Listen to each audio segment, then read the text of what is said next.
Welcome to Fiction Audiobooks. If you enjoy the content, like and subscribing would be greatly appreciated. If you have any recommendations for novels, comment below. Chapter 501, Secret Training Method.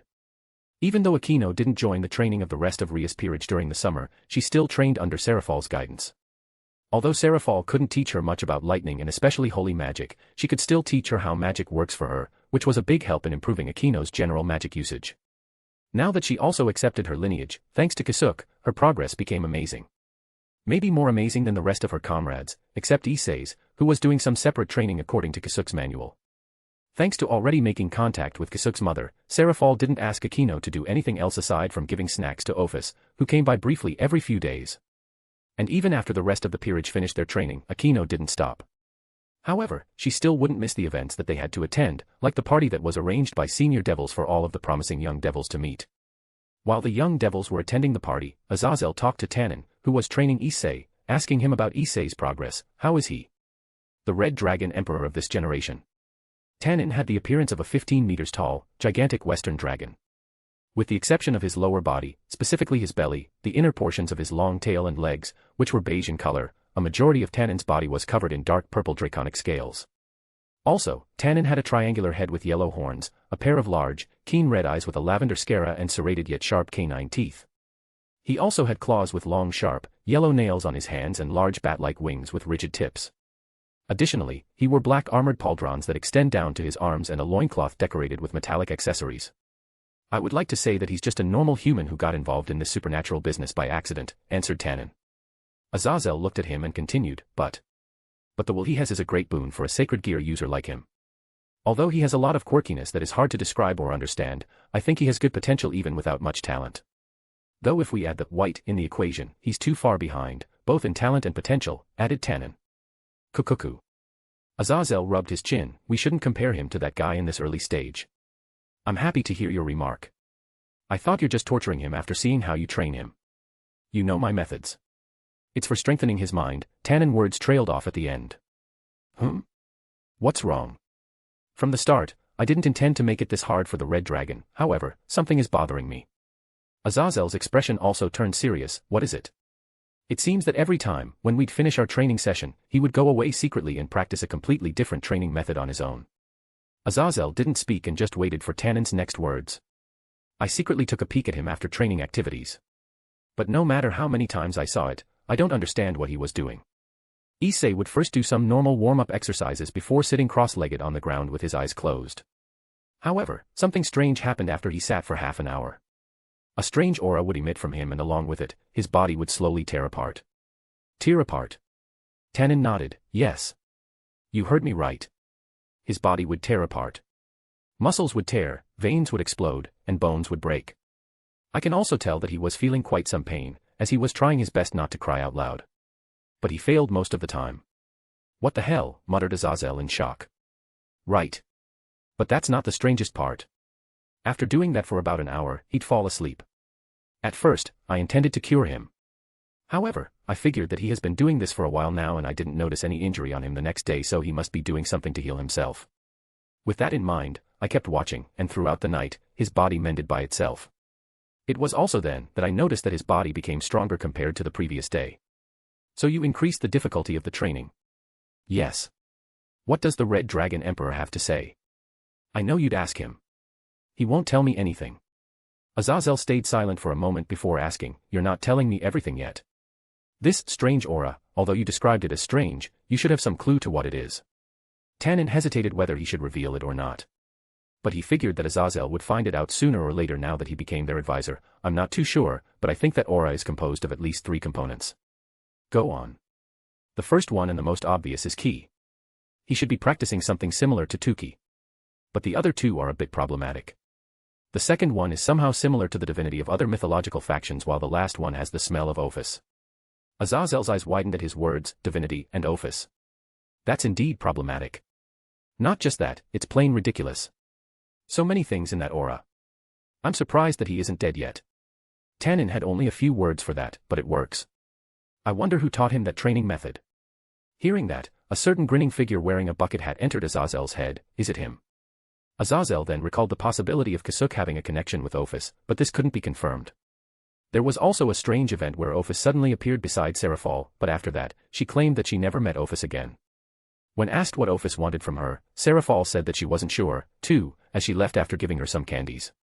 It was a ridiculous claim, but if it was the Ophus from Vala's description, then it would be possible for her to go away after getting some sweets. Another problematic thing was Vala. Azazel felt like Vala wasn't telling him something very important regarding Ophus. But as his only eye in that terrorist organization, he could only depend on him. I'll try to ask Issei, once he has more trust in me. I have to take a look if that training method is really a good thing for him, muttered Azazel after thinking for a few seconds. As of now, I don't think that there are any problems. Although he still can't enter balance breaker on his own, he should be able to maintain it for 1 minute contrary to the 10 seconds before. That much. Yes. And I think that it's thanks to the strange training he's doing. The party among young devils went peacefully, if not for some minor skirmishes. Issei's group also got to meet the one who was acknowledged as the strongest youth amongst the devils, Serorg, and became friends with him. It was also at this night that it was revealed that there's going to be raiding games between the youths. Supposedly, Ria's team was to go against Sona's team. However, the current state of their team couldn't be considered as a proper peerage because of the absence of their king. They also couldn't attend tonight's gathering because of this. So by default, Ria's team won, which didn't feel too good for them. It was only thanks to Seraphol and the Citri clan's protection that Sona's servants could keep their status. If not, they might have been considered to be stray devils and would be assigned to a different devil to keep them under control. Chapter 502, New Contacts. While Ria's peerage needed to wait for their next match, they had to return to the human world as another school semester was about to start, and they also had to prepare for the sports festival. Azazel, on the other hand, still had to do some stuff in the underworld and remained. But on the way back, they were suddenly ambushed. The entirety of Rias, Aquino, Gasper, Zenobia, Yuto, Asia, and Issei was transferred out of the train they were riding back to the human world. They then appeared in a dense forest, somewhere in the underworld. What is it this time?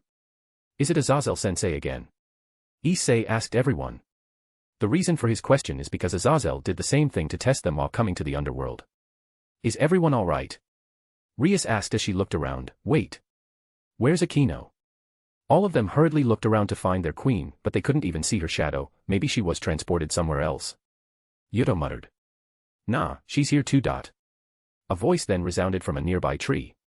Who's there? Yuto and Zenobia took out their weapons while Issei materialized his gauntlet. A young man with bright-colored hair and dressed in ancient Chinese armor came out. It was the same person who took away Valley when the Cows Brigade attacked the Tri-Faction Conference. However, the more surprising thing is the unconscious woman he's carrying in his arms. Aquino-san. Issei exclaimed, you bastard. What did you do to Aquino-san? And aren't you that guy with Valley? What do you want with Aquino? Rias also asked while Yuto and Zenobia got ready to attack. Wait. Hold your horses, I'm not alone. The young man, Biko, then called out, hey Arthur. Until when are you going to hide? A bespectacled young man with blonde hair with a strand of hair across his face, wearing a business suit, appeared from another nearby tree. I heard you. You're too loud. Biko then put Aquino down on the ground while the newcomer, Arthur, went towards her and pulled out a normal long sword before placing it near her neck. Hey. What are you doing? Issei and the rest got nervous after seeing this. Nothing much. I just want to see what the current Red Dragon Emperor is made of. Biko shrugged his shoulders while answering, so with the girlie in our hand, if you, alone, can make me admit defeat, we'll release her. Biko faced Issei and put on a fighting stance. Issei and the others don't know what they really wanted, but they could only do what they say due to Aquino's safety. Issei, be careful. Rias reminded him. Don't worry, Bucho. I'm going to make him eat dirt. I didn't train for nothing. Several hundred meters away from the confrontation, on an elevated ground, Aquino found herself watching her comrades fighting two unknown people who took hold of her fake body. What's going on? When she was about to fly out, someone with a sweet voice called out from behind her, Aquino-sama, please wait. Aquino hurriedly turned around and saw a cute, foreign girl with a slim body, shoulder-length blonde hair, and blue eyes. Her attire consists of a sorceress-like dress with a huge blue hat with a black bow and yellow stars and matching cape with pink flowers and a white interior. Who are you? Aquino could only assume that this girl is the companion of the two young men below. Excuse me for my rudeness, Aquino-sama. I'm Lufei Pendragon. A member of Valasama's team. Lufei bowed to her respectfully as she introduced herself. Aquino couldn't feel any hostility coming from her, Vala's team. What do you want from me? And why are you attacking my comrades? Lufei looked at her with a smile and said, please don't worry about it. We don't intend to hurt Issei-sama too much. We just got instructed by Valis-sama to try to push him to awaken his balance breaker properly. Why would he want that? It's because Issei-sama is Valis-sama's rival. As simple as that. Luffy's smiling face then became serious. However, our main goal this time isn't that. Akino put her guard up and said, "It's me. What do you want from me?" Luffy nodded before speaking, "Yes. We would like to ask you if you have any clues to where Kuroka-sama is." Kuroka? Kaniko's big sister? Why are you asking me? Akino only met Kuroka once when Kasuk captured her and gifted her to Kaniko as get-a-well gift. From Luffy's words, she can assume that Kuroka is also part of their team. Because we knew for sure that you're coming in contact with Ophus-sama. That answer made Akino flinch a bit, but she immediately denied it. What do you mean? And who is this Ophus? Please don't deny it. We had sufficient evidence before executing this plan. We also know for sure that Serafal-sama is also involved. However, we don't have a way to contact her in secret because of the eyes on her. Akino could only stay quiet. She's at a loss at what to do next, as this was a very sensitive topic that could have her head lopped off and her comrades would be endangered if discovered. We know your concerns, but you don't have to worry. It's only everyone from Valis' team that knows of this, and we're clearing the tracks that Ophus-sama sometimes leaves behind when she's sneaking out. Akino knew that there's no point in denying it anymore and asked, "What does Ophus' connection with me have something to do with Kuroka's disappearance?" That would be Kasuk Urahara-sama. The common denominator between you, him, and Kuroka-sama is Ophus-sama. And the fact that you're also staying in his shop tells us that you know something. Sadly, that's the only lead we have, but we can't let it go because Kuroka-sama is a very important comrade of ours. Akino can see the genuine concern Luffy has for Kuroka from her eyes. She understands this because she's also looking for Kaniko and concerned about her safety. I see. That's why you approached me despite the risks. Yes. We might not be good people and wanted by all, but if it's our concern for our comrades, we wouldn't lose to anyone. Akino closed her eyes for a moment of contemplation before replying, "I understand, but I'm afraid I have to disappoint you. I also don't know where Kuroka or her little sister might be. We're also doing our best to search for them." Luffy was like a deflated balloon after hearing Akino's words, but it didn't take long for her to recover after hearing the continuation of her statement. However, before they disappeared, Kasuk sent a note, a letter to Serafal-sama that Kuroka is with him and safe. Although we don't know where they are, we can at least be sure that they're all together. Luffy smiled, "Is that so?" "Thank goodness. We're very worried because we haven't received even a piece of single news. If they are together and safe, we can put down some of our worries. What are you going to do now?" "We'll plan our next steps, but we intend to keep in contact with you so that we could work together and search for them, or at least get some information on how they're doing right now. Of course, this contact will be in secret and the only person you could reveal it to is to Serafal-sama." "Understood. I would also like to keep in touch with you. I think we could also use your network." Then that's settled. For now, we should watch their progress. Luffy was talking about the current confrontation. Whether it succeeds or not, we'll smoke out the area to escape before your reinforcements come. You should use that chance to switch with your illusion. Got it. How can I contact you? Luffy then passed her a silver pocket watch. Inside the watch is a magic circle that can transmit messages. You can use it to contact me and I'll also use it to contact you. The two girls then watch as Biko threatened to hurt Akino to push Issei, but due to some weird turn of events, Issei was able to use his balance breaker using Ria's tits as the catalyst. By poking their nipples, something awakened inside Issei and he was able to transform, pushing back Biko. Akino could only chuckle while Luffy blushed fiercely while covering her face with her hands, though there are gaps between her fingers. Due to this event, the Gremory household will capitalize on this and create a celebrity out of Issei as the Ape Dragon. After hearing that, Drake almost fainted trying to escape reality, questioning why things turned in this direction. Chapter 503, Encounter with Odin. Issei's Ape Dragon became a big hit among the commoners, especially among the children. Because of this, Serafal also thought about making a series of her own. Those from the Great King faction tried to oppose this, because they thought that Serafal is only trying to garner support from the masses. But thanks to the Mao faction's help, Serafal was able to create a rivaling show comparable to Ape Dragon, which was called Magical Girl, Leviathan. Once everyone got back to the human world, there was still quite a bit of time left for their summer break, due to them skipping a raiding game, and everyone chose their own activities to spend their time. Because Serafal became busy with her production and Ophus didn't get out much after being warned by Valley according to Luffy, Akino was left alone in the shop. I'm done cleaning. It's also time to restock the groceries. Feeling good after finishing a chore, Akino realized something and couldn't help but laugh to herself. I got used to this. I won't lose to that lowly maid anymore.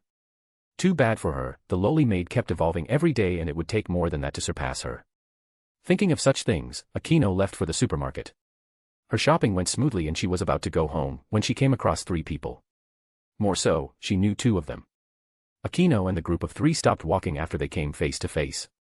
Akino contemplated if she should greet them since one of them had a complicated relationship with her. But then again, she already promised herself that she would give this man a chance. Also, it would be too rude to ignore the leader of one of the largest mythological factions. While bowing slightly, Akino greeted the old man walking in front. "Good day, Odin-sama. I didn't expect you to appear in Japan." Since she was Ria's queen, she studied and familiarized herself with the faces of all notable leaders in the supernatural world. Odin had the appearance of an elderly man with long, gray hair and a matching beard. He wore a gold and white monocle over his left eye, without the usual addition of a chain. Odin wore a robe, which was short and blue with a gold lining on the top and bottom of the collar, the sleeves of the robe and at the front of his robes, all the way down to the bottom of the robe. While stroking his beard, Odin took a quick peek to the man on his left with an intrigued smile before looking back to Akino. "Oh ho. If it isn't the child of Haim-jima." Akino frowned a bit and corrected his words. "Odin-sama, with all due respect, although I use the name Haim-jima, I consider myself not part of them. Please don't get it wrong. I'm Rias Gremry's queen, Akino Haim-jima." The casual elderly continued to stroke his beard and didn't take offense in Akino's correction. "Ah, my bad, Akino-kun. Allow me to introduce you to my companions. On my right side is my guard, Rosweiss." The beautiful young woman on Odin's right side nodded at Akino in acknowledgement. She had long, straight silver hair, aqua-colored eyes and appeared to be in her late teens. "And to my left? Well, I don't need to introduce him to you." Odin pointed to the man on his right side. The man had the appearance of a middle-aged, gruff-looking man with black hair, a matching beard and a muscular body. His body was also emitting the familiar aura of a fallen angel and currently, he was making a complicated expression while looking at Akino. Odin told her, "Azazel sent Barakiel to become my other guard when I came to Japan. 'Cause, you know, some cheeky brats are running around, ruining things for fun." Akino returned Rosweiss' nod while she entirely ignored Barakiel's introduction. Although she already told herself that she would give the man a chance, it was still a bit of a sudden meeting and she didn't really know how she should act around him.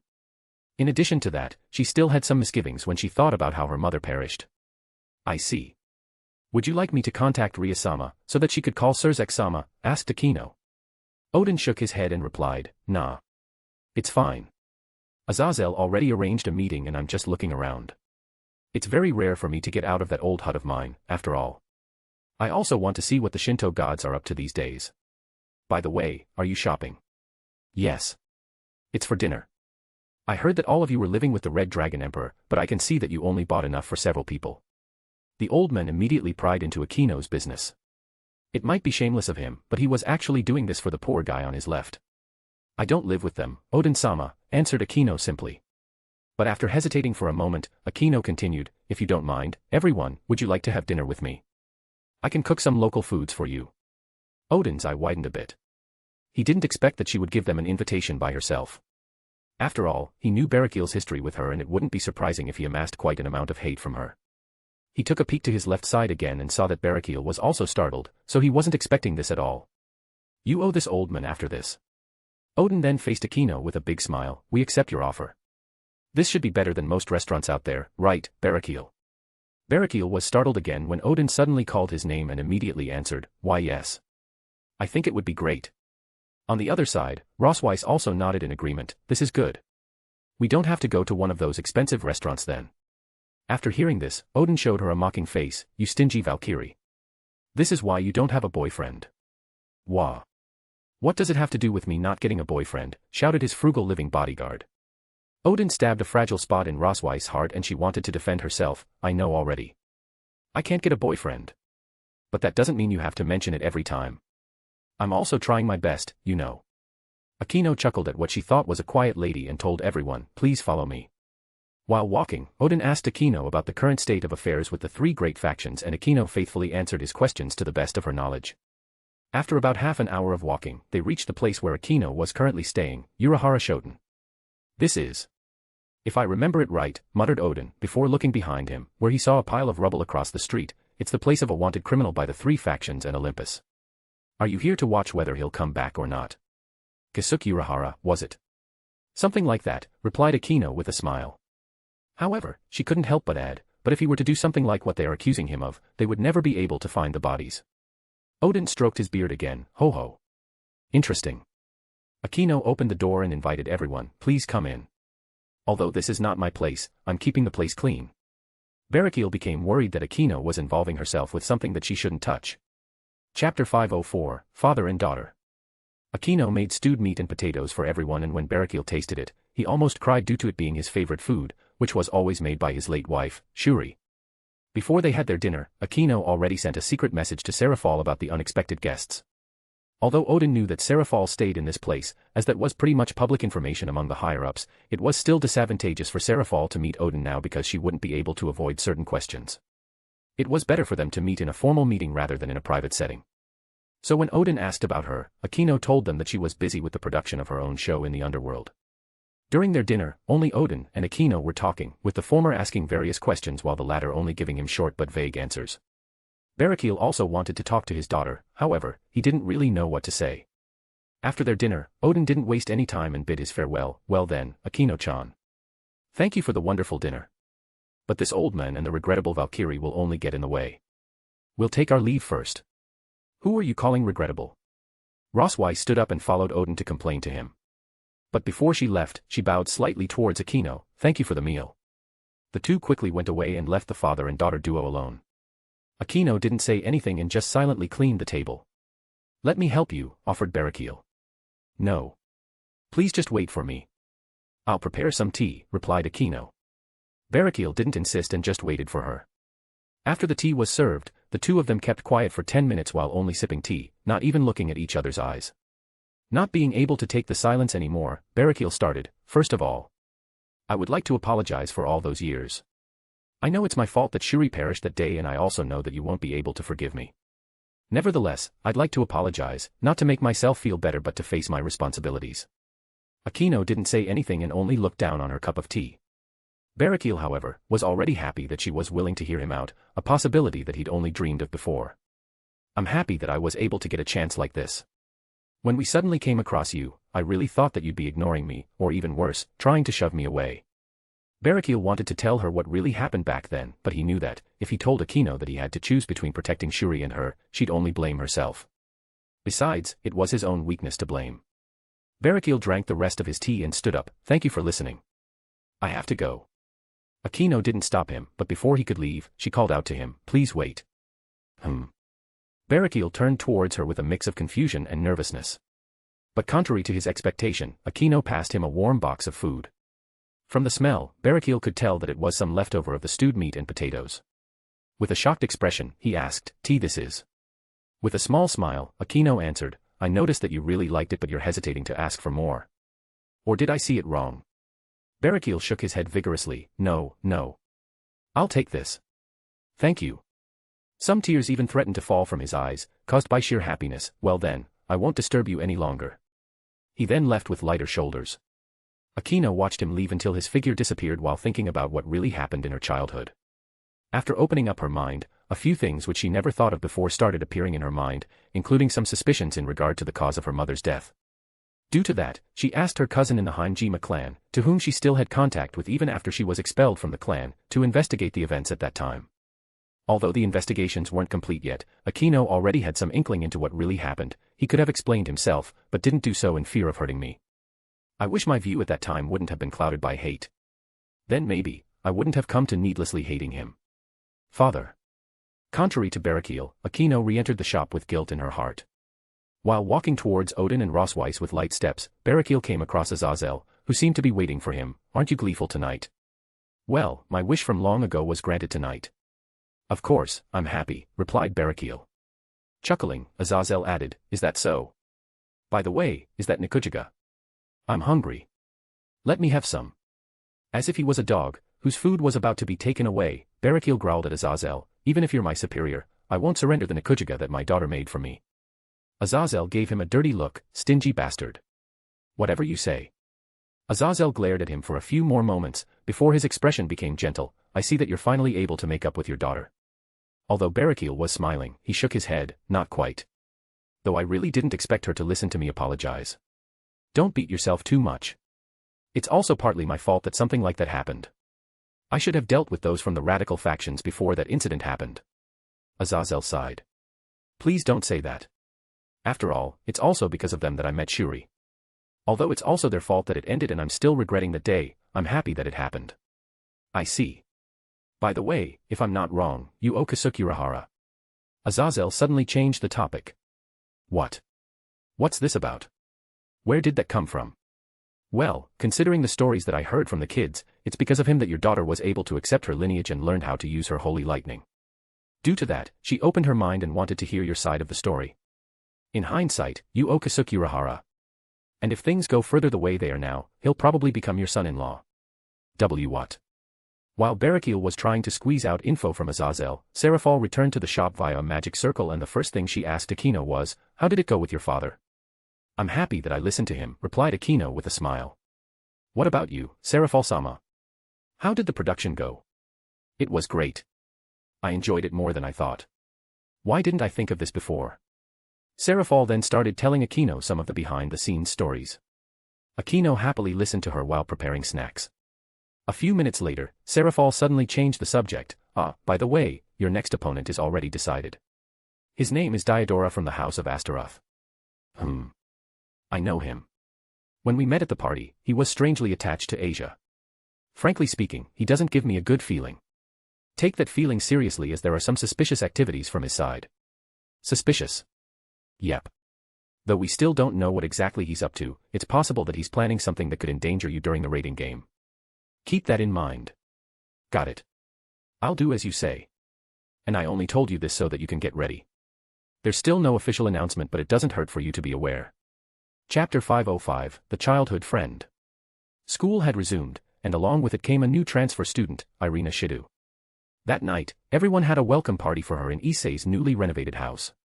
Everyone from Rias Peerage was present in addition to their advisor Azazel and a poor Valkyrie, Rosweiss, who was left behind by Odin for some stupid reason. Odin left her in Ria's care, and on the day she was left behind, she did nothing but crying in the corner of Issei's house. "I don't know why I'm crying, but I should be used to this by now. No other men wanted me by their side, so why should my own boss?" Akino patted her shoulder and tried to console her. "Don't be like that. I'm sure he'll eventually come back for you." But instead of calming down, Rosweiss broke down even more. "Oh yeah, me too. Once the Titty Bar has a special event, he'll be the first one to fall in line. Maybe I should apply to be a dancer so that he'll see me and realize that he'd forgotten me. But he would be like, get that old lady off the stage and bring a younger one. That one will have more to offer." Yua. Akino had to use a few hours of her life to keep the crying Valkyrie company. On the night of the party, Irina introduced herself again as a reincarnated angel of Michael with the position of ace. Contrary to the system that the devils used, which is based on chess, the angels created a similar system with the Juka Beelzebub's help and based it on playing cards. The only higher position than Irina's ace was the Joker. After Irina, Rosweiss also introduced herself and the two of them became the new residents of Issei's house. Everyone had a great time till late at night. After the party ended, Akino bid her farewell. "Well then, everyone, I'm going home." "Be careful," replied Rias. At first, Rias tried to stop her from living apart from them, but she accepted it after Akino insisted on it. Her worry lessened when Seraphol also started living in Urahara's shop.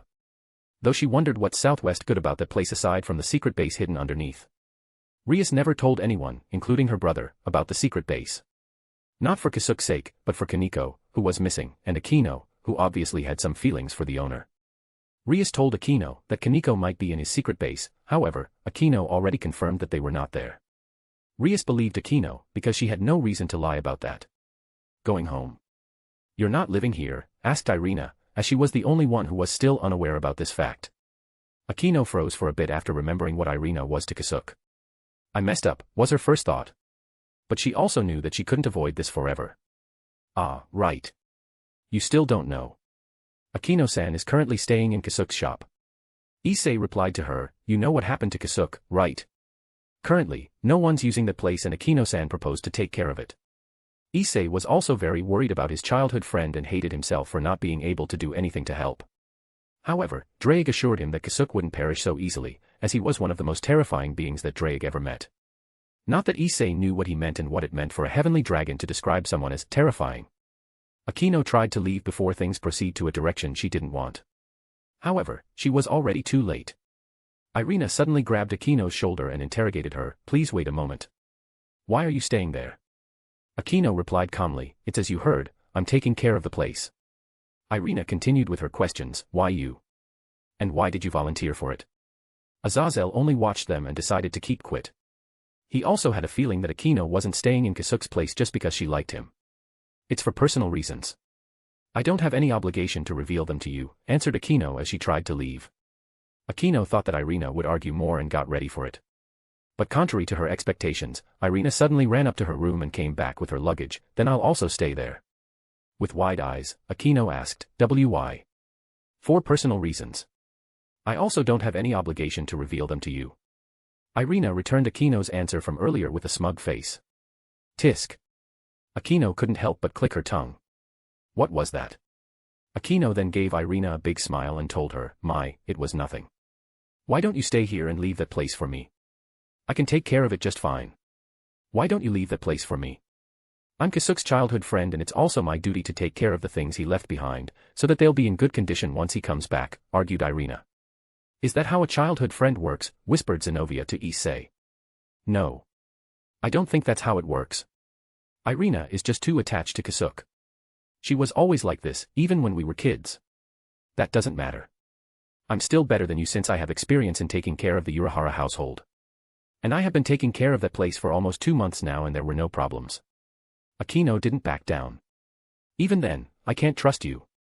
Who knows what sort of things you're doing there? I'm coming with you, replied Irina back. Rias could only look away, because she recalled that glorious video clip of her best friend. Akino knew that it would be bad if Irina really started to live in Kasuk's shop, because of a certain lowly dragon and sweets lover. However, she hadn't any kind of reason to stop Irina further, because it'd look suspicious. Especially to Azazel, to whom she had to be careful with. While sighing, Akino said, Fine. Whatever you want. She then left. Akino backed down, but that didn't mean that she gave up. She intended to persuade Irina on their way there. While carrying her luggage, Irina faced everyone before bowing and giving her farewell. Well then, everyone. Thank you for welcoming me. See you at school tomorrow and God bless you all. Before she left, she first gave the devils some headaches. Irina silently followed Akino until the latter turned towards her with a serious expression when Kasuk's shop came into view. Please turn back now, said Akino.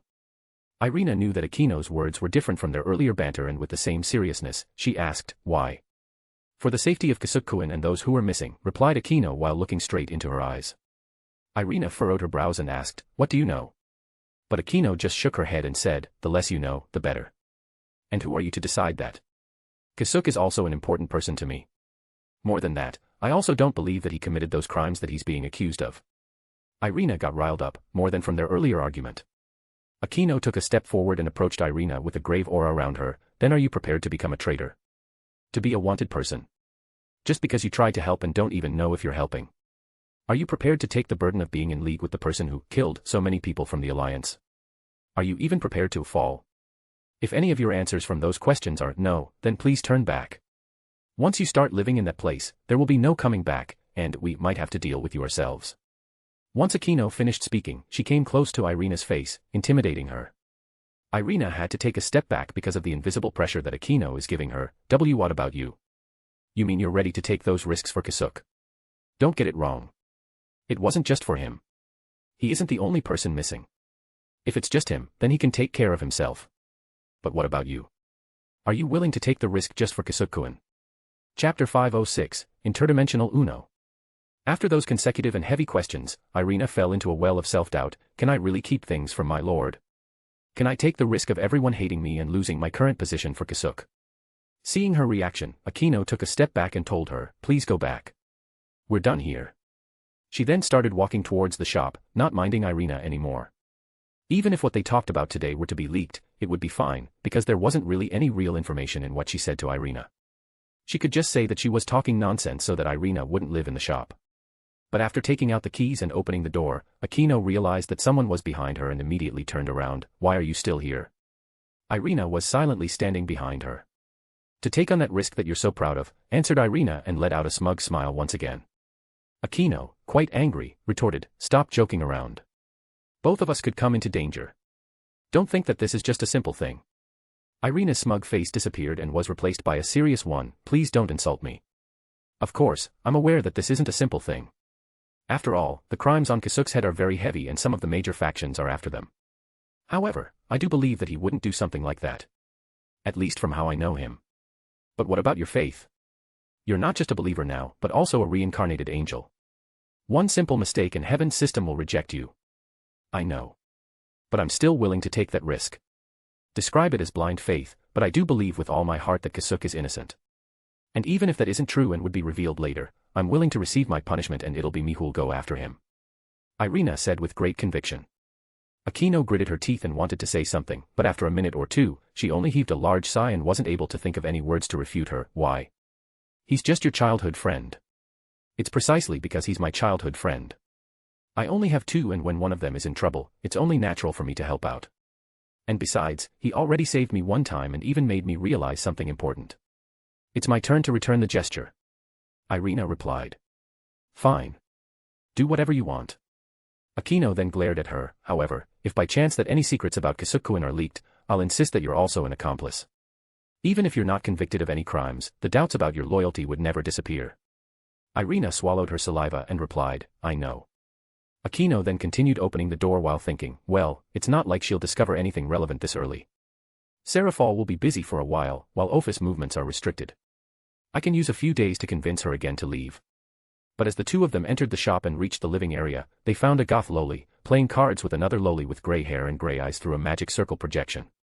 The goth loli was using magic to transport the cards back and forth, making it possible for them to play even with an interdimensional distance. Uno, was shouted by the goth loli as she excitedly placed down a card.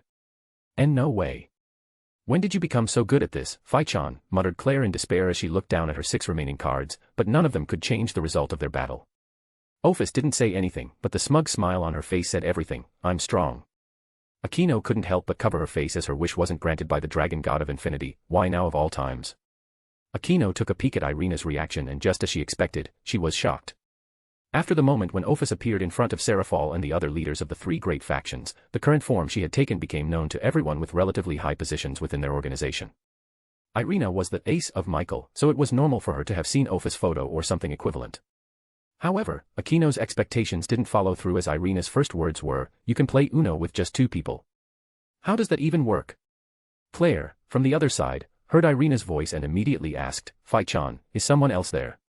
Ophus looked towards them, but she immediately disregarded Irina's presence and replied to Claire, the sister with black hair and big boobs. Akino almost tripped when she heard Ophus reply. She couldn't get used to it. However, what was more tragic for her was the fact that Claire immediately understood what she meant. Akino-nichan. Welcome home. Akino ignored Claire for now and complained to Ophus, Ophus, please call me Akino. Wait. What do you mean, Ophus? Asked Irina suddenly from the side while looking intently at the goth Lolita. Did I just blow my chance to feign ignorance and hide Ophus' identity, thought Akino to herself. A few seconds later, a certain photo flashed through Irina's mind, and it was the photo of the leader of the most wanted terrorist organization which was wreaking havoc throughout the whole world, trying to change the world order. That little girl. Why does she look like the one in the circulating photo of the Cows Brigade's leader? Akino suddenly grabbed Irina's shoulders and turned her towards her with a threatening glare. You're in this now. There's no backing out. Why, you mean that's the real last boss? Irina asked what she thought was an unbelievable question. You're in league with the terrorist organization's boss. And why is she playing Uno? The resolution that she gathered earlier seemed so insignificant after this sudden revelation. The last question in particular messed up her perception. I already told you. It's risky, replied Akino with a grin. I didn't know that it was this risky. And why is she here? Are you helping the Cows Brigade? I thought you supported the fact that Kasuk is innocent. Irina tried to struggle away from Akino's grasp, but Akino didn't let her go so easily. Having no choice, she decided to explain everything to this reincarnated angel. Listen to the whole story first. I promise you, it's not what you think. Irina knew that she walked into something she shouldn't have, but since she was already here, she decided to give Akino a chance. Fine. But please tell me everything and how this is connected to Kasuk. Akino nodded. All right, however, let me first clarify this. I'm not helping the Cows Brigade, and Ophus is actually Kasuk's acquaintance. What? Yep. He's an acquaintance of the last boss. Don't ask me how. I also don't know how that happened, but I heard that they're pretty close. For the rest of the story, please follow me to another room. Akino then faced Ophus and Claire's projection. You two enjoy yourselves. I'll prepare some snacks that you can eat while you play. Yay. Claire cheered, while Ophus replied with her usual deadpan expression, I want chocolate donuts. Akino first led Irina to one of the rooms and said, this will be your room. You can unpack first while I serve them some snacks. She then walked towards the exit of the room without any intention of hearing Irina's complaints. But before she left completely, she took a peek at her and added, "No escaping. I'll ask Ophus to activate the magic formation throughout the whole place, and you should know what this means, since this is that guy's place. I'm telling you, it's way worse than his own house. He loves his shop way too much." The threat became very effective as Irina recalled the time she stayed in Kasuk's place. Although she was not the victim, she knew how pitiful one could get if getting caught, and she said this place is way worse. "Just what the heck are you doing, Kasuk-kun?" Chapter 507, How to Tame a Dragon. After serving Ophus and Claire some snacks, Akino returned to Irina and started telling her how she met Ophus and how the boss of the terrorist organization made contact with one of the Devil Kings due to Kasuk's influence. "You mean the story of Ophus suddenly appearing in front of Serafal-sama? But I heard, she claimed that Ophus didn't come to her after that one time and she only demanded to hand over something," said Irina. "That's a lie that Serafal told everyone so that they would get off her case." Of course, not everyone was convinced by it, but Ophus really never appeared in front of her when there were other people around, explained Akino to her. "Then what is that something that she demanded from Serafal-sama for her to appear in front of her and other leaders?"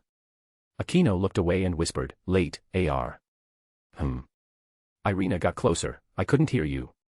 "Collate, bars," whispered Akino again. Irina managed to piece her words together, but the contents were unbelievable, so she got even closer and said, "I still couldn't hear you. Say it louder. Or is it some big secret that can't be spoken loudly of?" "Yes," answered Akino in her mind. For her, this was a big secret. Who knew that you could lure a transcendent being with that? But after sighing, she finally answered with a normal voice, "Chocolate bars." Pardon. Irina still thought that her ears weren't working right. Akino knew that it was hard to believe and said it again. Ophus came to Serafal-sama because of the chocolate bars that Kasuk-kun left for her. Irina looked straight into Akino's eyes and said, "You're kidding me." "I wish I was." Irina knew that Akino didn't have any reason to tell such a ridiculous lie. Between a ridiculous lie or ridiculous truth, it was almost always the latter. "I mean, there's no way you couldn't have thought a more believable lie unless that's really the truth," thought Irina while she held her head. It was really hard to believe that one of the most feared beings in the world was after some sweets. Is this why Kasuk set up this sweets shop? Ignoring that fact, at least for now, Irina continued to ask, "Then how can I be sure that you lot have nothing to do with the Cows Brigade?" Akino's expression returned to normal and answered seriously, "Serafal figured it out from the way Ophus talks about her organization. She's something like a decorated leader." "What do you mean?" "First, let me tell you this. Ophus doesn't have any other goal or desire other than kicking Great Red out of the dimensional gap." Irina's eyes widened, but if she were to successfully do that, the world as we knew it might cease to exist. "I know. But Ophus, the dragon god of infinity, doesn't care about such triviality. She only wanted to attain peace and quiet within the dimensional gap for eternity." Irina couldn't help but smile wryly. "Trivial. Right. Something like that is trivial for her."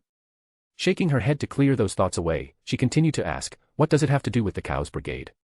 "The Cows Brigade used that desire of hers to let her grant them powers. Since Ophus doesn't really care about the method, once you've promised to work towards her goal, she'll grant you her blessing and in some cases, your wish. In addition to that, they also used her name to recruit more people to their cause.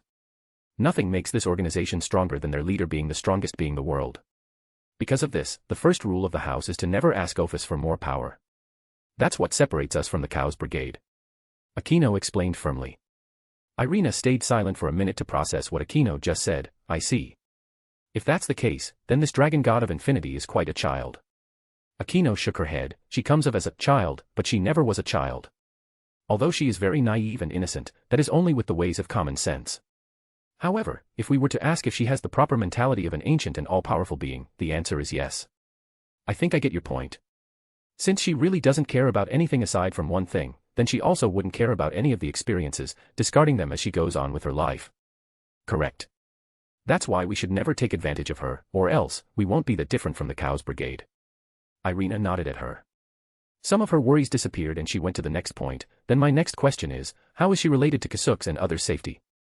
Although you can justify yourself not being involved with the Cows Brigade, Ophus' connection to all of this eludes me. Both me and Serafal-sama don't know how Kasuk Urahara is connected to Ophus. All we know is that the dragon god took quite an interest in that fellow. Ophus is a being that doesn't lie, so she's our best bet in finding Kasuk and the others. Unfortunately, even with our efforts, we still don't know where they are or how they are doing right now. Nothing. Not even a single clue." Akino shook her head. "Nothing. Though Ophus has a suggestion, we can't do it." "What is it?" Irina asked curiously.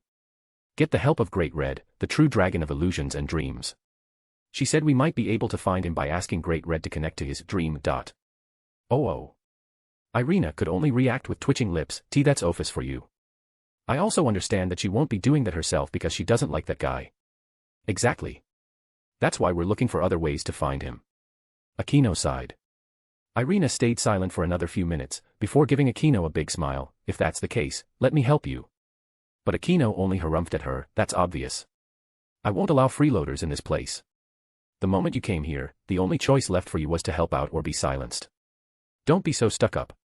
You only got into this because of your strange maid fetish. Huh. Who has a strange fetish? And why would a maid fetish be strange? And if I can get into this, then having a maid fetish is better than being a childhood friend. What was that, you half-baked devil? I just said it. Don't make me repeat myself, self-proclaimed angel. What? I'm a real angel. And I'm a proud halfling. While the two of them started bickering with each other, Seraphal, who had been watching from the door while hiding her presence, asked Ophus, who was also peeking like her, why did they start fighting now? Their discussion was going well until now. Even though Ophus didn't really understand it, she instinctively felt what the answer was and answered, they want the hat. With only that, Seraphal immediately misunderstood Ophus. She thought that Ophus was referring to Kasuk's hat, which was in her possession, and protested, what? There's no way I'm going to hand that over. Little did she know that Ophus was actually referring to the hat's owner, but she didn't bother to explain it to her. And I'm going to use this hat to add another character to my show, added Seraphal proudly. Chapter 508, New Comrade. Irina joined the crew, and thanks to her gutsy personality, she was able to get along with Ophus just fine by playing cards with her. She was not even afraid to defeat her in games, which made Ophus pout many times. Of course, Aquino didn't just blindly accept Irina. That night, when Seraphal got home, Aquino properly asked for her permission. Seraphal agreed because Irina could also help with their search. I'll do what I can, but how can I help? Asked Irina. Since you're Michael-chan's ace, you should have some authority in heaven. Just access the database of the Sacred Gear system and try finding Kasuk's sacred gear, instructed Seraphal. But before I could do that, I would need Michael-sama's permission. To ask for that, I would also need to tell him of my purpose. I'm telling you this now, Seraphal-sama. I may not say everything to Michael-sama, but I'll never lie to him, replied Irina. Seraphal nodded, understanding her predicament. I know. Your duty, responsibility, loyalty, and morals are all important, and I won't ask you to break any of those. Then how? Just tell him the truth, answered Seraphal simply. That I'm looking for Kasuk. Wouldn't that be bad? Wondered Irina, and Aquino had the same concerns. You still don't get it? Then let me ask you this, why are you looking for Kitan? Irina was confused, but she still chose to answer truthfully, to assure his safety and to reveal the truth behind the crimes on his head. Seraphal smiled and asked, and why? It finally dawned on Irina what Seraphal was hinting at, because I'm his childhood friend. Seraphal nodded, right. As a virtuous organization, it's only right to become concerned about the safety of your childhood friend. I don't think Michael-chan would stop the genuine kindness of his ace. Besides, he'll also be interested in the result of your search. Irina nodded in understanding, but even then, I'm sure that heaven already did their investigation. After all, they also knew that Kasuk had a sacred gear. And if I were to successfully get information, how will I get it out without being questioned? Remember, I can't lie. This time, it was Aquino who explained to her, everyone only knows that Kasuk-kun has a sacred gear in the form of a cane with a hidden blade inside it. However, only a few individuals know that it can transform into a proper sword and that he called it Beniheim. Aquino-chan is right. I doubt that heaven has this kind of information. Well, maybe Azazel-chan already passed the information that his sacred gear can transform and sends out crimson blasts of energy, but only a few people know that he called it Beniheim. So you should search with that as the main point. And regarding your other concern, I'm not asking you to search for his whereabouts through the sacred gear system, but whether or not this Beniheim has changed its host. Or if it's still in circulation. Still in circulation? What do you mean, Seraphal-sama? Asked Aquino. Seraphal leaned back and sighed, it's just a speculation, but due to how barren the information regarding them is and considering Ophus-chan's inability to find them even in the dimensional gap, they're probably in a secret realm, or Irina and Aquino asked simultaneously. Or they are somewhere beyond the dimensional gap. But despite hearing Seraphal's answer, both of them still failed to understand it, and Seraphal refused to explain further. Irina was already staying in Urahara shop for a few days and used her free time to search the database of the sacred gear system after asking for Michael's permission. Of course, there was no way for her to find any information regarding Kasuk in there because he didn't own any of the sacred gears from heaven. Irina also tried searching for Ika's sacred gear, the so-called fake Longinus, but it was already an enigma from the start, and what she found out was only the information that it hadn't changed its host for the last 17 years. A week later, after Irina returned from school, she found Ophus once again playing cards with her little friend. Irina immediately changed her clothes and brought out some snacks, before sitting beside Ophus, intending to join them.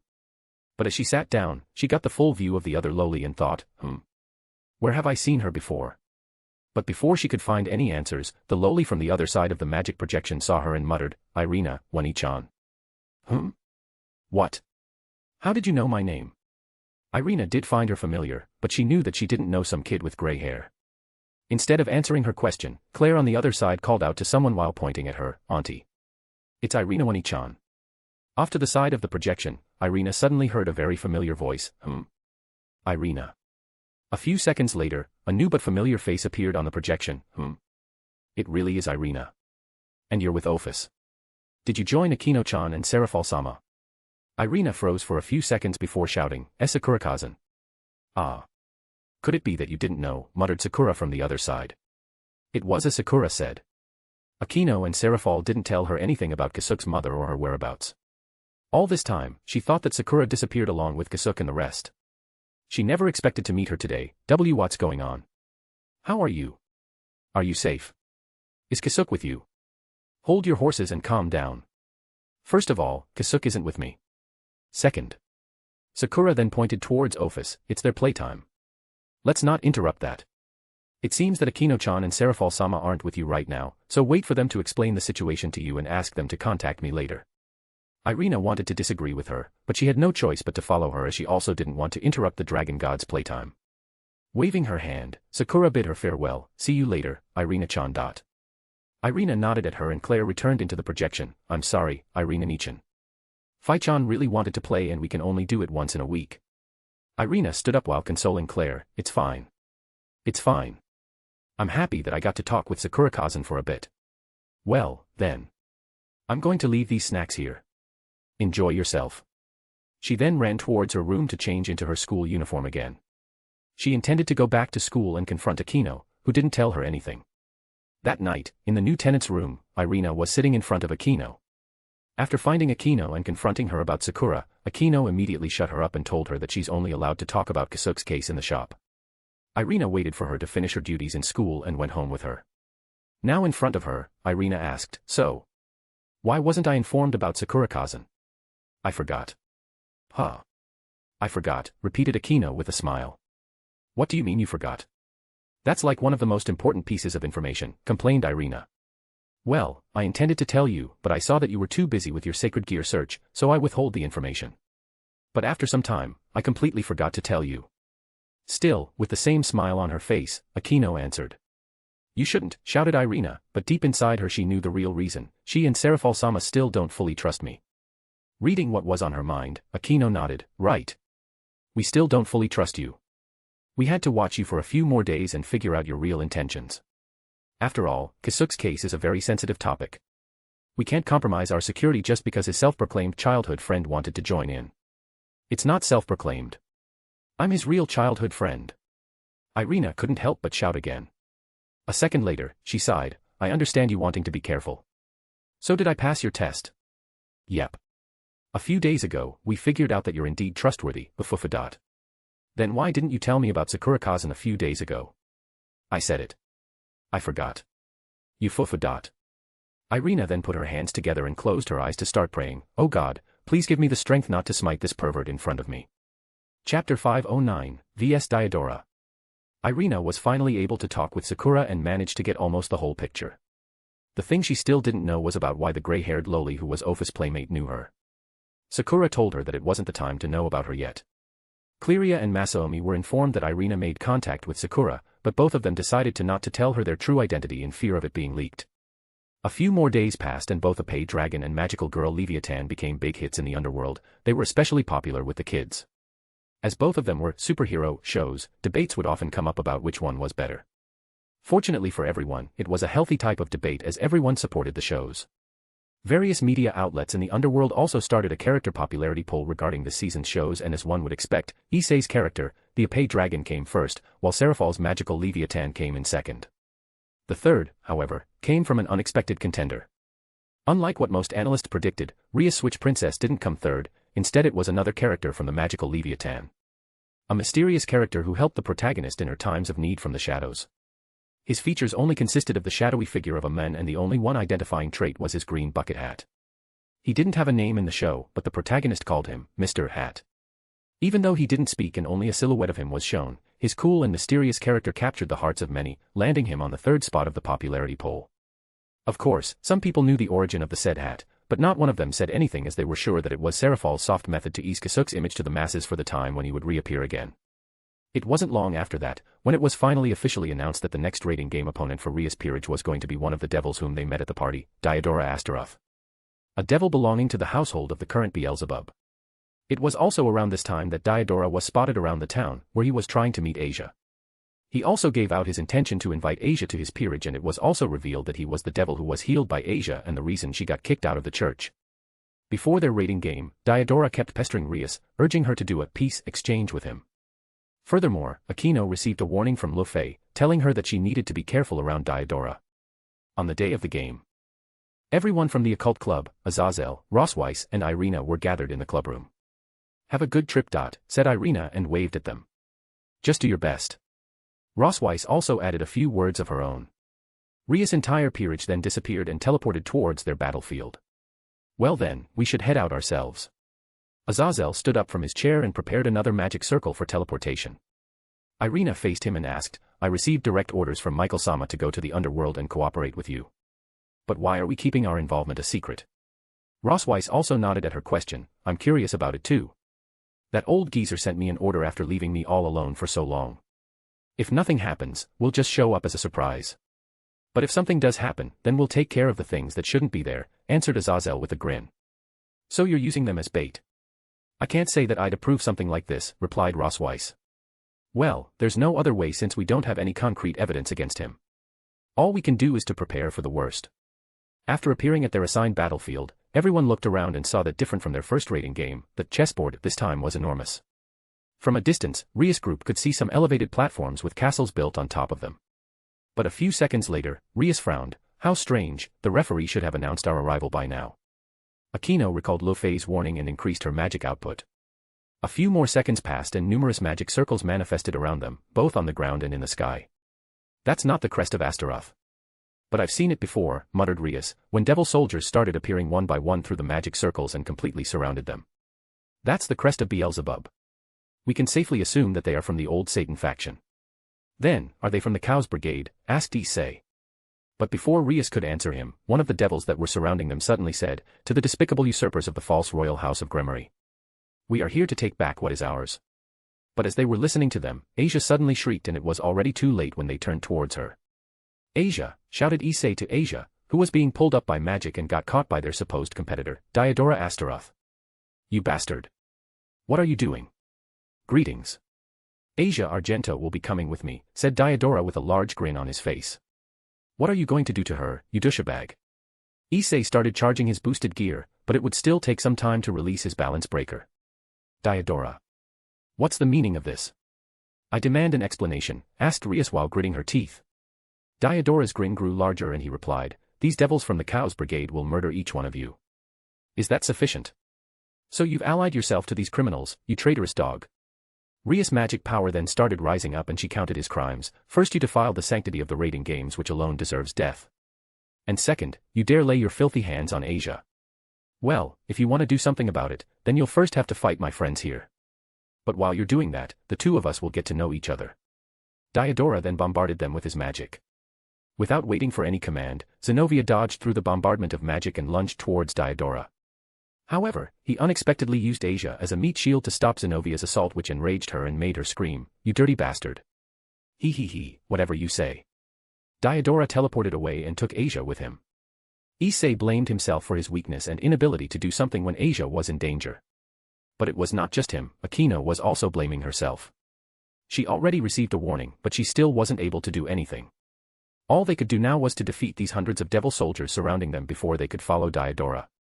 The situation was bleak, but Azazel already sent Odin to their location to help them fending off the devils. Rhea's and the rest finally understood that they had acted as bait for the Cows Brigade.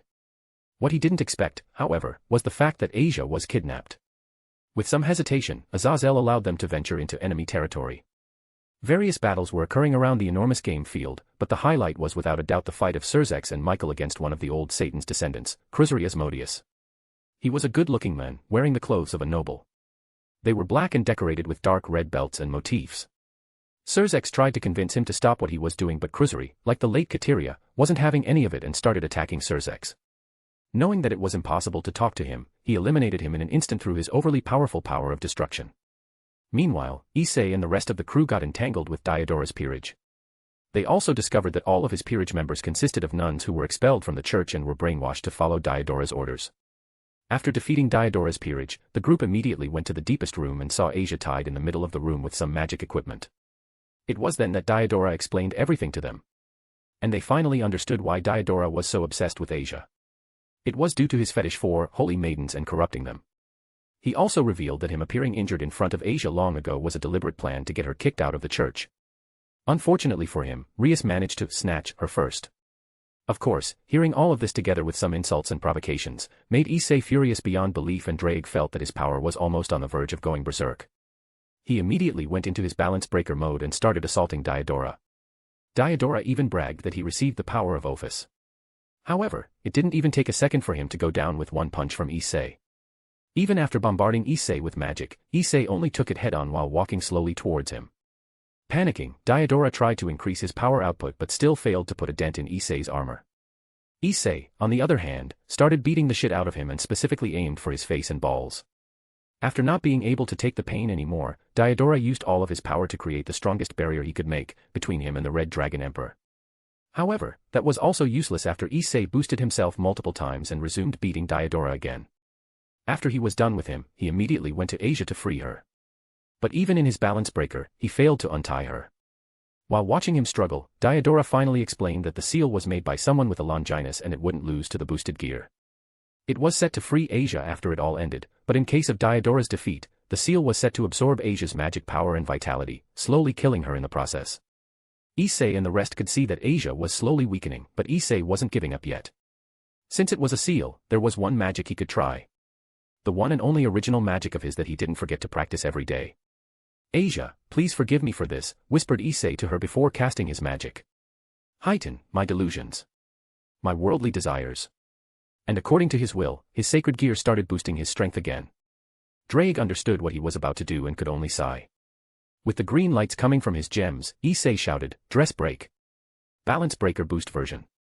Red light emerged from his hands and covered Asia's entire body before destroying everything around her, including her clothes. Chapter 510, Juggernaut Drive Part 1. Akino immediately conjured a school uniform for the naked Asia. Being grateful, Asia jumped into Issei's arms while crying and thanking everyone for saving her. After calming down, everyone got ready to leave. But before that, Asia requested for everyone to wait for her because she wanted to pray. It was her habit of praying after successfully passing some kind of hardship, and she had no intention of changing that. Asia went to the middle of the room and kneeled down. She thanked God for making things right and thanked him for letting her meet everyone. Finally, she wished that she could stay with everyone forever. As she finished her prayer, golden light surrounded her, and before anyone could react, Asia disappeared without a trace. What? Issei muttered in shock, "What happened?" But before anyone could answer him, another voice resounded, one that didn't belong to anyone there. "Enough playing around, Diodora Astaroth." A second later, a green magic circle appeared above everyone and a handsome man dressed in black armor with a cape emerged from it. He had long brown hair that went down to his hips with many bangs covering his right eye. "Who are you?" asked Rias. She still didn't know what happened to Asia, so she was a bit feisty. "Dear little sister of the despicable fake Satan. I'm the descendant of the original Beelzebub. I'm Shalba Beelzebub," was how the newcomer introduced himself. "What do you want?" However, Shalba just ignored her and looked towards Diodora, who was kneeling on the floor, injured. "Shalba. Lend me your hand," requested Diodora, "if both the old and current Satans combine their strengths." But before he could finish what he wanted to say, Shalba blasted a hole in his stomach without any mercy. "Acha," gasped Diodora, and looked down at his body. He couldn't believe what he was seeing. "Fool." Shalba then pointed his palm towards him and a golden light engulfed Diodora, erasing him from the battlefield. It was the same golden light that engulfed Asia earlier. Seeing this, everyone finally understood what happened. If Diodora was killed just now in an instant, then Asia's chances of survival couldn't have been better than him. While everyone was stunned and shocked, Shalba continued speaking to Diodora, who was no more. Current Satan, you say. Calling the true bloodline old is a mistake in itself. You despicable terrorist. I'll never forgive you for killing Asia, screamed Rias and released most of her power. She started to bombard Shalba with every ounce of her power of destruction. But Shalba only manifested Ophus' blessing and used it to power his barrier, effectively blocking all of her attacks. Little sister of the imposter Surzex, I'll have you die as well. While everyone was getting ready to risk their lives to take revenge, one person couldn't accept reality and kept calling for Asia. Asia. Asia. Where are you? We have to go home. We still have to practice for the three-legged race of the sports festival. Stop hiding and show yourself to me. This isn't funny, muttered Issei as he blankly walked and looked around the room. Everyone became heartbroken after seeing this. Even the intensity of Rias' magic decreased considerably after witnessing Issei in a state of denial. Rias ran towards Issei and silently hugged him. She knew that it wouldn't be easy for Issei to accept Asia's death, and even now, he was still continuing his search. The first one to go into battle was Zenobia. With tears streaming down her face, she launched an attack at Shalba. Ahhh. Unforgivable. Unforgivable. I'll kill you. I'll cut you down with my blade. However, even with her desperate attack, she was only tossed back by Shalba's strong demonic powers, resulting in some injuries. Zenobia, shouted Akino, who hurriedly ran to her side and supported her. But despite her current state, Zenobia hadn't given up and tried to stand up to fight. Give Asia back. She's one of my only few friends. Thanks to Zenovia's voice, Issei awakened a little. Bibucho, Asia isn't here. Rias grimaced after seeing Issei's hopeless face. Issei. Seeing this, Shalba started mocking them. Seriously, the princess of the Gremory household has such a bad taste. He then looked straight into Issei's eyes. Listen up, you red piece of trash. I sent that girl to the dimensional gap. Issei looked towards him blankly and Shalba continued explaining, within such a place, that girl has no way of surviving. Surely, her body has perished by now. With a big grin, Shalba finished his words. In other words, she's already dead. Issei gritted his teeth as he lost himself to grief and rage. His eyes then started shining with the same light as Draic gems and he started to walk towards Shalba. After erasing Cruzuri, Asmodeus, Michael, Surzex and Azazel discussed their next steps while waiting for their soldiers to clear up the remaining enemies. But while doing so, the gem on Azazel's sacred gear which contained Fafnir started shining, warning him of something. The three leaders then looked towards a certain direction and saw a little girl in a goth outfit standing in midair not far from them. Oh, perfect. I certainly didn't expect you to show up in person, said Azazel. Azazel. It's been a while, replied Ophus. If we defeat you here, are you going to finally let peace win out? Asked Azazel while hoping for a good answer. But Ophus only unceremoniously answered with a small smile, impossible. You cannot defeat me.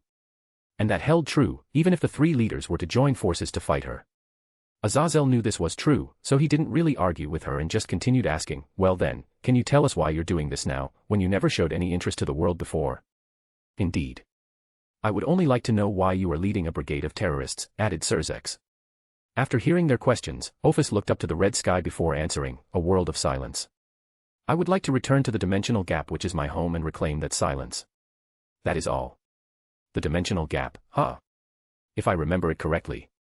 I see, Valley. I can finally guess what you want, thought Azazel as he took away his sacred gear, intending to ask a few more questions to Ophus like her involvement with both Kasuk Urahara and Seraphal Leviathan. But before he could do that, an explosion of strange aura caught their attention.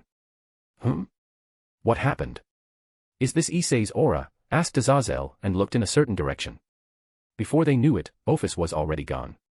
So what should we do now? Wanted Michael to know. I think that she'll follow that aura. Let's go to clear the enemies first and follow her afterwards, replied Surzex, before he sent a wave of power of destruction towards the remaining enemies. The two leaders nodded at him and started clearing out the enemies, too. Valley, Biko, and Arthur were within a bubble of magic power that protected them against the void, while scouring the dimensional gap to take a glimpse of their target. Hey Valley, is it really here? In this dimensional gap, asked Biko after the search for their target went on for a few hours. We'll definitely find it, answered Valley confidently. He decided to search for a few more hours, when he suddenly felt a familiar surge of draconic aura. What's wrong? Asked Biko. Change of plans. We're going to the underworld, commanded Valley. Why are we going so suddenly? But before Valley could answer him, Arthur, who was controlling the magic bubble that protected them through his holy sword, found a blonde maiden silently floating in the chaotic void. Chapter 511, A Weird Juggernaut Drive. Valley, while carrying Asia, arrived at the scene where Issei was rampaging in his juggernaut drive throughout the game field. The rest of his comrades were watching from the distance, unable to get close due to his enormous aura that threatened to kill them. After being filled with fury, Issei unwittingly forced himself to enter into juggernaut drive by unconsciously borrowing more power than he was capable of handling from Drake and his past possessors who left their will inside of the boosted gear. He then used that power to beat Shalba up, before using a move called Longina Smasher to obliterate him. Valley greeted them. "You folks seem to be having some trouble." "Valley," exclaimed Rias and noticed the girl in his arms, Asia. "I only came to see the fight. The Red Dragon Emperor and his juggernaut drive." But as Valley took a peek at Issei's current form, he frowned. "What's this? It's not purely juggernaut drive." Zenobia, despite being injured, ran towards Valley and grabbed Asia. "Asia." While crying tears of joy, Zenobia hugged the friend whom she thought of as being already dead. "Thank God." "Asia." After leaving Asia to Zenobia, Valley took a step forward to get a closer look at the rampaging Issei. Different from what he expected, Issei's armor had something foreign in it. Instead of just red scale mail, some parts of it were black, with strikes of gold. While Valley was busy observing Issei, Biko and Arthur started talking to the Gremory peerage. "This healer chick is your peerage, right?" said Biko as he watched Zenobia cry. "We happened to come across her while we were moving through the dimensional gap," explained Arthur. "Don't worry about her, she's alive," added Valley. "But Hayate Issei. It seems that he haphazardly activated the Juggernaut drive. Can he revert back to normal from it?" asked Rias. "Who knows? If he doesn't revert back through sheer willpower, he'll keep expending his life force before eventually dying," replied Valley. "Then we have to tell him that Asia is okay." "That's pointless. Besides, can you even get close to him? You'd die." Rias gritted her teeth. "Then again, I won't stop you from trying," said Valley and continued to watch. "There's something else, Valley." Biko suddenly joined their conversation. What is it?" "About him consuming his life force. I can't see that happening." Valley frowned once again. "What do you mean?" "He's constantly absorbing ki from the surroundings and using it to rampage. In my opinion, that massive ki, if not for its messy control, is comparable to the damned geezer." Biko smiled wryly. Valley and Arthur's eyes widened in shock as they both knew who Biko always called a damned geezer. "Is Hayate Issei a ki practitioner?" "But there's no info about it anywhere," muttered Arthur. "He gave it to him," muttered an unexpected voice out of nowhere. Ophus had silently appeared beside them and answered them like this. "You're also here?" Valley was surprised. He already expected her to appear, but he thought that she would only do so when Great Red appeared. "Wait, what do you mean, he gave it to him?" "My snakes," answered Ophus briefly. So that's how it is, thought Valley, when the black color on Issei's armor and the weird aura came to his mind. But who is he? I can only guess that it's Kasuk Urahara. Who is she, wondered Rias, while Akino pretended that she didn't know her. The leader of the terrorist group Chaos Brigade. The dragon god of infinity, Ophus. Coming from a teleportation circle, Surzex, Azazel and Michael came following after Ophus. Valley, Biko and Arthur prepped themselves for a battle and got ready to escape, and as expected, Michael immediately casted restraining magic after seeing them. However, before it could even reach them, Ophus waved her small arm, and a wave of black energy erased that magic. After that, Michael only sighed and didn't try anything further. "Ni-sama, Azazel-sensei and Michael-sama. You're here." Rias and the rest of the peerage greeted them. Azazel looked towards the unconscious Asia and said, "I already heard what happened to her." "Did you save her?" "We coincidentally came across her," answered Valley and resumed watching Issei, who was now roaring towards the sky and releasing energy blasts which destroyed his surroundings. Rias wanted to ask about Ophus, but now that the leaders were here, she left her to them and only focused on Issei's well-being. Hearing Valley's words, Michael and Surzex stopped forming plans in their head to capture them. This would be as thanks for saving Asia. Surzex heard Ophus's answer to Valley and asked her, "Why did you give your snakes to Issei-kun?" "I didn't," answered Ophus, but that only opened more questions for the leaders. "She didn't. Then where did that come from?" Surzex thought that the answer to this question could wait for a better time and proposed a plan. "Either way, we have to stop him from rampaging. I heard that to calm a raging ancient dragon, a melodic song is needed. I already asked Graphia to bring that song. We only have to wait for a few more minutes." But not even a second later, Ophus refuted him, "It won't work." Surzex furrowed his brows and asked, "Why?" "Because it's not just Drake." Ophus then started walking towards the rampaging Issei. "What are you doing?" Azazel took out his sacred gear and got ready to fight. "If you're going to hurt him, you'll have to get through us first." While walking, Ophus started muttering. He said, "If it doesn't work right, turning it off and on might fix it. If it doesn't, you could also smack it until it works again." Red energy blasts came towards Ophus, but her magic circle deflected it without any effort. Those who heard her words didn't know how to react and were trying to guess the meaning behind her deep words. But one of them tried her best not to facepalm, as she knew only one person who could have said that to her. "Endure it, Aino. Damn it. That bastard's influence on her is greater than we thought. Smack it until it works again. What's up with such unreasonable logic? Don't teach that to a being that could destroy the world by smacking it," retorted Aino inwardly. Ophus raised her hand and from it, a gigantic mass of energy in the shape of a hand appeared. "Wait. She doesn't mean that literally, right?" exclaimed a stunned Azazel and shouted, "Damn it. Stop her. Issei might die." But no one could react fast enough. When Ophus swung her arm downwards towards Issei, the gigantic black hand descended on him and obliterated everything. "Issei," shouted Rias and was about to fly out to Issei. However, the shock wave was so strong that Surzex had to cast a barrier just to block it. F***ck. If anything were to be smacked like that, forget about it working any further, cursed Azazel. The dust immediately cleared out due to the shock wave and the gigantic hand disappeared, revealing a small piece of remaining land and a bloodied Issei. His armor was broken into tiny pieces and he laid unconscious in the middle of it. Ophus looked at her hand and muttered, holding back. "It's hard." "Issei," screamed Rias once again and launched herself towards Issei. She was also followed by everyone in her peerage. However, Michael suddenly called out, "Wait. Stop. There's something strange." Rias and the rest stopped and were about to ask what was happening. But Michael didn't have to give an answer as a golden orb with red streaks emerged from Issei. "That is," muttered Azazel. He had a feeling that he had seen that orb once before, but his memories were failing him. From the golden orb, blood-red chains emerged and wrapped around the bloodied Issei. Issei's eyes, which were now pure red, opened widely as he roared to the sky. It didn't seem that he returned from his rampaging state yet. That's strange. The moment the Juggernaut drive disappeared, he should have returned to normal. But even without using his powers as the Red Dragon Emperor, he's still in a berserk state. "What's going on?" wondered Valley. "Isn't this really bad?" added Michael. "We can be sure that it doesn't look good, but we also don't know the cause. If it's not the Red Dragon Emperor, then what's happening?" "Is it because of that golden orb?" asked Surzex. "Should we destroy it?" "It's obviously something foreign," asked the perplexed Michael. "We can't. I'm afraid that we might endanger Issei if we were to do something like this." "At least, we should know what's going on," advised Azazel everyone and looked towards Ophus who was now silently watching Issei. "Can you tell us what's going on?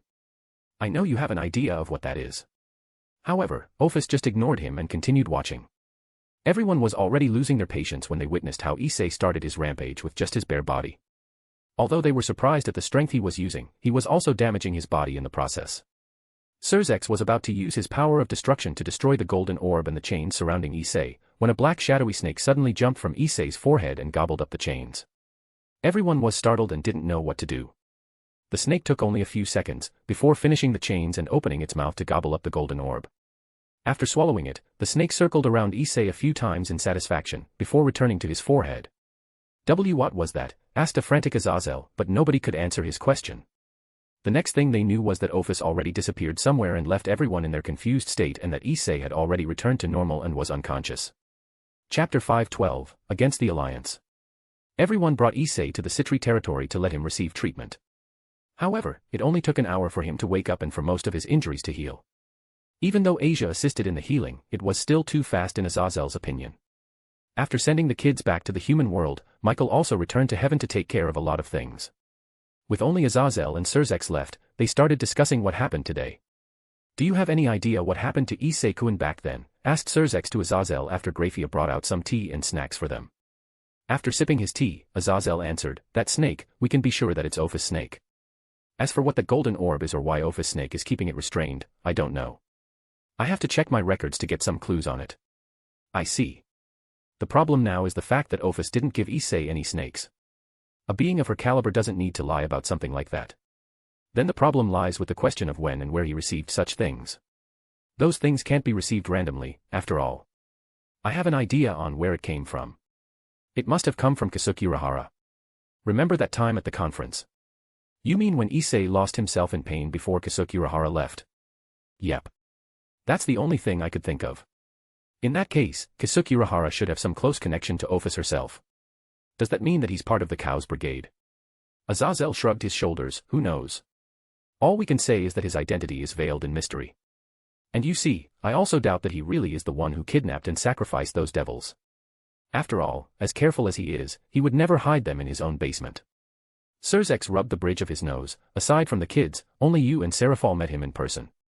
And if both of you doubt this incident, then it must be true to some degree. Olympus movements were also weird at that time. They got there too fast.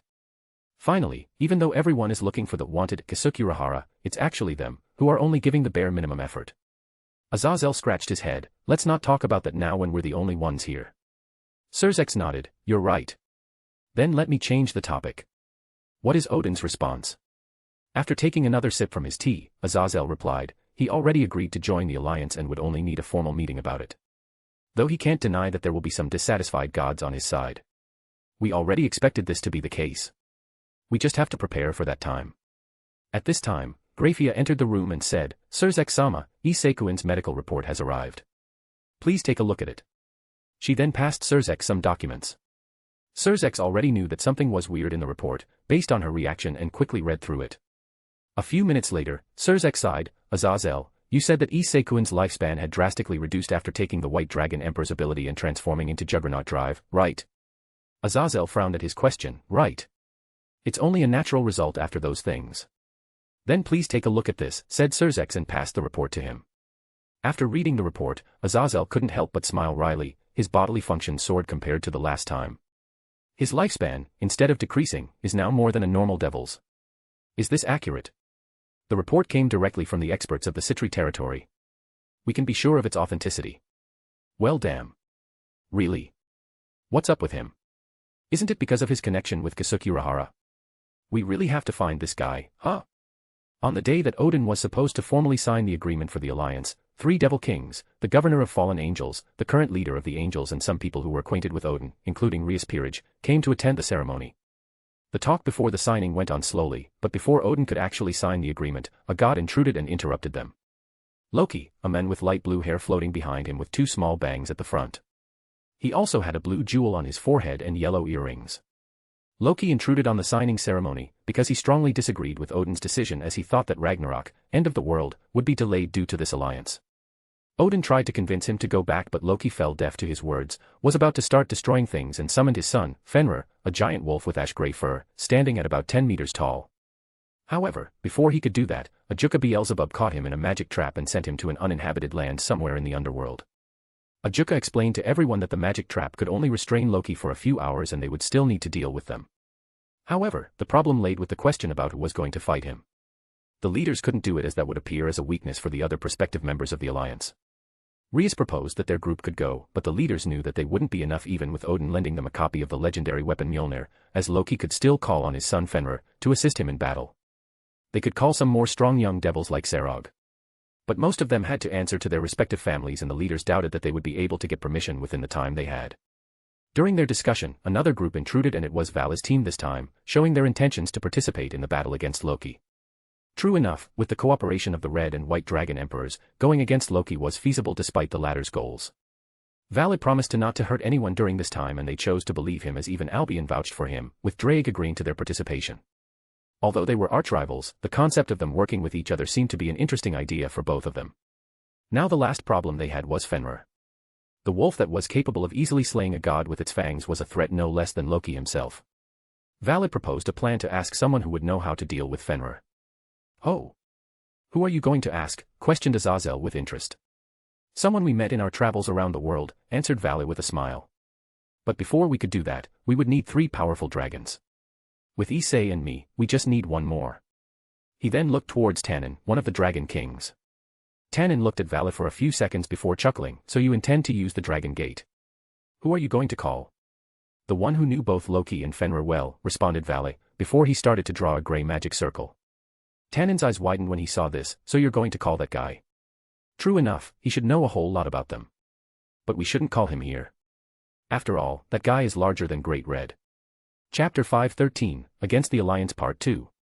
Vala's team, Rias Peerage, Barakiel, Irina, Rossweiss, and Tannen went to a large desolated place before using the Dragon Gate to summon one of the Dragon Kings and one of Loki's sons, Midgardsormr, the World Serpent. Midgardsormr is a grey eastern dragon with an enormous body measuring around 500 to 600 meters in length, well over 5 times the length of Great Red's body. When he was summoned, Issei couldn't help but comment, he's huge. But why is he still sleeping? The Dragon King's eyes were still closed. That's just how he is. He doesn't really care about anything and just continues to sleep until something interesting happens, answered Valley. What interesting thing could wake up this giant? Asked Issei. Just wait. He'll wake up naturally. And indeed, after a few minutes, the gigantic eastern dragon woke up and opened its eyes and visible confusion emerged from those golden pupils. Did I wake up in a wrong time when the red and white aren't fighting? A very laid-back tone of voice emerged from him. No. You didn't sleep that long. I'll give you the details later. Let me ask you a few things before you start dozing off again. Vala started talking to Midgardsormr. He asked how they could deal with both Loki and Fenrir, and as Midgardsormr doesn't really care about them, he readily answered. He told them strategies that could work on Loki, and they would need Gleipnir, the magical chains that are said to be impossible to carry, to restrain Fenrir. Although they got great answers, Midgardsormr kept falling to sleep in the middle of his sentences, which earned him the Sloth Dragon King nickname from Issei. After getting the location of the Gleipnir from Midgardsormr, they finally sent him away and sent Arthur and Lufey to retrieve the chain.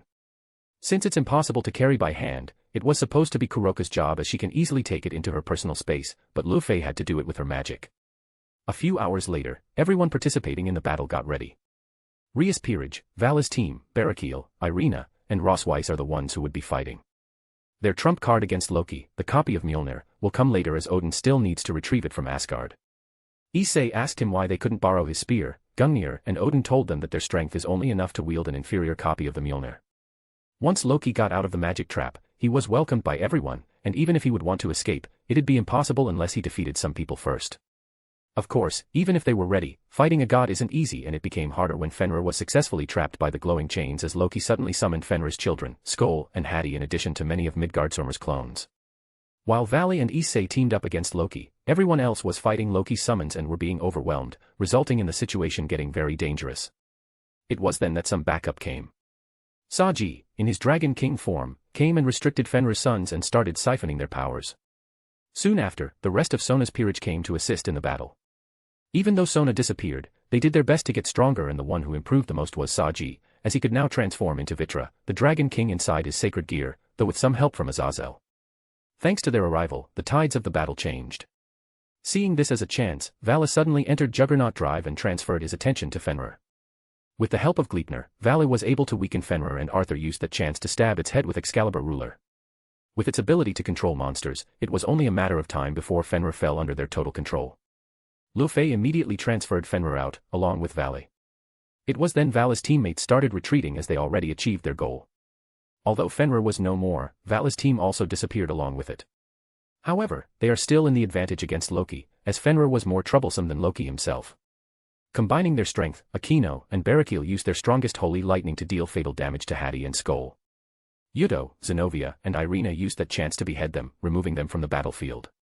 But even though the wolves were already out of the picture, the enraged Loki kept summoning clones of Midgardsormr, and without Valley, Issei wasn't a match against Loki and could only keep up because he kept boosting himself. But even that would soon reach its limits, as even though he has a strong body, it wasn't enough to match a god, especially a god that is one of the main ones in their respective mythology. But before Issei reached his limits, the copy of Mjolnir suddenly arrived, giving everyone hope that everything will end. Seeing this, Loki became even more enraged and desperate. He never would have thought that his father, Odin, would lend the Mjolnir, even though it's just a copy, to an outsider.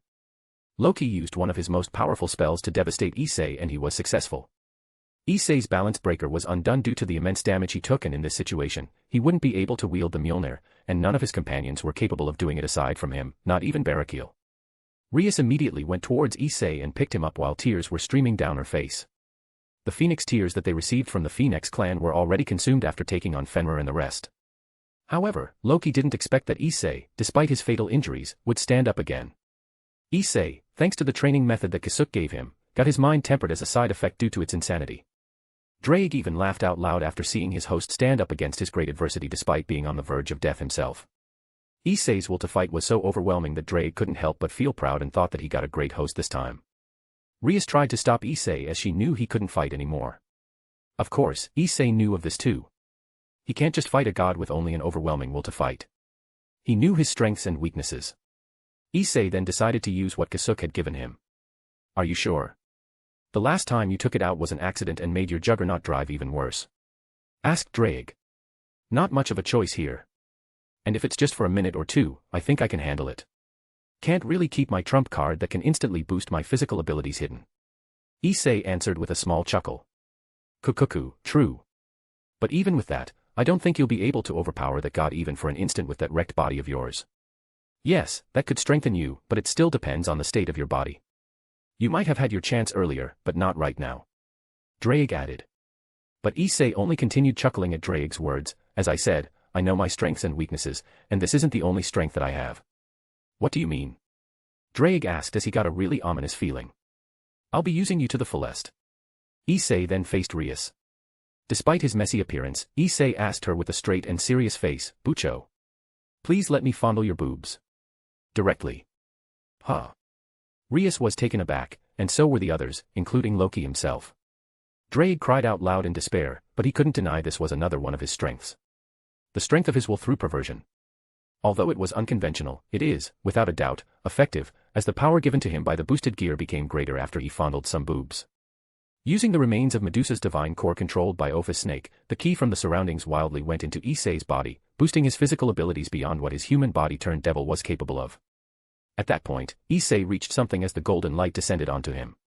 Using Rias' boobs as the medium, he was connected to a being that didn't exist in this plane. Introducing herself as the Shikigami, boob goddess, she claimed that she heard Issei's prayers and devotion and that she decided to give him her blessings, granting Issei additional strength on top of what he currently had. At the connection of such being, even Drake reeled back as he could feel that this Shikigami was countless times more powerful than both him and Albion in their heydays. Thanks to the Shikigami, Issei became even more confident and was able to wield the copy of Mjolnir with ease and overpowered Loki, successfully sealing him. Without Loki, the rest of the monsters were just mobs to the devils, fallen angel, and Valkyrie. Chapter 5:14, School Trip. Odin peacefully entered the alliance, not just with the three factions, but also with the Japanese mythologies. However, he left Rosweiss once again, which resulted in the poor Valkyrie crying in the corner for a whole day. Seeing her situation, Rias thought of it as a chance and invited Rosweiss into her peerage.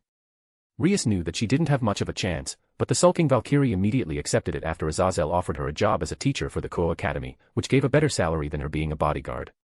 It was then that Rias' peerage welcomed their new rook. It was October and it had been a month since the incident with Loki.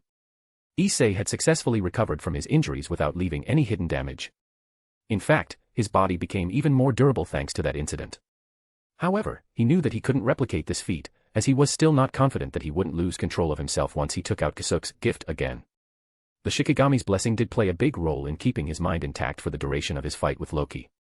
Also during that month, Issei went to spar with the strongest youngest devil, Serord Baal. Despite not having the power of destruction that members from the Baal clan possessed, Serord trained his body to the limit and he was acknowledged as the strongest young devil in their generation. It was clear that Issei was no match for Serord despite going into his balance breaker, but he also shocked Serord for how resilient he was. Aside from that, Ajuka also inspected Issei's evil pieces because he noticed something strange about it. As the creator of the evil pieces, it was impossible for him to not be interested in the changes of his own creation. After inspecting it, he noticed some codes within Issei's 8 pawns. Although it was normally not that noticeable, once Issei used the full extent of his powers, it could prove to be detrimental for him. Ajuka assumed that the changes happened due to the Juggernaut drive and the strange orb within him. He then fixed the problem and modified Issei's evil pieces, so that they could adapt to the changes brought by the boosted gear and the strange orb. Although it made Issei weaker in the short term, his potential as a devil became a lot better. Alongside it, Ajuka also gave Issei a key which seemed to be related to his boosted gear. When Drake saw it, he immediately understood what it was and told Issei that it was about time for him to unlock more power for the boosted gear. But he didn't tell him what to do with the key. As second years, Issei, Yuto, Zenobia, Asia, and Irina had to attend the school trip to Kyoto. On their way to Kyoto, Drake suggested to him to partially recite the incantation for the Juggernaut drive. Issei was shocked, but Drake explained to him that we wouldn't actually enter Juggernaut drive. Instead, he would be able to meet his predecessors. And Issei did indeed meet his predecessors, but all of them were just staring at blank space. Not knowing what to do, Issei was about to ask Drake for what he was supposed to do in this space, when a woman with long, wavy blonde hair and decorated with a head accessory while wearing a light purple dress appeared. She introduced herself as Elsha and Drake said that she was the strongest Red Dragon Emperor host among the women. She then provided Issei a box which contained Drake's real powers and told him that Ajuka's key would be able to open it.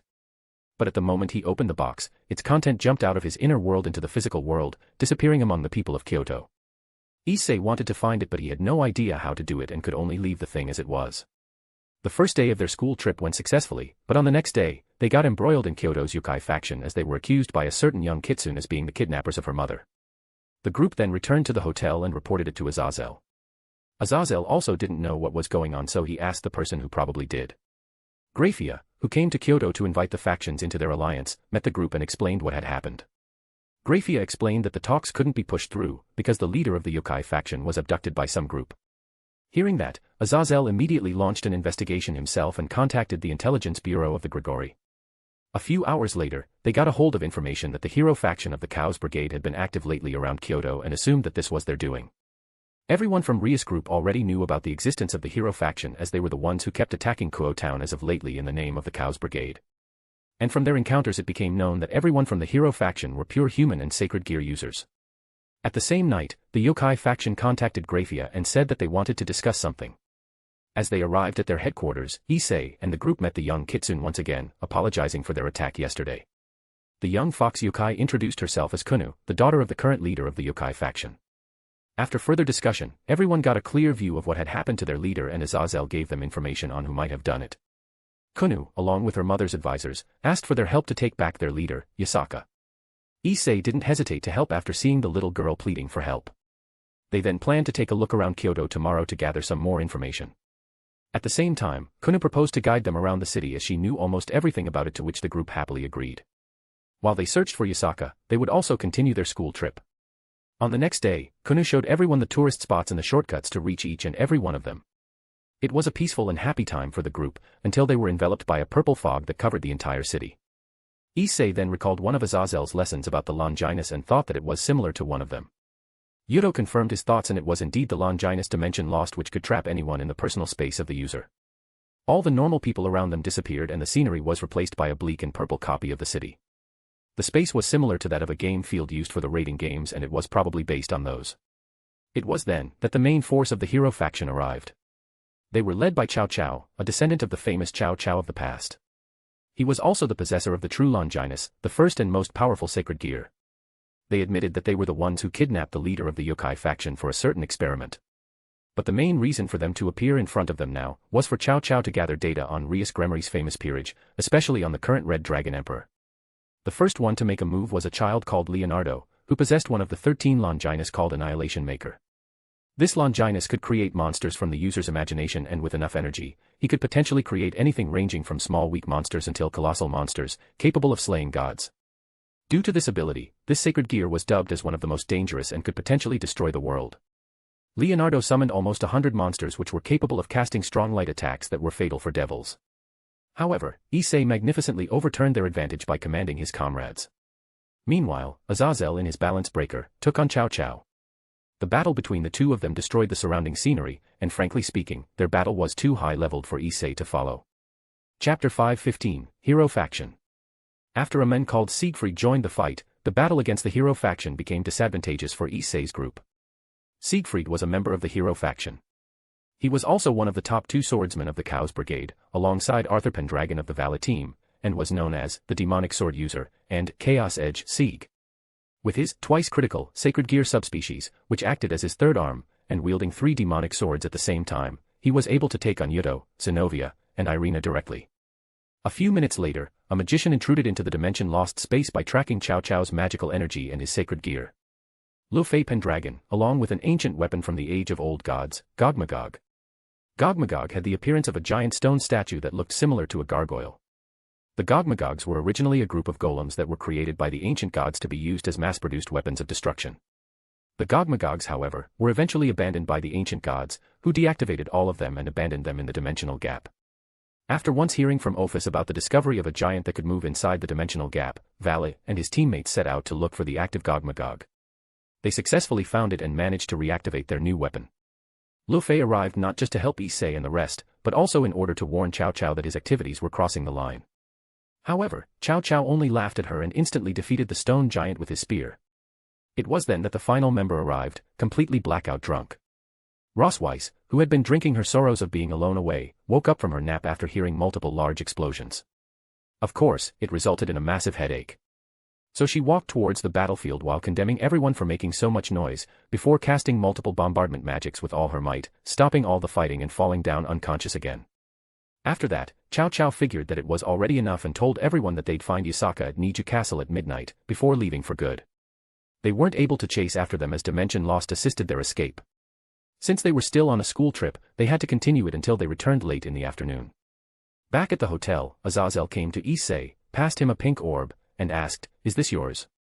But before he could answer, Drake claimed that it was the thing that escaped from the box which Elsha gave him.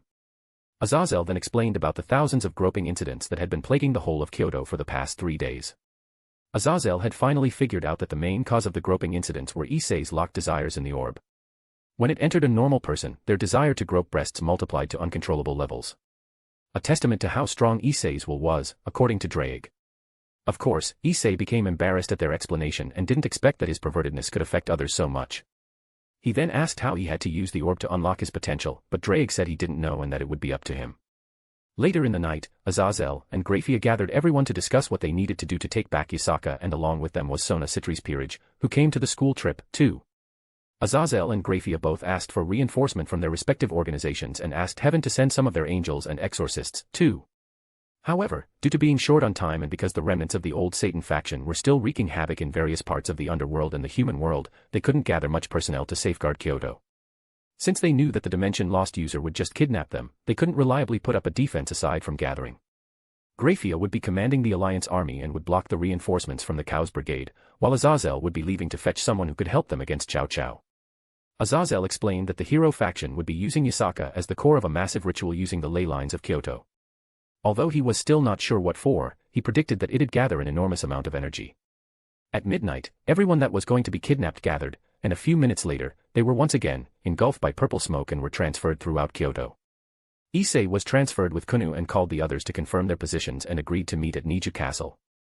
Along the way, Issei met with one of the hero faction members whom he had already fought in the past while defending Kuo Town.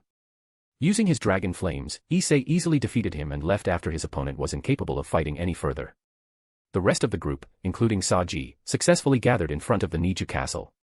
Although Saji's comrades intended to join them, they weren't included when Dimension Lost transferred them. The hero faction was only interested in Saji because of his Dragon King form and included him.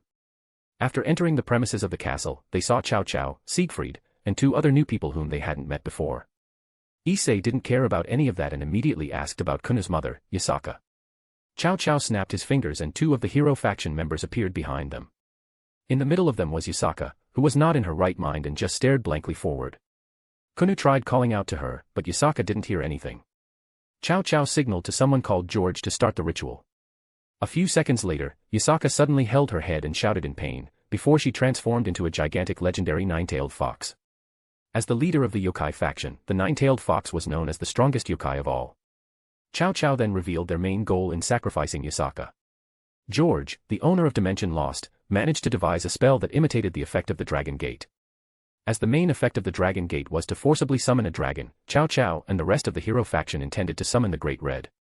For now, they intended to capture it, and if they couldn't do that, just gathering data about it was good enough. Issei tried to argue with them about the giant guy only peacefully swimming through the dimensional gap and that there was no reason to bother him. But before they'd finished speaking, Zenobia suddenly took out the sword which was delivered to her earlier from heaven. She gathered all of her strength and golden light exploded from the golden greatsword before she slashed towards Cao Cao and the rest, not giving them any chance to dodge. The resulting force from her sword was so enormous that she destroyed the entirety of Niju Castle and gouged the earth as if an asteroid hit it. Zenovia's new sword was the combination of Durandal and Excalibur through Heaven's alchemy technology. Thus she called it X-Durandal. Issei was dumbfounded at the ultimate attack on the opening of the round, but Zenovia argued that the opening attack is important in order to take the initiative. But, although the hero faction was within the explosion range, they came out of the ground normally and virtually unscathed. Without getting flustered, Cao Cao ordered George to start the ritual and the nine-tailed fox started rampaging. Since Saji's Dragon King form was a good match for the gigantic fox, Saji took on Yasaka as Vitra. On the other hand, Cao Cao's comrades started choosing their opponents among Issei's group. Siegfried chose Zenovia and Yudo, while the woman who claimed to be Jeanne d'Arc's descendant chose Irina as her opponent.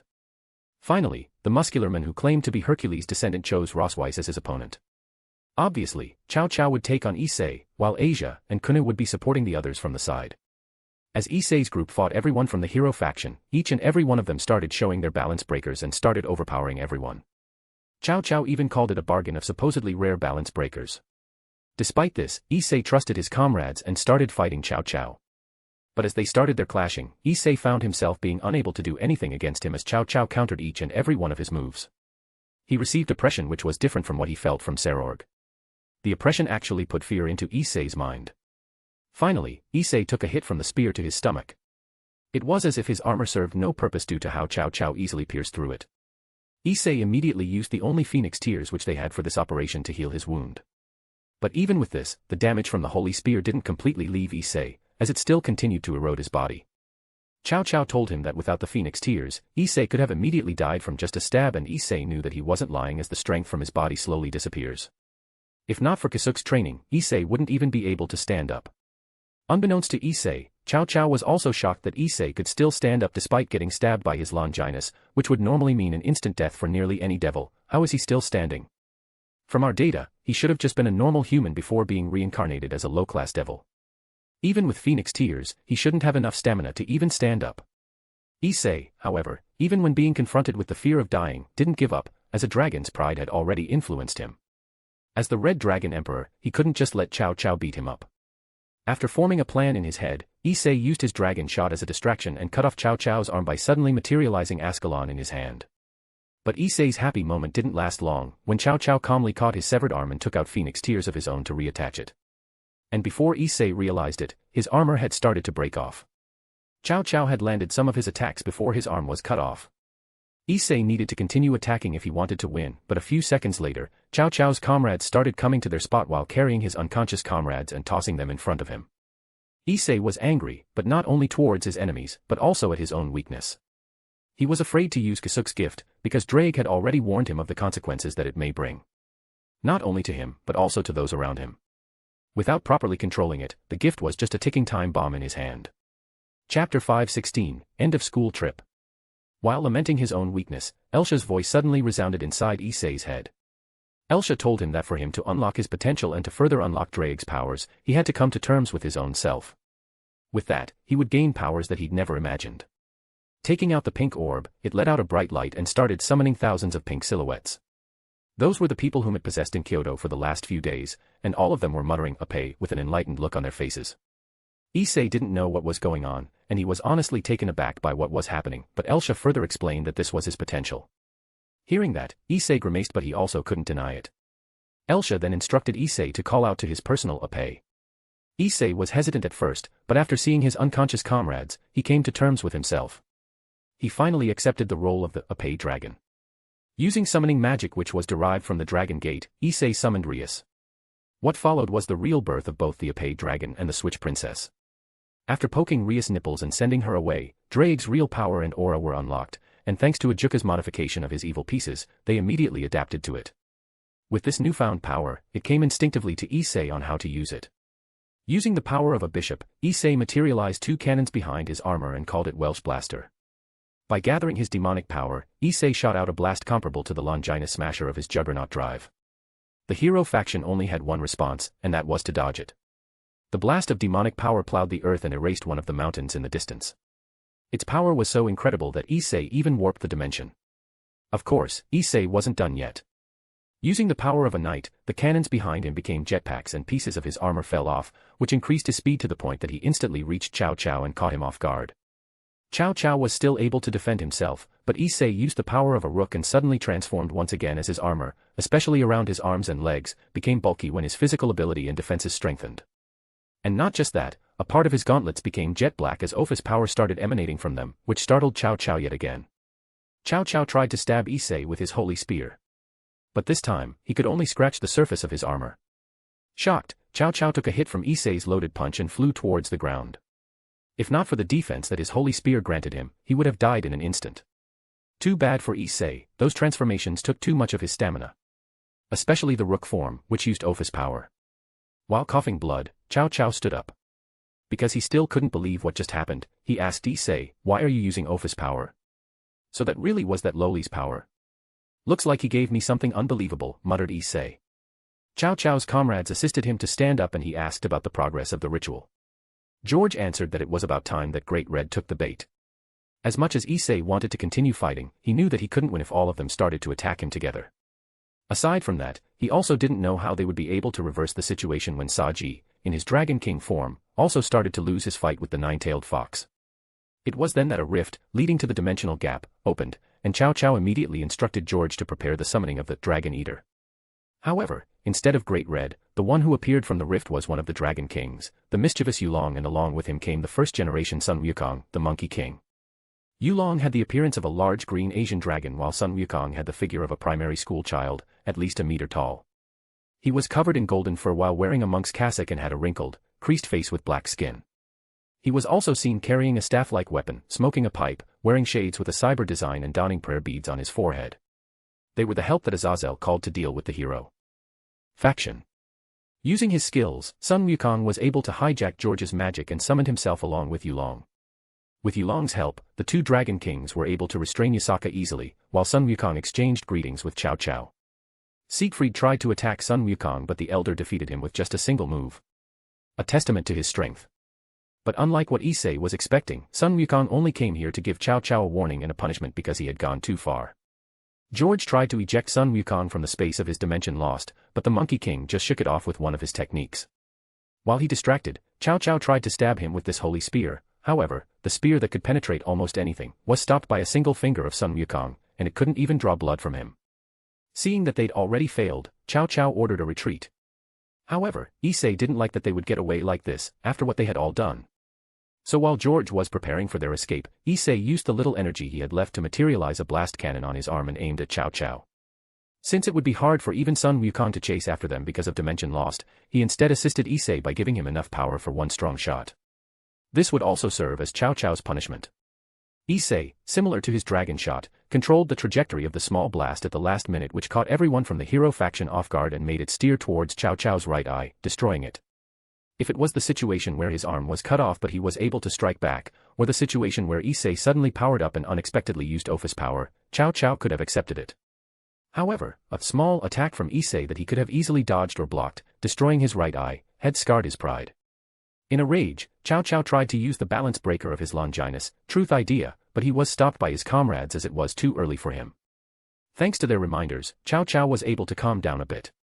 But before they left, he asked Issei to become stronger so that the achievement for defeating the Red Dragon Emperor wouldn't be meaningless. Once they left, everyone from the hero faction who was battling the Tri-Faction Alliance all around Kyoto also retreated. Thanks to the Great Sage's help, they were able to return Yasaka to normal. With that, their suspenseful Kyoto school trip came to an end. Chapter 517, Gremory vs. Bale. Due to the events in Kyoto and Issei's spectacles spreading throughout the whole underworld, the show, which was based on him, a paid dragon, became even more popular. To the point that he was requested to do live shows for the children throughout the entire Gremory territory. But each one of these shows put a mental strain on the proud Drake, to the point that he started crying and requested psychological treatment from Azazel through Fafnir. They would never have thought that one of the heavenly dragons would call for psychological support due to it being known as the dragon who loved boobs so much that he created miracles through them. Aside from that, their next raiding game would be against Serorg Bale, and the news had now gathered a lot of attention for many different reasons. One of them was because a lot of people thought that Ria's peerage represented the Devil King Lucifer faction, while Serorg's peerage represented the Great King's faction. Both of them were treating each other as a political opponent. The upcoming raiding game became so popular that there was even a press conference held, with both teams answering questions from the media of the underworld. However, one question for Issei almost broke Drake, and that was if he would get stronger if he were to suck on Ria's boobs. On the day of the raiding game, Azazel finally revealed to them that it wasn't just the whole underworld who would be watching the game, but also all sorts of mythological factions. Furthermore, Azazel mentioned that some VIPs would be coming to watch the match, like Hades, Indra, and Poseidon, though they wouldn't be revealing themselves to the public.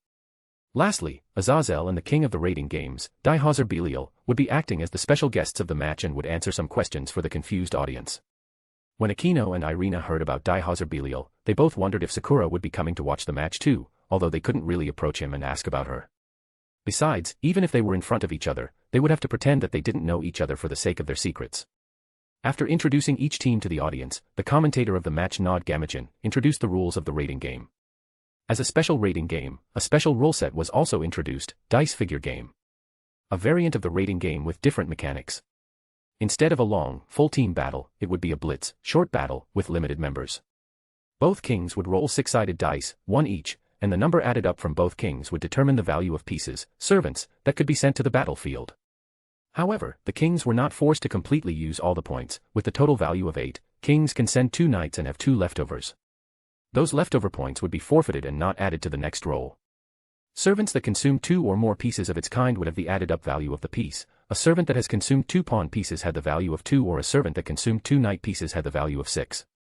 As for the values of each piece, the pawn was 1 point, the knight was 3 points, the bishop was 3 points, the rook was 5 points, the queen was 9 points, and the king's points depended on the strength of the king.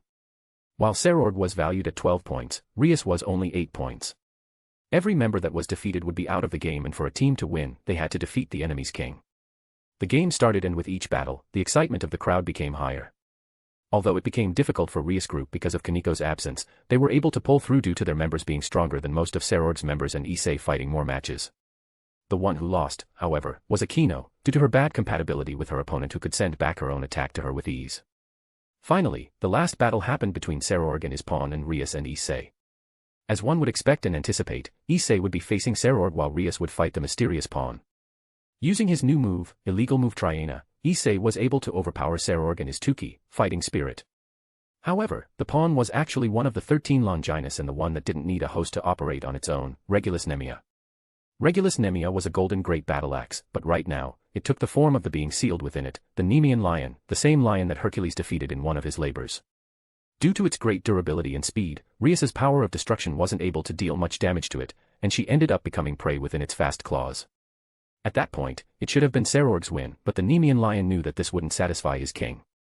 So it left Rias and gave Issei a chance to let her recover using their only bottle of Phoenix Tears, which was allocated to them before the start of the match. The Nemean lion also proposed to Sarord to use his full strength to defeat Issei, to which he complied after hesitating for a bit. Sarord knew that if he were to use his real power, it won't make those from his house happy. However, the idea of fighting Issei at full strength excited him, and it would be rude to still hold back after all of this.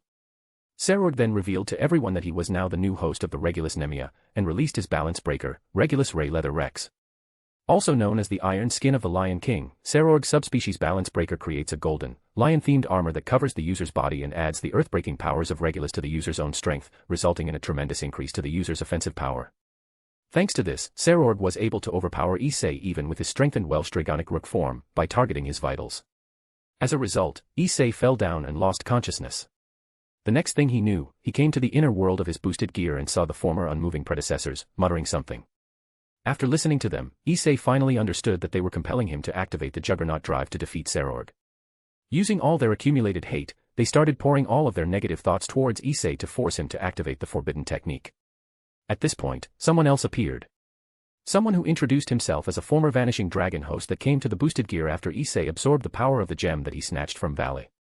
The former Vanishing Dragon host intended to help Issei shake off the effects of the negative thoughts, but as he was about to do so, he finally noticed that Issei was not affected by it, even a little. Issei just didn't know what he should do in this situation. The former Vanishing Dragon host ended up laughing out loud at the ridiculous sight that shouldn't have been possible.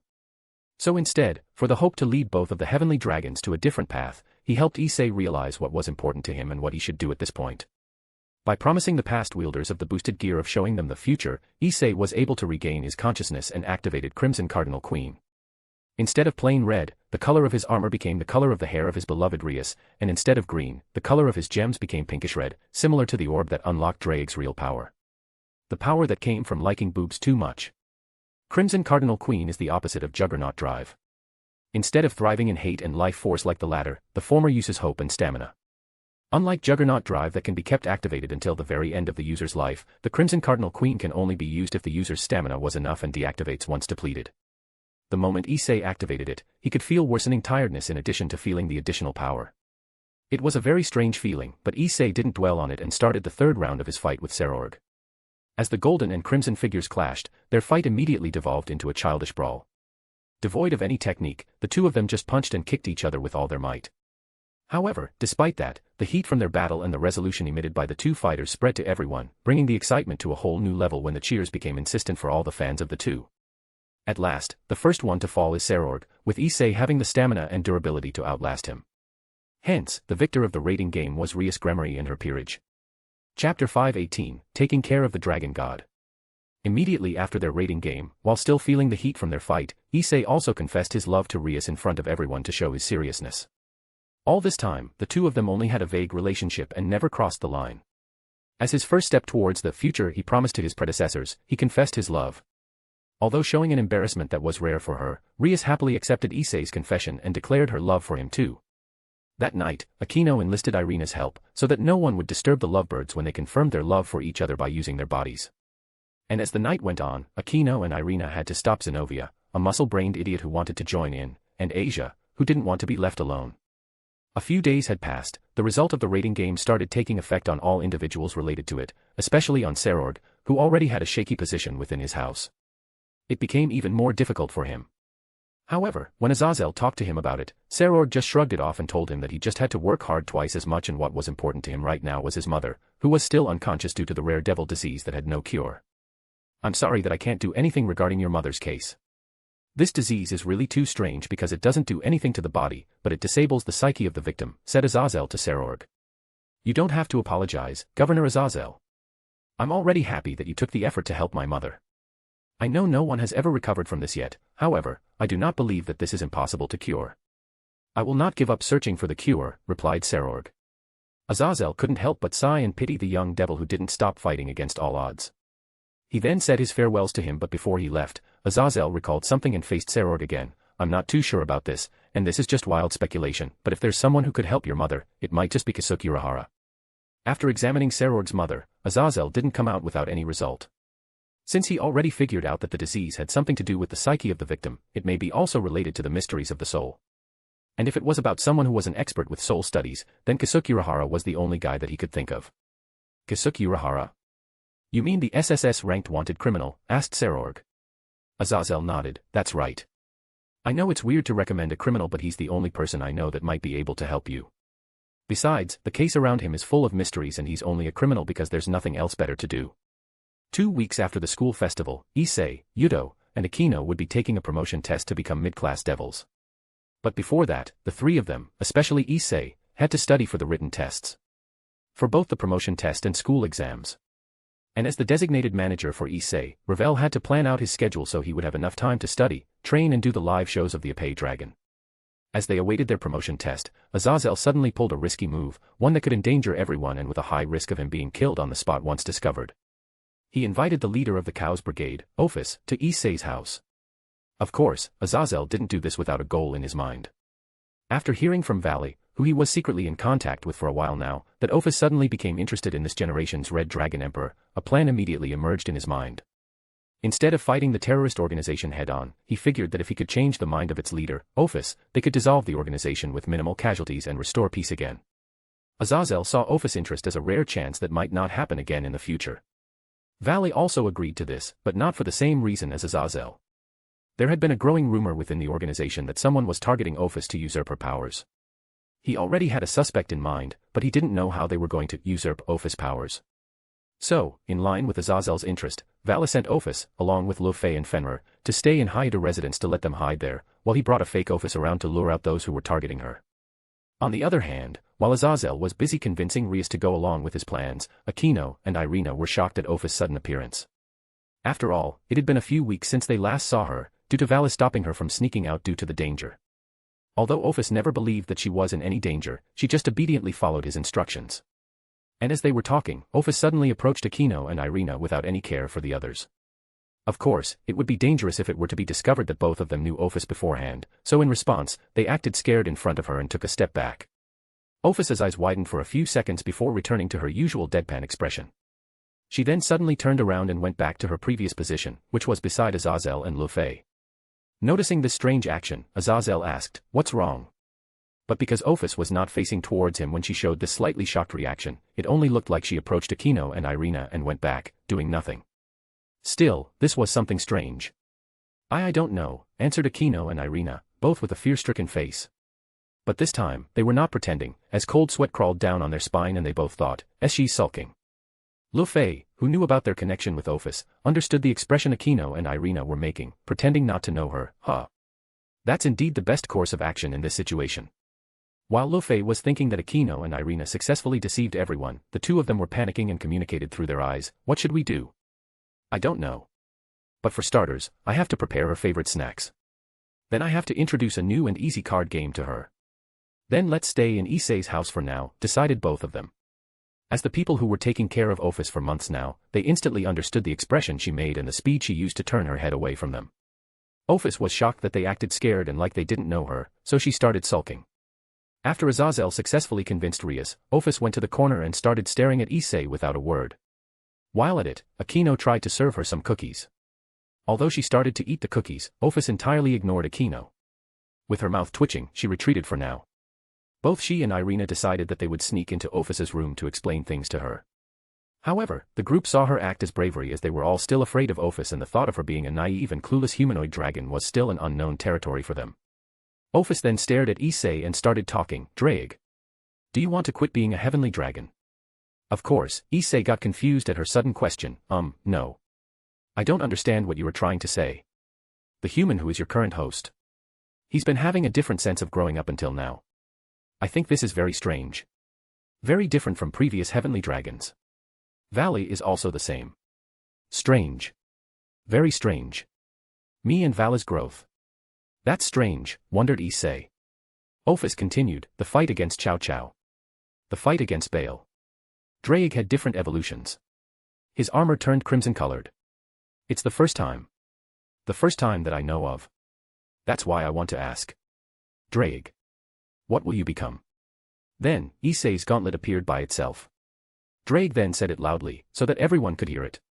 I don't know, Ophus. I don't know what this guy wants to become. I don't know, but it's certain that he's having an interesting growth. Since Issei figured that it was a lot easier for them to talk directly to each other, he shut his mouth. Two heavenly dragons mixed me as the infinite and great red as the dream into the chant. Draig, why did you think of becoming the king of domination? It must be the result of seeking strength. Because of that, I was eliminated. I couldn't become strong besides increasing the power of domination. I never thought that my red color could turn to crimson. I don't understand domination. Those from the Cows Brigade seek domination. I don't understand. Great Red isn't domination. I also am not domination. There is no way that a being that has been strong from the beginning would be able to understand the reasons for domination. You, who were born from the nothingness of the infinite, and Great Red, who was born from the illusions of the dream, must have been from a different dimension. Ophus. You appeared in this world after leaving the dimensional gap. What have you attained from this world, and why did you think of returning to your homeland? I also want to question you. Draig. Why do you try to become a different being? Will you discard domination? What is ahead after that? Draig didn't answer. Very interesting indeed. A conversation between a heavenly dragon and a dragon god is something you don't see often, muttered Azazel while listening to the two of them. However, the mysterious mood of the conversation suddenly changed when Ophus asked her the next question. Draig, will you become the Shakira Udii? Can you surpass a heavenly dragon by groping breasts? Draig, will you become a dragon that represents breasts? Draig, who had heard that, reacted in a way in which he needed to inhale some air. Ugh, even Ophus ends up saying that. You. Ha ha ha. My consciousness got cut. Counselor. Someone call the counselor. Chapter 519, Assault on the Dragon God. Carefully sneaking into Lu Fei and Ophus's room, Aquino and Irina didn't hold back in appeasing the not-so-obviously sulking lowly dragon. After taking out a variety of snacks and playing cards, Ophus finally forgave the two of them and returned to normal. Sighing in relief, Aquino and Irina then explained their actions to Ophus, which she silently accepted. Off to the side, Lu Fei was trying her best not to laugh at the unexpected situation and Ophus's adorable side. She thought she already knew everything about the dragon god, but she relinquished the thought after witnessing this. While Irina was distracting Ophus, Aquino invited Lu Fei to the corner and asked, "Tell me. Ophus being here wasn't just because of the fact that she was interested in Issei-kun's transformation, right?" Lu Fei nodded with a serious expression, "Yes, Aquino-sama. Vala-sama thought that she would be safer here." "Why is that?" "For better or for worse, Ophus is the dragon god of infinity and there shouldn't be anyone who could become a threat to her aside from Great Red." "That is indeed the case. Ophus-sama is very confident that no one could defeat her and has been disregarding any warning of danger. And that's understandable since there's virtually nothing that could harm her." Lu Fei then cleared her throat before continuing. "However, due to that, she doesn't have an instinctive sense of actual danger. Different from that, Vala-sama can very well feel the danger approaching her ever since the rumors of someone targeting Ophus-sama appeared within the organization, combined with Chow Chow-sama's move in Kyoto. Kyoto, muttered Akino, and fell into deep thought for a minute.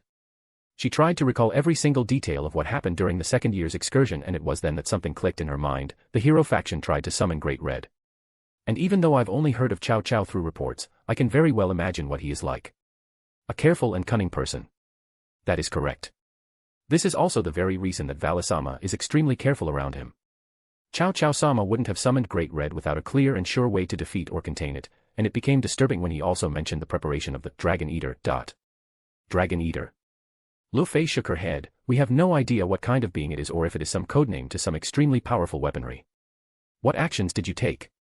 And what should we do? Asked Akino. Valasama planned to lure out those who were targeting Ophus-sama by going around with a fake of her. He also hopes to bait this Dragon Eater's appearance. For now, we should stay near everyone and keep Ophus-sama's presence from everyone else a secret. Understood. You're fine with me informing Serafal-sama about all of this, right? Of course. If we have Serafal-sama's help from the shadows, the pressure on us will be far less. Their time went by peacefully as the three devils prepared for their promotion. It was all peaceful except for the fact that Asia and Zenobia always tried to get into Issei's pants after they discovered that Rias had already taken the next step forward. Issei did his best to resist the two of them because it wouldn't feel right to him. Although he dreamt of being a harem king, he just got into a relationship with Rias. It wouldn't be right for him to do it with other people without fostering and growing such a relationship first. On the day of their promotion exam, which was held in the underworld, it was in the area under Ajuka's administration to be specific, and Issei was very nervous because he was very afraid that he would fail to live up to everyone's expectations. As the first part of the exam, Issei, Yudo, and Akino took the written test. Once Issei received his exam papers, the corners of his mouth couldn't help but twitch, because some of the questions were about the pop culture in the underworld, like, who are the characters who did this in a pay dragon, or, who saved magical girl Leviathan from this monster? Is this alright, thought Issei, but didn't delve any deeper into it and just focused on answering his sheet. However, once he took the second part of the exam, which was a battle test, Issei was very shocked at the power difference between him and the rest of the examinees. Of course, this would be the case as he had always been fighting existences that are around high-class devils and above and never thought of their rank beforehand because it was not really important in life and death situations. And another reason for Issei's twisted perception was due to him hearing that it took years or even decades for a low-class devil to be promoted and no one actually bothered to explain to him how abnormal his growth and those around him were. So he was very surprised when he heard afterwards from Azazel that, at least in terms of battle strength, Issei was already treated as a high-class devil, almost top class. After the exam, Issei sighed in relief. He was already confident that he would be passing the exam and become a mid-class devil after the results came out. The three of them returned to the hotel that they rented out. Since they received the news about Issei and Rias going out, the media of the underworld continued hounding them whenever they had a chance. Serious relationship between master and servant was too tasty a bait for them to pass up. And after it leaked that Issei would be taking the promotion test, the reporters had been camping around the venue for days without their enthusiasm decreasing. So in response, Surzex rented out a big hotel not far from the venue and requested direct teleportation, which was approved due to their circumstances. Waiting for them were the members of Rias' peerage, except for Ross Weiss, who returned to Asgard to learn and practice defensive spells so that she could be more suited for her Rook piece, and Gasper, who requested Azazel to help him getting more powerful and got sent to Grigori headquarters for more research about his sacred gear and bloodline. Among them were also Irina, Lu Fei, Fenrir, and Ophus, who came with them to the underworld. After a round of congratulatory greetings, the group decided to have a dinner party at the hotel's restaurant. Everyone happily had their dinner and they were in for a night of partying after these weeks of working hard for the promotion. Ophus was stuffing her mouth with pasta while staring at Issei, when purple mist started spreading throughout the surroundings. Predicting who it was, everyone got into their battle stances and waited. A few seconds later, from the couch in the restaurant, Chow Chow appeared along with George, who stayed behind him. So Chow Chow-sama ignored Valasama and came here, muttered Lu Fei. Chow Chow explained that he sent the rest of his group to Vale, but he also figured out that Vale wouldn't be bringing Ophus around, so he came here after getting the information that Ophus became interested in the Red Dragon Emperor's change. With almost everyone confused, Azazel told them his guesses that Chow Chow would be after Ophus. Although he didn't have concrete evidence, he was able to guess what was going on thanks to his experience. Lu Fei also confirmed his guesses and supplemented additional information for everyone to understand what was going on. Chow Chow is after me, asked Ophus while tilting her neck. Chow Chow smiled and answered, yeah, Ophus. We need you, but we determined that we don't need the current you. I do not understand. I would not lose to Chow Chow. That would be the case. You're too powerful. To tell the truth, I don't know what would happen if I took you head on. So let's fight a bit. Chow Chow stood up and spun around his spear skillfully, and from the tip of his spear, a really bright light blade formed. It had an intense light that would give any devil a chill, the light from the ultimate spear. With the sound of something cutting through the wind, Cao Cao disappeared without making even the slightest movement. Before anyone noticed, the blade of his spear already went through Ophus' chest. A critical blow. If it was a devil, he would have died in an instant. Not minding everyone's reaction, Cao Cao chanted, "Shine, the spear that destroys gods," and the light coming from the spear exploded. Seeing that, Lu Fei figured that it was really bad for all the devils in the surroundings and hurriedly cast a spell that blocked the light. However, even with her best efforts, it was not enough to contain it. At this moment, Issei transformed into his Welsh dragonic rook with some parts of his armor black in color and released his dragon aura, which was both crimson and black, to block the remaining light. Although it depleted Issei's stamina quite a bit, none of his comrades were hurt by the light. The light from the holy spear suddenly stopped, and the situation between Cao Cao and Ophus was revealed. Ophus still had the same deadpan expression while staring at Cao Cao. Although there was a spear embedded in her chest, no blood was flowing out. Cao Cao slowly removed his spear and watched the hole in her chest quietly disappear as if nothing had happened. That would have been an instant kill if you were a devil. I even put a lot of power in it so even other beings would vaporize. It would have taken half of the power of one of the gods who are weak against this spear. He then faced Issei and told him, "Did you see that, Sekirudii? This is Ophus. You cannot give it a critical wound even with the ultimate Longinus. The damage went through. To take down the power of infinite is not possible, even with the spear." Cao Cao then looked back towards Ophus while putting his spear on his shoulder. "She won't even fight back against me who just attacked her. The reason is simple, it's because she can kill me anytime she wants to. That's why she won't do it, even if I do something like this. Basically, she's not interested in anything besides Great Red. Out of the top 5 world's strongest not including Great Red, the strongest one is Ophus, and there is a huge gap between her and the second strongest, where you could say that she is on a totally different level. This is what the embodiment of infinity means." Chapter 520, Dragon Eater. While Cao Cao was busy explaining things to Issei, Lu Fei was able to lay out the magic circle she needed in this situation. After completing it, Fenrir immediately stepped on it and disappeared. He was replaced by a young man with blue eyes and dark silver hair. "Valley, good work, Lu Fei." Valley then faced Cao Cao with a smirk. "It's been a while since we met face to face, Cao Cao." Cao Cao turned to him and returned the smirk. "Valley. This is a shocking summoning." Lu Fei began to draw a circle in the air with her rod and said, "I have called Valley-sama here through switching his location with Fenrir-chan." Valley then continued, "I made Fenrir fight the other hero faction group members with Biko and the others in my place. I had predicted that Cao Cao would be coming here. So I made sure I had insurance. Now, let's finish things between us. But coming here only with George. Such a bold hero." "Rather than being bold, I thought that it would be enough with just me and George," replied Cao Cao. "Looks like you are confident, Cao Cao. Does it mean that you have the so-called Dragon Eater as your trump card? I'm guessing, is it a sacred gear possessor who specializes in dragon slaying or a new Longinus possessor?" Cao Cao shook his head to the sides hearing Valley's words. "No. That's not it, Valley. Dragon Eater is the codename we gave to a being that already existed. We didn't create it. It was already created. The God from the Bible created that being." Hearing that, the youth wearing a robe, George, spoke. "Is it all right, Cao Cao?" "Yeah, it's about time, George. Valley is here. Ophus is here. Sekirudii is here. The infinite dragon god and the 2 heavenly dragons. A combination where we couldn't ask for more. Let's call it. The time for opening the jar from hell has come." "Roger that. So the time to devour the infinite has come then." George, who put on a smile, made a gigantic magic circle behind him in the spacious lobby. An intense vibration shook the entire hotel. A very ominous aura was emitted from the magic circle. A cold air that gave chills to both Issei and Valley spread out. An intense pressure which they had never felt before came from the magic circle, and a feeling like they are a frog being stared at by a snake covered the 2 dragons. This presence is an overwhelmingly evil intent only directed at dragons. A trembling voice came from Drake. Issei became confused as to what being could possibly scare one of the heavenly dragons who were the embodiment of bravery. A few seconds later, a gigantic being on a giant black cross emerged from the magic circle. An upper body of a fallen angel and a lower body of an Asian dragon. In both hands, tail, and all over its body, there were countless nails driven through. The orifices on his face were covered with black bindings with glowing runes on them. "Goo!" A creepy voice came out from his covered mouth and his eyes started tearing up with blood. Pain, jealousy, suffering, and resentment. A sound that was mixed with all kinds of negative emotions. You could tell that it was a being that was judged by someone who harbored great anger towards it. There was black aura and mist coming out of the fallen angel dragon that was spreading throughout the lobby. Azazel's eyes changed when he saw the restrained being. This guy. To bring such a thing. So you released the seal of Cocytus, muttered Azazel in rage. Chow Chow took a step forward and started to speak as if he was reading a poem. It says that it is the poison of God. It says it is the evil intention of God. A forbidden being that made the people in Eden eat the fruit of knowledge.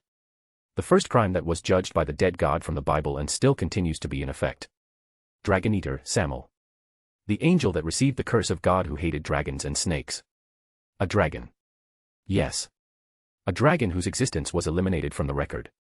Everyone except for Issei got an idea who Samel was. Confused as he was, he asked Azazel, Sensei, what is that? Even I know that it's dangerous just by looking at it. Do you know the story of Adam and Eve? Why yeah. I at least know about that. Azazel then began to explain. The one who turned into a snake and made Adam and Eve eat the fruit of knowledge is that. That action brought the fury of the God from the Bible. So God started to hate snakes and dragons to the extreme. That's the reason why dragons are depicted as evil in many of the texts from the church. He is a being that was made of the evil intentions of God, because of God's hate, a being who received many kinds of poisons and curses on his body.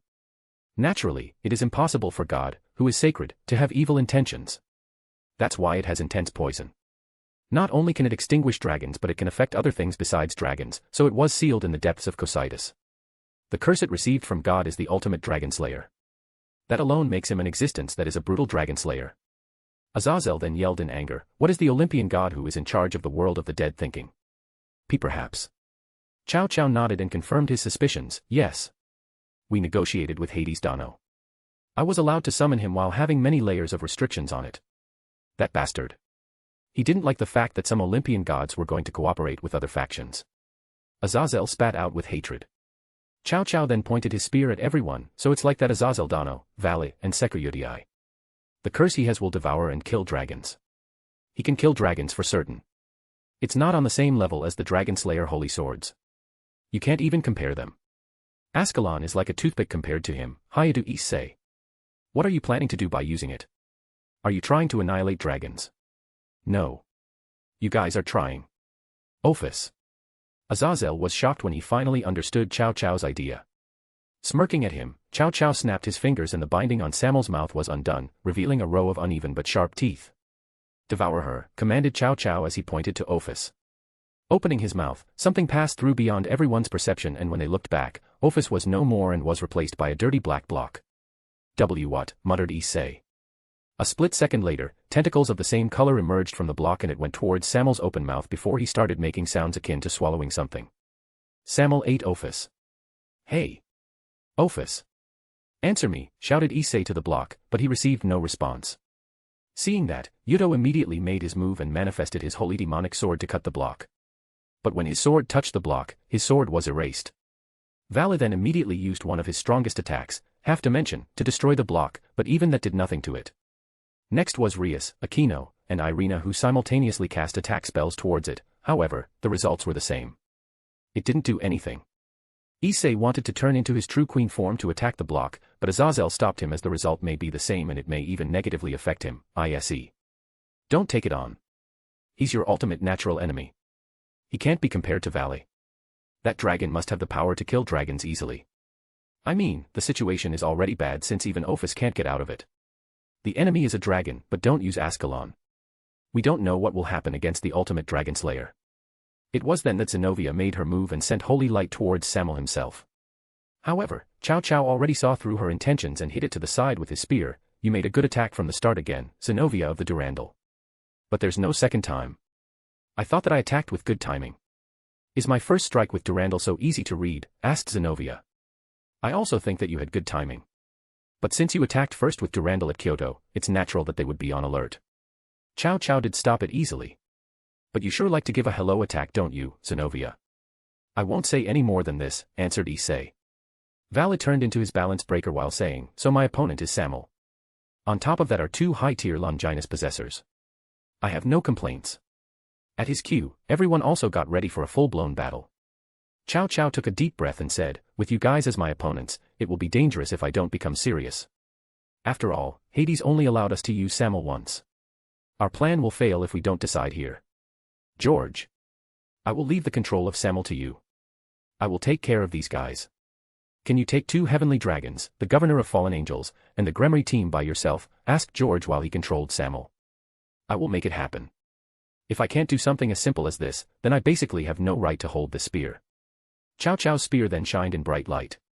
Balance breaker. After saying that, something in Chow Chow's body changed. A ring of light that gave out even more intense light appeared behind him, and 7 bowling ball-sized balls floating up in the air appeared. It was a silent balance breaker. The change was so minimal that his spear is practically the same. Chow Chow took a step forward. At the same time, the 7 orbs around him moved as well. This is my true Longinus's balance breaker, Polar Knight Longinus Chakravartine. Though it's still incomplete. After looking at Chow Chow, Azazel shouted, a subspecies. The balance breaker that the previous true Longinus possessors used until now were true Longinus Gutterdamarum. From the name of it, are you implying that you are the ideal ruler? Damn it. Even I don't know what those 7 orbs are. I actually want to call myself the ideal ruler of heaven. That sounds cooler, right? Vala landed beside Issei and said, be careful. His balance breaker's ability is called 7 treasures and has 7 sacred gear abilities. So there are abilities for each orb. While they were still shocked after learning about Chow Chow's unreasonable balance breaker, he made the first move, one of the 7 treasures. Kaka Ratana. One of the orbs then disappeared, and suddenly, the X-Durandal in Zenovia's hand broke. My X-Durandal. That's the first one. Kaka Ratana's ability is being able to destroy weapons. The only ones who can oppose this ability are those who are quite strong, explained Chow Chow as he continued to step forward. Chapter 521, Holy Spear's Balance Breaker. After Chow Chow's Chatsuka Ratana that had destroyed Zenovia's X-Durandal, he immediately followed it through with the side effect of this ability, an invisible and fast spear that punched a hole straight through Zenovia's stomach. Crying out loud, Asia immediately ran towards her fatally wounded friend to heal her. However, due to her wound, she wouldn't be able to heal anyone else until Zenovia was out of danger. Enraged, Issei and Kiba simultaneously attacked Chow Chow. However, the latter only dodged them and used the second ability of his sacred gear, Itsudiai Ratana, which rendered all women's unique powers useless, and aimed it towards Rias and Akino, taking them out of the fight.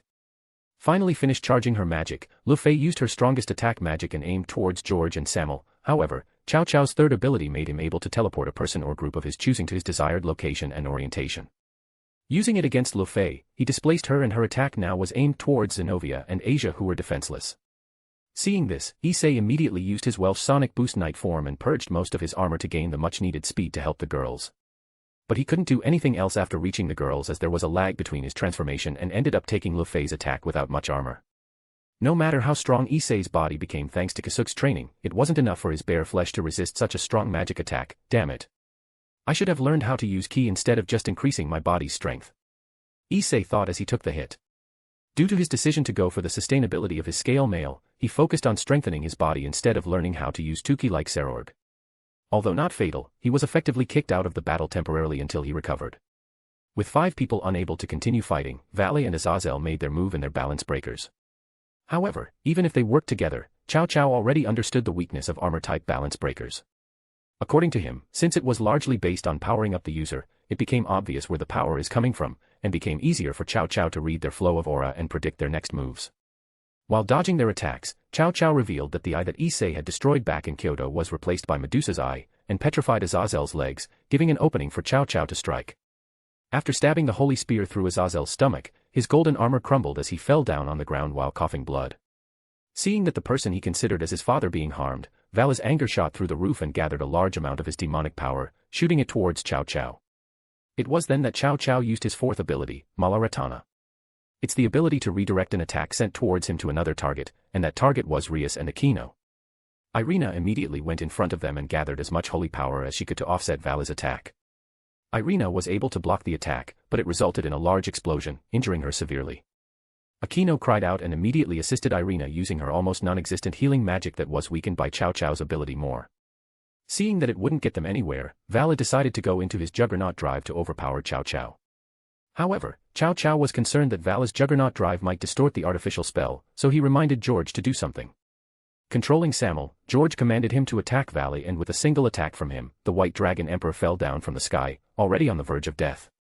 Even though he knew he can't do much, Kiba still tried to attack Chow Chow with his subspecies Balance Breaker, Blade Blacksmith, Glory Drag Troopers, but was instantly destroyed by the latter due to sheer difference in skills. After his short bout with Kiba, Chow Chow faced George and asked, "How much were you able to take?" Calculating the time, he thought that it's about time they ended this. More than 3/4. I would say most of it. I won't be able to connect Samuel to the present world more than this, answered George. Chow Chow nodded at him and said, excellent. That's enough. Snapping his fingers, the block that was covering Ophus burst, and Samuel sank back to the magic circle that summoned him, leaving this plane. Ophus, who was just released, looked practically. However, she looked towards Chow Chow and said, my power was taken. This is what Chow Chow aimed for. Yeah, that's right. Ophus. We wanted to put you underneath us and use your power. But having you do as we wish was very hard. So we changed our mind. Chow Chow pointed the tip of the holy spear to the sky and added, we will take your power and create a new Ouroboros. While puking blood, Azazel muttered, I see. You used Samuel to trim down Ophus's power and give birth to it by using the power you took. The new Ophus. Chow Chow nodded at Azazel's statement, that's exactly right, Governor. We want an Ouroboros that does as we command. Truth is, Great Red isn't a being that is that important to us. This plan all began because we are tired of pleasing her with it. And we were able to challenge and test the ideal of the hero faction about challenging the superior being of, can we defeat the infinite being and obtain it, Azazel smiled wryly and replied, splendid. For you to take down the infinite being in a way like this. No, Governor. This is different from taking it down. Actually, we do need the symbol to gather strength. In that part, Ophus was excellent. She became a propaganda tool and gathered those with power that made up a force like that. But using the dragon god whom we couldn't read what she was thinking as our puppet isn't good. Sounds like a human. It definitely is a negative way of thinking like that of a human. Chow Chow smiled at Azazel's words, I'm very honored with your compliment. Yes, I am a human. George then interrupted Chow Chow and Azazel's conversation to ask the former, Chow Chow. If it is now, can't you finish Valley and Haida Issei off? You are right. It's good to finish them off when we can. Both are increasing their power in an impossible way. In the future, they will become more troublesome dragons than Ophus. But lately, I'm thinking that it's a waste. I can understand why the leaders of each faction want to look over the two heavenly dragons.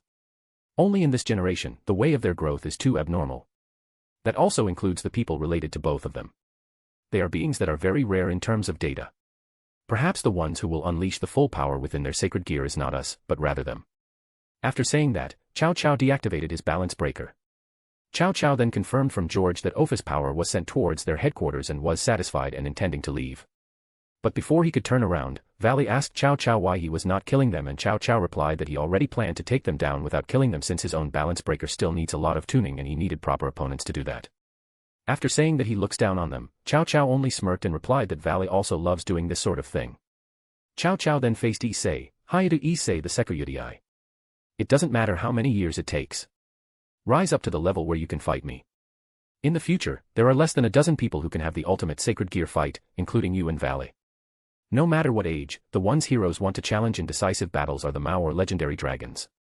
Clenching both of his fists and teeth, Issei silently agreed to him and vowed that he will get stronger to the point that he'll be the one letting him off without much care. George. Call the groups of Grim Reapers. Hades is after the weakened Ophus. Also, the swapping transportation that was done by the guys from Valley's team before. Can you try that? Can you transport me and swap me with Siegfried? I will leave the rest to Siegfried. I only saw it once so I won't know if it will work smoothly. But I will try it. To be expected from the descendant of that professor, George Faust, who made a pact with the legendary devil Mephistopheles. My ancestor was so great that it put too much pressure on me. Anyway, Roger that Chow Chow.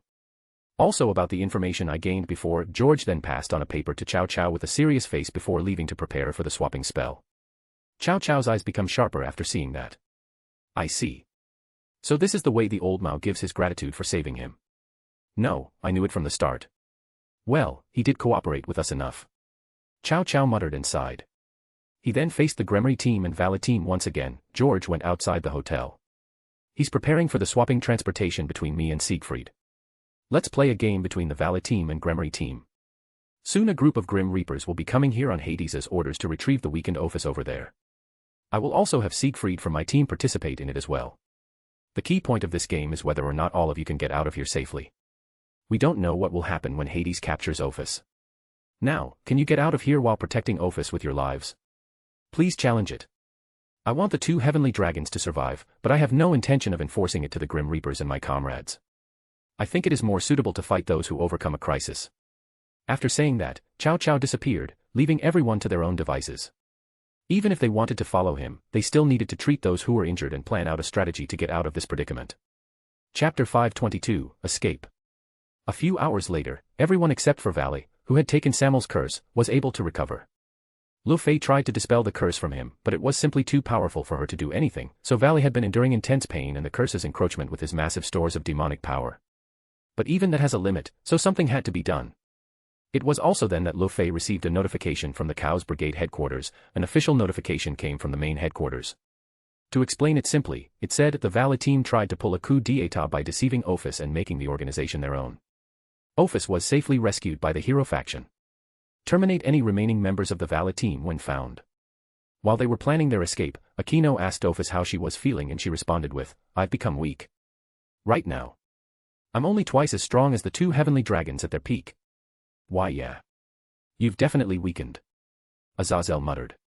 However, compared to him, others couldn't help but put up a shocked expression. According to George, the Ophus right now was basically the leftovers, and she still had the power of the two dragons that wreaked havoc on the battlefield that the three factions had to join forces just to deal with them. Ophus then revealed to them that while Samuel was taking her power, she sent out some of them towards another space and she just went outside to retrieve it. Now she's twice as powerful as the two heavenly dragons. "So the reason you said you would go around this floor is so you could retrieve the power you released to another space?" asked Azazel in shock. Ophus nodded. Seeing that, Azazel couldn't help but laugh. "Kukuku. That Chow Chow. He said he took most of Ophus's power, but Ophus released her power into a different dimension while she was having her power taken. She retrieved most of it just now and got back some of her original power. And she's still twice as strong as the two heavenly dragons in their prime. Looks like the hero faction took Ophus too lightly." Ophus then demonstrated to everyone by creating small black snakes on the tips of her fingers. "My power changed like this. This is what I sent to another space. That is what I retrieved. But I cannot leave here. Here, there is something restraining me." They were finally reminded of the predicament they are currently facing and started taking actions. Azazel faced Lu Fei and asked, "Lu Fei, you are talented in using magic related to space like Kuroka, right?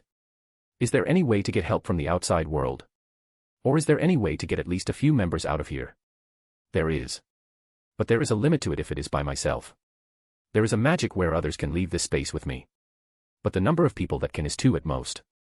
Since we performed swapping transportation with Valisama and Fenrichan, I think the barrier on this space became even stronger. I am pretty sure that it is impossible to perform swapping transportation once again.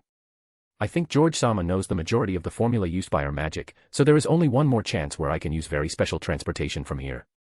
Lu Fei replied. They wanted to send Ophus away since they were aiming for her, but Azazel told everyone that it'd be useless as there was something holding Ophus in place. And the current Ophus was finite. It would be dangerous if the Grim Reapers were to get more of her power. After a short discussion, it was decided that Zenobia and Ravel would be the ones who'd leave with Lu Fei. They would be reporting the truth to the Alliance and also have Zenovia's exturandal repaired.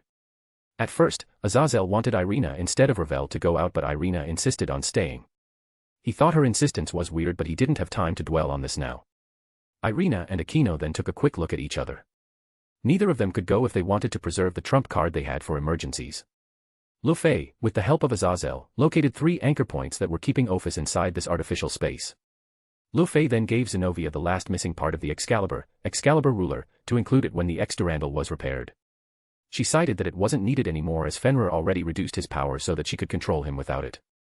After thanking Lu Fei for the final sword, the 3 of them stood on the magic circle that Lu Fei prepared to transport them out, but before they disappeared, Lu Fei warned everyone that Siegfried was different from the rest of the hero faction as he is not only cruel, but also malevolent. This is the main reason he was expelled from the church.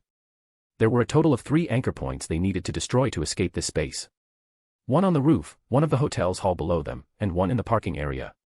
With hundreds or even thousands of Grim Reapers patrolling and destroying the barrier they put up, they needed to make their move now.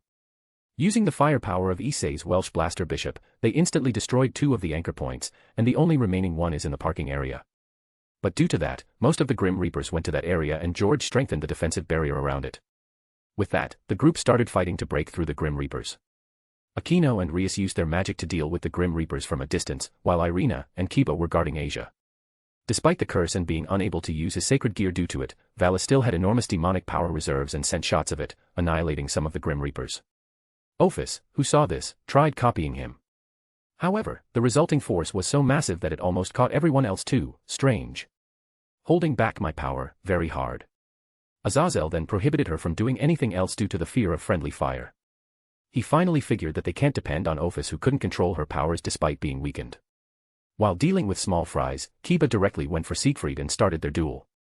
Unlike their previous engagement, however, Kiba could now fight toe-to-toe with the genius but evil exorcist.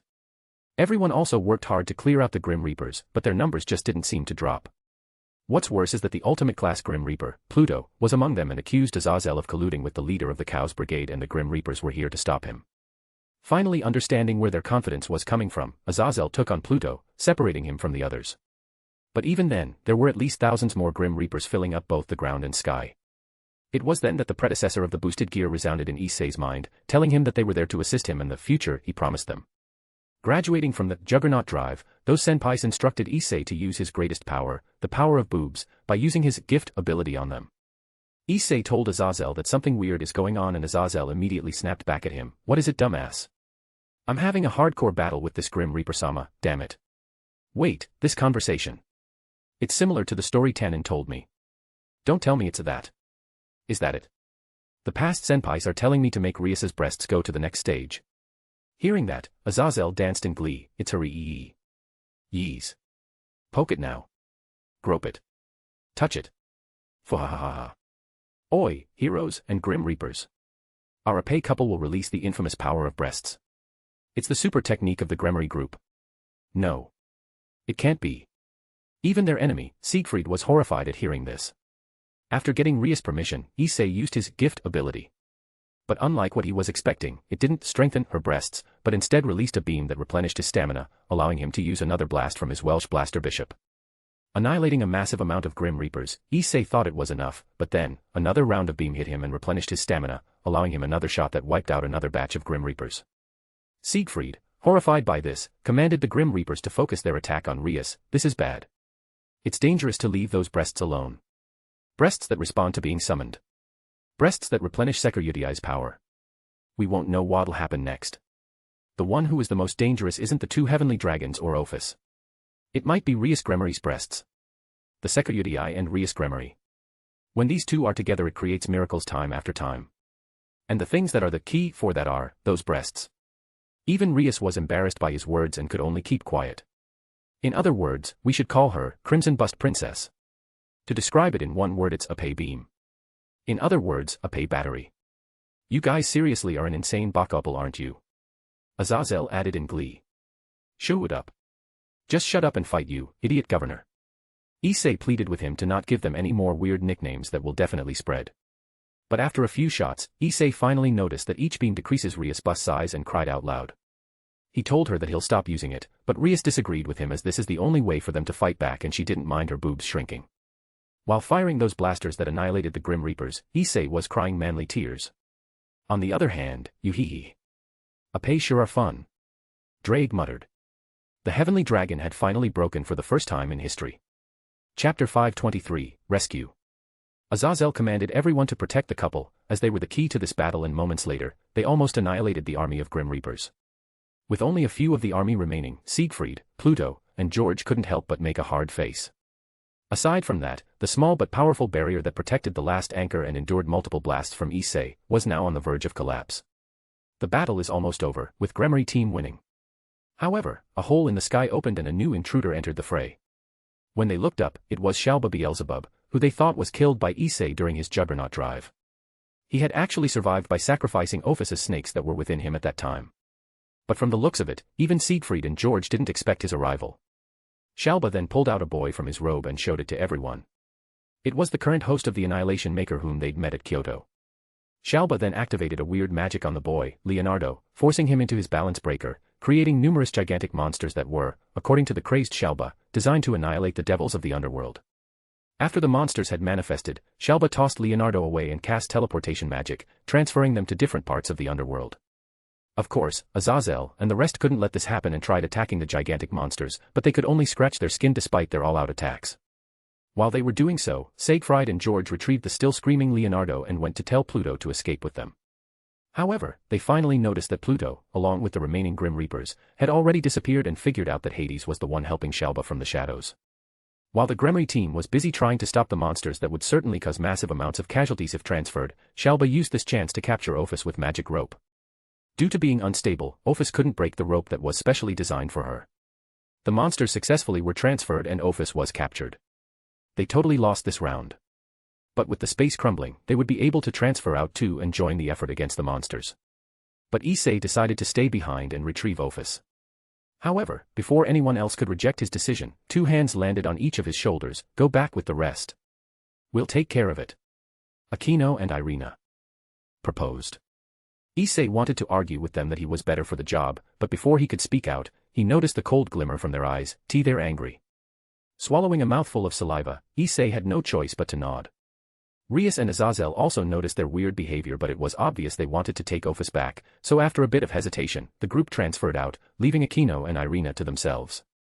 While space was crumbling and slowly revealing the dimensional gap, Akino turned to Irina with a smile. What's this? And here I thought that you'd be going with them. Irina, in response, snorted at her, don't look down on me. Seeing Ophus like that, of course I wouldn't be able to take it. Besides, if you went alone, how were you going to deal with that crazy bastard? You're tired and couldn't possibly defeat him. Well, I'll ask you to hand that over, Akino answered. Irina sighed, figures. But we're both in this together. I can't let you hog all the spotlight. The 2 of them then flew towards the crazy Shalba. A disgusting hybrid and a hateful bird. Color me surprised. And here I thought it would be Valley, or at least the Sekuyudii. His face then began to warp in rage, but instead, you 2 lower beings came after me. Don't look down on me. Releasing his aura, Akino and Irina were pushed back. Just with that, they figured that they wouldn't be able to fight him head-on. But even then, Akino and Irina were still calm. I'm sorry to disappoint you, but you have to return us our precious friend over there. Akino said while pointing at Ophus, which made the latter wide-eye. Hearing this, Shalba covered his face. Foo ha ha ha ha. You. A friend of this dirty being. That's the biggest joke I've ever heard. Of course you wouldn't be able to understand that, you friendless old devil. You're just a reject of society. Do you also chant, normies go explode, in your dark and dirty room, replied Irina. You. Shalba was enraged. However, the 2 girls didn't let him make a move further and took out an orb each from their personal spaces. While Akino took out a blue orb brimming with an enormous amount of mana, Irina took out a green orb filled with natural ki. Seeing this, Shalba became cautious and asked, what is that? But the girls ignored him and faced Ophus instead. Ophus-chan, you can endure this, right? As one of the people staying in Kasuk's shop and secret underground base, Ophus understood what they meant and said, easy. Then without a word, Akino and Irina threw their orbs towards Shalba and flew back as fast as they could. Due to suddenness and how mysterious the orbs were, Shalba failed to react immediately and the orbs collided in front of him, releasing the energy within them and creating a gigantic explosion. The real identity of those orbs were Kasuk's batteries that he used to gather pure mana and natural ki, along with pure soul power. After his disappearance, the gathering device couldn't be maintained and it automatically stopped functioning so that there wouldn't be any accidents. In Seraphal's exploration of the hideout, she was able to discover this and gave the batteries containing mana and ki to both Akino and Irina while taking care of the last orb which contained the soul power herself. She also told them the incompatibilities of mixing mana and ki and told them how to use them as a massive bomb in case of an emergency. Akino and Irina tried to use it earlier, but they recalled Seraphal's warning that the amount of energy contained in these orbs was enormous, and using it as a bomb haphazardly may cause more destruction to their comrades, so they decided against it. But now, the situation was different. The space wasn't cramped anymore, and they could run away from the resulting explosion. Aside from that, Ophus confirmed that she would be able to endure the damage. While being engulfed by the explosion, Shalba cursed his fate, "Wah. You bitches." Realizing that he won't be able to escape alive, he took out 2 needles covered in blood and injected all of his demonic power into them before throwing them towards the fleeing girls. "I'll take you down with me." Shalba was vaporized, but the needles were able to travel and hit the girls in their backs. The next second, both of them started falling from the sky, and while losing consciousness, they both felt the aura coming from their backs and muttered, "Samuel's curse." The crumbling space was engulfed by the explosion, leaving nothing behind. 2 days later, Ophus was smacking the red ground she was sitting on with her tiny hands when she felt a familiar aura emerging from the distance and looked towards it. Hat. A few moments later, a critically injured white being landed beside her and greeted her with his creepy voice, "Yo, Ophus-chan. It's been a while. Looks like a lot of things happened." It was the return of the most lovable shopkeeper. Chapter 524, The Return. Immediately after arriving in the dimensional gap, the hole which Kasuk created instantly disappeared and he started to appropriate his energies towards healing his crumbling body. That was way worse than I expected. I almost died back there. Just a bit longer and I'd be a goner, literally. But thanks to this experience, Kasuk would be able to create proper countermeasures to survive the pull of the chaotic void. Now then, where's the signal from Benihheim? But before he could focus on the activated Benihheim again, he noticed something else. Great Red was floating through the dimensional gap in front of him. But what actually caught his attention were the three girls on his back, Ophus and Himejima-san and Irina-san. Ophus also noticed him, but Kasuk didn't haphazardly approach them due to Great Red. When he took a look at the true dragon god, however, Great Red was also looking at him before bobbing his head. Kasuk had a feeling that he was telling him to get on. Betting on this feeling, Kasuk slowly approached Great Red, but even though he got near him, Great Red didn't look at him again. After confirming that it was safe, Kasuk landed beside Ophus and greeted her. "Yo, Ophus-chan. It's been a while. Looks like a lot of things happened." While repairing his body, Kasuk took a quick glance towards the two unconscious girls. They're alive but not far from dying. For starters, their bodies are no good anymore. Their souls are safe thanks to Ophus, but that won't last long, and they would need a new body on top of that. Just what happened here? And why are the two of them with Ophus and Great Red?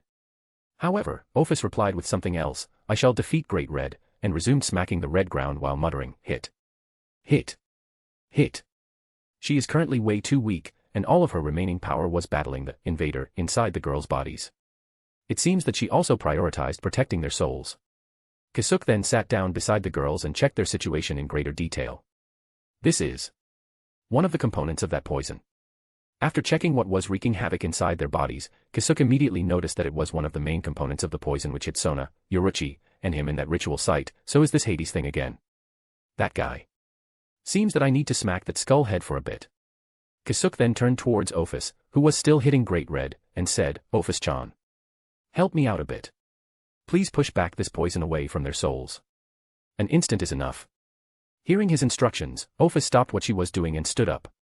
She then pointed her palm towards the girls and the snakes inside them started moving aggressively. Using that chance, Kasuk took out two specially made glass containers for souls before pulling their souls from their bodies. Since he needed to be careful with their souls, Kasuk immediately removed the evil peace and brave saint card which were attached to their souls in order to avoid any complications.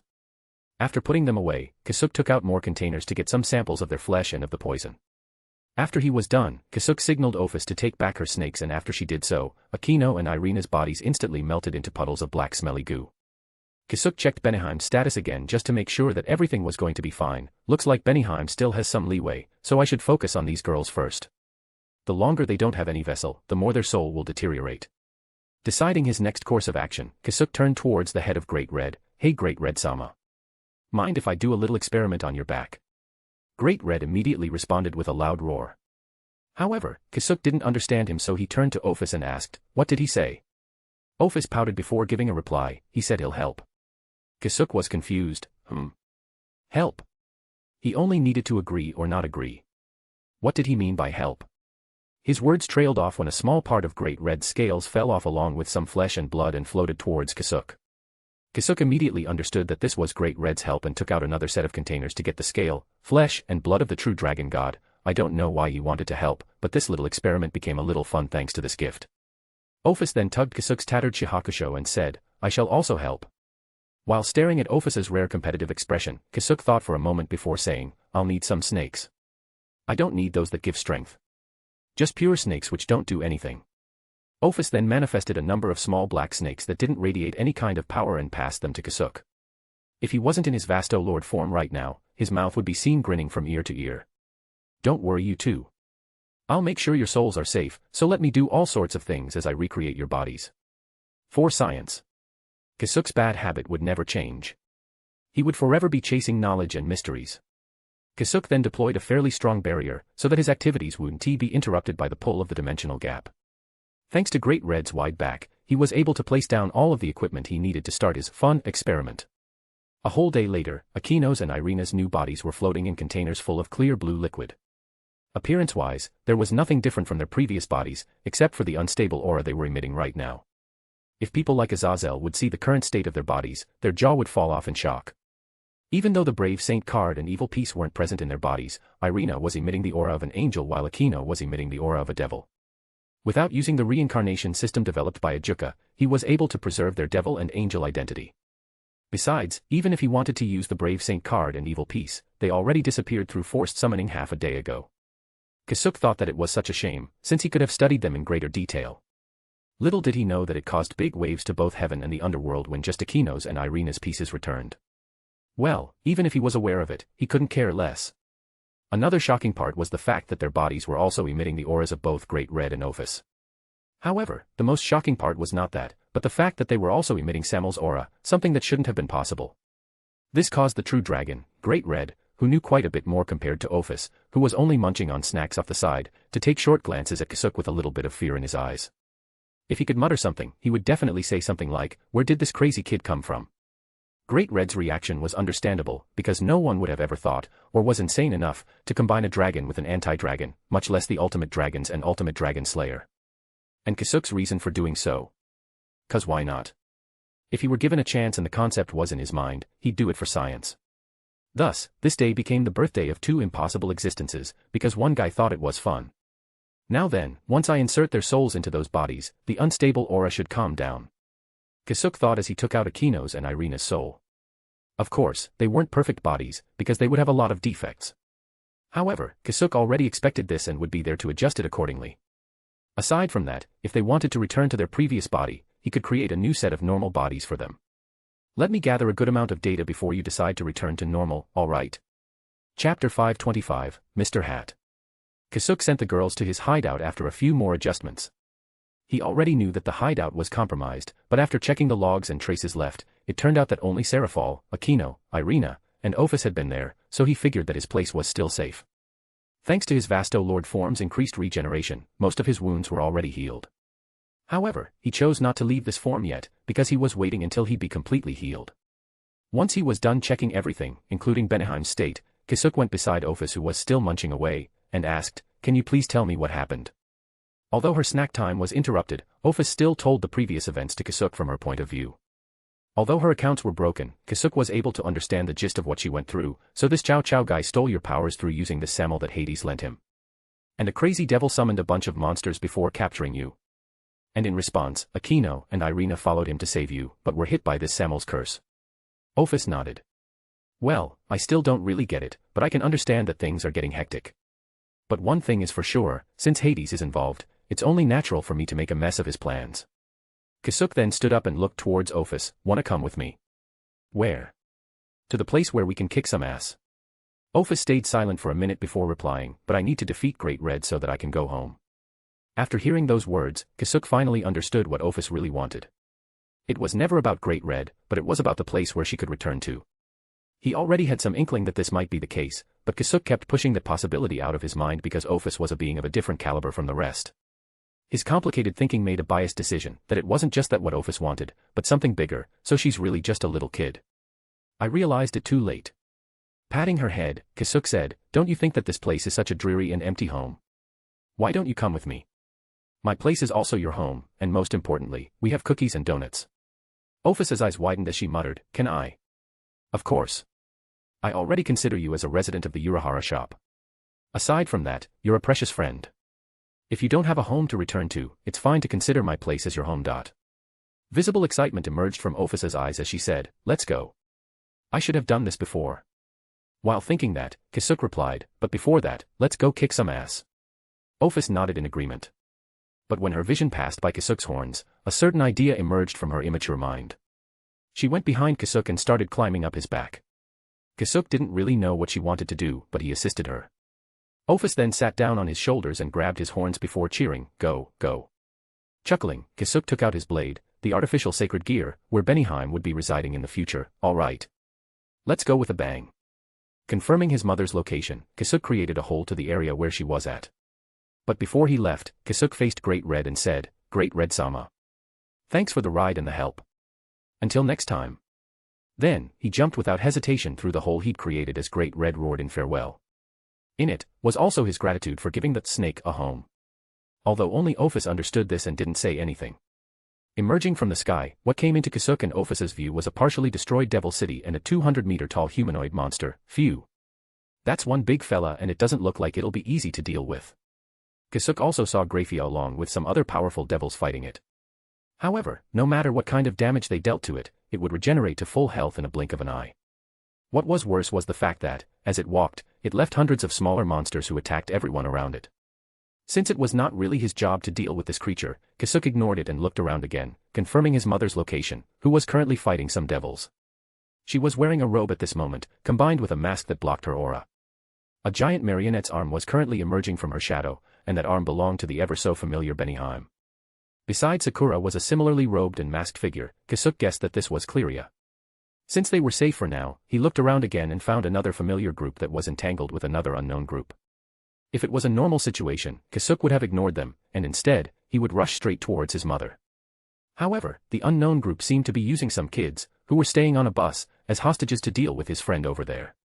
Kasuk knew that casualties were normal in the battlefield, and that one should consider doing everything possible to gain an advantage over their opponents. However, involving innocent kids in an adult's fight was stepping over the line in Kasuk's opinion. Kasuk might not be a good person, but he still had a line that he didn't cross. With that in mind, he redirected his falling body towards them, landing beside the kids with a loud bang. What? Everyone exclaimed at the sudden intruder. Of course, the first one they noticed was Ophus, who was riding his shoulders while seemingly having fun. "Oh Ophus," exclaimed Issei and Rias simultaneously. "What the hell? Who are you and where did you come from? And why is Ophus with you?" asked Hercules of the hero faction after he landed behind him. Although Kasuk had already regenerated from his serious wounds, from the outside, he still looked like a tattered white humanoid being with a strange hole and purple gem in his chest. Since Kasuk wasn't releasing any of his Ryatsuki right now, no one could feel any threat from him. "Wait. That sword," shouted Issei, and the rest looked down, towards Kasuk's blade. And sure enough, some people from Issei's group were able to identify it. After all, it was the sword that slew Kokobile. When Kasuk looked around once more, he got a closer look at everyone. Sona's peerage members were injured and Asia was taking care of them. Issei was in his balance breaker mode, but he and the rest couldn't make any rash movements due to the kids beside Kasuk. As for their opponents, all of them were looking at him with puzzlement. Kasuk then confirmed the appearance of the man named Chow Chow. Phew. What a dangerous spear. Thought he, as he caught a glimpse of the true Longinus. Kasuk, stuttered Issei. Kasuk ignored him for now and checked on the situation with the kids. When he looked at them, there was visible fear and confusion on their faces. Of course, that would be the case, as Kasuk's appearance right now wasn't very child-friendly. Ophus noticed this and thought of something, before suddenly manifesting the green and white bucket hat in her hands using her powers. Without any regard to Kasuk's horns, she placed the hat on his head and said, "Mr. Hat." Kasuk saw that the kids' expressions instantly changed, and one of them even asked, "You're Mr. Hat?" Kasuk didn't know what was going on, but it seemed that these kids knew his favorite hat, so he just nodded. The next moment, the kids started cheering in happiness, "Yay! Mr. Hat is also here." With a pay dragon and Mr. Hat working together, there's no way they would lose. The lovable shopkeeper was taken aback when the kids suddenly started cheering for him, and what confused him even more were the nicknames, a pay dragon. Mr. Hat. What the hell? Chapter 526, Welcome back. While Kasuk was busy thinking about what was going on with the kids, Hercules approached him and took a stance. "I don't know what's going on, but it seems like you're here to save them. Then I'll just have to beat you up like the rest of them."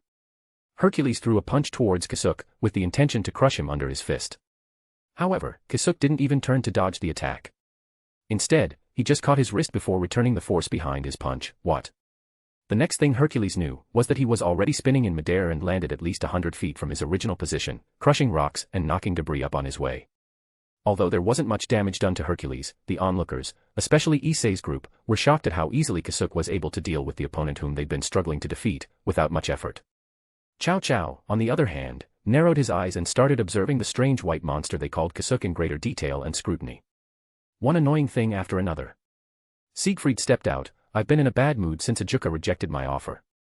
And since you're with Ophus, I'll gladly turn you into a pincushion to relieve my stress." Siegfried then activated his balance breaker, Chaos Edge Azura Ravage, which gave him 4 more additional arms and pulled out his 5 demonic swords and a light sword. With a speed comparable to the Gremory team's knight, Siegfried instantly reached in front of Kasuk and swung down one of his swords. "Watch out. That's the demonic sword, Graham," shouted Yuto to warn Kasuk of the impending danger. However, Siegfried aimed his swing in a way that if Kasuk were to dodge, the child behind him would be cut in half. Although Kasuk already had his hollow form under full control, there were still things that would pull out its malevolence from the depths of his consciousness, and this was one of them. As the demonic sword gram approached Kasuk, Siegfried's smile became wide as he thought, this idiot really didn't dodge. But the next moment made him blank out, because the strange white being reached out for his sword with his bare hand, and caught it mid-swing. What? Siegfried was able to recover immediately and tried to pull back, however, his sword was stuck in this strange being's monstrous grip. It was then that they felt a dense killing intent covering the area, which made everyone draw in a cold breath. The one on the receiving end of the killing intent, Siegfried, immediately panicked and saw Kasuk slowly raising his other hand which was holding a sword. It was so slow in his perspective that Siegfried could have done so many things within that time frame. Even so, he couldn't move properly due to the dense killing intent assaulting his consciousness. All he could do was to raise up 4 of his swords in anticipation of Kasuk's attack. However, despite doing his best to defend against Kasuk's attack, the moment Kasuk's blade touched his first sword, it was instantly cut. Like a hot knife through butter, Kasuk's blade went through all 4 of his swords without much resistance, before entering his left shoulder and leaving his right flank. Before Siegfried could even process what just happened, he was teleported out by Kasuk, leaving the demonic sword gram still caught in his hand. But even then, he didn't have that much time to think of anything before his upper body separated from his lower body. As expected. I just can't show these kids a grisly murder, thought Kasuk before the demonic sword gram suddenly released a blood-red light towards him, signifying that it was acknowledging him as its master. Kasuk looked at it for a few seconds, before tossing it away without a care, demonic and dragon slayer attribute. I've already got too many samples of the first one, while the second one is way too weak compared to what I already have on hand. A strange silence engulfed the area. Despite the roaring sound of the monsters and thunderous sounds of magic attacks in the distance, nothing could penetrate the strange silence that Kasuk created. Too many shocking things had happened all at once that everyone felt left behind. From the fact that he caught the demonic sword gram with his bare hand, to cutting Siegfried in half, along with his strong and legendary demonic swords, and finally tossing away the strongest demonic sword that had acknowledged him as its master. It all happened in the span of a few seconds. Everyone was quiet, well. Except for one. Ophus started cheering from Kasuk's shoulders, "Go, go, Mr. Hat." As an avid fan of Magical Girl, Leviathan, she felt compelled to cheer after Mr. Hat defeated one of the bad guys. Hence, the silence was broken as the children in the bus followed suit, "Go. Go. Mr. Hat. Yay. Mr. Hat did it." Contrary to his terrifying appearance, Kasuk was now getting a little embarrassed. "What the fuck," muttered the blonde-haired hero, Jean. She shouted, "What the heck happened?" and activated the balance breaker of her blade blacksmith, stake victim dragon, which summoned a dragon made out of holy swords. Hercules also stood up from the rubble and activated the balance breaker of his variant detonation, mighty comet, which covered him in spikes and gave him gigantic pike-like fists. Chow Chow also became serious. He had horrifically misjudged Kasuk, due to him not releasing any sort of powerful aura. Is that a balance breaker armor? What sort of sacred gear is that? The Gremory team also got ready to fight, but an engagement didn't come into fruition as 2 robed and masked people entered the area. The 2 groups became cautious when they approached, but one of them ignored them both and muttered, "Kasuk." Kasuk looked at that robed person and instantly figured who it was. Since he didn't really want to keep this form in front of her, Kasuk deactivated his holification. The white pigment of his skin receded to the hole in his chest before it closed with the purple gem still inside it. His long swaying hair also receded back to its normal length, before the hollow mask and horns finally disintegrated. Ophus, however, was disappointed with him transforming back to normal as her handles had disappeared.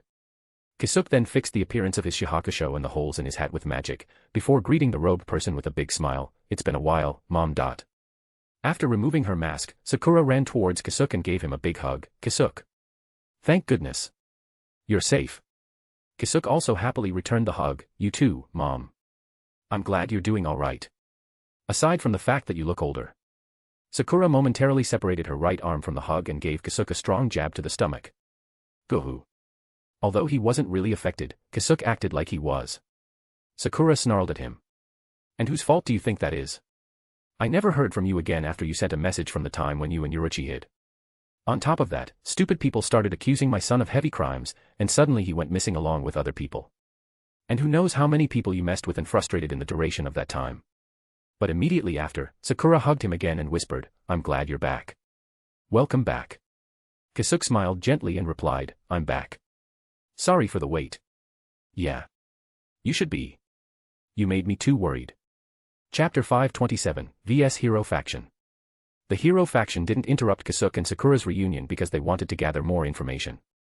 However, they'd already guessed that this Kasuk was actually the infamous Kasuk Urahara, who was wanted by both the Alliance and Olympus. "Kasuk.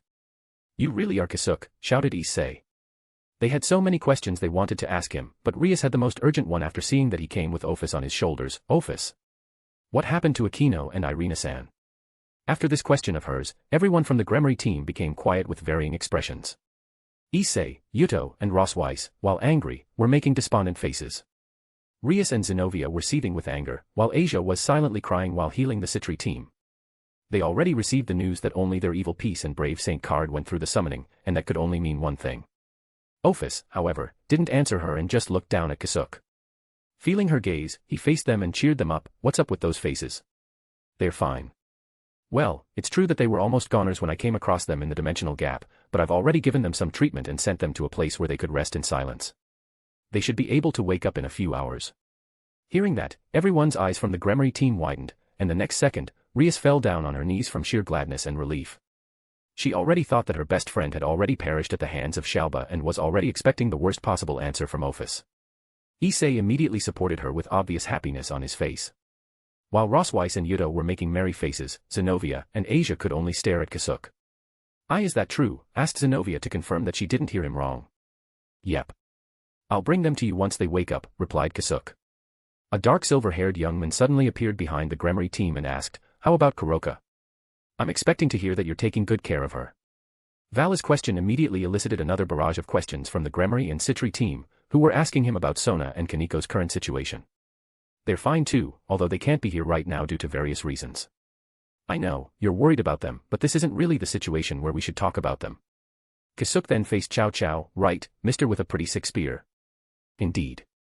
Although I wanted to let you talk a bit more, you, after all, killed my comrade. I can't just keep quiet after seeing something like this. It's about time we settle things, replied Chow Chow and introduced himself. I'm Chow Chow, the wielder of the true Longinus. Excuse me for my rudeness. The name's Kasuk Urahara. Just your everyday candy store owner. Greeted Kasuk back while tipping his hat. Who are you kidding? Thought everyone inwardly. An everyday candy storekeeper couldn't just instantly kill a wielder of multiple demonic swords. Chow Chow ignored his introduction and continued, Kasuk Urahara. The men wanted by both the Alliance and the Greeks for doing some unknown ritual that sacrificed noble devils. From your actions just now, it looks like you aren't a simple character, but are you sure that you want to deactivate your balance breaker? What do you mean? Although I can't feel any of your aura, I'm still able to tell that you're a lot weaker after you dispelled your balance breaker. Are you sure you want to take us on with just your bare body? And by the way, what kind of being are you actually? So he thought that my holification is a balance breaker. Kasuk wanted to chuckle but stopped himself. Although that form gives me ungodly strength, I'm not really very fond of it, as it could easily interfere with my mind like just now.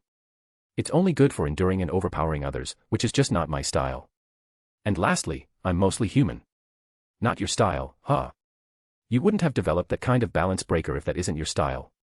With Chow Chow's signal, Hercules and Jean launched themselves towards Kasuk. I'll help you, muttered Sakura and summoned a giant marionette's arm from her shadow. Thanks to this sacred gear which Kasuk had given to her, they were able to aid the evacuation of the citizens while also hiding their identity. After a few battles with the terrorists, Sakura figured out that this giant arm weakened everyone it touches considerably. This made both her and Cleria able to deal with their enemies while using only generic magic. However, after the moment when the trusty arm emerged, for the very first time, it broke her control over it and formed a fist before pummeling Kasuk. What? Whoa. Kasuk dodged to the side and avoided the fist that created a small crater, as feisty as ever. Despite Sakura trying to regain control of the arm, it continued attacking Kasuk. Kasuk. What's going on? Well, she's definitely sulking, muttered Kasuk before saying to the arm, I'll take you back later. Let me deal with these people first. After that, the arm stopped its assault and went back to Sakura's shadow. Sakura tried to summon it again, but it didn't respond to her calls anymore. After seeing his confused mother, Kasuk tried to calm her down. I'll be fine by myself. I'll talk to you later, Mom. Sakura nodded at her son's words. Although she was confused about what was going on with the sacred gear, she decided to follow Kasuk's instructions and went to help Cleria, who was still in her mask and robe, and helped her to evacuate the children. We'll assist you, shouted Issei as he aimed his dragon blaster towards Hercules. But Valley in the back spoke up, just let him be. He said that he'll be fine by himself, right? And don't you want to see what he can do? But Issei hesitated. Do you need our assistance? Asked Ria suddenly. I appreciate it, but it's been a while since I fought fellow people. So please let me entertain them for a short while. Replied Kasuk and readied his sword. Understood. But if you're in danger, we'll help. The Gremory team had already come a long way after fighting many formidable enemies. They believed that, if they were to fight Kokobile again, they'd also be able to deal with him with relative ease. Hence, her offer of help. Issei also stopped speaking and just stood tight for whatever was going to happen. Of course, Hercules and Jean were offended by this, and the angry hero shouted, "This arrogant bastard! I'll flatten you." Hercules immediately launched his pike-like fist as rockets towards Kasuk. Jean also didn't let up and ordered her dragon to attack, breathing out holy light towards Kasuk. A large explosion ensued once the rockets and breath landed on Kasuk. A cloud of dust rose up as a large crater appeared in his spot. Heh. So he's all talk. Now even his body was vaporized. Hey. Is he going to be alright? Asked Rossweiss in concern. After all, she'd already experienced the power of Hercules' balance breaker. Even with the help from her defensive magic before she went back to Asgard, she was still gravely injured by those rockets. However, no one answered her as they just continued watching. Of course, Hercules wasn't just speaking without confirming things, because he saw with his 2 eyes the moment when his detonation fist landed on his opponent's face. Hercules and Jean were about to face the Gremory team next, just as they planned, but the hulking man suddenly heard someone speaking beside him. What an interesting setup. By the way, what are you going to do without those rockets? Are you going to start punching people now? Hercules shuddered while the rest of the hero faction became wide-eyed. After all, they too saw how both of the attacks landed on Kasuk's body. Hercules then swung his fist to the source of the voice, and with his sacred gear, the aura surrounding it exploded, giving it additional momentum and speed. Kasuk immediately bent backward to dodge the fist, but it was followed by another explosion-powered kick, so Kasuk somersaulted backward to avoid it. Oh my. So that's how it works. Though it really needs a strong body to endure those explosions. For Ophus, who was riding on Kasuk's shoulders, it was like a fun roller coaster. How did you dodge? Asked Hercules. He didn't see Kasuk moving and became tense because of that. I went away before it hit me for real. Bullshit. I saw you got hit by my attack. Really? That's news to me. Why don't you do it again? You know, just to confirm things. Kasuk's replies greatly infuriated Hercules, even more so because of the little girl having fun on his head. So he materialized another set of detonation fist and released it towards Kasuk. This time, everyone watched closely as it indeed touched Kasuk's face and detonated properly. However, after the explosion occurred, Hercules heard his voice beside him again. See? It didn't hit, said Kasuk while also watching the explosion as if it was none of his business. Ophus even parroted his words for additional flex. It didn't hit. Chapter 528, vs Hero Faction Part 2. You, yelled Hercules as he swung his fist and leg at Kasuk again, but Kasuk dodged it just as easily as before. Don't get too furious just because you were proven wrong, said Kasuk while he dusted his hat off. Hercules retreated to Jean as his confident demeanor from earlier already disappeared. How is he doing that? Asked Rossweiss with a surprised face. Who knows, replied Issei with the same expression. What? You're not coming, taunted Kasuk towards Hercules and Jean, who had started putting up defensive measures. Well then, I guess it's my turn. The moment he ended his words was the moment when Kasuk suddenly disappeared from his spot without any warnings. What? Where? Hercules and Jean tried looking for him, but the next thing they saw was that he was only a few inches away from the tall Hercules. Hercules tried to swing his fist at Kasuk again, but this time, he didn't dodge that trick. Why do you keep repeating it? Instead of dodging, Kasuk lightly tapped Hercules' fist, and it suddenly exploded. Wah! Due to the explosion to speed up his fist, and the sudden explosion that countered it, Hercules' arm broke with multiple veins on it ruptured. While still confused at what was going on, Kasuk lightly tapped a few parts on his body, and they all exploded. Gaha! Due to those explosions and most of them countering each other, it resulted in his body being squeezed in multiple directions, breaking his bones and rupturing his flesh and veins.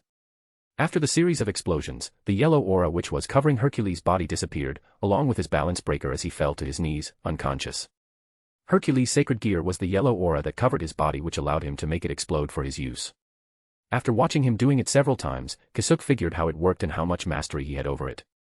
Thanks to his poor control, Kasuk was able to confuse the sacred gear, which detonated the explosions inside of himself. With her comrade instantly downed, Jean panicked and attacked Kasuk with her holy sword. You bastard. She also commanded her dragon to flank him. Kasuk dodged and was about to retaliate when suddenly, multiple magic circles appeared around him and bombarded him. Kasuk predicted where the magic attacks would land and dodged them with minimal effort. But soon after, he felt a threat from behind him and used Flash Step to get away. An elongated spear pierced the ground he was standing on a second earlier. Hey now. I thought it was just those two. You're too dangerous, muttered Chow Chow with a serious face. You're even more dangerous than the current Sekirudii.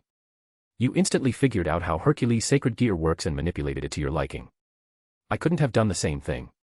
And is that supposed to be a compliment? Asked Kasuk with genuine confusion. The Gremory team and Valley, however, were shocked at Cao Cao's words. After all, Cao Cao was what you'd call the ultimate technique type of fighter, the type that analyzes everything about their enemy and creates countermeasures against them. Even Azazel praised and was defeated by him. For Cao Cao to say that he couldn't have done the same thing, it was a testament to how terrifying Kasuk's abilities actually were. That's a compliment, all right, shouted Zenobia. At that point, Cao Cao didn't say anything else and just activated his balance breaker. After the mysterious 7 orbs appeared around him, Kasuk took a stance and got ready, but not for him. The moment they were about to clash and they were at the peak of concentration, a dark silhouette suddenly appeared behind Kasuk and Ophus and plunged a dagger to his heart. Kasuk, screamed Issei and ran towards him, while the rest of his group also got ready to assist. However, Issei barely took several steps when Kasuk and Ophus popped like a balloon and they suddenly appeared behind the dark silhouette, so you finally appeared. I was getting tired of waiting for you, you know.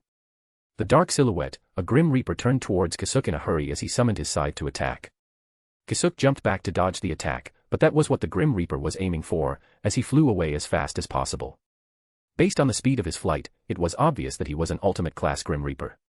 Bakudo number 61, Rikujukuru, 6 rods of light prison, but before he could escape for good, 6 beams of light suddenly slammed into his midsection, holding him in place. What's the hurry? Pluto, was it? Won't you say anything about our reunion? Or, could it be that you were not expecting me to reappear again?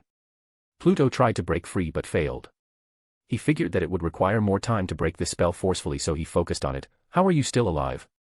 Kasuk slowly walked towards him and answered, because I was able to deal with that poison dot.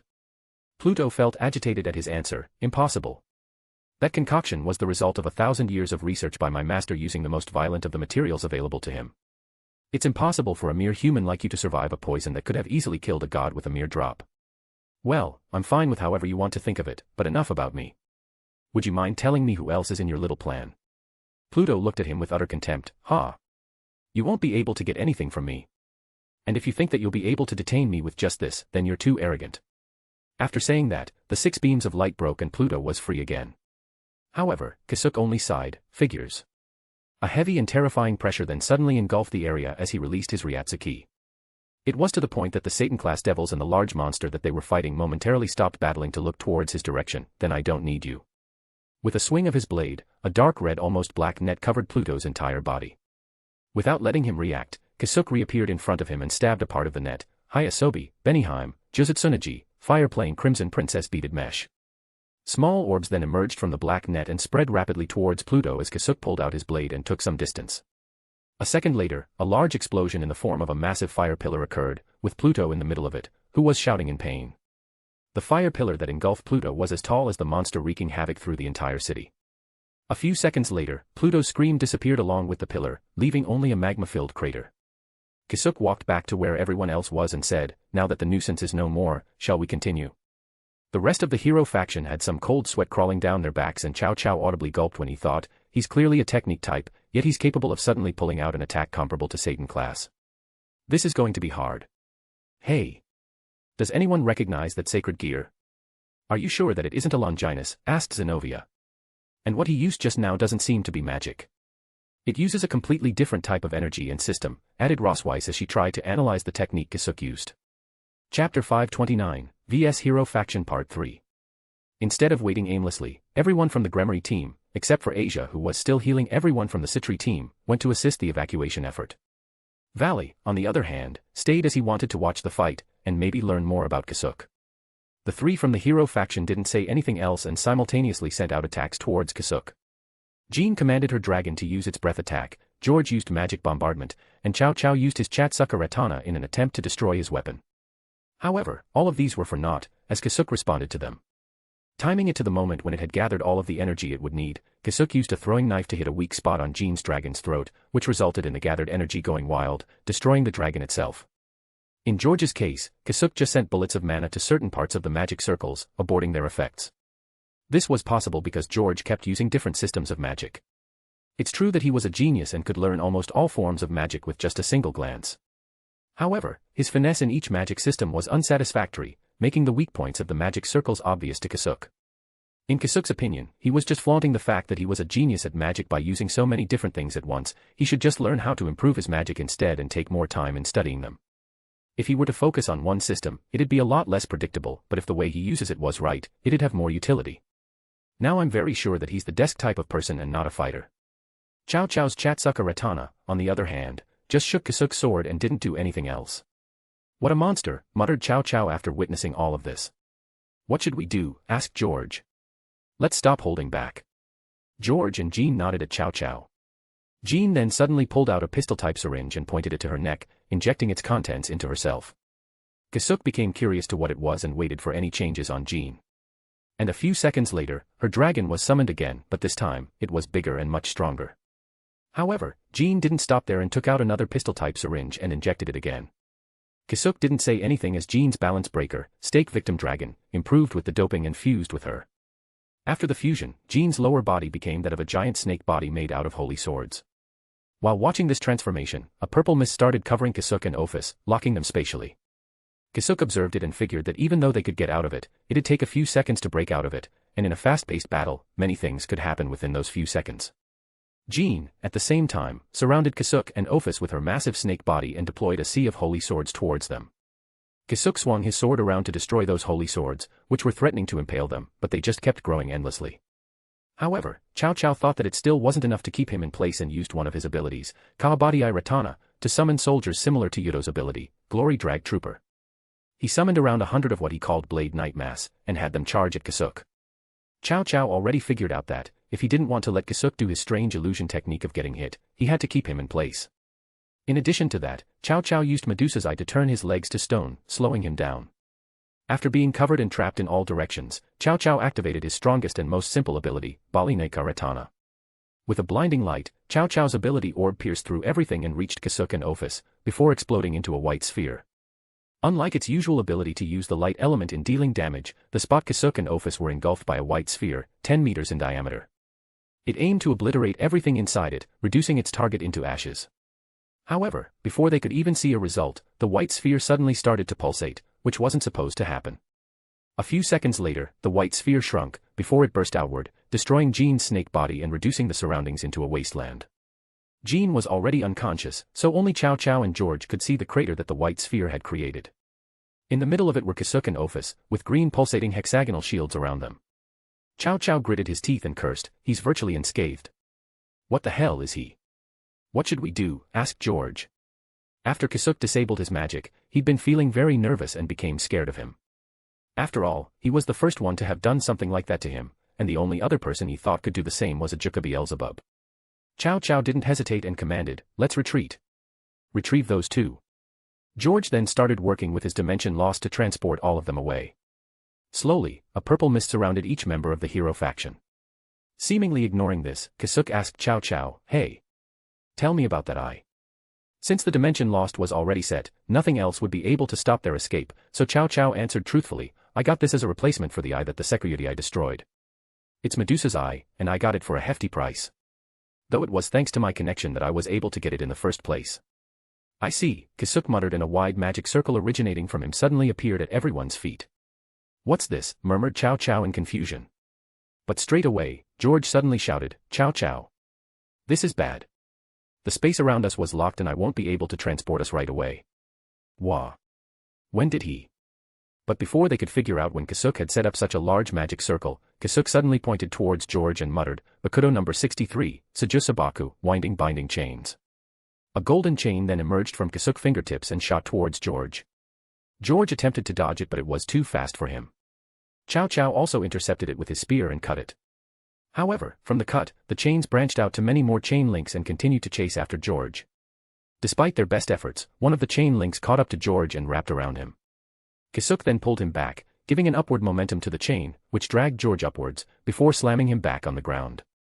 George was able to put up some defensive magic, but Kasuk just repeatedly slammed him on the ground, creating multiple craters of various sizes all around.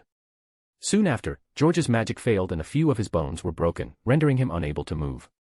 Chow Chow tried to free George through all of that, but through Kasuk's clever manipulation of the chains, he wasn't able to do anything aside from chasing after him.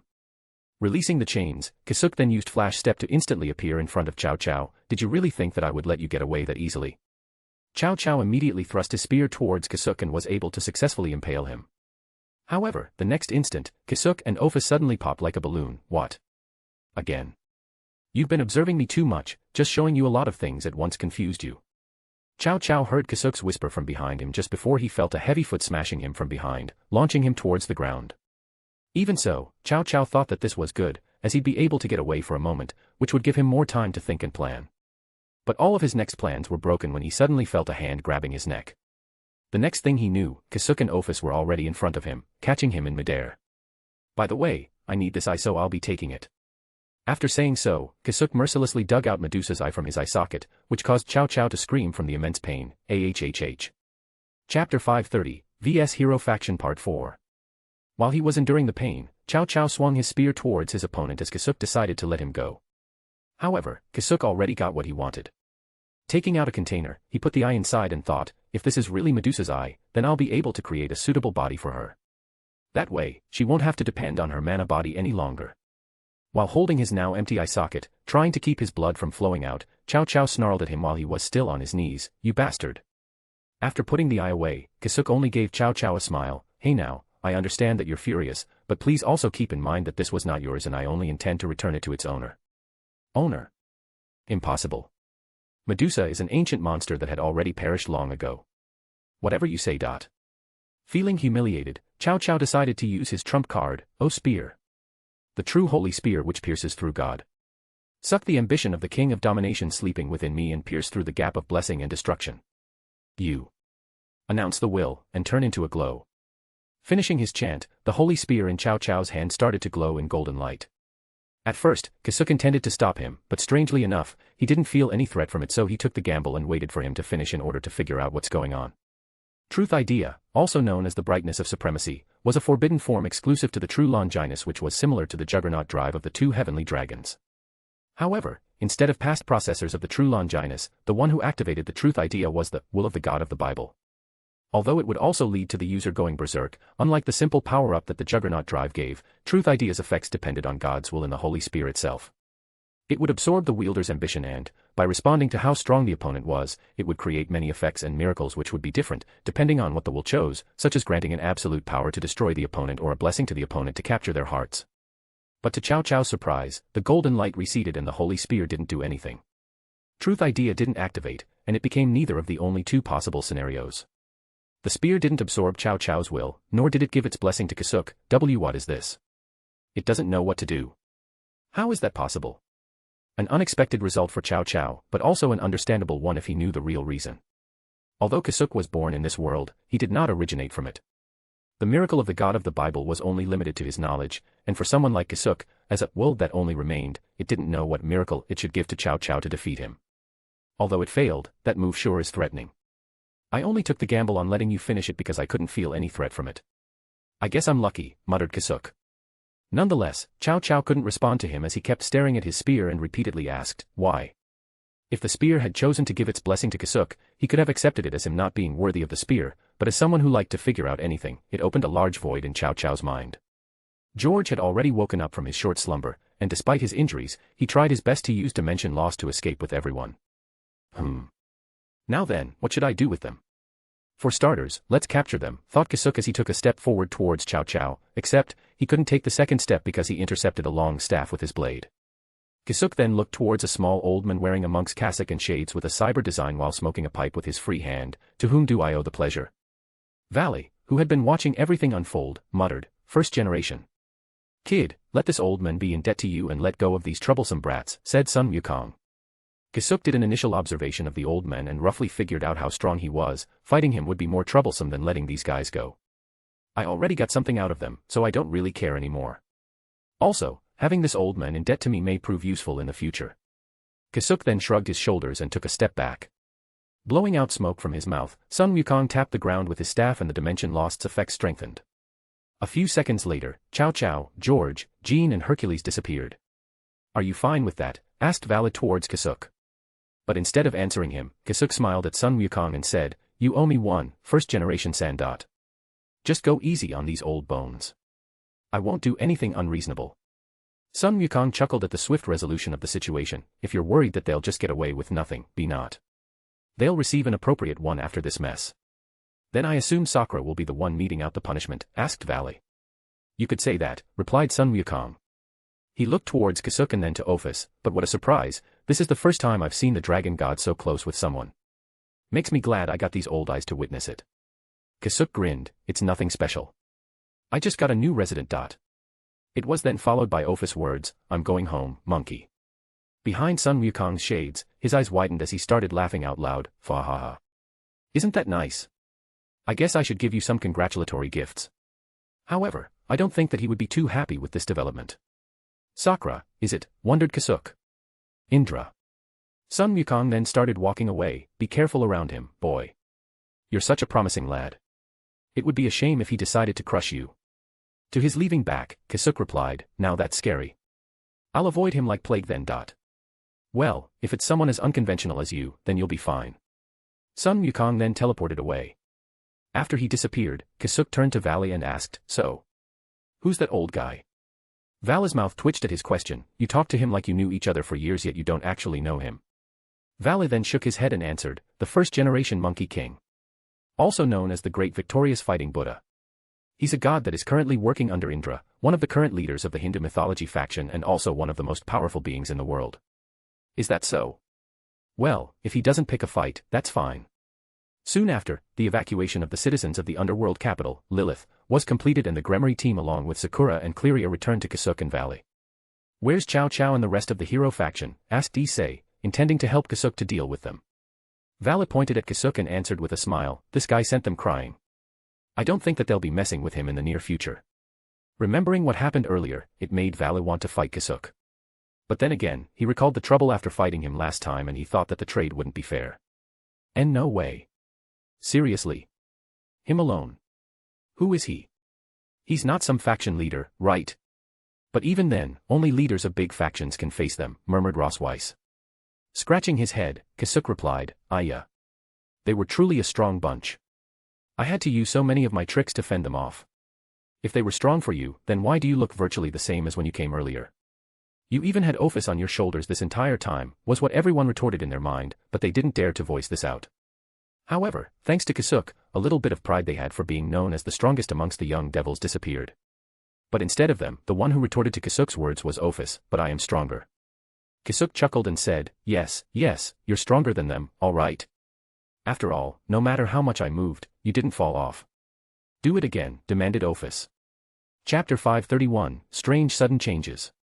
Although the problem with the hero faction was somewhat solved, the biggest and strongest monster that Xiaoba had summoned with the Annihilation Maker was still making progress towards the center of the capital.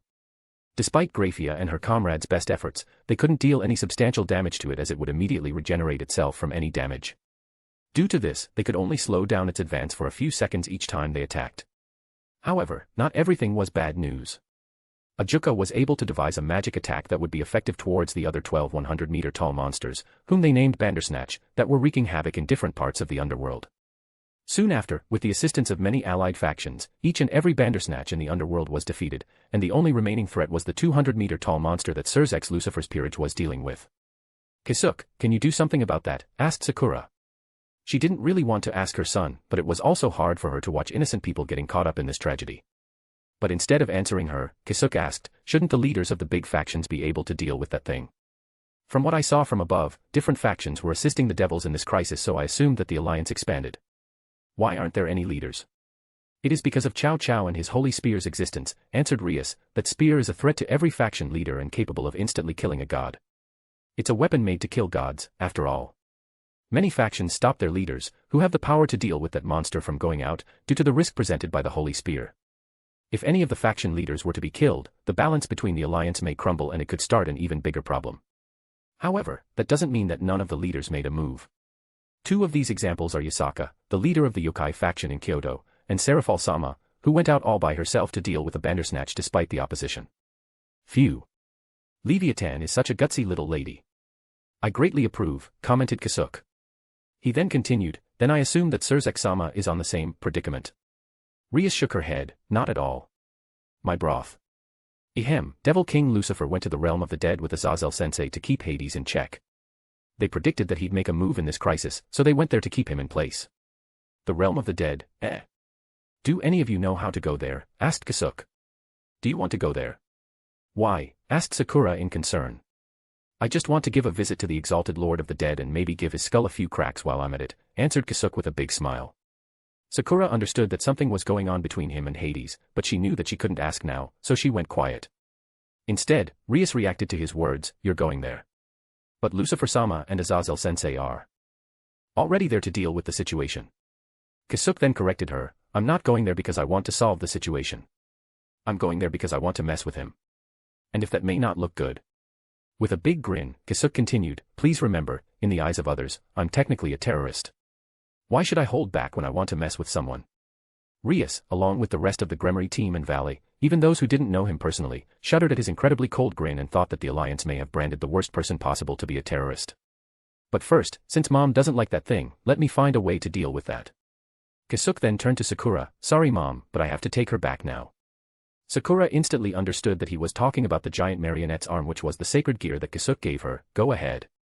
After Sakura muttered those words, the blood-red gem on Sakura's necklace shone and separated from the rest of the necklace, before it went straight towards Kasuk's sword, melting into it. Curious, everyone silently watched what was going on. Kasuk confirmed that Beneheim's spirit was successfully returned to its rightful place and greeted her in his mind, "Been a while. Hope you're doing good."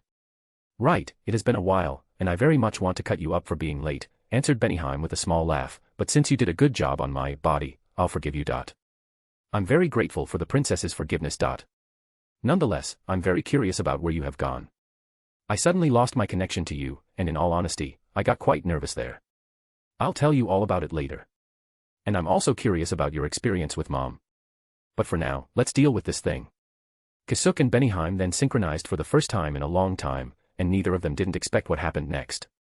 The moment they aligned their energies, the dormant Hogyoku suddenly had a huge reaction. Within Kasuk's soul body, the purple gem suddenly glowed fiercely, before it started to disintegrate. However, it didn't disappear, but instead, it slowly fused with his soul body, physical body, and Zanpakuto. Immediately after, Kasuk felt the effect of this phenomenon. First of all, the existing bridge that connected his body and soul became more compact, heavy, and wide, to the point that it was almost impossible to separate his physical body with his soul body anymore. If he were to try it anyway, there would be a myriad of problems that would pop up for both bodies. But on the plus side, his body became one, and it became a lot stronger. Not stronger in the sense of power, but in the sense of more capacity.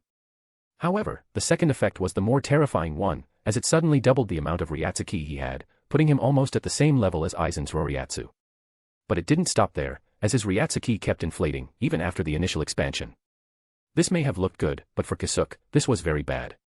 His body may have a larger and better capacity, but he couldn't take the sudden increase and he would also soon reach the limit of his control. So in response, Kasuk immediately sealed any further increase of his Ryatsuki, in fear that he may just explode. The feeling of bloatedness was still there, but Kasuk felt a lot better after sealing the ever-increasing Ryatsuki. If the second is the most dangerous one, the third and last effect was the most unexpected, because he felt his human body had changed. Or maybe not, as the feeling was closer to Kasuk getting something he lost back. As he tried to keep his Ryatsuki in check, some of his mana suddenly changed and became demonic power. Along with it came the appearance of bat-like wings behind him. His devil lineage was returned to him. Chapter 532, Chapter 532 Final Release. Everyone around Kasuk watched him suddenly stop. "What's wrong?" asked Sakura. However, Kasuk didn't answer. Instead, he did some weird gestures on both of his wrists, as if he was tightening something. But a few seconds later, something unbelievable happened, as a pair of devil wings suddenly sprouted behind him. Everyone's eyes shot wide open when they saw this, but before they could ask anything, a second pair sprouted, then a third and finally a fourth. "AA Noble," exclaimed the shocked Rias. Except for Sakura and Cleria, everyone thought that he was a reincarnated devil and just hid it. However, they didn't expect that Kasuk would suddenly sprout a total of 8 wings, signifying that he had a very prominent noble devil bloodline, at least half. Of course, even Sakura and Cleria were shocked. The former had already told the latter about the strange event where Kasuk's devil bloodline had been reduced to almost non-existent, and they were shocked to see it manifesting right now. "Kasuk," stuttered Sakura as she slowly approached him. At that moment, Kasuk heaved a sigh of relief. He'd just finished putting his ever-growing Ryatsuki under control. He then turned to Sakura because he'd heard her call, "Yeah." It was then that his consciousness spread back to the surroundings and noticed something weird behind him. Kasuk's eyes widened slightly when he saw the 4 pairs of devil wings behind him, but he instantly understood what happened. "Oh!" This is pretty cool, muttered Kasuk while inspecting the wings. Kasuk. How do you feel? Inquired his flustered mom. After inspecting his body in greater detail, Kasuk answered, aside from feeling a little bit bloated and some knowledge about a certain magic, everything is fine. Kasuk still didn't know if the Hugyoka disappeared for good, but he highly doubted it. He would only be able to figure that out once he could do a complete scan on himself. And since the Hugyoka released his devil bloodline that it had hid according to Benihime, the nature of his mana changed into that of demonic power. But not just that, since devils naturally had demonic power, unlike humans that needed to gather mana from their surroundings, the demonic power intertwined with his Ryatsuki and somehow connected with it. In addition, along with the change, a certain type of magic entered his mind. Don't use it, instructed Sakura hastily. Kasuk nodded at her because by using it, it would reveal the crest of the Belial clan, and even if he could hide it, he wouldn't be able to hide its effects. Being such a unique magic, it was impossible that no one would recognize it among the upper echelons of the underworld. They didn't want to reveal to others their connection to the Belial just yet. Well then, I'm off. Vala-san, I'll ask you to lead me to the underworld later. Kasuk then, with the use of his wings, flew off. Wow, this is a new feeling. All this time, for him to fight airborne enemies, he had to create footholds to stay up. Benihime, how about you? What changed? Kasuk purposely slowed down to ask his Zanpakuto. But Benihime only chuckled, you'll have to use me if you want to find out. Also, you'll have to thank your little friend for helping me out. However, her slight excitement was obvious for Kasuk. Ophus. Fine. But before that, let's take a look at this monster. Kasuk sped up his flight speed and reached the group fighting the monster. Please allow me to assist. Graphia already felt him coming closer, but she couldn't help but be surprised when she saw the 4 pairs of wings behind him. You're a devil. Graphia was even more taken aback when she saw a little girl casually riding his shoulders, and Ophus. Is that important right now? Graphia furrowed her brows. Actually, yes, she replied, but she also knew that this wasn't the right situation, and she also couldn't feel any hostility from the dragon god. You said you wanted to assist, but what can you do? As you may have noticed, none of our attacks could kill this monster, and all we can do is stall it until Beelzebub-sama finds a way to negate its abilities. Let me try a few things first. Kasuk then turned towards the other devils who were fighting it. Excuse me. I'm going to cut it up. Without waiting for anyone's reply, Kasuk gathered his Ryatsuki and muttered while swinging Benihime, Kamisori, Benihime. With a whistling sound, a crimson flash instantly went through the 200-meter-tall monster, splitting it from head to crotch, and created a deep crevice on the ground where it was standing. The monster that Issei and his team failed to do anything beyond damaging its skin, was instantly cut in half. Hey now, where did this lad come from? A man in his late 20s appeared beside Graphia. He wore the traditional Shinsengumi uniform, which consisted of a haori and a hakama over a kimono, with a white cord called a tsuki crossed over the chest and tied in the back. With that kind of power, comparable to Ultimate or Satan class, why don't I recognize him? And is that the Infinite Dragon? Why is she riding his shoulders? I'm already old, but this is the first time I saw such a powerful being riding on anyone's shoulders. Suji-san. He's Kasuk Urahara, answered Graphia, but she ignored the question regarding Ophus. Suji's eyes widened a little bit. Oh. You mean that wanted man? He's this powerful? Then the bounty on him is very cheap. Graphia gritted her teeth. No one knew that he was this powerful. Until recently, he was living a normal life as a human. I still wonder how he managed to amass that kind of strength and still go around unnoticed. This is clearly ridiculous. Suji saw Graphia's reaction and said, so you already investigated him. And found out everything you gathered is wrong. Well, it's okay to be frustrated. Suji then turned his attention back to Kasuk, who seemed to be preparing another attack towards the already regenerating monster. Nake, Benihime. Kasuk swung his sword again and instead of a cutting wave, a blast of crimson energy exploded on the tentacles that were connecting the 2 halves that were trying to regenerate, interrupting its regeneration for a short moment. He wanted to use a Kidu, but he didn't know what it'd result in now that his Ryatsuki was intertwined with his demonic power. At least with his Zanpakuto, he would be sure that nothing would go wrong. He then flew towards the monster as fast as he could and grabbed a piece of flesh that exploded out of the monster before retreating back. Soon after, the monster was able to regenerate and was back to its full health, resuming the destruction on its path. Graphia's comrades, including Suji Okita, then resumed attacking the monster in hopes to stall it from going further.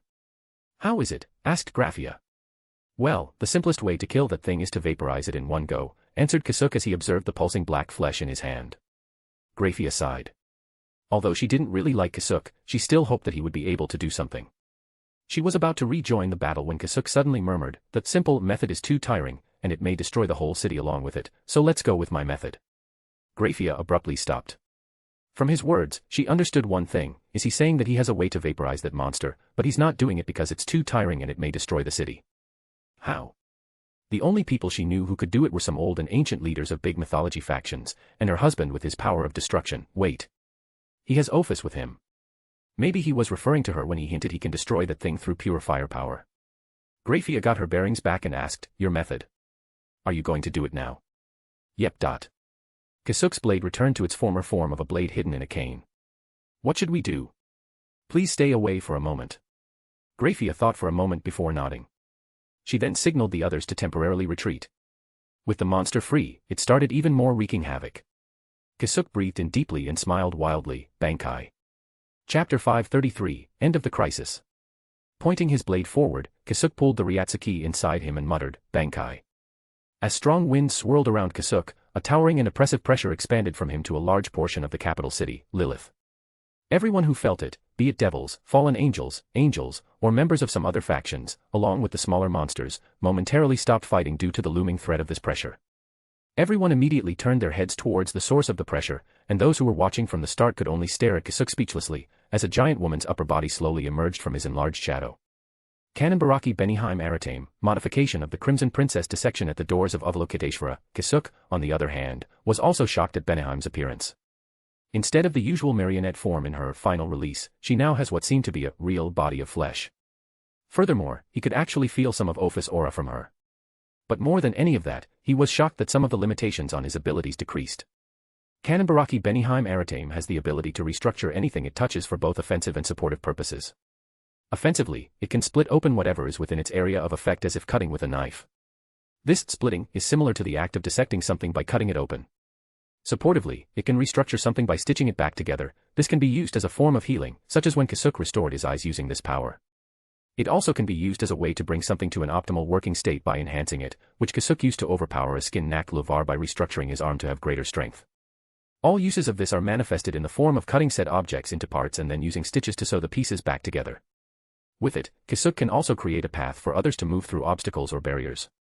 But as strong as these effects are, Kasuk first has to have a certain amount of understanding of his target before he could even make a cut. In addition to that, the range of which he can apply his ability is only around 15 meters. And finally, all of the restructures he made would only be effective as long as his Bankai is active. However, that is where the surprising changes lie. First, the range of his ability doubled, and second, the effects would be active for some time, even after he deactivated his Bankai.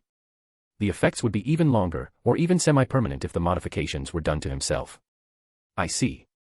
Benihime's Bankai abilities are derived from the many forms of Avalokiteshvara, and thanks to Ophus Infinite, the changes became even broader. Kasuk thought. Correct. And not just that, I'm finally able to take full advantage of your Ryatsuki, which gave me a true body. Benihime replied. That might be because your vessel now has a proper physical form, which is the artificial sacred gear. But even then, I didn't expect it to this extent, so the rest is probably thanks to the Hogyoku solidifying and unifying everything just now. Now my question is, will you also be able to manifest like Zaraki's Yachiru? Probably. I'll try that out later. Just please don't cut everything that you see once you do that. I'll think about it. Kasuk sighed at his trigger-happy Zanpakuto and started thinking of ways to keep her busy, so that she wouldn't just suddenly go dissect anyone. Kasuk then suddenly noticed Ophus move as she jumped onto Benihime's head while cheering, "Go, go." Cold sweat began to appear on Kasuk's back as he witnessed this, but he sighed in relief once he heard Benihime say that it was fine. But she added that only Ophus was fine and that anyone else who did the same would be cut to pieces. Turning his attention back to the monster who was also staring at him, Kasuk did the calculations according to the data he'd gathered from earlier and activated Benihime's ability. Within a split second, a large cut from the monster's head to crotch appeared. And soon after, it was stitched back up. To everyone else's perspective, a cut suddenly appeared and was closed by stitches in an instant, as if a giant invisible doctor suddenly performed a lightning-fast operation on the monster. The monster still moved and destroyed everything around it, but Kasuk deactivated his Bankai and turned around, intending to leave. Ophus also jumped back onto his shoulders, feeling satisfied. Grafia saw this and despite her shock of witnessing the spectacle from earlier, she asked, "What did you do? Where are you going?" Kasuk confirmed that his stitches were still present and smiled before answering, "I'm done with that monster." What? Grafia could only mutter blankly as she watched Kasuk fly off into the direction where Rias and her group were. The only visible change that they saw with the monster is the stitches that Kasuk apparently did. And since it was still wreaking havoc, Graphia and the rest of Surzek's peerage got ready to engage again. But as they were about to jump in, the monster suddenly stopped moving and started to screech in pain. A second later, its skin started bubbling, before it started increasing in size as if something inside of it was expanding it. "What's going on?" one of them shouted. "I don't know. But get ready to defend," Suji answered. After a few more seconds, the monster's bubbling skin expanded even more and now looks like a giant blob. "Something's coming. Put up defensive magic," Graphia shouted to everyone. And in another few seconds, the monster couldn't take it anymore. It stopped moving entirely and solidified on the spot before it started crumbling into pieces. Those pieces then disintegrated and disappeared among the wind. A minute later, the monster dubbed as the Jabberwocky and spread terror throughout the whole underworld was no more, killed through unknown means. Suji arrived beside Graphia along with the other members of Surzek's peerage and asked her with furrowed brows, "What was that?" Graphia stared at the remains of the monster that was slowly disappearing for a good few moments before shaking her head. "I don't know." Sighing, Suji added, "Depending on what kind of ability that was, then there's a chance that he's on the same level as the Devil Kings." Graphia wanted to refute this, but after watching that, she couldn't. She then took a peek at Kasuk and Ophus who had already landed beside the young devils and some unknown people. Shaking her head, she first prioritized their mission. "Let's save that for later. We should clean up the remaining monsters that are still lurking around and immediately start the reconstruction of the capital. Besides, I doubt he'll tell us anything." Suji and the others nodded before separating into different directions. Graphia took another peek at Kasuk, before going in another direction while thinking, "We might just have made a very strong enemy." A few kilometers away from the capital, Sun Wukong was smoking his pipe after he saw how the monster was defeated. "Canon, eh? So it's the Avalokiteshvara. Now that someone who could become the Padmapani has appeared, I wonder how the Vajrapani would react. Either way, he's going to work my ass off." The Monkey King lamented at the upcoming work. "Regardless, it won't be easy." Sun Wukong then disappeared from his spot. Chapter 534, To the Netherworld. Kasuk and Ophus landed beside Sakura and Cleria and said with a big smile, "And that's taken care of," while the giant monster behind him crumbled into nothingness. What did you do?" Sakura asked while watching the crumbling monster. "I can't go into detail, all I can say is that I removed the limitation of its regeneration ability," replied Kasuk. Sakura didn't know how he did it, but she could guess the effect it would have on the monster once he had done that. "I see. By removing its limitation, it wouldn't stop regenerating even if it doesn't need to. At some point, the regeneration ability would fail and the body would collapse on its own." "Correct. It was a lot easier to do that, rather than destroying it completely," added Kasuk. He then turned to the still stunned Valley. "Shall we go?" Valley was startled but immediately got hold of himself. Right. Let's go." Mechanically turning around, he created a magic circle that would teleport them to the realm of the dead with a blank face. Kasuk turned back to his mother and said, "I'll be going to the place you're staying at later. Please wait for my return." Even though Sakura didn't want him to go through with his plans of visiting Hades' realm, she didn't try to stop him because it seemed Kasuk was hellbent on giving the god of death a visit. Be careful, the only thing that comforted her is that her son was a lot stronger than expected. Nevertheless, it's impossible for her not to worry. As Valley, Kasuk and Ophus teleported away, everyone from the Gremory team finally recovered from being stunned. What was that?" Issei shouted. I don't know." Rias turned towards Sakura, but she, along with the other robed and masked person, already disappeared. "What? Since when?" She wanted to ask Sakura, Kasuk's mother, what was that ability that killed the monster. Without much choice, she turned towards her companion and asked, "Do any of you have any idea on what that was?" "And no idea. I didn't understand what he'd done from the start," answered Zenobia. "His strange form earlier. It's probably not his balance breaker." Yuto muttered for everyone to hear. "Right. That's what I thought too. That sudden cut and stitches were most probably his unique ability, and the possibility is that Kanenbaraki Benihime Aratame is his balance breaker. However, I've never heard of such an ability before. But due to its strength, this Benihime is probably a newly emerged Longinus." Rossweiss added after analyzing all the clues in hand. "But Kanon. Isn't that the Japanese name of the Padmapani? That sacred gear is related to the Hindu faction." Rossweiss thought, but she didn't voice this out as there was no concrete evidence that confirmed this. It might just be a coincidence. Rias sighed. "Let's stop talking about this. This is going nowhere. Let's just hope that Akino and Irina-san are really safe." "Right." Zenobia reacted. "Where can we find them?" "Calm down. I don't think he's going to hurt Akino, who'd worked for him in the past, and Irina-san, who's his childhood friend. Kasuk Urahara will probably contact us later regarding them. Let's just wait for the good news," answered Rias. The moment Valley, Kasuk, and Ophus appeared in the realm of the dead, they immediately saw the corpses of grim reapers strewn around on the wasteland. From afar, they could hear explosions, screams of pain and the roars of a beast. With Ophus back on Kasuk's shoulders, they followed Valley, who flew towards the direction of the chaotic battle sounds. A minute later, after getting out of desolated mountains and crevices, they found a very large castle that didn't match the wasteland that surrounds it. Outside of it are Biko, Luffy, Arthur, and Fenrir wreaking havoc and killing grim reapers one after another. Immediately noticing their arrival, all of them pushed back the grim reapers and made a space for them. Hey, Valley. And Ophus. Who's that guy she's riding on? Biko waved his hands at them. Biko-sama, you already forgot him. You already met him once, added Luffy. Biko stared harder at Kasuk. Wait. He's indeed familiar. But once they got closer, Biko's eyes widened. Ah. It's Kuroka's kidnapper. Biko-sama. Luffy shouted at him. Kasuk, Ophus, and Valley landed beside them and Luffy immediately introduced herself. It's nice to meet you, Kasuk-sama. I'm Luffy Pendragon, a part of Valley-sama's team. She then pointed towards Biko and Arthur. I'm sure you already know him, but he's Biko-sama and that is my brother, Arthur Pendragon, also part of Valley-sama's team. After that, she pointed towards the giant wolf that was keeping the grim reapers at bay, and that over there is Fenrir-chan. Kasuk smiled. Nice to meet you too. I'm Kasuk Urahara, a candy store owner. Just that. Valley, Biko, and Arthur thought. However, Luffy didn't break her character and just chuckled. It's really nice to finally meet the legendary candy store owner. I wanted to ask how Kuroka-sama is doing, but this isn't really the place nor the situation for that. If you could, please tell me about her later. You can rest assured that she's fine. I'll tell you more about it later. That's great to hear. But what might be your business in this place? Oh right. I'm here to crack an old skull. Luffy tilted her head to the side in confusion and asked, crack an old skull? What do you mean? Chuckling, Kasuk winked at Luffy. It's exactly as it sounds. Facing Valley, Kasuk continued, Valley-san, please lead the way. Valley sighed and pointed towards the entrance of the castle. Just go through the entrance. I won't be able to enter with you because a certain guy guards it, and he doesn't like seeing me. Is that so? I guess that's fine. Let's go, Ophus-chan.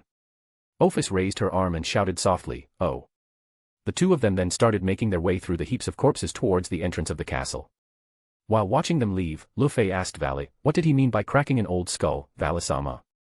Valley smiled wryly and answered, he meant to crack Hades' skull. Luffy, Biko, and Arthur were dumbfounded. Why, you're joking, right? Asked Biko. No. I think it's possible. After all, he's the guy that thrashed the hero faction, including Chow Chow, all by himself without much effort. Seriously. I've recorded their fight so that I can study his moves. We can all watch it later, but for now. Valley looked towards the charging grim reapers. Let's destroy as many things as possible in this place.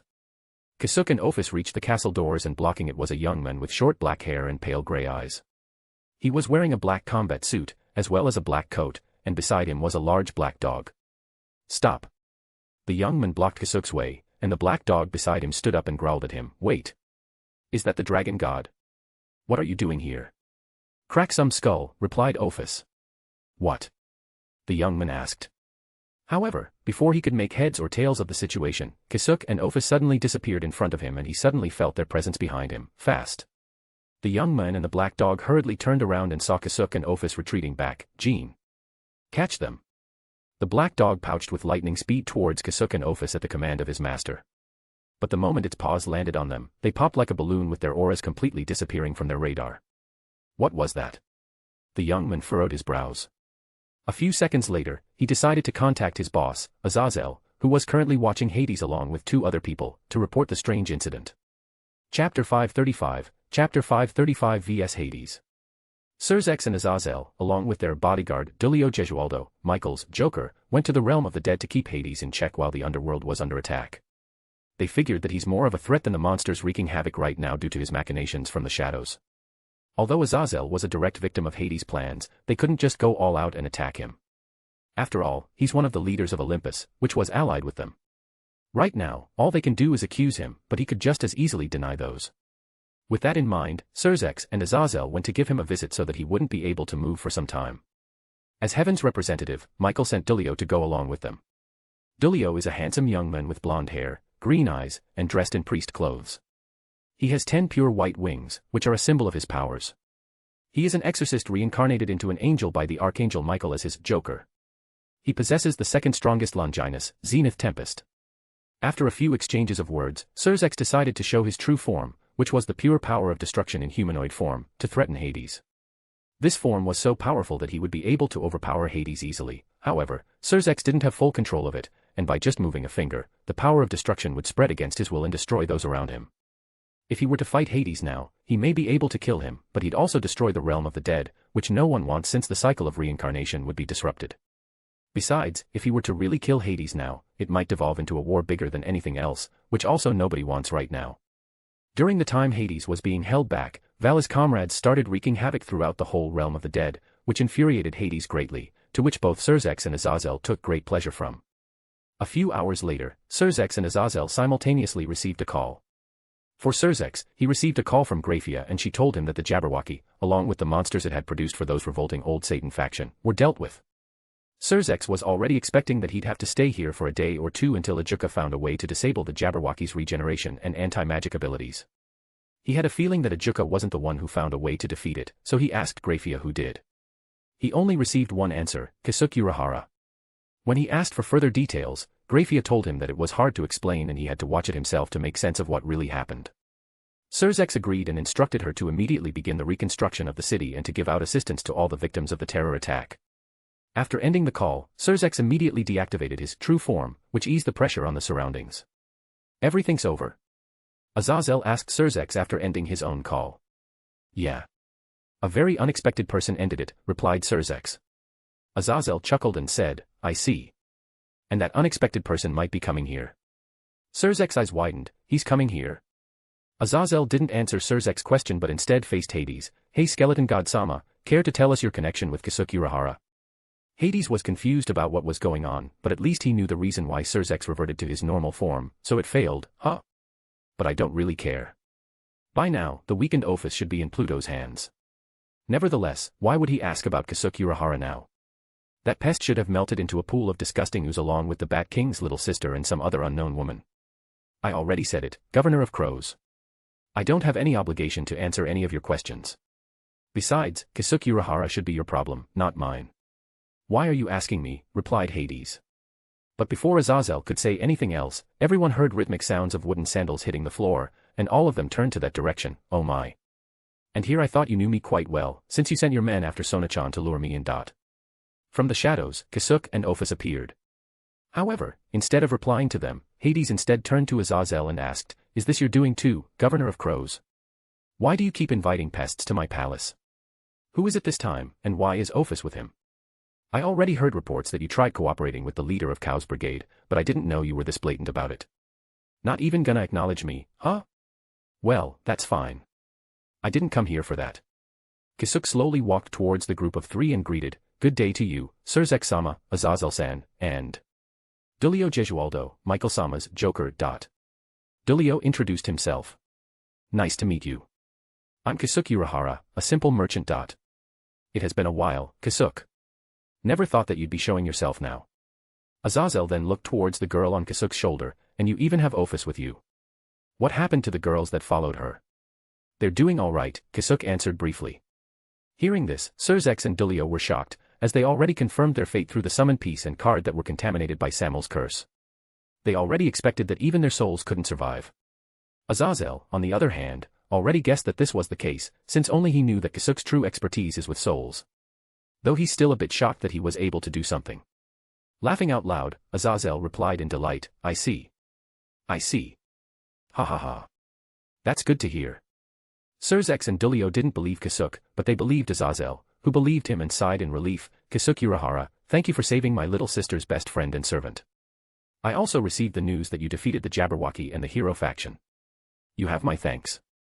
Although I can't do it officially due to obvious reasons, if you want something, please tell me. I can't do much, but if it's a reasonable request, I'll see to it myself. I'll also relay the good news to Michael-sama. If there's anything, tell me. If it isn't too much, I'll assist. Dulio added with a big smile on his face. As those kids' teacher, allow me to pitch in some of my efforts too, added Azazel. Since I'm not in a very good position right now, I'd like to take up those offers. But for now, please turn a blind eye to what I'm about to do. What are you going to do? Asked Surzex. A little bit of revenge. Kasuk then held Ophus and put her down. Stay here for now. I'll be back soon. Make it fast. I want to go home, replied Ophus. Transferring his hat to her and patting her head, Kasuk answered with a smile, got it. Everyone in the room is surprised at how close they were but didn't say anything. Hades, on one hand, is still confused about why he's still alive and why Ophus was with him. I assume Pluto failed his task. But revenge. Does this conceited human think he can take me on? But this is convenient. I can finish the job that the missing Nyx failed to do. All this time, Hades thought that the destruction of the ritual site was due to the magic circle malfunctioning due to the damage Kasuk did to it.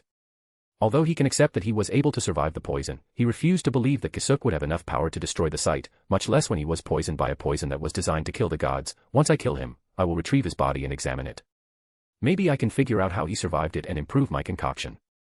Human, I'm surprised that you can still breathe in this realm, but this is my territory. If you want to do something disrespectful to me, I advise you not to do it, said Hades as Kasuk slowly walked towards him. Hey now, you're asking a terrorist to be respectful to you.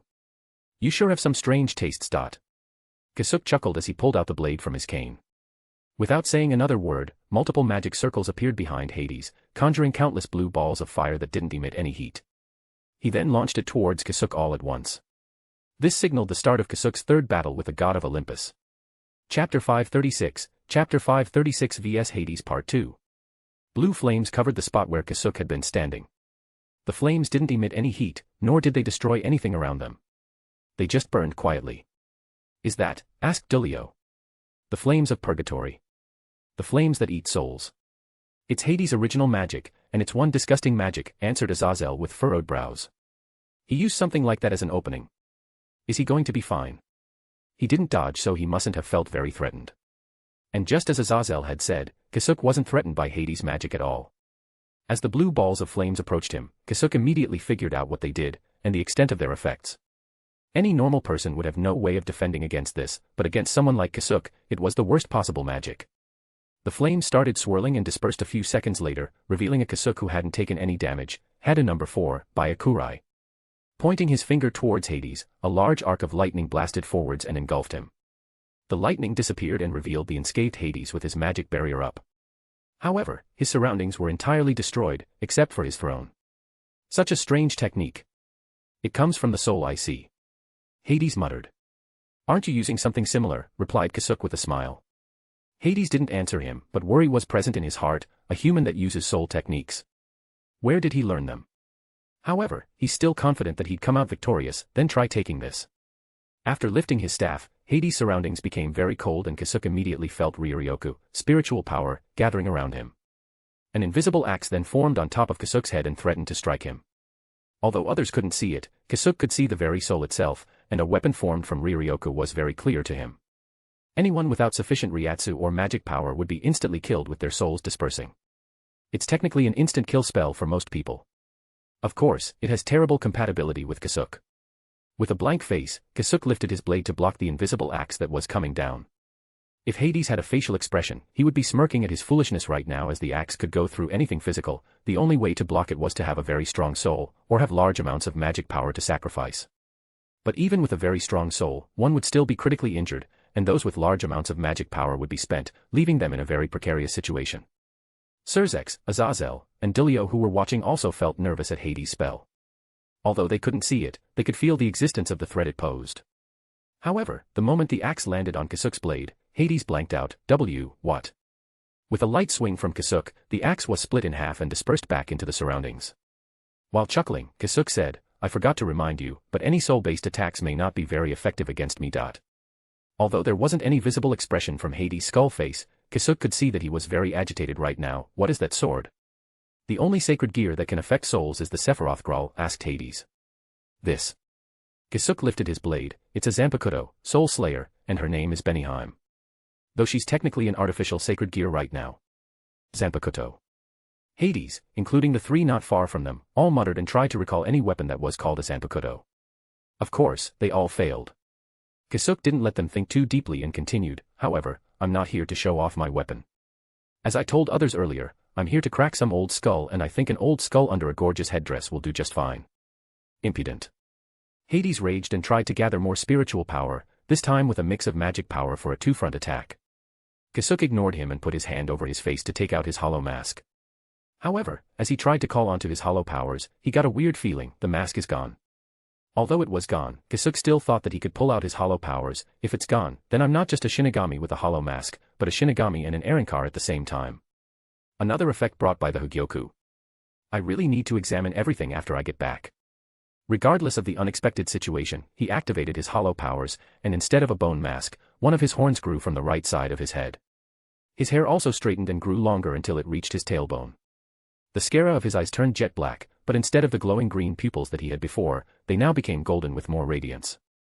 A black strike of a tattoo then manifested and ran down his face, through his right eye and right cheek, coloring his face. And lastly, his devil wings sprouted, and instead of the 4 pairs he had earlier, Kasuk now had 5 pairs of jet black devil wings. Of course, along with these physical changes was the change in his aura. The calm and tranquil aura that he had from earlier had now become a chaotic one, as it spread out not just within the room, but also outside of the large palace, which caught the attention of everyone. A human. An evil spirit. A devil. What are you? Shouted Hades. And for those who were watching, except for Ophus, they all had the same question as surprise painted their faces. He certainly is a devil with those wings and aura. I didn't expect this. But what the heck is he? Muttered Azazel. If you're asking that, they don't expect me to know the answer, replied Surzex as he furrowed his brows in contemplation. Regardless of what he is, those eyes are giving me the shivers, added Dulio. Azazel and Surzex both nodded at his words. But contrary to their expectations, Kasuk suddenly sheathed his blade back into the cane and made it disappear. They didn't know why he would give up the one advantage he had over Hades' techniques. But while they were still in a shocked and confused state, Kasuk suddenly disappeared from his spot with a burst of static and reappeared in front of Hades with his right arm extended towards his head. Oni Dekapin, Oni head poke. Hades was caught off guard and couldn't react in time as he took a flick to his forehead. But contrary to his simple action, Hades uncontrollably flew back and went through the walls of his castle until he reached outside, where Valley and his teammates were fighting the Grim Reapers. Enduring the pain in his skull, Hades tried to recover his position. But as soon as he regained his orientation in midair, he heard another burst of static and saw a fist coming down on his head. Hades immediately put up a simple magic barrier, but it was immediately breached by the fist. However, it gave him enough time to use his arms to block the fist. But even then, the force behind it made him crash like a meteor towards the ground. With the explosion of earth and dust, Hades created a 50-meter-wide crater with just his body. The gown of the majestic king of the dead was now dirty and tattered, his headwear already disappeared somewhere, and both his skull and arms were cracked. Standing up from the center of the crater, Hades howled towards Kasuk, "You scoundrel." Unforgivable. Hades wanted to manifest the rest of his still mostly untapped power, but as he looked upwards, he saw Kasuk pointing towards him with a ball of green ominous energy gathering on his fingertip. A second later, he heard him mutter, "Siro." Seeing this, Hades hurriedly did his best to put up as many magic barriers as possible. A split second later, the green beam of energy hit one of his barriers and it immediately disappeared. After that, it immediately went through all the barriers that Hades had created as he ate the entirety of the beam head-on. I'll never forget this. With a shout of grievance, the Lord of the Realm of the Dead disappeared. Chapter 537, Reunion with Saratan. Kasuk Siro dug a deep hole and Hades was nowhere in sight. Kasuk knew that he'd be able to escape easily, as this was his domain and there should be countless escape routes that he could take in case of emergency. Even though he's a god, he sure sounds like a third-rate villain. Well, I already expected this and I already achieved my goal. Kasuk didn't care that Hades escaped. Aside from cracking his skull, Kasuk was able to hide some of his spells within Hades' body and could activate them at the most opportune time. It's the same trick he used against Aizen to seal him when he was weakened. Although Kasuk had the advantage throughout that engagement, it's only because he caught Hades off guard that he wasn't able to use most of his abilities. And even if he has a choice to kill him, he wouldn't do it. Not just a lot of things may change with his death, Kasuk also still didn't know his accomplices, and killing Hades now will only make it more difficult for him in the future. Well then, until next time, Hades-san. Kasuk then returned to his normal form and turned to Ophus, who had already teleported beside him. Reaching out his hand to her, Kasuk stated with a smile, "Let's go home." Ophus first looked towards his hand and thought for a few seconds before grabbing it and bobbing her head, Ignoring the calls from Azazel, who was with Surzex and Dulio flying towards them, Kasuk and Ophus teleported away.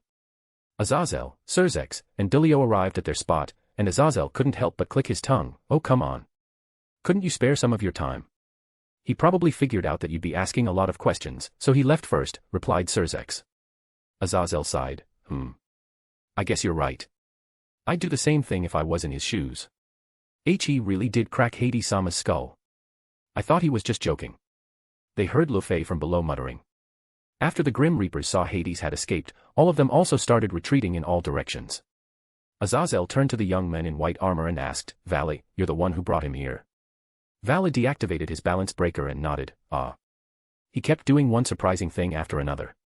He then turned around and instructed the others to retreat, contact me once he appears again. He promised us that he'd tell what happened to one of ours. The entire Valley team then teleported away. Since there's nothing else, I'll be returning to report to Michael-sama. Dulio scratched his head and said his farewells before leaving for heaven. Azazel then faced the young man named Tobio and his large dog Jean and said, return to the headquarters for now. I'll go back later. Tobio bowed at him and also teleported away with his dog. Azazel finally turned to Surzex and said, I'm going back to the kids first. I think I can get some more information from them. Surzex nodded, very well. I still have to take care of a lot of things in the underworld, so I'm going first. True, especially with Seraphal removed from her position, your workload increased. Well, good luck. Surzex could only sigh as he teleported to his territory. When Kasuk and Ophus arrived at his hideout, Kasuk immediately detected another person inside and instantly knew who it was, Kitan. With amazing speed, Seraphal tackled Kasuk, Kitan. How are you? Where's Sona-chan? How is she? Kasuk caught the normally bubbly Devil King and carefully placed her down while wiping a few of her tears. Seeing her almost crying expression, Kasuk felt bad for her. Sona-chan is fine. Although she can't be here right now, she's in a safe place, so you can put down your worries now, answered Kasuk with a gentle smile on his face. Seraphal heaved a large sigh of relief and wiped the remaining tears still threatening to fall from her eyes. That's great to hear. Please tell me everything that happened and how you put in your current situation. Also, how are Akino and Irina? I heard you saved them. Majima-san and Irina are fine. They just need some rest. My story will take a while, so let me prepare some snacks and tea to go along with it. Kasuk then led Seraphal to one of the facilities in the hideout to sit down. While Ophus was busy with her snacks, Kasuk told Seraphal of how Hades' men kidnapped Sona to lure him and in the process, was gravely injured along with him and Yuruchi. After 2 weeks, they were able to recover and Aika, Kaneko, and Kuroka came to the hideout to tell them what had happened within those 2 weeks. But during that time, a weird incident happened and they were pulled out from this world and transferred to a completely different world. And after some time, it was only now that he was able to return, but due to the danger of traveling through worlds, it was only him who came. After telling her this story, Kasuk removed his hat and bowed down to Seraphal. First of all, I'd like to apologize. As I have said, they only kidnapped Sona because they were aiming for me. Although it was an unfortunate incident, it was essentially my fault she got dragged into such a life-threatening situation. I have no plans to shrink away from my responsibilities regarding that. Seraphal silently stared down at Kasuk for a whole minute before sighing, please get up. I indeed should be angry because it's undeniably your fault for dragging her into your problems, but you also did your best to keep her safe. As such, I can only attribute Sona-chan's unfortunateness to being in the wrong place at the wrong time. It was Seraphal's turn to lower her head towards Kasuk, thank you for saving her. Kasuk hurriedly helped her up, please don't do this. Else, I wouldn't know what to do. Is Sona-chan happy? Seraphal suddenly asked. Kasuk was taken aback for a moment and recalled Sona before nodding with a smile, yep. She's having fun. The only worry she has is if her big sister is doing fine. Smiling happily Seraphal replied, then there's nothing I should be angry about. But then, her expression suddenly changed into a cold smirk, but this Hades. Sorry, but I'm going to make a quick trip to the realm of the dead and freeze those rotten bones. Don't worry about him for now. He won't be bothering anyone for some time, and even if you wanted to find him, I doubt you'll meet him. Seraphal turned to Kasuk and asked, what did you do? He cracked the old skull. Ophus suddenly spoke, answering Seraphal's question. Seraphal's eyes widened at her response and looked towards Kasuk, seriously. Even though I said I'd look for him, I'd have to risk my life if I want to take him on, and even then, I wouldn't be able to win 9 out of 10 times. Seraphal was aware that Hades is a lot stronger than her, however, when she heard that her little sister almost died due to his plans, she didn't care about that anymore. It's nothing that amazing. I just caught him off guard and managed to deal a substantial amount of damage to him before he could do anything else. He really just underestimated me severely. But Seraphal knew it wasn't as simple as that. Could it be that Kitan is stronger than me? Chapter 538, An Ambitious Combination. After calming down Seraphal, Kasuk showed her where Akino and Irina were resting. This is. Seraphal saw them floating in a blue liquid within a glass tank, naked. What happened? While checking their vitals and changes on their bodies on the terminal, Kasuk answered, they were contaminated by a very strong dragon slayer curse. Thanks to that, their original bodies had to be discarded. Samuel's curse, I see. Then what are these? So it's called Samuel's curse. Well, I grew them in accordance with their DNAs, and some other things like preserving their devil and angel factors since their evil piece and that card were removed. Sarafal took a deep breath and held her head due to the slight headache. You preserved their devil and angel parts without the evil piece and the brave saint card. Adjusting the density of the medicinal solution, Kasuk answered blankly, well, yeah. It's a bit tough, but I'm glad I was able to do it without messing up big time. A bit tough. Sarafal's headache worsened. What other things did you do aside from preserving those? Ah, that was the hardest part. You see, when I found Ophus-chan, Himejima-san, and Irina, they were on Great Red's back and Ophus-chan was trying her best to keep them alive. Emma. Sarafal decided not to say anything else for now and listen. And while I was about to reconstruct their bodies, Great Red offered his help and parted with a bit of his flesh and scale. Not wanting to lose, Ophus-chan also gave part of her power. Are you trying to say that a part of these new bodies are Great Red's flesh and Ophus-chan's powers? Sarafal finally reached the limit of her understanding. Yeah, but the hardest part is actually balancing it with Samuel's curse. Samuel's curse. What do you mean? Yeah, I thought it would be such a waste if I didn't use it. Since I got the chance, I went all out. And thankfully, I managed to do it and I learned a lot of things in the process. At that point, Sarafal snapped and shouted, what the hell? Kasuk was startled at her sudden outburst and looked at her with eyes wide open, what's up? However, Kasuk's clueless face infuriated Sarafal more, don't you realize the problem? For what? Grah. Sarafal uncharacteristically scratched her head before she pointed towards Kasuk and started explaining. First of all, Samuel is an existence that was erased from the records and his most redeeming feature is his Dragon Slayer properties, which is of the highest level that it could even affect Ophus and Great Red, the strongest beings in this world. Yeah, I figured that out when the curse wasn't drowned by both Great Red and Ophus powers. That's what made it possible to combine it with their powers in the first place. Then how did you combine two opposing forces? Opposing? No, you got that wrong. Dragon and Dragon Slayer were never opposing forces. The only difference they have is the goal. Goal. Yes. The dragon is an oppressive form of power against all other things. Meanwhile, the Dragon Slayer uses the same base as dragon, but instead of all other things, it's against fellow dragon, directly targeting their weakness. It's hard to explain it in words, but you can imagine a dragon is a pressure-resistant material that could easily hold everything while Dragon Slayer is the needle that could easily puncture it. Both could be made from the same materials but could be designed to be used differently. Sarafal massaged the bridge of her nose, yeah. I can understand your analogy. But deep inside, Sarafal knew that it wasn't that simple. I guess that's how Isekuen managed to keep Ascalon within the boosted gear. However, the difference between the Ascalon's power and the Heavenly Dragon Emperor is so large, and it was only possible because it could contain it. Samuel's curse is different. However, Sarafal didn't voice out any of her concerns regarding this, as she knew she wouldn't be able to understand it either way. Besides, there are still some other problems that she's more concerned with than bodies that Kasuk is cultivating. The dragon genes are indeed more than surprising, but that's about it, so let's set that aside for now. Sighing, Sarafal continued, the main problem is the fact that you preserved their devil and angel side without the help of the evil pieces and brave saint cards. Kasuk stopped for a moment and thought about Sarafal's words, so you're saying that the fact that I made them devil and angel without the help of those systems is the problem? If so, then I can understand your concerns. If this were to go out, it'd become complicated out there. Right. The conversion isn't as simple as just changing the body. The evil pieces and brave saint card system isn't just there to change the physiology but there to let the master lend their energy to their non-devil or non-angel servants to slowly convert their own energies. Sarafal sat back down before continuing, if you were to suddenly change everything, including their energies, loads of problems will come out, and the biggest one of them is the problem of the soul not being able to adapt to the sudden change. This is also the reason why stray devils are very problematic. Without their master, only a few things could happen. First is the safety feature of the evil piece kicking in. This will stop the conversion and will slowly revert them to their normal race. Second is when that safety feature failed to activate. This is very common to those mid-class and high-class reincarnated devils, they are already so strong that they can't be reverted back. As a result, without the supply from their master, the body will wildly convert almost everything to demonic power, and a not fully mature reincarnated devil wouldn't be able to take this conversion.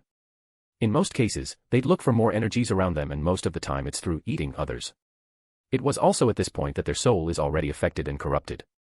Instead of a full-grown devil, they'll just turn to violent and hungry monsters. The third case is when the reincarnated devil is strong enough even though he or she is not a mature devil. Thanks to their strength, they will be able to take the sudden conversion. This is the case with Kuroka after she became a stray devil.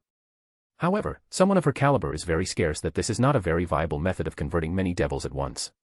Serafal then looked towards Kasuk, straight to his eyes. As I recalled it, Aino is just a mid to high class level while Irina is also around the same level, albeit a little bit weaker.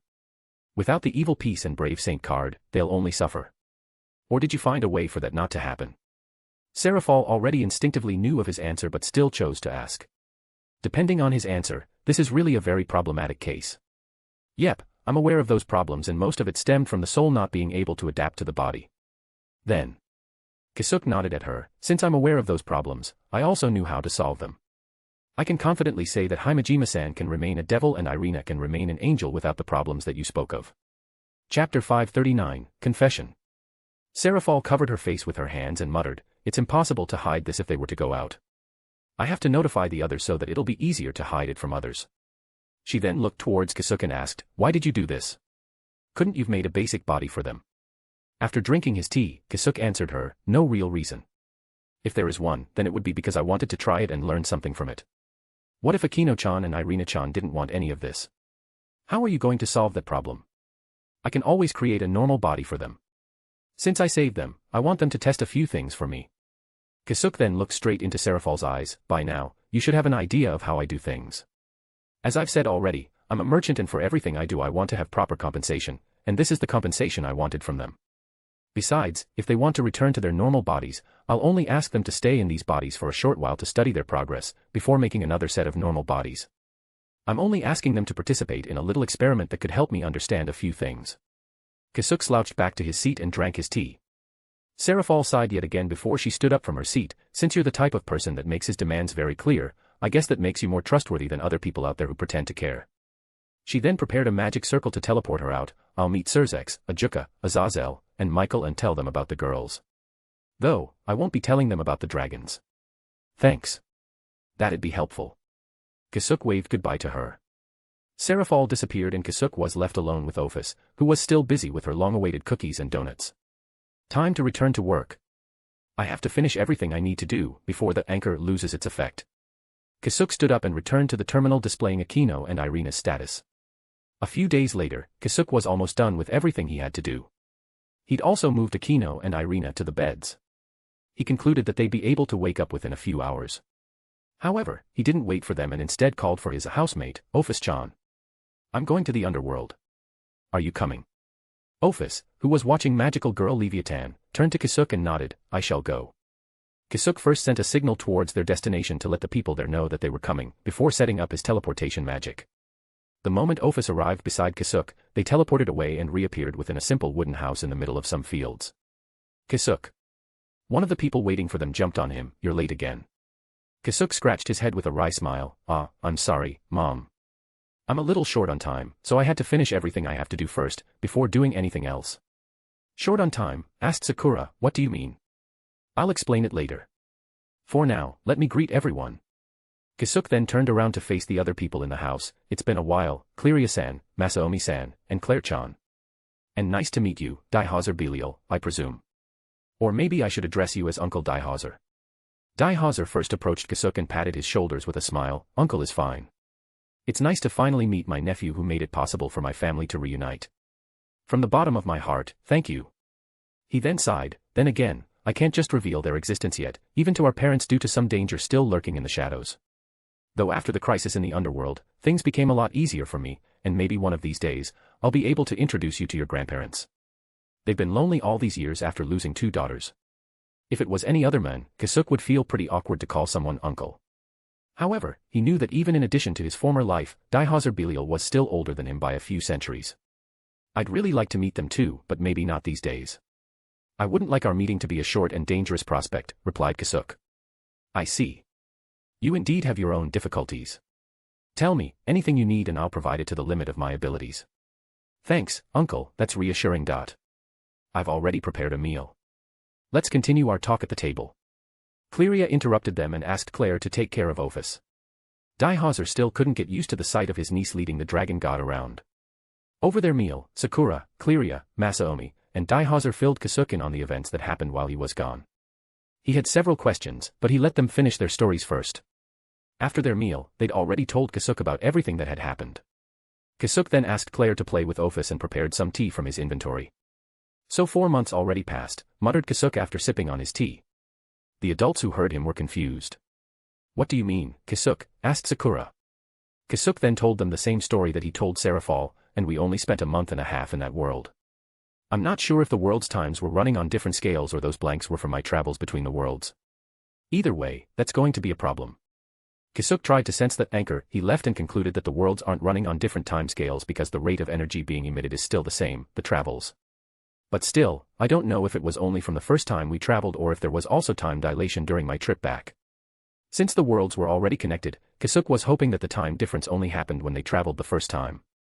But while everyone was fascinated at the existence of another world and wanted to hear more about it, only Daihauser was making a difficult expression. What's wrong, uncle?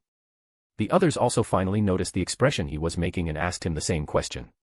However, it took a minute before he spoke up, and instead of answering their questions, Daihauser asked, does that world have an existence called Shikigami? Shikigami, muttered Kasuk while thinking, what's up with that silly name? The god of tits. Daihauser sighed, I guess there's no one like that over there. He then looked at everyone and said, let me be honest with everyone. Even before I met my sisters again, I had been part of a certain faction within the Cows Brigade. Sakura, Cleria, and Masaomi's eyes widened at his confession. Nisama. Please let me hear more about it. On the other hand, Kasuk's expression didn't change at all. Daihauser was surprised at his still nonchalant attitude, so he doesn't decide a person's worth immediately with the little information he has. Chuckling, Daihauser nodded, sure. Allow me to explain myself. Sakura, Cleria, and Masaomi also calmed down a little after that exchange and waited for Daihauser's side of the story. They thought that they really needed to learn from Kasuk to stay composed and not to instantly jump to conclusions. Chapter 540, Confession Part 2. Daihauser told everyone how he got involved with the Cows Brigade. But since Kasuk was listening, he started from the very start. The Belial clan is a very tight-knit family. Even if they came from a branch family, each one of them treated everyone with respect and love, which was very rare for a noble devil clan. Cleria's mother died in the civil war between the old and new Satan factions when she was still small, so her father and cousin took great care of her in her mother's place. A while later, Cleria's father remarried and got together with a human girl which became Sarah, or Sakura's, mother. However, due to the complexity of Sakura's birth, her mother couldn't take it and passed on soon after. Cleria and Sakura's father grieved at the loss of another loved one, but he still persevered for his daughters. At this point in time, Daihauser vowed to get stronger for his family and trained himself with the utmost effort.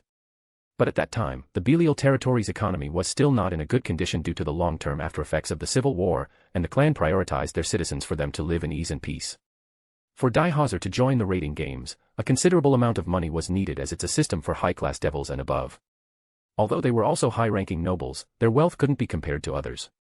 However, even though Daihauser's mother was very against him joining the raiding games due to its dangers, she also supported him when she couldn't convince him, by selling all of her valuable jewelry to fund his education.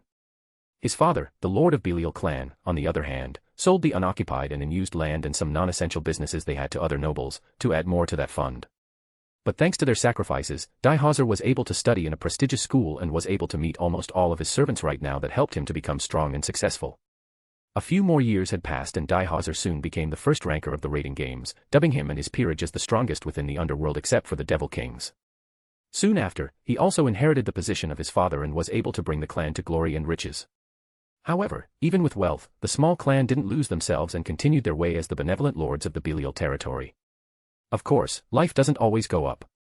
Thanks to Daihauser's success and rise in power, other clans, especially those who they didn't get along with, couldn't help but be jealous and fear them. But instead of Daihauser who they couldn't easily touch, they targeted another rising star of the Belial clan, Sarah Belial. A genius who contributed greatly to the research regarding the reincarnated and half-devils. Despite some questionable points of her research, she helped the development of the evil peace system by making it easier for those becoming devils to adapt to their new bodies. Sarah, while with her father and rare human servant in her personal laboratory, was attacked. Due to the suddenness of the situation, all the guards in place were instantly massacred. Knowing that they were in a very bad situation, Sarah's father used his own life to block the enemy's advance and asked the human servant, Ryuta Urahara, to escape with Sarah. When Daihauser arrived, it was already too late as he only found the dying father, telling him what happened. In a rage, Daihauser chased after the devils that attacked the laboratory but most of them already escaped and those who were captured refused to talk and killed themselves. The Belial clan also tried to search for Sarah and Ryuta's whereabouts, but as they did, evidence of Sakura's supposed malpractice came to light, and the higher-ups of Devil Society issued a warrant for her arrest. The Belial clan was, of course, shocked by this, but even more so, they were enraged. They hadn't been able to properly mourn for the fallen Belial member, and here they are being attacked yet again, from a different angle. And after that, Sarah and Ryuta never appeared in front of them again, not even a bit of news from them. What's worse is that they were not able to find the main perpetrator of the attack and weren't even sure if it was just a single clan, or a collective effort. Not just that, the attack on them became a different story altogether, and it was told to the public that Sarah escaped with her human servant. After a few years of grief at the loss of both her father and sister, Cleria decided to come to the human world to search for her missing sister. Soon after, she became the Lord of Kuo Town and used it as her base for the search. But after a decade, there was still no news regarding Sarah and Ryuta. It was then that another misfortune befell the Belial clan as the exorcists from the church assassinated Cleria due to her being in a relationship with an exorcist. Daihazer couldn't take the news and tried to invade the human world to attack those from the church. However, he was stopped by Zekrom Baal, a devil that has more authority than the 4 devil kings. After asking for a reason, Zekrom told him that they didn't want another war with heaven and he would stop him even if it means using force to do so. Daihazer and the rest of the Belial clan had to swallow their anger due to this. They knew that they'd just be destroyed if they were to go against them, and Daihazer, as the head of the clan, didn't want that. However, he noticed the strangeness in Zekrom's actions and investigated it secretly. This time, he figured out what really happened. It seemed that in her investigation she found out many things. Cleria was able to discover the existence of the Forbidden King piece, and he used the fact that she went into a relationship with their enemy to silence her. At that point, Daihazer's grief and rage reached the peak. He vowed to take revenge against Zekrom. It was also that time that he got invited to the organization that aimed to destroy the current system. For the last decade, Daihazer had been acting as a spy for a faction called Clippeth, which is led by the prince of the almost extinct Lucifer clan, Rizavim Levon Lucifer. Of course, I never intended to destroy the underworld or the other worlds. I just wanted to get back at Zekrom Baal and only shared information that would be detrimental to him and his clan. With that, Daihazer finished his story. He then looked towards Cleria and Sakura, but even if I didn't intend to do that, if you didn't appear in front of me again, I might have devolved into something that cannot be forgiven, no matter what. After that, Daihazer faced Kasuk and bowed down his head. For that, I would like to express my utmost gratitude for leading them to me. Although it was only started as a coincidence, I'm really glad that I was able to help, replied Kasuk. Deep inside, he wasn't just thankful that he was able to coincidentally save a relative, but he's also very thankful that he was born into such a family. Chapter 541, Sakura's Past. However, I do have some questions that I want some answers to. I hadn't been able to ask them since I couldn't find a good chance, but I think now is a good time. Facing Sakura, Daihazer asked, "Why didn't you try to contact us? And where is Ryuta?" Sakura made a complicated expression and looked down at her tea. After seeing her reflection, she turned her head towards Kasuk, who was also looking at her. Kasuk, on the other hand, nodded at her in encouragement. "Whatever it is, I'm always with you, Mom." Sakura smiled at him and took a deep breath before facing Daihazer. "It's because I'm afraid." "Afraid?" Daihazer and Cleria both asked. Sakura nodded, "Yes. Let me start from when we were attacked. Father used his own body to block the attacks aimed at me and forced both me and Ryuta to leave. Of course, I refused to do so, but Father knocked me out and entrusted me to Ryuta. I didn't know what happened next or how long I was out, but when I woke up, Ryuta and I were still escaping from the enemies that were still chasing us and had no way to contact the house. It was only a month later that we finally got a connection to the world. However, we were still being chased at that point. We thought we could contact the house for help, but at that moment, I received the news of my father's death. Not just that, the crimes that were placed on my head. Those crimes were absolutely true." Sakura looked back down at her tea before continuing. "While hiding it to everyone, I secretly captured stray devils and experimented on them. That's how I advanced my research in such a short time. The first one to discover this was Ryuta, and he tried to stop me. However, due to the results I got, I couldn't stop it and continued capturing stray devils, even after promising him that I wouldn't do it anymore. And I only realized how inhumane my actions were when a certain stray devil kept chasing after us to avenge her lover that I'd captured before. All those times that I captured a stray devil, I only thought of them as rebelling criminals and anything that I would do to them was fine. I failed to realize that they were also people, and those unavoidable circumstances might have pushed them to rebel against their masters in the first place. Either an abusive master or some other reason which I couldn't fault them for. None of those crossed my mind, and I only got more excited with the results I got. That's also the time I got afraid and refused to contact the house. I was afraid of what you'd all think of me." Sakura gritted her teeth and clenched her fist. Although a long time had already passed, the fear was still hidden deep inside her. However, she knew that she couldn't escape from this forever and had to come clean with everyone since she was already given a chance. Cleria and Daihazer looked at each other for a minute before the former stood up from her seat and hugged Sakura. "True. We would have been angry, and even now, we think that you did a really messed up thing back then. But you should have trusted us. Although we'd be angry, we would never have hated you. In fact, we do our best to make you realize the things you've done wrong and give you a chance to atone for them. Sakura bit her lips and returned Cleria's hug while trying to keep her tears from falling. I know. My time as an escapee was long, and it gave me many valuable lessons and a chance to regret a lot of things. I too have matured from back then, albeit slightly. Finally. Thank you for listening to me and forgiving for what I'd done back then. Cleria tightened her hug on her sister and whispered, "You're forgiven. You also already learned your lesson, and I know you'd never do such a thing again." Sakura wept silently as a large weight was removed from her heart after almost 2 decades of enduring them all by herself. Of course, she'd never forgotten to atone for her sins and was actively thinking of ways to redeem herself. After a few minutes of silent sobbing, Sakura was able to get hold of herself and her expression became a lot lighter than before. Wiping her tears away, she continued talking and went to mention her other regret, regarding Ryuta. You already knew that we always had feelings for each other, so when we escaped, it was obvious that our love would bear fruit. For why he isn't here right now, is another fault of mine. The one I mentioned earlier, the stray devil that chased after us to avenge her lover, after realizing the truth from her, I let her escape. My mind was a mess back then and there was no way for me to take another stray devil's life. But because of that, she was able to call for more reinforcement to chase after us, and that chase spanned for 1 whole year until an enemy devil, with the assistance of his contracted mage, cursed me. It wasn't a very strong curse. Its aim was only to slow us down. However, I was already carrying Kasuk at that time, and he couldn't have survived the curse for long. Both Ryuta and I almost knew nothing about curses and the only solution we had was to kill the caster. Ryuta was successful in killing the devil, but the contracted mage was able to escape. He then proposed a plan. Since we had no choice but to chase after the mage, Ryuta told me that he'd go alone, and while he's at it, he'll gather the pursuer's attention so that I could escape on my own. I tried to argue with him, but I was already too weak from protecting Kasuk from the curse, so I couldn't stop him. We agreed to meet at Kyoto town after some time, but even though the curse was indeed lifted soon after he left, that was the last time I've seen him. I settled down in Kyoto town just like we promised each other, and successfully gave birth to a healthy son, but my husband never returned home. I've searched for him for a few years until I received the news that he died in a foreign land soon after he separated from us. From then on, I tried to live a normal life and raise Kasuk as a normal human. Sakura then looked towards Kasuk with a wry smile, but as you can see, he got involved with the supernatural world himself. While ruffling his hair, Sakura added, I guess that's fate. Thanks to that, we were able to talk like this again at this table. Kasuk scratched his cheek with mock embarrassment. Aya, please don't compliment me too much. You know I get embarrassed easily. Pinching his nose, Sakura refuted Kasuk's claims. Damn kid. You're the one with the thickest skin from all the people I know. Kasuk then made a serious expression. Then you obviously haven't met a lot of people. Watching the mother and son antics, the atmosphere on the table lightened up and Cleria even chuckled a little bit. Sighing, Daihazer muttered, so that's the real reason why Ryuta was in Romania. It was regrettable and we should have a proper funeral for him. It's better late than not doing it at all. I also want to show my gratefulness for the things he has done through this. Nisama. Chapter 542, Lucky Encounter.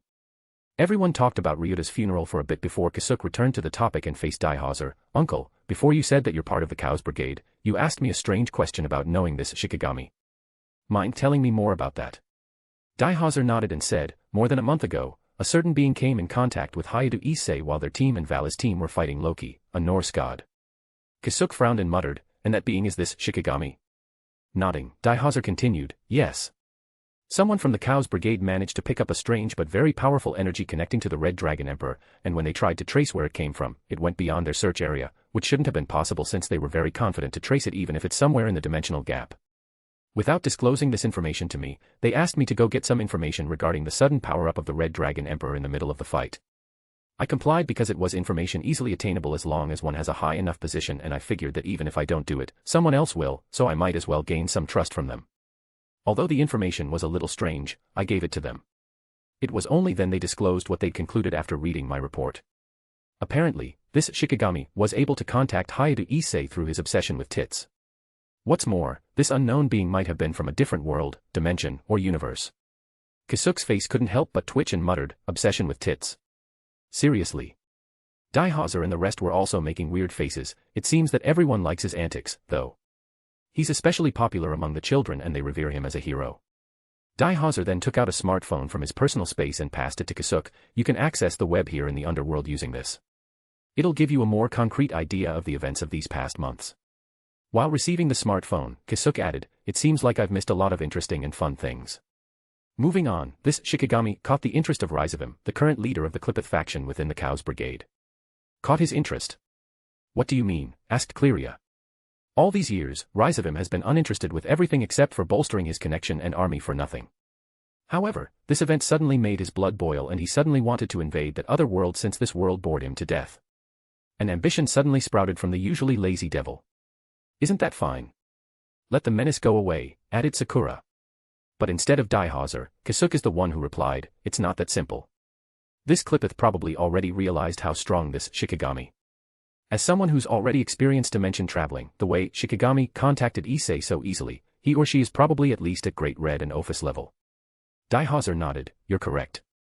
The researchers in Clipith already estimated how strong this being is, and despite that, Ryzavim's ambition continued burning without any signs of weakening. Cleria's eyes widened and asked, "Then how is he going to fight this Shikigami if she's as strong as the strongest beings in this world? If she's already at that level, this world is probably already under her rule." Daihauser put on a serious expression and answered, he planned to release and control Trihexa. Cleria and Sakura drew in cold breaths when they heard Daihauser's answer. Curious at their reaction, Masaomi asked Cleria, "Trihexa? What's that?" Cleria sighed and looked towards Masaomi. "You're more probably familiar with the names Apocalyptic Beast or Emperor Beast of the Apocalypse." Masaomi nodded, "Yeah. It's written in the Bible as the beast that would end the world." It was then he realized something. Wait. Are you saying that this Trihexa is the apocalyptic beast? It existed? Yes, I'm afraid so. Although others may argue, a certain rumor is believed among the old members of each faction that the god of the Bible only died because he was weakened due to him fighting and sealing the beast before the Great War. Of course, it's only a rumor and nobody could actually confirm this. Before everyone knew, Ophus was already beside Kasuk and said, "That bright guy was injured after fighting the beast." Everyone looked towards Claire but she's already sleeping on the couch. It was only then they digested Ophus' words. So the infinite dragon is confirming it. Daihauser muttered. They ignored how Ophus called the god of the Bible. Kasuk picked up Ophus and put her on his lap. "Can you give us more detail? The beast was strong and the shiny guy was weak. He asked both Bakared and me to lend him our strength. Although mine would have been enough." Despite Ophus' short words, everyone instantly understood what she meant. Daihauser rubbed his chin and murmured, "If the god of the Bible had to ask for Great Red and Ophus help, then it's really on their level." He then looked towards Ophus, "But why would you and Great Red assist him? He promised to leave our legacy." "I wanted to see what it'd lead to," answered Ophus. However, no one could understand her words, except for Kasuk when a certain someone flashed in his mind. "Adernam Somnium," muttered Kasuk. At his words, Ophus nodded. "The last Longinus created by the god of the Bible. The one dubbed as the fake Longinus due to its very weak abilities," asked Cleria. "Isn't that Ika-chan's sacred gear?" added Sakura. Kasuk nodded, "Yes. It's Ika's sacred gear. And thanks to its very weak abilities and the strange phenomenon that drags its host to the supernatural world without fail, it's known as a fake or failed Longinus. However, that's only because no one was able to activate its real abilities." Daihauser, who had been quiet all this time, said, "So that sacred gear is?" Kasuk grinned and answered, "Yep. Was created from the remaining power that Great Red and Ophus gave the god of the Bible after he fought Trihexa, hence, leaving their legacy." Cleria, Masaomi, and Sakura were speechless while Daihauser could only sigh, to think that there's such a big secret within the last Longinus. "You said that no one was able to activate its real abilities," Sakura talked to Kasuk while looking at Ophus, "but I assumed that Ika-chan already activated it." "Then the condition to activate it was Ophus-chan." "Yes," answered Kasuk, "the reason why it was too weak, it's probably because not much of the power was left and the god of the Bible didn't want to contaminate it with other powers. However, despite its weakness, the concept of infinity and dreams were still in it. And that's where its strange ability to drag its host to the supernatural world without fail comes in. I think, instead of bringing the host in blindly, the sacred gear itself is attracted to either Ophus or Great Red because meeting them is the only way for it to gain the power it needed. Of course, this is only a gamble as even the god of the Bible didn't know if either of the two would bless the gear. So in hindsight, it all depends on the host's luck. Then Ika-chan only activated it because she's lucky, asked Sakura. Kasuk rubbed his chin and said, "Extremely lucky if I must say." When she first met Ophus-chan, the latter only stared at her with interest and didn't do anything else. However, when I attracted Great Red due to an incident, and he felt Ophus' aura on me and the others, it haphazardly gave its blessing to Ika just to flex. And when Ophus-chan saw this, she also gave her blessing in an attempt not to get outdone. Kids. They're kids. The most mysterious sacred gear was activated because of the kids' fight. Everyone thought but silently agreed to never say it out loud. Chapter 543, Woke Up. We got sidetracked again. Daihazer sighed for the nth time today. Going back, Rise of him isn't just going to that world quietly. He wants to unseal Trihexa, but I don't know how he's going to open a path.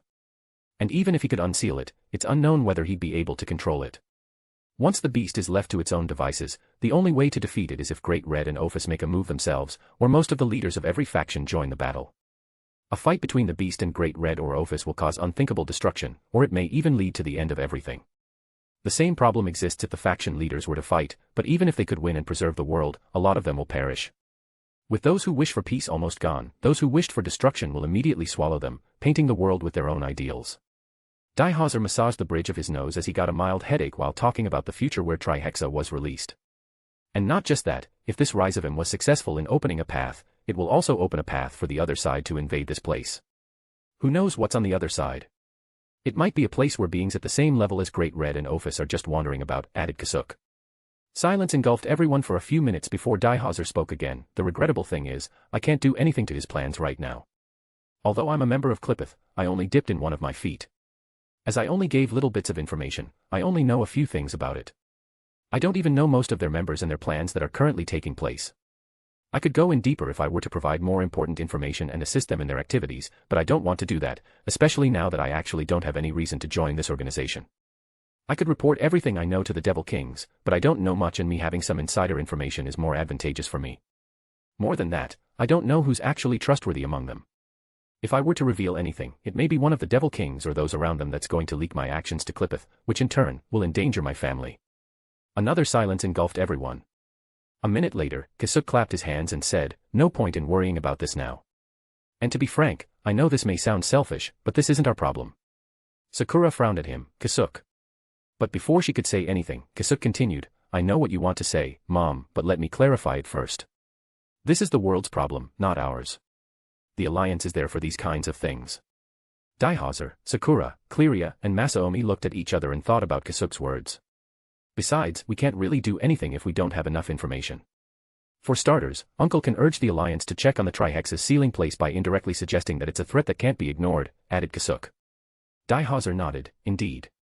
That's one way to warn the Alliance without rousing too much suspicion from both sides. I'll work on it while I'm working on gathering more information. Kasuk then faced the other three, and this Trihexa situation will be similar to the underworld situation earlier. I'm sure you three are going to run around saving people again. Masaomi scratched his head and replied, "Well, we brought Claire to the capital for some sightseeing. Who would have thought something like that will happen? And you're right, although we won't just go to another place to save people, expect us to do something if it's in our immediate surroundings." Sakura and Cleria nodded along to this. Sighing, Kasuk picked up Ophus and stood up, "Understood. I won't be bothering to change your mind since it'll just be a useless effort. Since Himejima-san and Irina are about to wake up, I'll go back first." While setting up the magic circle for teleportation, Kasuk thought, and while I'm at it, maybe I should create some weapons for their self-defense. Sakura also stood up and went beside her son. "Kasuk, how long do you have until you return?" "A week, more or less. I have to go back before the beacon I placed loses its effect," replied Kasuk. "All right. I know you're busy preparing, but please come here every day. At least join us at dinner." Kasuk smiled and hugged his mother. "Got it. I won't miss it." The two of them then separated and the light on the magic circle became stronger, signifying its activation. But before Kasuk disappeared, Sakura remembered something and added, "If it's possible, invite Akino-chan, Irina-chan, and Serafal-sama for dinner." Kasuk wasn't able to reply and disappeared with Ophus. Once the two of them appeared in the hideout, Kasuk muttered, "I guess I won't be sleeping this entire week." Ophus tugged on the hem of Kasuk's shihakusho to get his attention. "What about me? What shall I do?" Kasuk thought for a moment and asked her, "Can you feel where your stolen powers are?" Ophus shook her head. "I see. Then just help me out with creating barriers. I'll need it for the new hideout I'm planning to build." Ophus nodded and started walking towards the place where Kasuk usually does his work. Kasuk could tell that she's actually happy that work was delegated to her and thought, Hestia-sama should learn a thing or two from Ophus-chan. An hour later, Kasuk felt Akino and Irina's consciousness rousing, so he turned to Ophus and said, "Ophus-chan. Those two are awake. Go take a look at them for a moment. Once I'm done cleaning up here, I'll follow suit." Ophus nodded and left her work to Kasuk. Both of them opened their eyes at the same time, and the first thing they noticed was the bright light within the room. Groaning and closing their eyes again, they tried to recall what the last thing they were doing was. Aquino and Irina needed a few minutes to adjust their minds, and during that time, their eyes managed to adapt to the light. It was then that both of them suddenly sat up as they recalled what just happened. Ophus. With their voice ringing out, they both looked at each other and muttered, Aquino. Irina. They then started looking around. Where are we? Asked Irina. After glancing around, Aquino replied, Kasuk's hideout. She then looked down and saw her attire. Just a piece of white gown without any underwear. Are we saved? Did Ophus save us and bring us here? But why are we wearing this? Irina also checked her attire. You're right. I thought we were total goners when we were hit by that poison. I never thought it was that terrifying. But why are we here instead of the underworld? Is it Serafal-sama? And where's Ophus? At that moment, the door opened and Ophus entered the room. Ophus.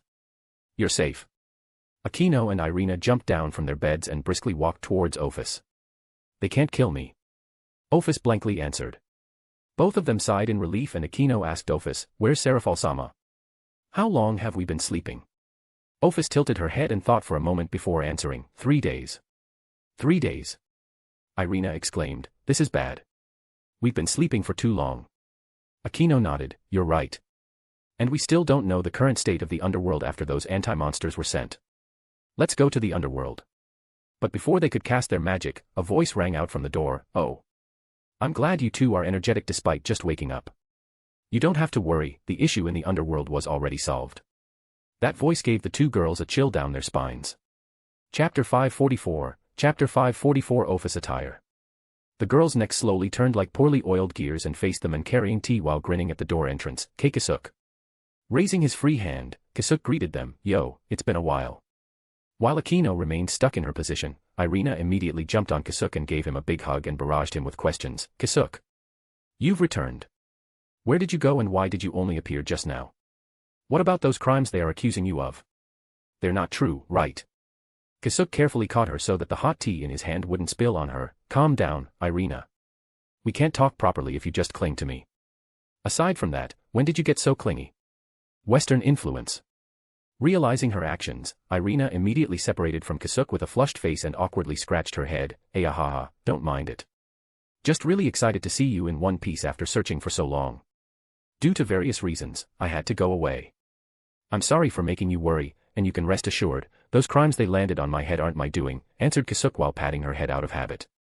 He then looked towards Aquino who was still staring at him with wide eyes. If there's one thing I didn't expect, I never thought that you'd get involved in all of this. Hi Majima-san.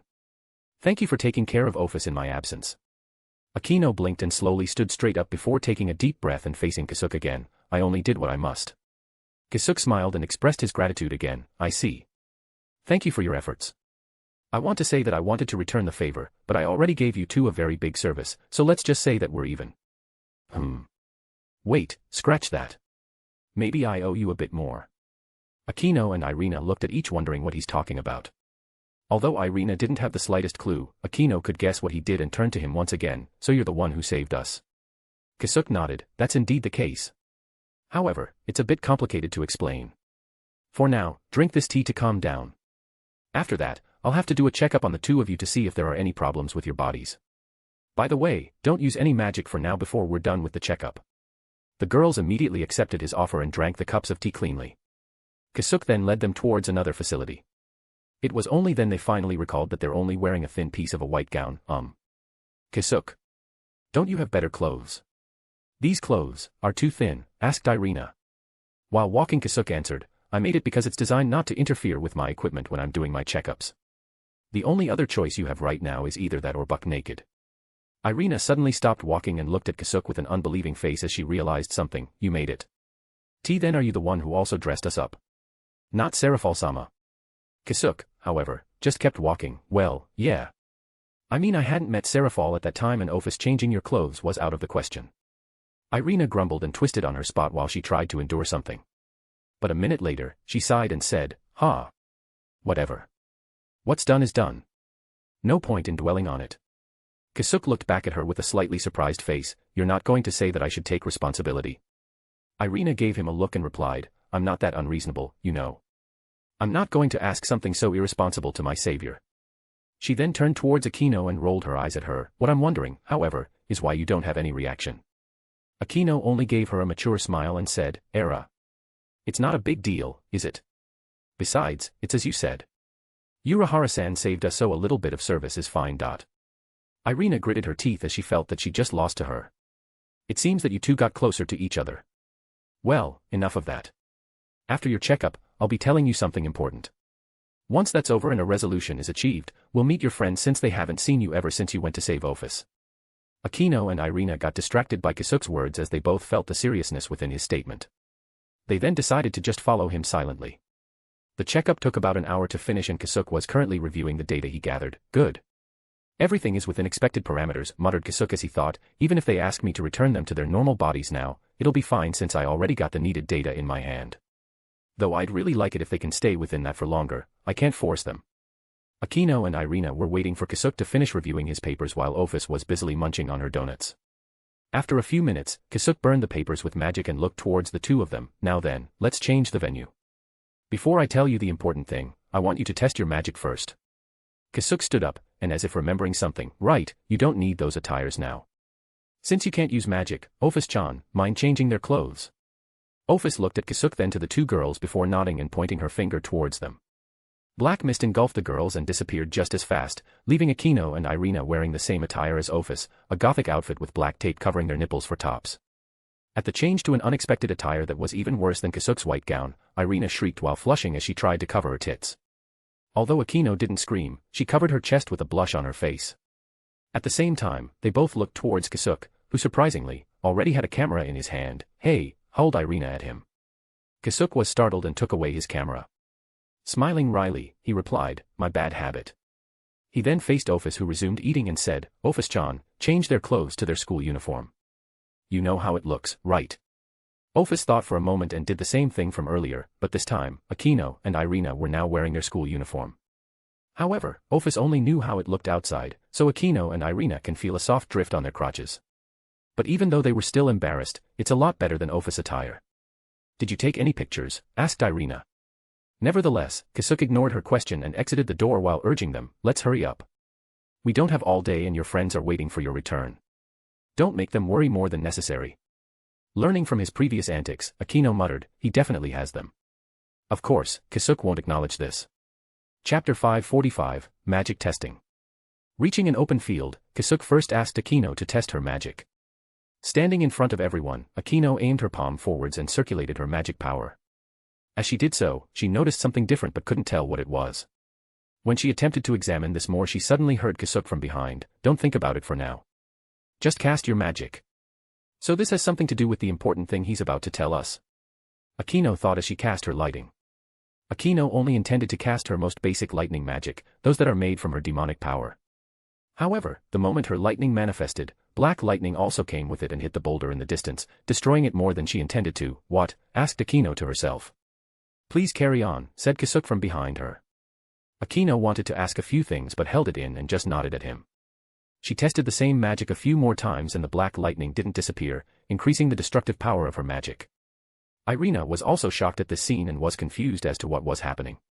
She then recalled that Kasuk also asked her not to use her magic and became tempted to use it. However, before she could do so, she got a stern warning from Kasuk, don't do it. We're doing these tests to see if there's anything wrong or inherently dangerous with your current magic. It'll be your turn soon, so please wait for it. So even I got that strangeness in my magic. You really have a lot of explaining to do, replied Irina. I know your concerns. But worry not, I'll be giving you an option to return to normal, added Kasuk before returning his focus to Akino. Seeing that it was a consistent thing, Akino then tried using her holy powers. Before she could use her holy lightning, she first had to take out her wings. Feeling the familiar feeling on her back manifesting, she pointed her palm forward again. However, before she could cast her magic, Irina shouted, Akino. Wondering what it was, Akino turned her head to the back and saw one of her fallen angel wings angled unusually higher. After fully inspecting what's on her back, she too was taken aback. What? 3 pairs. I'll also explain that later. Please continue your test, urged Akino. Fine. Akino sighed and faced her front again and tested her holy lightning. Similar to the first one, it was accompanied by black lightning and the destructive power had increased at least 2-fold. As before, Akino tested it a few more times until a blast of magic hit her from behind. Wah. Guh. Akino flew uncontrollably in the air until she landed on a cushion of magic. Dumbfounded, she looked back at the source of the attack and saw Kasuk pointing his palm towards her. Kasuk. What are you doing? Irina ran towards Akino to check her injuries. Ignoring his childhood friend, Kasuk asked Akino, how are you feeling? Akino immediately figured that Kasuk attacked her with something in mind and reorganized her thoughts as she stood up with Irina's assistance. I knew for sure that an attack of that caliber would at least make some cuts on my back. But I can't feel anything. Irina looked at her back and only saw her uniform destroyed, but her wings are fine, except for some red rashes on the surface of her skin, just some red rashes from the blunt force. Akino shook her head. No. That may look like blunt magic, but that attack just now is full of tiny razors. It wasn't intended to push an opponent, but create lacerations.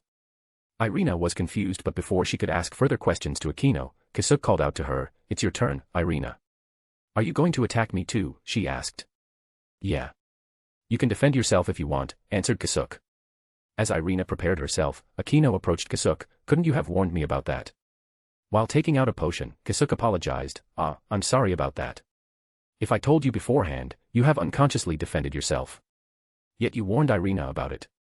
Akino pouted a bit and received the potion before asking, what's this? Medicine. Please drink it. Akino looked at the red concoction for a few seconds before emptying it. A few seconds later, Akino immediately felt the relief and the rashes disappeared from her back. Thanks. Akino returned the bottle to Kasuk. I needed to know your raw physical defense, and after what I've done, it should be similar to Irina. Now that it was done, I needed to see the improvements in your magical defense. Though I apologize for the rough treatment, and you're welcome. What you've done, I see. The two of them then silently watched Irina test out her magic.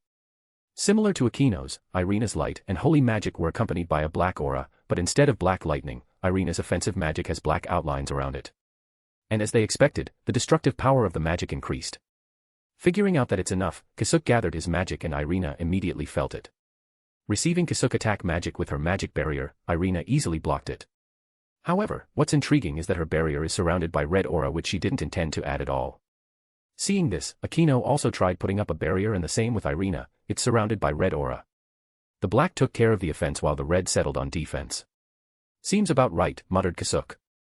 The girls made their barriers disappear and Akino asked, are you going to explain what's going on now? Yeah. Please explain it to us.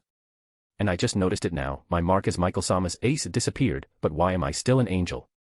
Although nothing changed in Irina's appearance, including the number of her wings, which is still only a pair, the insignia on her right hand that symbolizes that she's an ace is gone. Let's go back first so we can sit down.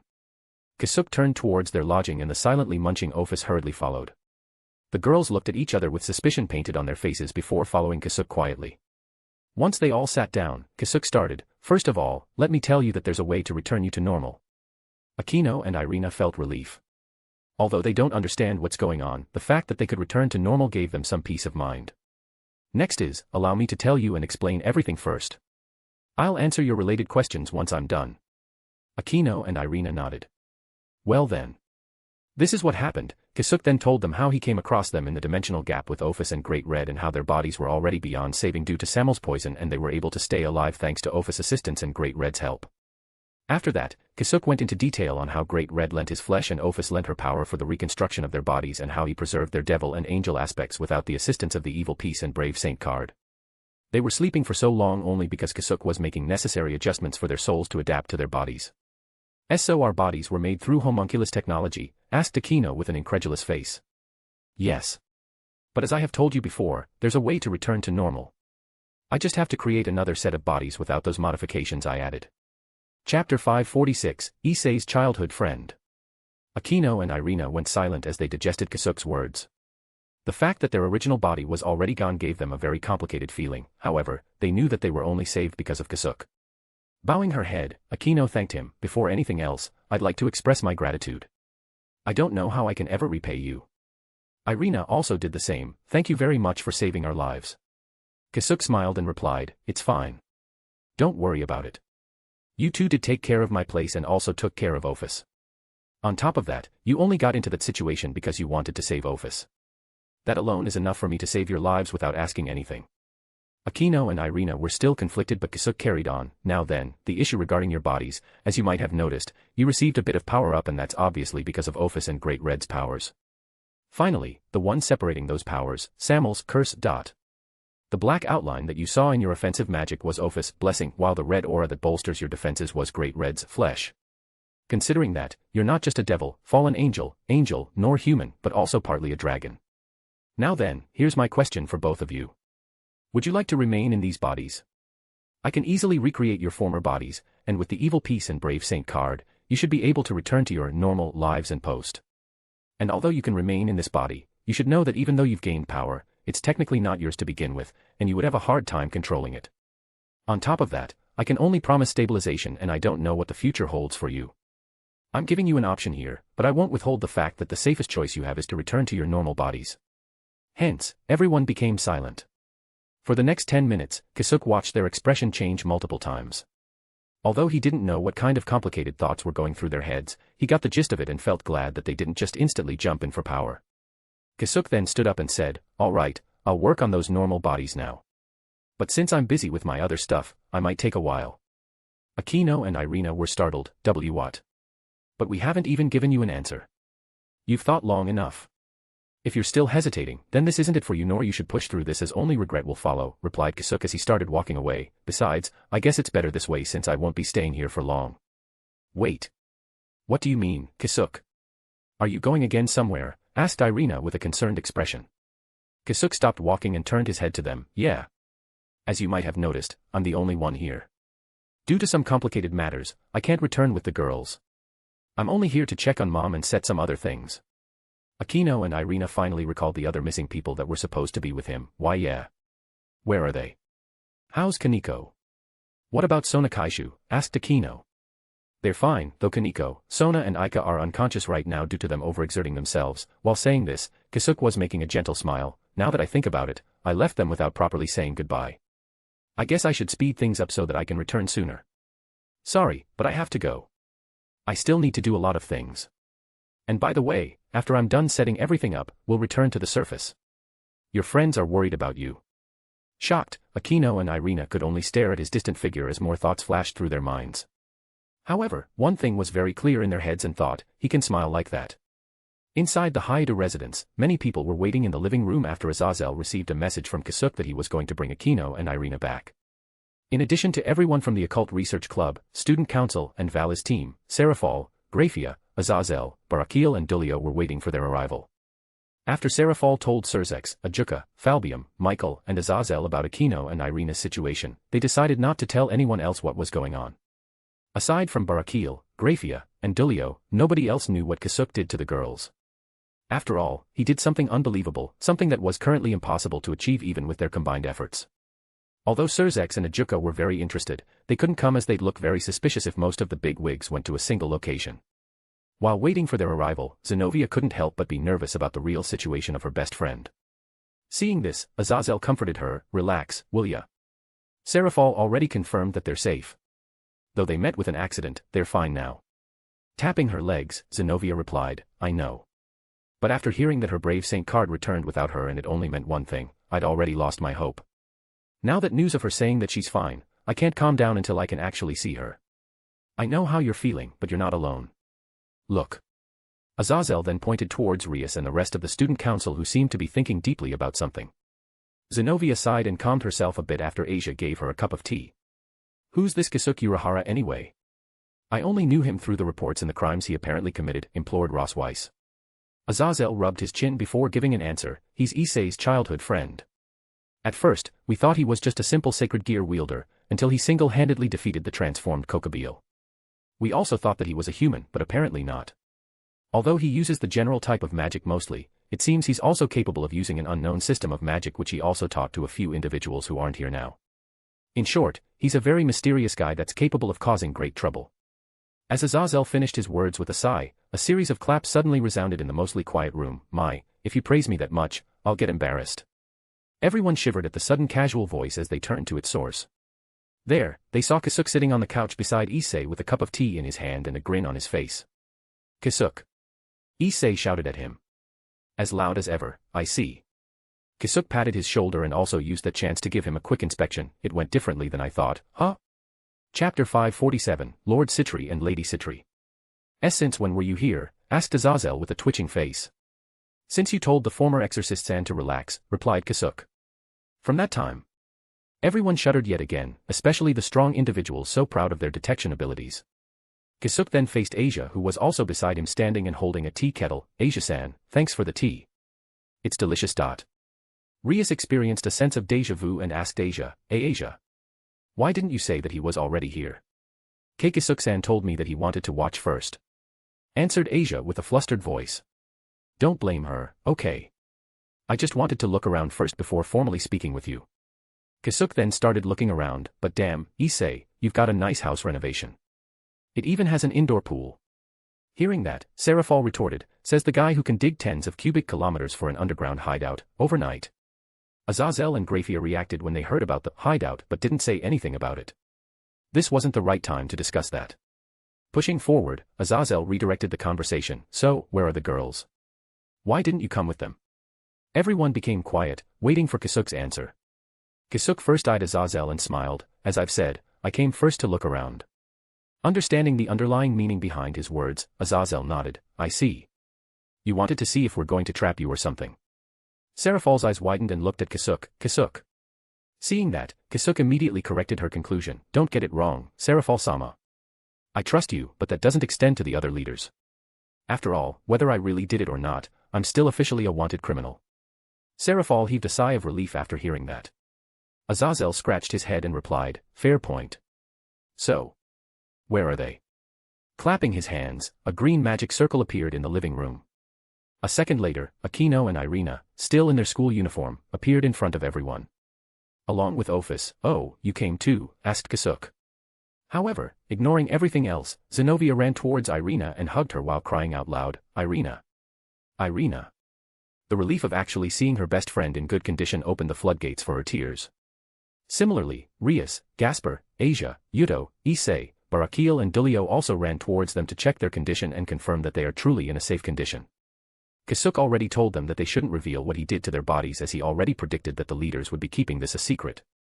Ophus, on the other hand, weaved through people and arrived at Kasuk, before sitting on his lap. Those that didn't approach Akino and Irina instead went to Kasuk as they had some more pressing matters to ask.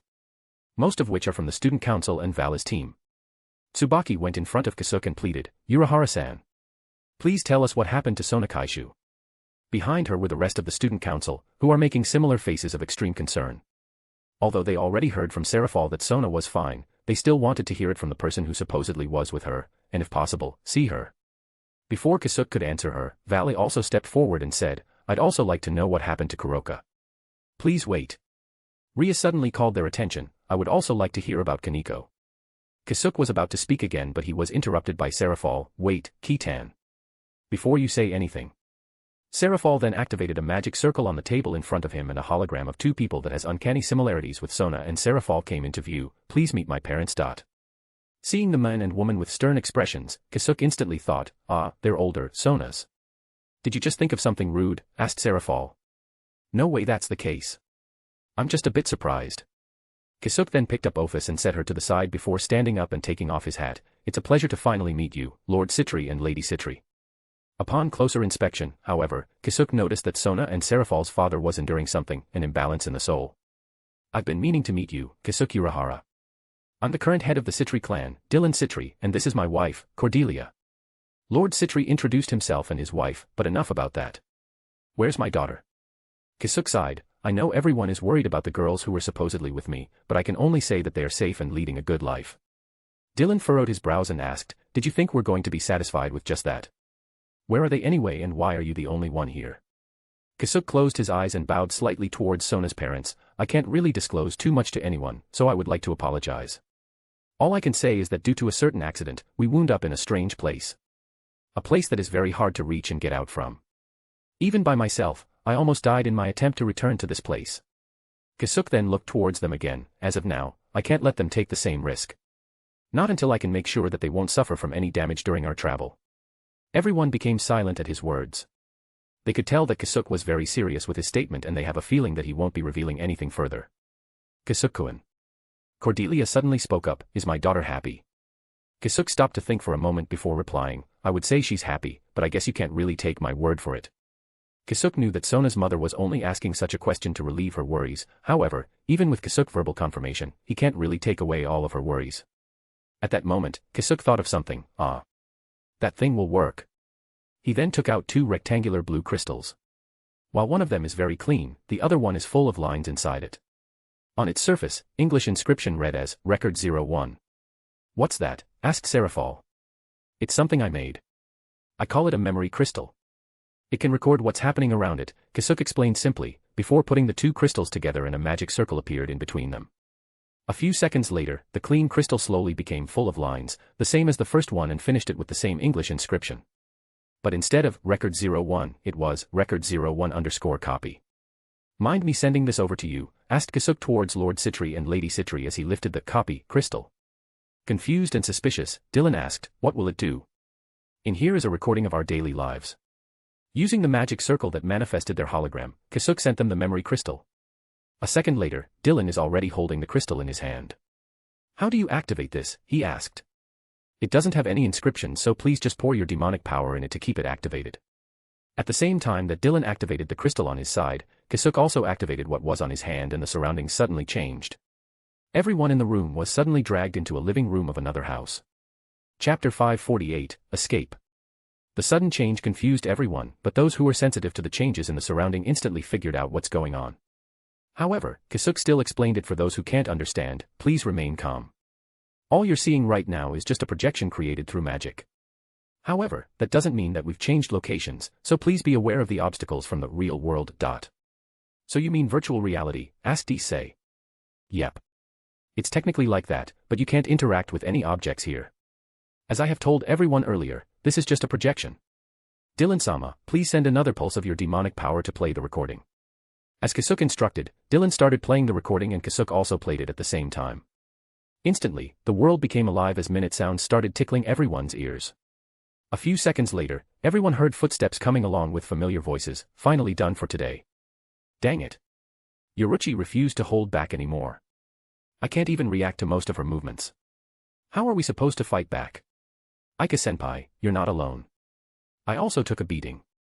Even Kurokanisama got her butt spanked a few times.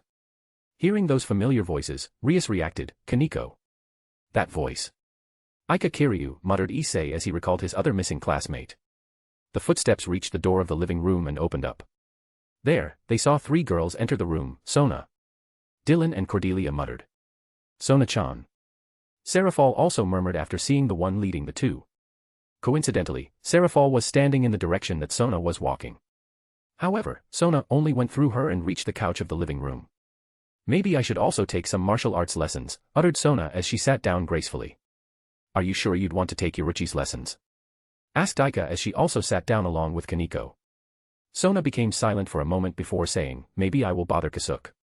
The three of them then proceeded to talk about random things, from their training and their studies in high school that they didn't neglect. A few minutes later, a purple-haired little girl in a maid uniform entered the room carrying some beverages and snacks. Good work for today, everyone. Ah, Mitu-chan. Thanks as always. Aika stood up and assisted the little girl to distribute the snacks. Sona picked up a cookie and took out a book from her personal space. Medusa-san, you're done with your work, right? Join us and relax for a bit. Medusa thought for a while before saying, I'm free until an hour before dinner time. She then sat down beside Sona and the two of them started their own conversation, mostly about magic. Soon after, the door slam opened and a short girl with unbelievable proportions, sporting twin tails entered the room in a hurry before diving into the couch.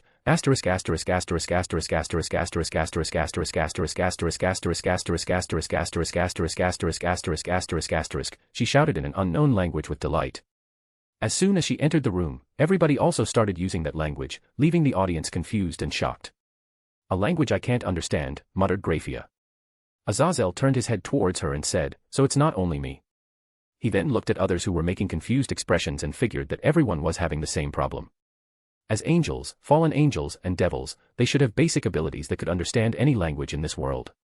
Azazel finally looked towards Kasuk, but before he could say anything, Kasuk beat him to it. You won't get anything from me regarding this.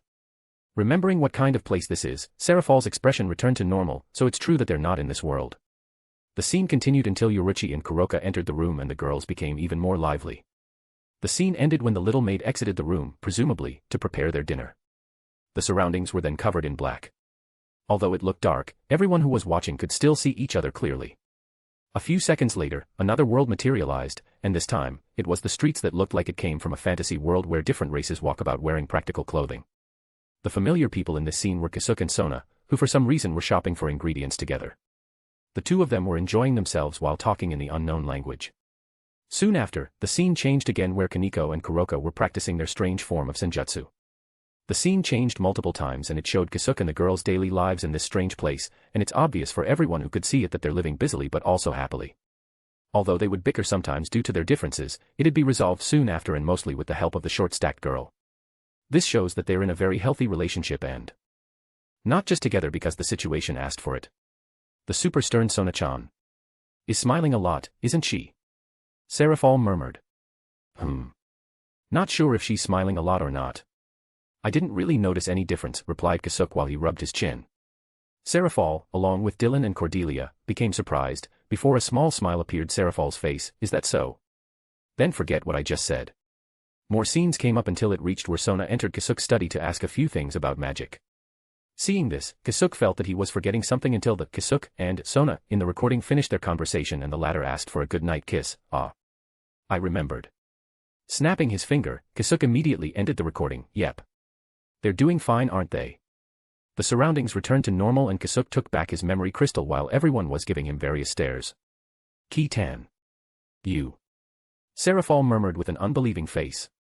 Ignoring her, Kasuk turned to everyone and said, so that's everything from me today. Since there's nothing else and I still need to do some stuff, I have to say my farewells. See you around. Kasuk then grabbed Ophus and teleported away, escaping from the scene. The first one to react after Kasuk left is Saji, Waot. Soon after, Issei added, holy shit.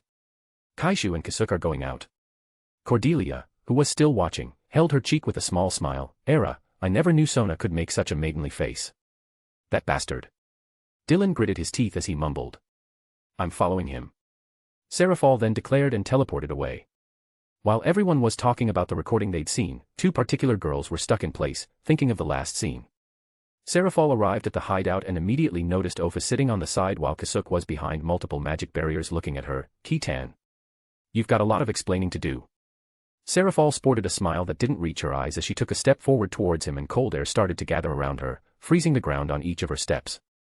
Wait. Sarah-chan. I know what that looks like, but calm down first and allow me to say a few words. I'm calm, all right. Why don't you get out of your shell first? With a wave of her hand, cold air blew towards Kasuk and his first barrier instantly froze before breaking into many pieces. Phew. As expected of a devil king. Kasuk thought as he tried to form a plan in his head. Chapter 549, Dylan's Ailment.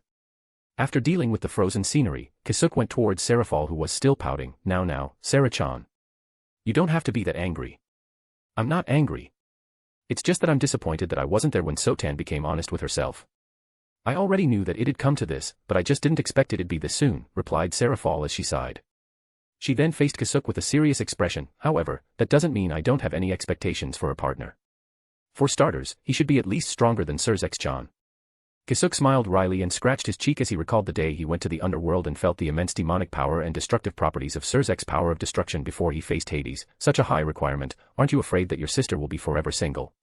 Although he had a few ways to deal with it, only those who are nigh indestructible would be able to face it head-on. Serafal glared at him and asked, are you saying you can't do it? Serafal already heard from Azazel and Surzex of what he had done to Hades, and could safely assume that he's at least at the Satan level. Kasuk chuckled at that and replied, I'll work hard on it. He then sat down beside her and said, although Sona-chan is indeed important, that isn't the only reason you're here, right? Serafal pouted yet again, and I'm supposed to have worked for foreign affairs of the underworld. How can you read me so easily? You always drop your guard around me and your expression slackens, answered Kasuk as if it's a matter of fact. Serafal was startled at his words and did a quick self-evaluation. Realizing that she indeed has been putting her guard down around him too much, she questioned why this was, but she couldn't find the answer. However, there's an even more pressing matter, so she set this aside for now. Whatever. There's someone who wanted to meet you that came into contact with me in secret. No one else even knew about this aside from me. Kasuk furrowed his brows and tried to think of people who wanted to meet him in secret.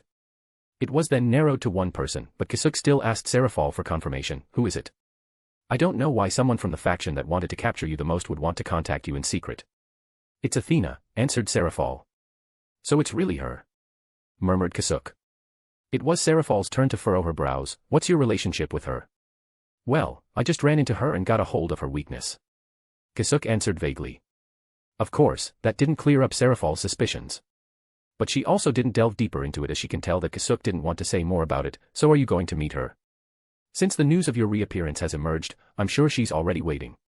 Similarly, Olympus will try to get hold of any information about you and will surely pressure the Alliance to help out.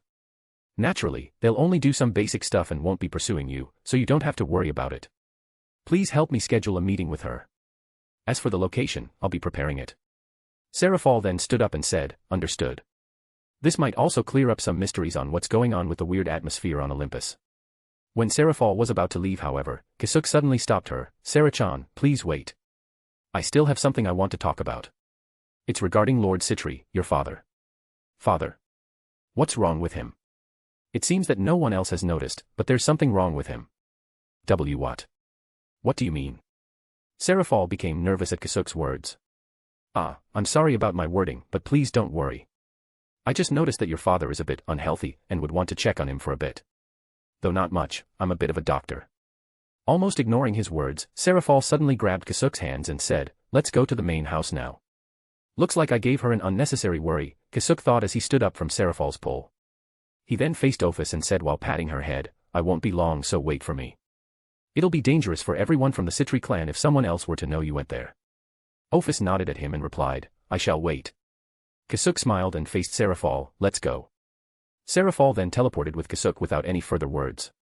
As soon as they reappeared, Kasuk immediately analyzed his surroundings and noticed two people inside a room which looked like a study. And those people were those who he just met earlier, Dylan Citri and Cordelia Citri. Dylan and Cordelia were just discussing what they'd just watched and were shocked at their sudden appearance. However, instead of questioning them, Dylan immediately blew his top off after he saw Serafal holding Kasuk's hand. You bastard. I haven't even approved of your relationship with Sona, and yet here you are making a move on my first daughter. Do you still want to live, brat? Serafal was startled at her angry father when she recalled that she was still holding Kasuk's hand and how it looked in front of her parents.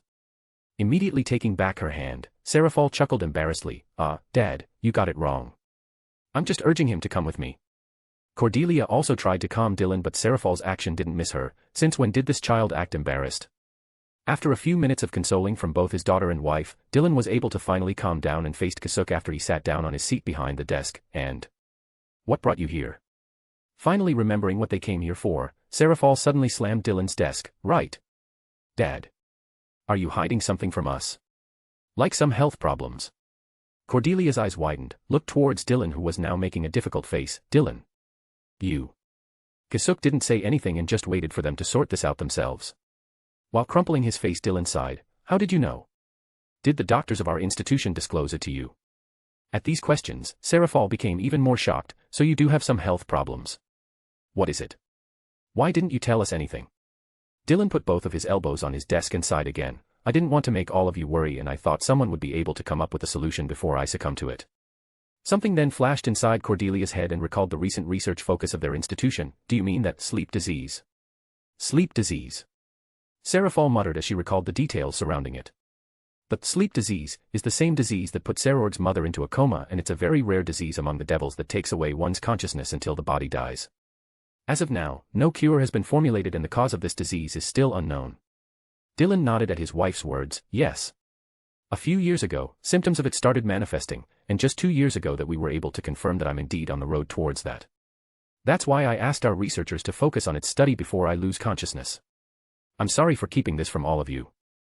Dylan then shook his head and looked towards Serafal, though I must say that I'm very disappointed with our researchers. I didn't think that someone in the team would disclose it to you. Mind telling me who did it? Still shocked at her father's revelation, Serafal stuttered, No, Dad. It wasn't one of them. It's Kitan who told me that something is wrong with your health. It was Dylan's turn to be surprised and faced Kasuk. You. Chapter 550, Cure. Taking off his hat, Kasuk reintroduced himself. It's a pleasure to meet you in person. And Serafal-sama is correct, I'm the one who shed light on this issue to your daughter. I see. I'll assume that it's for a good reason, but how were you able to get hold of this information? Asked Dylan with inquisitive eyes. Depending on his answer, it would look like Kasuk was already targeting the Citri clan a long time ago by acquiring this piece of sensitive information. In face of this, Kasuk just calmly smiled. I know your concerns, Dylan-sama, but please rest assured that I was only able to take note of this earlier. Dylan's brows rose. Earlier? Are you trying to say that you noticed something amiss with me just from our short interaction and through a holographic image? You do know that even my family didn't notice anything, right? Yet you claim you were able to see through me just like that. That's correct. So I'm supposed to believe that? Might as well say that you have a cure for it, Dylan sneered at him. Chuckling, Kasuk replied, of course not. I wouldn't have something so convenient. Dylan was about to reply but Serafal interrupted him and asked Kasuk, Kitan. Couldn't you do something? Since you noticed it, you might already have an idea of how to resolve this. Please. Serafal. You believe him? Asked Dylan. Serafal stared straight towards her father's eyes and answered, yes. But. However, before Dylan could continue, he felt a hand on his right shoulder and looked over it. Cordelia. Even you. It's a stretch to say that I trust him, however, I trust our daughter. Cordelia then looked towards Kasuk, young man, although you already said that you don't have a cure for it, I hope there are some actions that you think we can take. Kasuk nodded, of course. That's the reason that I'm here. Even though I noticed Dylan-sama's ailment, I don't know much about it. So if you were to allow it, please let me do an in-depth checkup on you. That way, I may be able to find at least something that can suppress the symptoms. Silence then engulfed the room as Dylan and Kasuk stared at each other. A minute later, Dylan sighed, fine. I'll trust my daughter for now. What do you need? We have a complete set of medical equipment within the mansion but we have better ones in our territory's institution. I'm sorry but the equipment that I use is a bit special which I made myself so we have to do it in my place. Startled, Serafal asked, your place? But you. It's fine. Either way, I already plan to abandon it for a better location. With that, let me take my leave first as I have to prepare a few things. Serafal-sama will be leading you. Not waiting for anyone, Kasuk teleported away. Dylan turned to Serafal and asked, his place? It's a bit of a special place, but for now, let's prepare to leave, answered Serafal. Half an hour later, Serafal, Dylan and Cordelia arrived in the middle of the underground wasteland and the one who welcomed them was the dragon god, this way. Ophus then turned towards a certain direction and started walking. Dylan's mouth twitched at their reception, this is. Let's go, Dad, Mom, urged Serafal as she followed Ophus. Dylan and Cordelia looked at each other and decided not to say anything and follow. Some time later, they reached Kasuk's clinic and entered. Waiting for them inside was Kasuk, not in his shihakusho but instead a traditional white lab coat. Welcome. Dylan-sama, please change into this. You may use that room. Dylan nodded at him and took the white robe that Kasuk passed him and went towards the room he pointed. Kasuk then turned towards the girls and pointed towards a table with some sweets and warm tea, where Ophus was already helping herself. Please wait over there. It may take half an hour to examine everything. I'll be leaving my husband to you, Cordelia then smiled, and if you can find a solution, then I'll automatically approve of your relationship with my daughter. So do your best. Kasuk grinned and replied, I guess I have to put in some effort. He then turned towards the room where Dylan went and before he entered the room, he declared, I'll do my best. Cordelia suddenly turned to Serafal when Kasuk went away, what about you? Isn't it about time you find a man for yourself? I don't need it and neither do I want it, answered Serafal immediately as she sat down beside Ophus. Cordelia gave her a look of suspicion and asked, You are not aiming for him, right? Serafal was startled at her mother's words, No. Kitan is a good friend. While the mother was poking fun at her daughter, Kasuk started Dylan's examination. But instead of half an hour, it took Kasuk an hour to do everything after getting Dylan's permission to try out some possible cures. Phew. Congratulations, Dylan-sama. It's done. Kasuk used his magic to clear the sweat that had been accumulating on his head. Dylan stood up and looked at himself. He did some stretching and some exercises and was able to confirm that the symptoms that has been plaguing him had disappeared. It's really gone. I'm cured, muttered Dylan as he looked at his hands which his former strength had returned to. Yes. This sleep disease that you experienced is when the soul's frequency became out of sync with the body. And to cure it, I had to fix this problem, explained Kasuk. Out of sync? Isn't that a homunculus problem? How did you do it when I don't have a homunculus body? Wait. Could it be? It's as you've guessed. I directly adjusted the imbalance in your soul. Unlike real bodies, homunculus bodies were created adjustable to better suit the soul. However, even though frequencies of the soul are always changing ever so slightly, the artificial couldn't keep at it as well as natural bodies do, so the former would need constant medication depending on their cycle throughout their lives. Without that, I had no choice but to adjust the soul directly. Nevertheless, this problem only occurred because the soul's frequency changed too much that the body was having a hard time catching up until it couldn't anymore and the two entities disconnected, hence, leading to losing consciousness until the frequencies were close enough to meet again. Dylan became silent and thought for a few minutes before facing Kasuk again. Mind if I take a look at my data? Without a word, Kasuk passed him the documents that recorded his state before and after his checkup. Although he couldn't be considered an expert, he still had a vast amount of medical knowledge compared to ordinary people, as he was always in talks with the medical experts in his territory and had to understand the things that were presented to him. Dylan looked over his data for over 10 minutes and sighed, as expected. There are only a few things that I can understand from this. You really do have a special method of diagnosis. However, I can still confirm that I'm cured. At least, physically, so I can't safely assume that you indeed found a way to cure this incurable disease that was already present since ancient times. Though I'll have myself examined again by my doctors once I've returned. I hope this doesn't offend you. Kasuk shook his head. No. That's a natural step. You don't exactly know what I did and you need to take some precautions in case something out of the ordinary happens. Dylan sighed. In any case, if I'm really fully cured, I'd like to apologize to you for this behavior when we meet again. And hopefully, you can part with the cure. I'm willing to pay a large price. Kasuk stroked his chin and went towards one of the terminals. I'd like you to receive it now, as I don't know when we'll meet again. Naturally, I don't know if your sleep disease is the same as the sleep disease that has been plaguing others, but I could give you a diagnostic method for it along with the blueprints of the special equipment that you'll be needing. Of course, this cure may be used for something other than its intended use, so I'll also be adding a diagnostic method to figure out whether the soul was intentionally tampered with using this method. Kasuk then took out a USB stick from the terminal and passed it to Dylan. As for the price, please consider it as a gift and my apology for dragging Sona along with me. While smiling, Dylan also glared at Kasuk. Damn you. You just had to make it difficult for me to accept this. Chuckling, Kasuk added, yeah. Please don't consider this as a bribe but as my goodwill. Chapter 551, Godly Guests. Seraphol and Cordelia were getting worried because they had already been in the room for more than double Kasuk's stipulated time. However, it's not like they can just barge in, since it may cause more complications than actually help. Just as they were about to lose their patience, Kasuk and Dylan finally got out of the room and the latter was already dressed up with his former attire. Darling. How was it? Cordelia and Seraphol immediately approached them. Dylan didn't say anything immediately and instead looked at Kasuk for a moment before smiling. This brat really did it. Not just a simple checkup, but he also went ahead and cured it for me. The girl's eyes widened and extreme happiness overcame them. Really? Yay. Seraphol opened her arms and was about to hug Kasuk out of appreciation. However, just as she was about to do so, she suddenly felt both of her parents' stares and became very conscious of her actions. So instead, she turned to her father without pause and hugged him. Yay. But instead of being glad of this change of heart, Dylan and Cordelia were instead even more surprised. Seraphol was their daughter, and even if they don't really like her antics, they knew her well. Seraphol, if she was happy about something, she would cling on to someone she's fairly close with without thinking about it.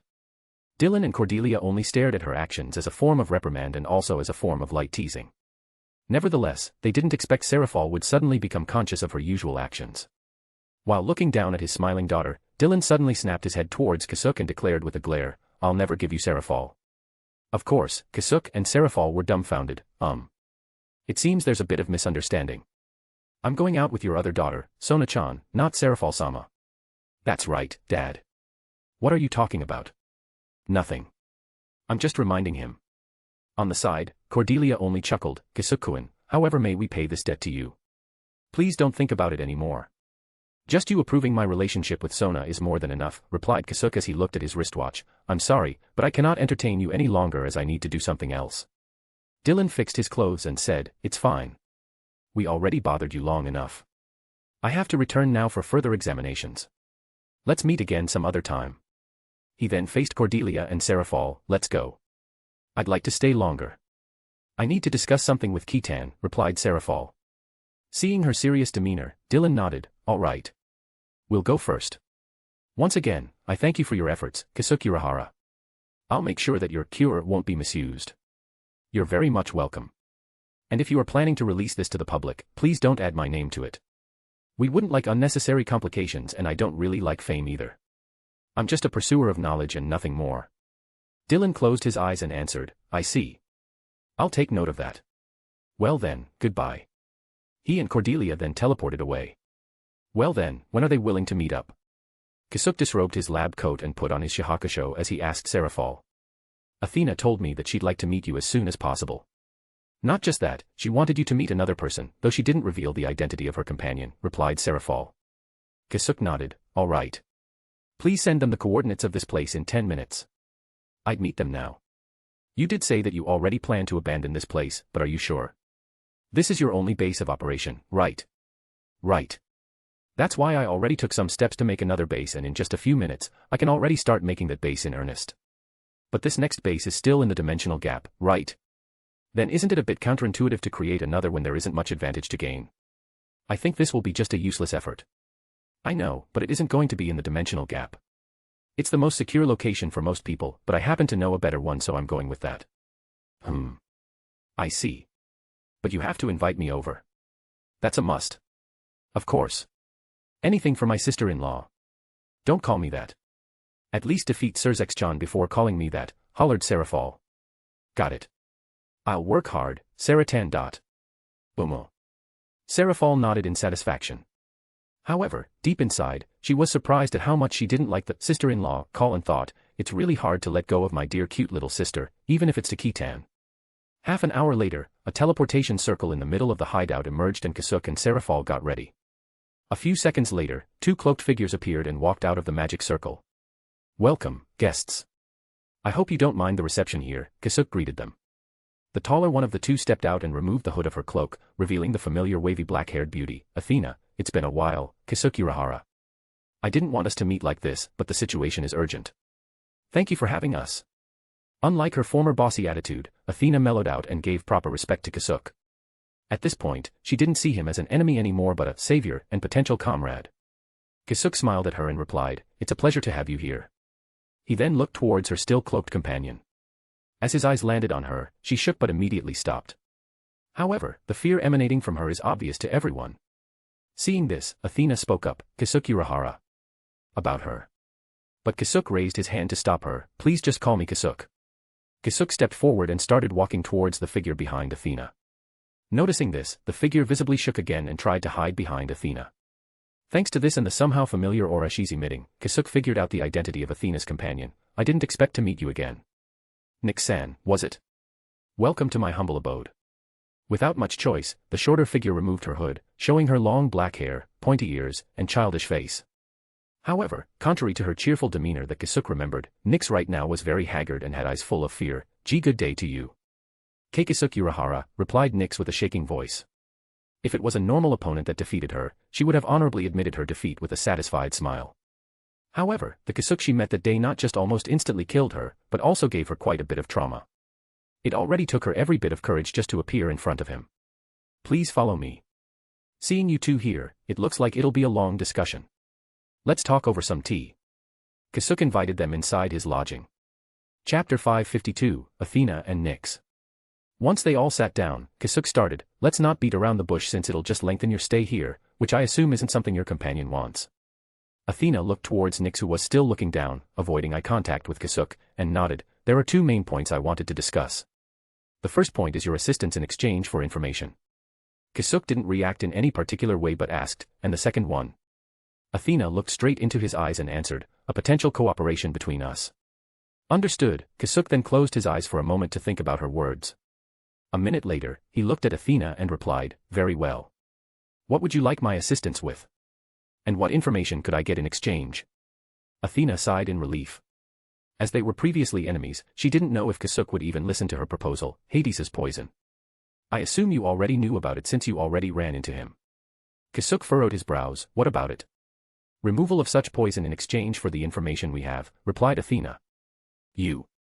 Or is it someone else? Maybe both, a string of questions came from Kasuk. For now, just two individuals. Me and my father, answered Athena. For now, huh? Looks like that's where the second point comes in. While thinking that, Kasuk continued, your father. Correct me if I'm wrong, but is it Zeus? Correct. I want you to remove the poison within me and my father, Zeus. Once you've done so on me, I'll impart you the information we promised. Just you, huh? I see that your father's safety is still connected to the second point. Makes me even more motivated to back out from this. Athena gritted her teeth, but she couldn't deny Kasuk's words, please at least listen to what happened. After you've decided to cure the poison within me, I'll tell you why Hades and his accomplice target you in the first place. I do hope that you'd want to know the motive behind their actions and why they targeted you specifically. Kasuk became silent for a moment before sighing, please go on. However, before Athena continued, she looked in Serafal's direction. She directly ignored the little girl's existence beside her. Not that she didn't want to acknowledge her, but she didn't want to think about her, and since the little girl was staying quiet, Athena wouldn't shake the hornet's nest. I trust her, so it's fine, added Kasuk. Athena nodded at him and told him the current state of Olympus. More than a month ago, Apollo suddenly threatened Zeus to surrender his position to him. Of course, Zeus didn't agree and intended to punish him for this. However, Apollo suddenly displayed his trump card and instantly killed several minor gods through some unknown means. He then revealed later that he already implanted poison into everyone who was not his accomplice, a poison that could easily kill even a powerful god if properly applied.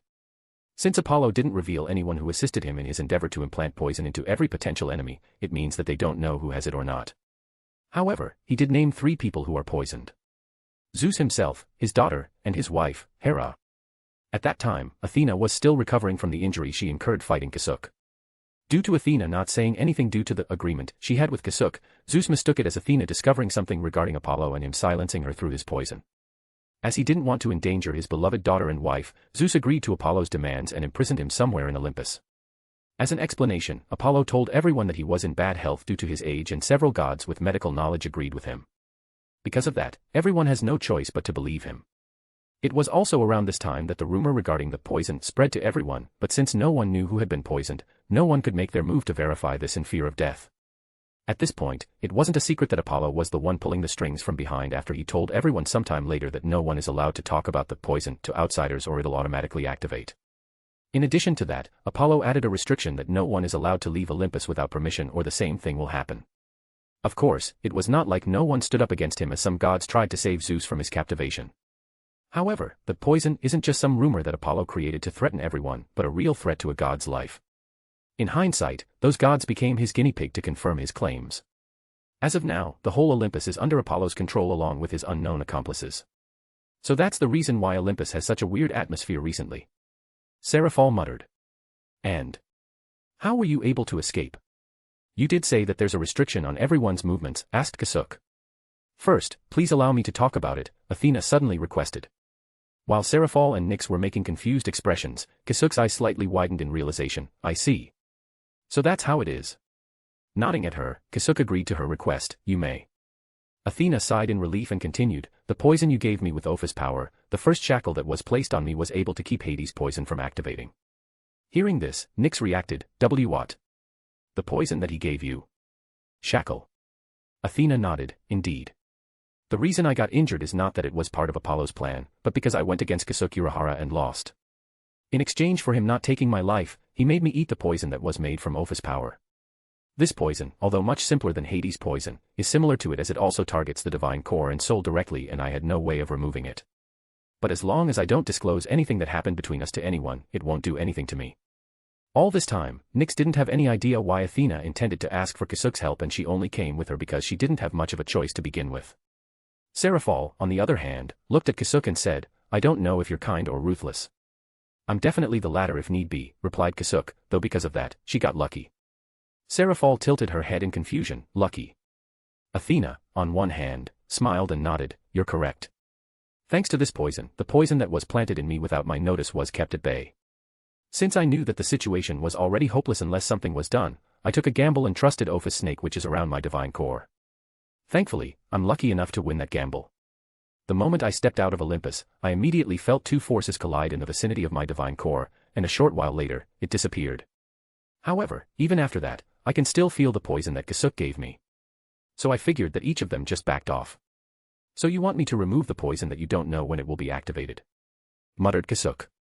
Chapter 553, Athena and Nyx Part 2. So you want me to remove the poison because you don't know when it will be activated? You're the only one I think could help, especially after hearing what happened to you from Nyx, replied Athena. Kasuk reclined on his seat and said, might as well tell us how you met her, when she had supposedly died. Athena nodded, I met Nyx soon after I reached Kyoto town in hopes of finding some clues to your whereabouts and to contact Seraphol Leviathan who seemed to be staying at your place. Athena then looked towards Nyx before continuing, when I met her, she was not in a very good condition. Understanding her cue, Nyx gulped in nervousness and opened her cloak for everyone to see. While Kasuk is still making a poker face, Seraphol's face was that of a shock. Why your arm and leg are prosthetics? In the human world, getting prosthetics if you lost your limbs was normal, but in the supernatural world, that option is only available if one can't afford the limb regrowth treatment or if one is an eccentric that wanted mechanical prosthetics for its various functions like Azazel. From what Seraphol could tell, Nyx's prosthetics were just the most basic that allowed her to move unhindered, but someone like her shouldn't have any trouble getting treatment. Guessing what she's thinking about, Kasuk explained, it's because normal treatment can't fix her issue. Seraphol looked at her and asked, why is that? Nyx and Athena also looked at him silently, waiting for his answer. The two of them tried to find a way to return her arm and leg to normal, but they could only figure out the cause of it. It's because the attack that hit her doesn't only destroy the flesh, but also reduces the spiritual body into its elementary particles. Which means, her soul right now doesn't have an arm and a leg. The reason why she can't get the treatment is that the limbs won't regenerate properly and would only become something akin to a cancer tumor. And the reason why she only has the basic of the basic prosthetics is that's the only way to make a moving limb. My guess is that the prosthetics are made to be very complex to circumvent the problem with the soul, and any additional feature would only make it fail. As you might have guessed, the only way to fix this is to fix the soul itself. However, you don't really have to worry about that one. Unlike normal souls, a god's soul is resilient, and as long as it's in its proper vessel, it'll recover naturally. Nyx gathered her courage and asked, how long before I fully recover? It depends on one's natural capabilities. For some individuals, it may only take a few weeks or months, but if your recovery rate is unnaturally low, it may even take centuries. Adding to the fact that my attack last time was a bit special, you can multiply that time by 10 or upwards, answered Kasuk properly. Is there a way to accelerate her recovery? Implored Athena. Kasuk immediately nodded, of course there is. With my help, she'll be able to return to normal within just a few days.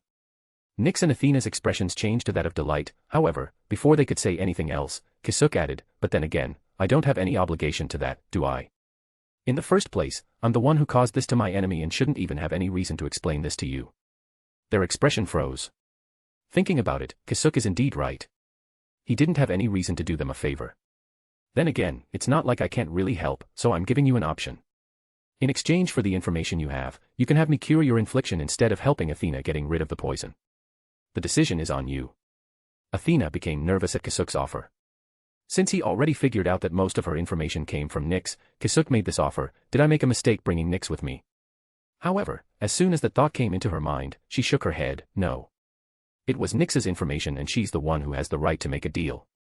Athena looked forward and waited for Nyx's answer without saying anything to sway her decision. Kasuk admired Athena's stance and looked towards Nyx, who's now making various expressions as she tried to come up with a decision. She also looked towards Athena, but the latter didn't even face her and didn't do anything to interject at Kasuk's offer, so she knew that she had her blessing to ask for a cure. But after a few minutes of contemplation, Nyx smiled wryly and shook her head, please go on with the original agreement. Athena's eyes widened at her decision, but it was Kasuk who asked her, why? Seemingly getting over her fear, Nyx answered clearly, although I'm not a good person, I still pride myself as one of the primordial goddesses. I can't possibly betray the one who helped me in my trying times.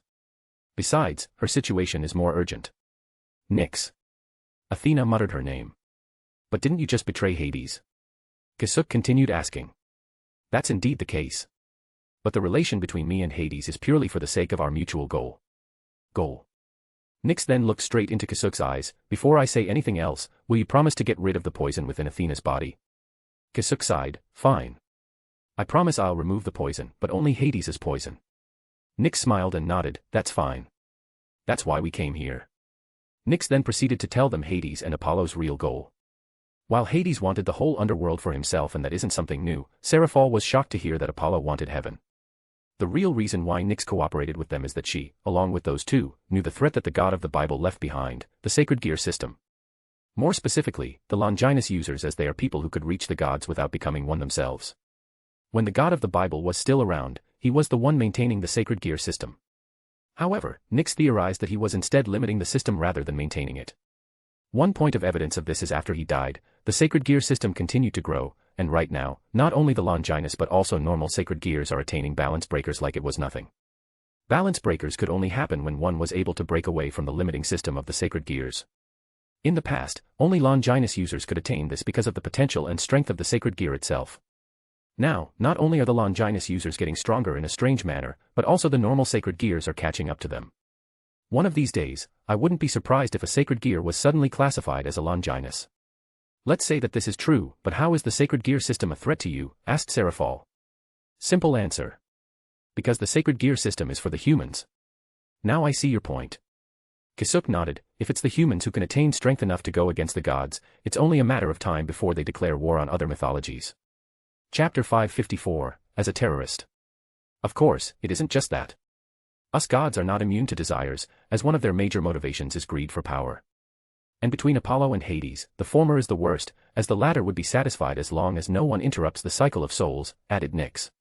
In that regard, Kasuk and Hades might have something they could agree on, however, fundamentally, they are still after different things. While Hades wanted to constrain the soul into its natural cycle, Kasuk is after the freedom of the soul. In hindsight, Kasuk's belief in souls is closer to Aizen's than any other member of Soul Society, while Hades' thinking was aligned with those very old conservatives on the Council of 46. Enough with their motives. Why did they target me? Some gods, especially those who are aligned with the stars, have this rare ability, divination. Its basic function is to let its user peer into the future. Apollo has unusually powerful divination powers that enabled him to peer into the far future with much more accuracy, replied Nyx. So this Apollo saw me through his divinations. Nyx shook her head, not exactly. The farther and more specific one wants to see, the greater the limitations that were imposed on this ability. However, Apollo was still able to figure out a few things and make his move. The content of his divination was, our grand ambition will be ended by a human. Kasuk closed his eyes and thought about her words for a few minutes before sighing, so I gave myself away, huh? Nyx nodded, you're correct. From the start, they didn't know who this human was. However, they did have a few suspects and I only knew a few of them. First is the host of the Holy Spear, Chow Chow. But he's under Indra's protection, so they couldn't do anything at the time but to plan ahead. The other two were Dulio Gesualdo and Vasco Strata, both from the church, but they both have the same problem as the first one. And the last two that I know of are the possessor of the two heavenly dragons. However, even after planning against them, the result of the divination didn't change, which could only mean two things. First is that they failed to stop this human, and second is that they were targeting the wrong person. Seraphal then suddenly pressed her fist on her palm. I see. They found Kasuk because of Kokobil's debacle. But then again, why did they make their move? If they knew they would fail from the beginning, then they wouldn't have lured him out using Sona-chan. Clearly, Ki-tan is still alive, so is Sona-chan. But instead of Nyx, it was Kasuk who answered her. It was because of Ophus-chan. Hearing her name, Ophus tilted her head in confusion and wondered how she was involved in all of this. However, Kasuk ignored her and continued, I knew for sure that divination can't read a transcended being's fate, as they have no fate to begin with. As beings that shook off the shackles of the world, they are outside of the natural order. So when Ophus-chan started interacting with us closely, it should be also around that time that they stopped seeing the divination results. So you really are the human in that divination since it disappeared and all? Asked Seraphal. However, Kasuk just shrugged his shoulders, who knows? This peering into the future is very unstable to begin with, that it may change suddenly due to the smallest actions. It might have been me or it may be someone else. Unless divination is a steady stream of information from the future, it isn't really reliable and one is bound to misunderstand the information from it. Divination can hardly be useful. Unless it's someone like Yawatch. I wonder if his ability is really to watch and manipulate the future like the Soul King. Kasuk thought as he sighed. But for the first time, Nyx smiled. In my opinion, Apollo's divination was unusually strong this time. Kasuk's eyes widened slightly at her reaction and asked, what makes you think that? I think that instead of predicting the future, he instead brought that future to himself. Athena was also shocked this time. You think that if they didn't touch him, the prophecy wouldn't have come true anyway? Isn't it? I mean, now that they made him their enemy, I think Kasuk Urahara wouldn't leave them alone now. Seraphal looked towards Kasuk and asked, what do you think? Well, it's true that I'm going to mess with them from here on out and probably clean them up once I get my chance. If they didn't bother me, I probably wouldn't even look their way. Kasuk then stood up and looked towards Athena. I heard enough. Come with me and let's remove that poison. Athena first looked towards Nyx and the latter nodded at her. She then stood up and followed Kasuk. Seraphal, Ophus and Nyx were left alone. However, only the sound of Ophus munching on her snacks was heard as the other two didn't even talk. Half an hour later, Kasuk and Athena returned with the latter's complexion a lot better. Once Athena reached Nyx's side, she turned back to Kasuk, about the cooperation. However, before she could even finish speaking, Kasuk raised his hand to interrupt her. Let's talk about that in another day. Seraphal-sama here will contact you. Although she was stopped, Athena was happy with Kasuk's answer, as this was actually the best one she could hope for, an answer that Kasuk didn't immediately refuse. Understood. We'll leave and we'll wait for your word. Athena and Nyx didn't bother them anymore and directly left. Seraphal stood up from her seat and asked Kasuk a question she has been wondering. Since you're in control of Athena, wouldn't you have cured her regardless of her offer? After all, she's your precious outlet of information from Olympus. Kasuk signaled Seraphal and Ophus to follow him before replying, of course. Athena and Nyx should also be aware of that. Then couldn't have Nyx accepted your offer and still get what they came here for? It's because the real reason that Athena came here is to show me that Nyx isn't an enemy. Although it looked like she used Nyx's information for her own benefit, she's actually looking out for her. Athena knew that Nyx and I were enemies and gave me an out in the deal is one way to ease my stance on Nyx. Besides, what they came here for is not the poison, but the cooperation. If I have to guess, Olympus is probably divided into two factions. Apollo's faction and Zeus' faction, and the latter's faction is at an overwhelming disadvantage. The only reason why Apollo's faction hasn't made their move is that they are not ready to take on the other mythological factions yet. Athena wanted me to join their side as Apollo's enemy. The fact that you sent them away in hopes of meeting them again, you already accepted it. Kasuk then suddenly grinned, you bet I will. There's no greater chance than this for me to enter Olympus, right? Seraph's mouth twitched at his answer, why you won't attack them, right? Chuckling, Kasuk replied, that's a funny question, Sarah-chan. Designating me as a terrorist probably took them some effort, so it'd be very rude of me to waste it. Seraph wanted to do something, but she already knew that she couldn't change his mind. I should bring this up with Surzex-chan. We can't have this guy continue his terrorizing activities in the underworld by branding him as one. Chapter 555, A New Base. Kasuk, Seraph, and Ophus entered a stone building that is only composed of a single room with a big complicated magic circle drawn in the middle of it. This is a teleportation magic circle, asked Seraph. Kasuk nodded and answered, indeed. This will take us to the place where I would create my new hideout. He then brought up the magic circle and made some necessary adjustments to it. While watching him work, Seraph continued to implore in confusion, but isn't this too big? Is it overly complicated so no one will be able to trace you? Couldn't you just destroy any information from here after the transfer? However, Kasuk shook his head, you got it wrong, Sarah-chan. This is just a basic teleportation magic circle without unnecessary complications to hide its destination. Take a closer look. Seraph approached the magic circle Kasuk was working on and observed and calculated it for a few minutes before scratching her head in confusion. Huh? Just where is this going? And the destination isn't the dimensional gap. Kasuk grinned and said as he put back the magic circle on the floor, Yash. The adjustments are done. He then faced Seraph and Ophus, are you ready to go? Ophus walked to his side and grabbed his right hand, citing her intentions. Seraph, on the other hand, hesitated, is it really fine to bring me?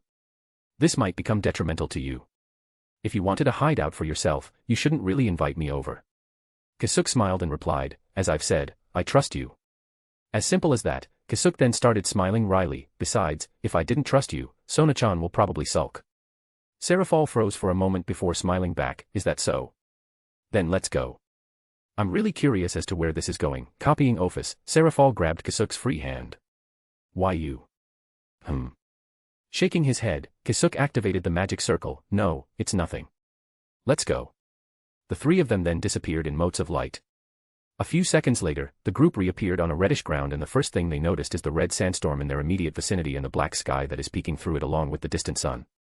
What? Muttered Seraph as she looked around and saw a black totem beside them, emitting a gentle warm light along with its magic inscription. She figured out that there's an invisible barrier around that separates them from the outside. Just where are we? She doesn't recall any place like this exists, a night sky while the sun is still up.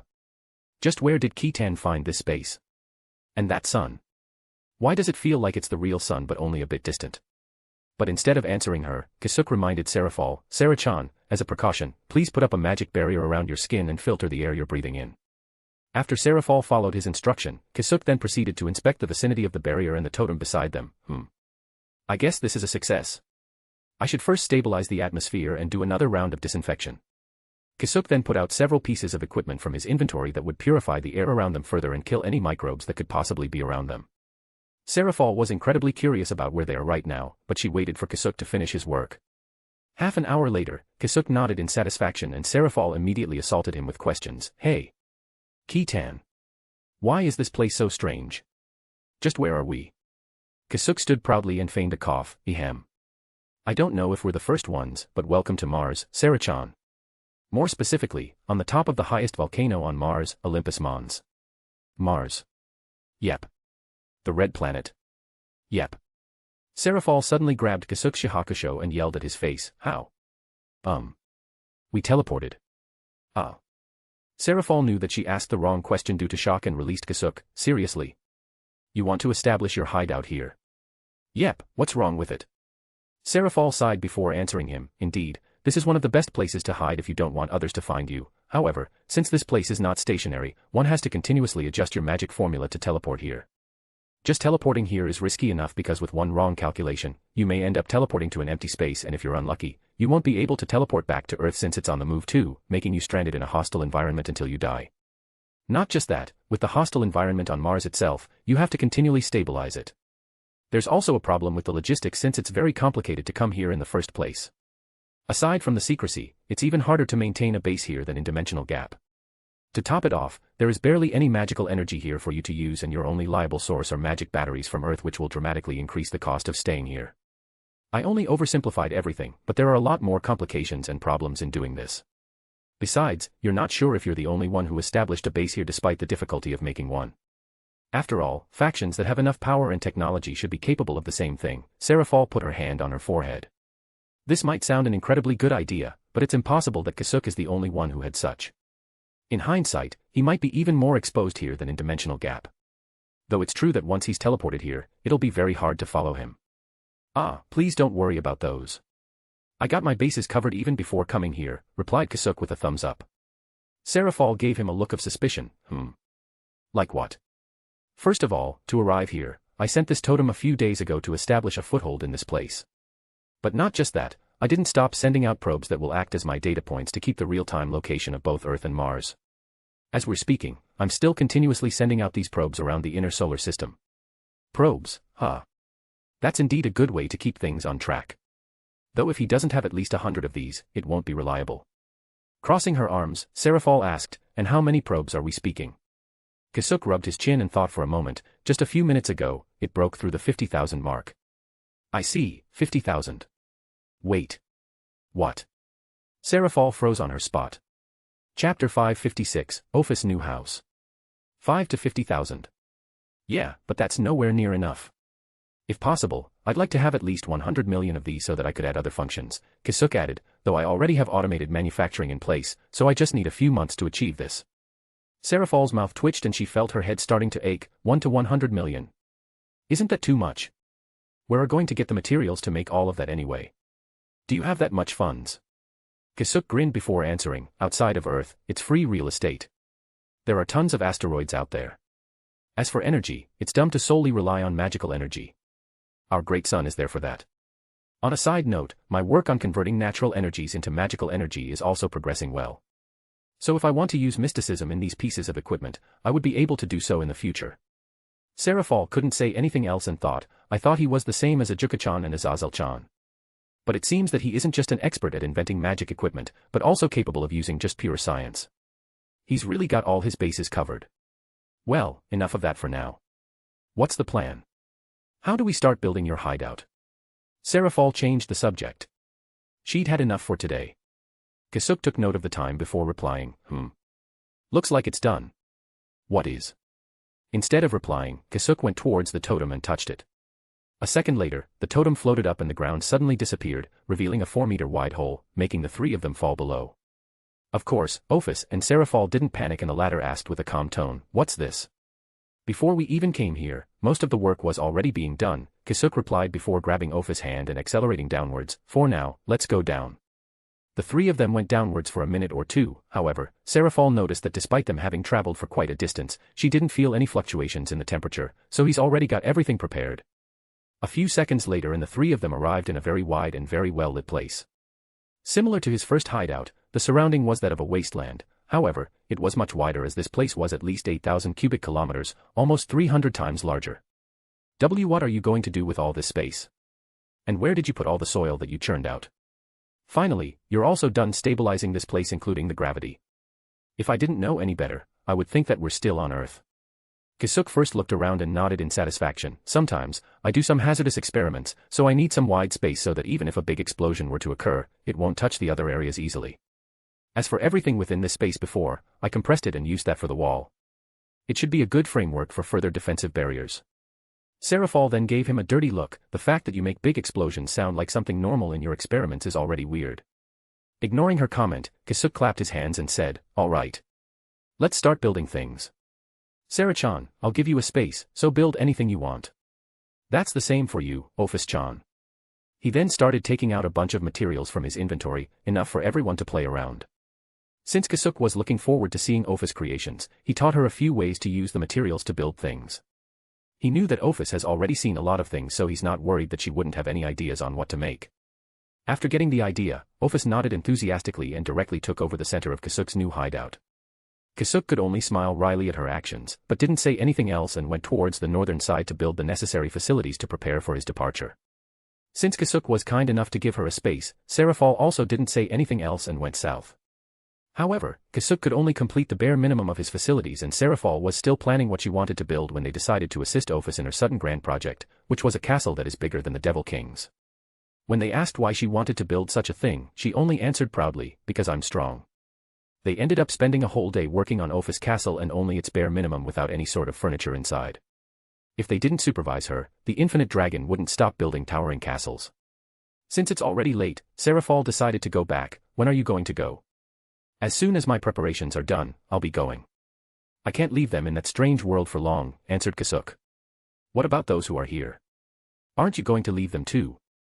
Kasuk shook his head. "At least in this world, they have comrades and families that they can depend on. It's not the same over there, as we're technically alone in a world with vague rules." Serafal looked down and muttered, "I see. Are you going to take Ophus-chan with you? She's attached to me and I can't just leave her behind. Not after I promised that I'll be taking her in." "That's true." Serafal then smiled at Kasuk. "Well then. I also have to prepare for some things, so I'll be going first. Take care, Sarah-chan." Kasuk then activated the magic circle to return her to Earth. "You too. See you soon." A strange glint flashed through her eyes before she disappeared in motes of light. What was that? A strange feeling took over Kasuk when he saw Serafal's eyes before she left. What's she planning now? Kasuk returned to his work with that question in mind. He only returned a few hours later to have dinner with his mother and catch up on the things he missed during his time of absence. It was only at that time that Kasuk finally understood Mr. Hat. He didn't expect that the hat that he'd left behind that day would become a mascot in a popular kids show. No wonder those kids reacted that way when Ophus put on my hat. It was also there that Kasuk saw the castle of the antagonist which Ophus had modeled her castle upon. Kasuk thought that Ophus liked the magical girl Leviathan, but he didn't expect that she'd get inspiration from her enemy, as expected of the former leader of a terrorist group, I guess. 2 more days had passed and most of Kasuk's work was almost done. The rest could be left to the automated system that he'd made. Since he was finally free, he decided to visit his childhood friend, Issei, to check on his progress. The first time Kasuk had seen him again, he knew that Issei had taken a strange path and wanted to know what caused it. However, when he arrived at Koa Academy, it was being besieged by magicians. Is this their normal lives now? Looks pretty hectic. Chapter 557, The Busy Students. The moment Kasuk returned to Earth, he immediately felt the disturbance and fluctuation of powers in Koa Academy, while a big barrier surrounded the whole town to defend from outside interference and ensure the safety of the normal citizens. Kasuk immediately used Flash Step to arrive at the epicenter of activity and saw the Student Council, along with the Occult Research Club, fending off hundreds of magicians that were attacking them. Strangely enough, Azazel, Rias, Issei, and Yuto were not present, making it difficult for the rest to fight them. Scanning his surroundings carefully without revealing his presence, Kasuk noticed some magicians escaping with a cross-dressing damper in tow and decided to intercept them. With another Flash Step, he arrived in front of the fleeing magicians. "Who's there?" one of them shouted. However, Kasuk didn't bother replying and instantly cut off the arms that were holding the damper. The multiple screams of pain gathered the attention of the others and saw a man wearing a set of green Japanese clothing carrying a small damper on his waist. Kasuk Urahara. Several individuals shouted his name. The group of magicians also turned their attention towards him and sent multiple waves of attack magic. In response, Kasuk just placed the damper, who currently couldn't move due to a spell attached to him, on the ground, and erected multiple barriers to block the attacks. Due to this, the pressure on everyone lightened up and they were able to counterattack properly. The first one to approach Kasuk and Gasper was Asia as she tried to heal the latter. "Kasuk-san, thank you for saving Gasper-san." Asia bowed down to him in gratitude.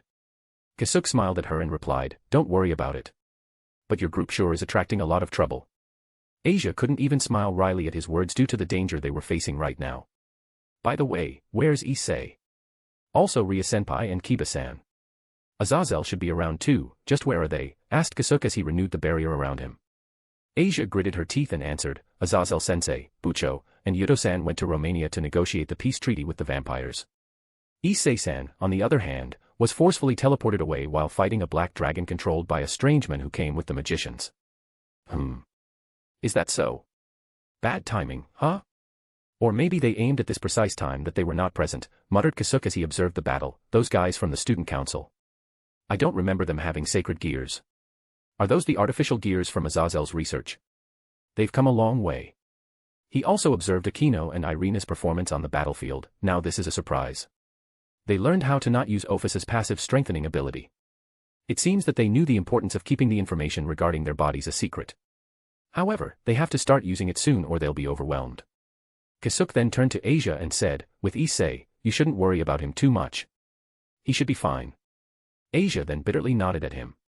However, a few moments later, the magicians noticed that Kasuk, no matter what they sent his way, would only block their attacks and didn't initiate any counterattacks himself. They then focused back on fighting the devils and angel, renewing and worsening the pressure on them yet again. Asia also noticed them and started pleading, Kasuk-san, please help them. Gasper, who was finally well enough to speak, also pleaded, please. Help them. But instead of moving, Kasuk asked, and what? Save them from danger yet again. Are they going to need saving every time they're faced with difficulty? Not to be arrogant or anything, and just so you know, back in the Underworld Crisis, your group was no match against those from the hero faction. I already essentially saved you guys from back then and I'm not going to do it again because I'm not your babysitter. Strangely enough, Kasuk's voice traveled to everyone from the Student Council and Occult Research Club, which created an itch deep within their hearts. Continuing, Kasuk added with a bit of a smug face, Kaneko-chan, on the other hand, already progressed beyond what your group can do. After all, she's also now a plain believer of no pain, no gain, and learned how to take the necessary risks for herself. She might not have the greatest power, but she knew how to use her strength. She might not be the fastest, but she knew when to take an opportunity. Without comparing the overall power levels, in terms of battle experience, she's way ahead of all of you. Kasuk didn't mind what they thought of his words. On the contrary, he wanted them to get riled up. Well, Kaneko's progress is largely thanks to Yoruchi and Kuroka's training. I won't say that though. Besides, they should also have received training from some people, and it's undeniable that Kaneko worked hard and took the proper risks to get stronger. Look, although there are tons of them, not even one of them is very strong. In other words, they're just mobs with numbers. If Kaneko-chan was here, this battlefield would be treated as a learning experience. In my opinion, only Issei comes close to her, added Kasuk. After watching them for a while, he figured that they indeed improved immensely during the 2 months he disappeared, and they should have received the praises of others. He also heard the news of them defeating the strongest young devil's peerage, which would inadvertently make their heads big. However, if things progressed as they were now, Kasuk concluded that they'd sooner or later be overwhelmed. What they needed right now was not praise to uplift their egos or some motivational speech to push them to improve for their loved ones. They should have already received plenty of those, but agitation from being compared to whom they considered their equal before. These words from him may be considered his kindness towards them. And as Kasuk expected, those who knew Kaneko personally started moving rashly. Even those who'd only heard of her or only talked to her for a bit, like Rossweiss, Zinovia, and Irina, felt the heat from others and started moving with them. Not only that. After calling them mobs, the magicians became angry and started pouring out more attacks, and some towards Kasuk, which made the situation even more volatile. Now this is more amusing and interesting. Kasuk thought. However, not everyone got agitated with Kasuk's words. In particular, Asia and Gasper, who were already at his side, only felt extreme frustration as the weakest among the group who couldn't find a way to get stronger. Gasper, while laying down, even started crying out his frustration, if only I could become stronger. And as if waiting for those words, the candy shop owner, the devil that is more devilish than the other devils, made an offer with a big grin on his face. Boy, do you want to get stronger? Although what they were doing put them in even more danger, in Kasuk's eyes, it's a lot better from earlier where they were only trying to preserve themselves and were hoping for reinforcements to come. Chapter 558, Reality. Boy, do you want to get stronger? Kasuk's question startled Gasper. And not just that, as a cold breeze that should be impossible went down his spine. Why, you can make me stronger. But despite the bad feeling he was getting, the damper was very interested. From the start, Kasuk had always been interested in Gasper's sacred gear. Not just because it was a time-based ability, but also because of the remnant soul of the powerful and malevolent being inside it. Curious about what it could do, Kasuk took the rare chance. That depends on you, replied Kasuk. Do you want to? Kasuk's confident smile gave Gasper hope. Yes. He answered as he wiped away his tears. However, although this is the mysterious Kasuk-senpai that he heard had taught Issei, there was still skepticism within him, so ask, but even the Grigori couldn't do anything. Can I really get stronger? Kasuk's grin grew bigger. Of course, though, unlike their kind approach, you'll have to suffer for a bit. If you're fine with that, we can even start now. But with the situation right now, you don't have much time to decide. Gasper gritted his teeth and nodded. Please. If suffering for a bit can change the tide of the battle, then he'd gladly take it. Asia, on the other hand, didn't know what to do and couldn't join in their conversation, so she just focused on healing those who were fighting right now. Seeing the naive damper agree to it, Kasuk felt delighted. Great, but for it to work, you have to disable all of your magical defenses. Gasper was confused. Although he had a passive magical defense, it's not strong at all. However, knowing that this was his chance, he nodded yet again and closed his eyes to disable everything. After a few seconds, he looked towards Kasuk again and answered, "It's done." "Good." Kasuk then put his hand over to his face and a magic circle appeared in between them. A few seconds later, the circle disappeared without anything happening and Kasuk stood up. "Did it fail?" asked Gasper. But Kasuk shook his head. "Nope, it's a success." He then suddenly disappeared in a flash, but not after leaving some more words. "Give me a great show." It's a success. But I don't feel anything different," muttered Gasper. However, before he could inspect any further, the flow of magic suddenly changed and Gasper looked towards the battlefield to see a large-scale summoning magic was completed by the magicians. From the large magic circle, two shadow-like and lanky humanoid figures emerged. Though they look strange, they don't feel threatening at all. Nevertheless, that perception soon changed as one of them suddenly disappeared from its spot and reappeared behind Zenobia, piercing her heart with its thin arm. "What?" muttered Gasper in astonishment. "Zenobia," shouted Irina and flew towards Zenobia, who was already falling forward and coughing blood while looking at her own mangled heart on the ground. "No." Asia immediately used her remote healing to mend Zenovia's wound, but at that time, Gasper noticed a shadow flashed past him and went beside him. However, the moment he looked at it, which was coincidentally in Asia's direction, he could only see Asia's detached head spinning in midair as her headless neck was spurting out blood. "What?" Despite the shouts of despair echoing around him, Gasper heard none of it and could only stare at Asia's lifeless eyes on the ground. It took some time for the events to register in Gasper's mind. "No way. No. No," he started muttering like a broken record, unable to break his stare. "No. No. No. No no no no no no no no no no. No." All of a sudden, it all gushed out. Hate, despair, and unbridled rage. As Gasper wailed to the sky, his negative emotions exploded. Along with his cry of desperation, darkness started covering him and extended towards the humanoid monster, devouring it. "I'm going to kill all of you." A ghastly voice emerged from the darkness.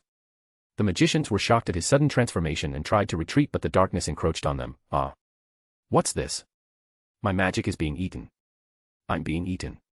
One of them shouted. Although they tried running away, Gasper's darkness was faster as it exploded in their direction. "I will kill all of you until none of you are left." Instead of his former sweet voice, Gasper's voice was distorted beyond recognition. It's as if an ancient monster was speaking for him. Everyone from the Occult Research Club and Student Council froze in their spots as the darkness chased and devoured the magicians. Seeing his sudden change, Asia asked Kasuk, who came to her side after casting the strange magic on Gasper. "Kasuk-san. What did you do to him?" she asked in concern. While watching Gasper massacre the magicians, he replied, "He desperately wants power, however, he didn't have a reason to really attain it.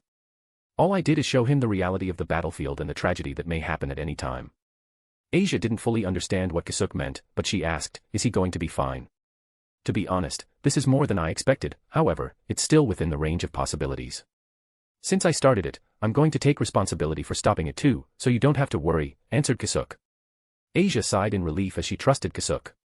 Although a few seconds later, she asked, "If you show me this reality, will I get strong too?"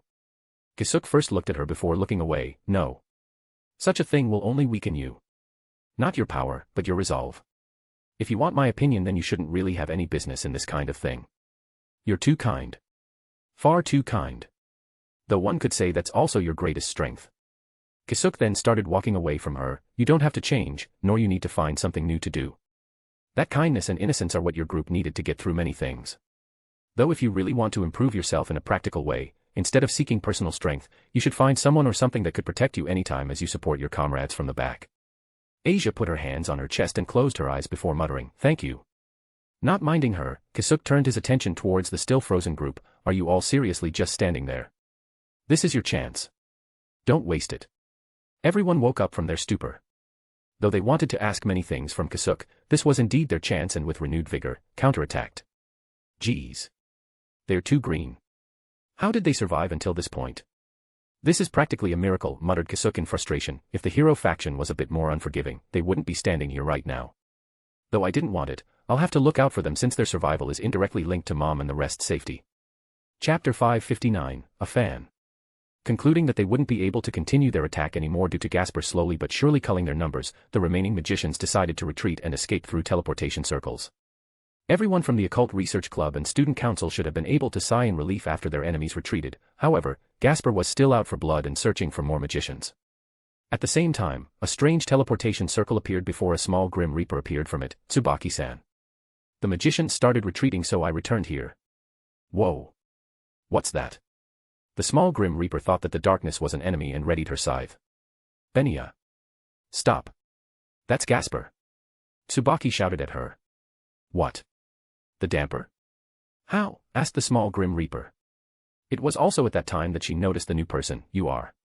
Kasuk looked at her with a surprised expression and murmured, a Grim Reaper. Now that's a surprising new character. However, before he could even greet her, since she was looking right at him, the small Grim Reaper suddenly removed her skull mask and shouted at him, "Be boss hat." The small Grim Reaper had the appearance of a little girl with pale skin. She was a cute girl with long, dark purple hair and sleepy golden eyes. Her hair was tied in a long braid by a bow with a purple skull, reaching all the way down to her hips. Benya also had 3 black markings on both her thighs while also having gold neon lines in its interior. She wore a white skull mask in conjunction with her Grim Reaper clothing, which consisted of a light blue dress and a black and white hood resembling a jester's cap with an emerald gem at the tip. She also wore black elbow-length gloves covered in gold neon lines with gems at the back of her wrists. I've been called a lot of things in the past, but this the first time someone's called me Boss Hat. Kasuk chuckled. Nice to meet you, Grim Reaper-san. The name's Kasuk Urahara, not Boss Hat. As if not listening to him at all, the small Grim Reaper also introduced herself. Nice to meet you, Boss Hat. I'm Benya Orcus. I'm a fan. Please shake my hands. If possible, a signature too. A fan, huh? How did I become a celebrity again? Kasuk thought as he shook his head. Now's not the time, Benya-san. See that? Pointed Kasuk at the darkness. I've still got to deal with that. With eyes filled with light and excitement, Benya replied, I see. Boss Hat is about to make his move again. Please go ahead and don't mind me. Kasuk's first impression of Benya was that of a very upbeat and lively girl, much different from most of the cold Grim Reapers that he'd met before. Thanks to him talking to Benya, the rest of the students finally arrived around him, and the first one to call out was Irina. What happened to him, Kasuk? He just lost himself for a moment. I'm going to bring him back, replied Kasuk as he approached the darkness that was still expanding in search of its prey.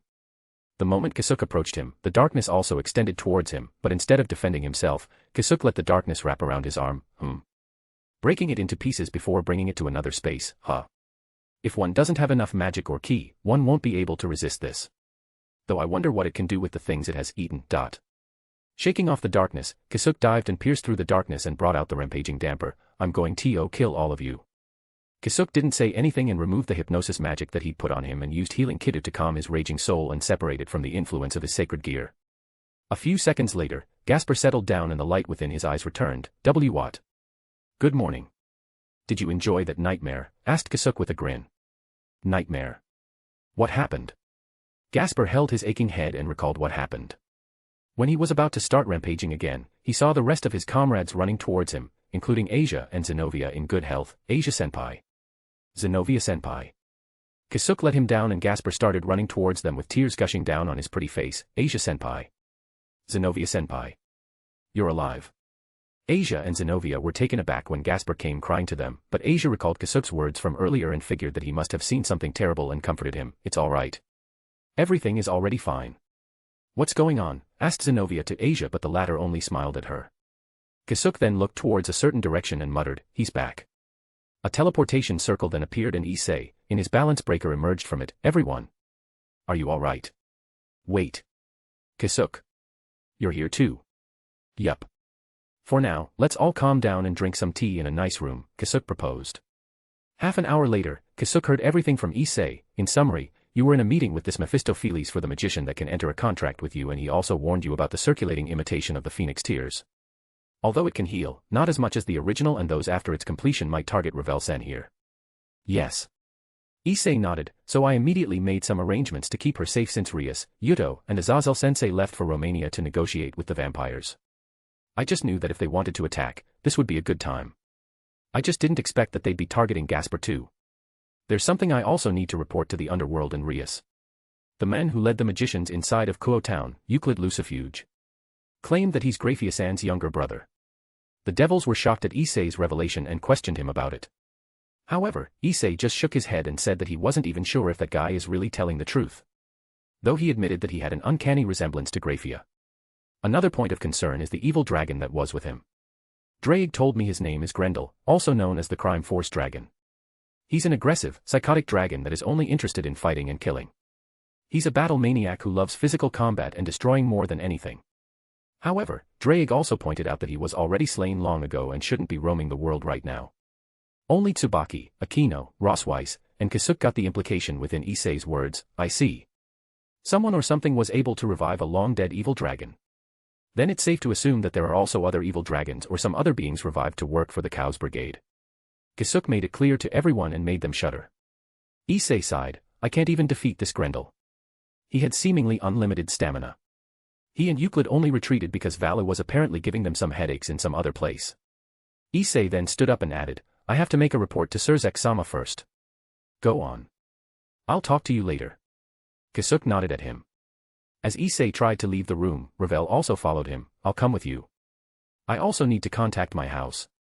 He sure has grown, huh? Muttered Kasuk with a smile of satisfaction before turning his attention to everyone else. Now then, since I've got some free time, let's go over and review your fight from earlier. Kasuk was about to give them the lecture of their life. Chapter 560, A Lesson by Mr. Hat. Kasuk spent the next half an hour pointing out everyone's mistakes and the way to correct them, except for Asia, Gasper, and the people he didn't actually know, Rossweiss and Benia. After stressing out how much of a muscle idiot Zenobia is, Kasuk finally turned his attention to Rossweiss. This is our third time meeting but I haven't introduced myself yet. It's a pleasure to meet you. I'm Kasuk Urahara. For some reason, Rossweiss was feeling nervous in front of him, even though I didn't feel like this even in front of Azazel and Surzek. She thought and bowed slightly to him, likewise. I'm Rossweiss. A rook under Rias Gremory and teacher of this academy. Ah, Rossweiss-sensei, is it? I'm a student of the Ko Academy, nice to meet you. Eh? You still consider yourself a student? You really don't look like one. Muttered Saji. Kasuk made a smug expression and rubbed his chin, right. I look like a proper store owner. A destitute store owner, Irina corrected him. A split second later, something flew over to her and hit her forehead, launching her a few inches into the air, ouch. Irina started rolling on the ground while screaming in pain and holding her forehead. Ignoring her, Kasuk continued addressing the dumbfounded Rossweiss, I know we just met, but mind listening to what I have to say. Rossweiss looked at him and nodded with a serious expression, if it's constructive criticism like they received, I'll gladly accept it. In fact, even if you didn't ask, I would have shamelessly asked for your input. Kasuk smiled at her and continued, I haven't seen nor I don't know how you fight in the past, but I can definitely say that you're a prime example of a textbook fighter. A textbook fighter, repeated Rossweiss. In other words, you're someone who only knows how to fight in theory. It's obvious that you studied how to use your magic in a battle, but that also makes it awkward watching you. If I were to describe it, you're just like someone who just finished the tutorial of an RPG and is doing basic and obvious attacks on stage 1. Hearing that, Rossweiss sighed, I understand. I already knew that, but I didn't expect that it would be that obvious. However, those around her were shaking their heads as they didn't know of that nor it was obvious to them. Can you tell me in detail how you easily noticed it? Asked Rossweiss. There are many factors but the most obvious one would be the way you use magic. Kasuk then put both of his hands forward and a magic circle appeared in each of them. That is, the magic I used earlier, answered Rossweiss, so you know Norse magic. Ah, nope.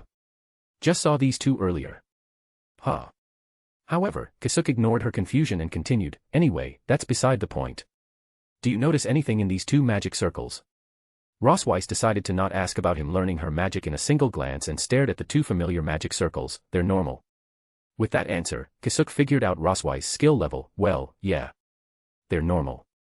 Let me change the question instead. Do you remember when you used these two magics in particular in that time situation? Rossweiss thought for a moment and nodded, yes. I think I dealt with the situation correctly. Kasuk grinned at her and replied, that's the problem. You dealt with the situation correctly, dot. What? If it's correct, then why is it a problem? Instead of getting angry, Rossweiss became intrigued. At first, Kasuk intended to stop here and let her think about it, however, seeing her very interested and listening intently without taking any offense in his contradicting of her actions, he decided to continue, using these two magics, you were able to deal with 10 magicians and their summoned monsters at once. Kasuk then dispelled the two magic circles and conjured another one that Rossweiss used in the previous battle, but what do you think would happen if you added this magic in between those two? Due to contradicting magic flow, it'd weaken my first defensive magic and I'll be open for strong attacks that will be coming after me later, answered Rosweiss. Correct. However, you failed to consider the bigger picture and just focused on the enemies in front of you. What do you mean?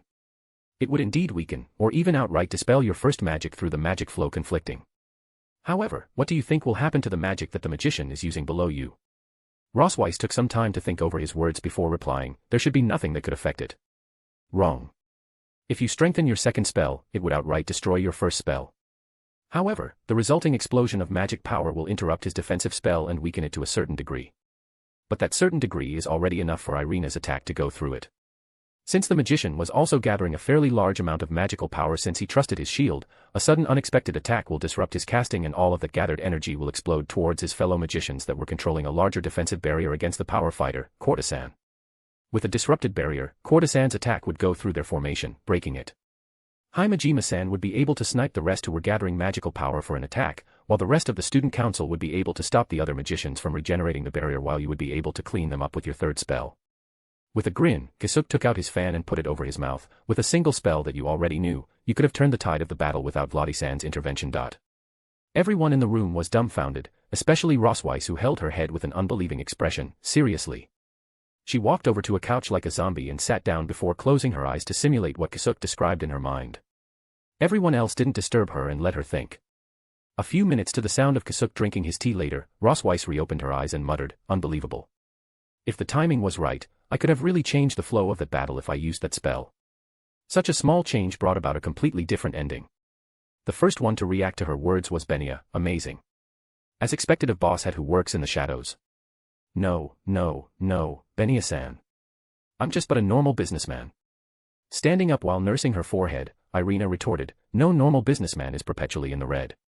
A split second later, she flew back again. It's in the same spot. This time, no one pitied her as she was really just asking for it. It was very obvious to everyone that being a businessman was Kasuk's reverse scale. At that moment, Issei suddenly entered the room with a grim expression. Everyone. Something bad happened. Chapter 561, Soul Medicine. Issei explained that Azazel soon called him after reporting to Surzex the Cow's Brigade's attempt to kidnap Ravel and Gasper, saying that Rias and Yuto were trapped in the Teeps territory after a sudden coup d'etat raised by the second son of the king of the Teeps faction, Marius Teeps. Azazel also suspected that the Cow's Brigade was also behind this uprising.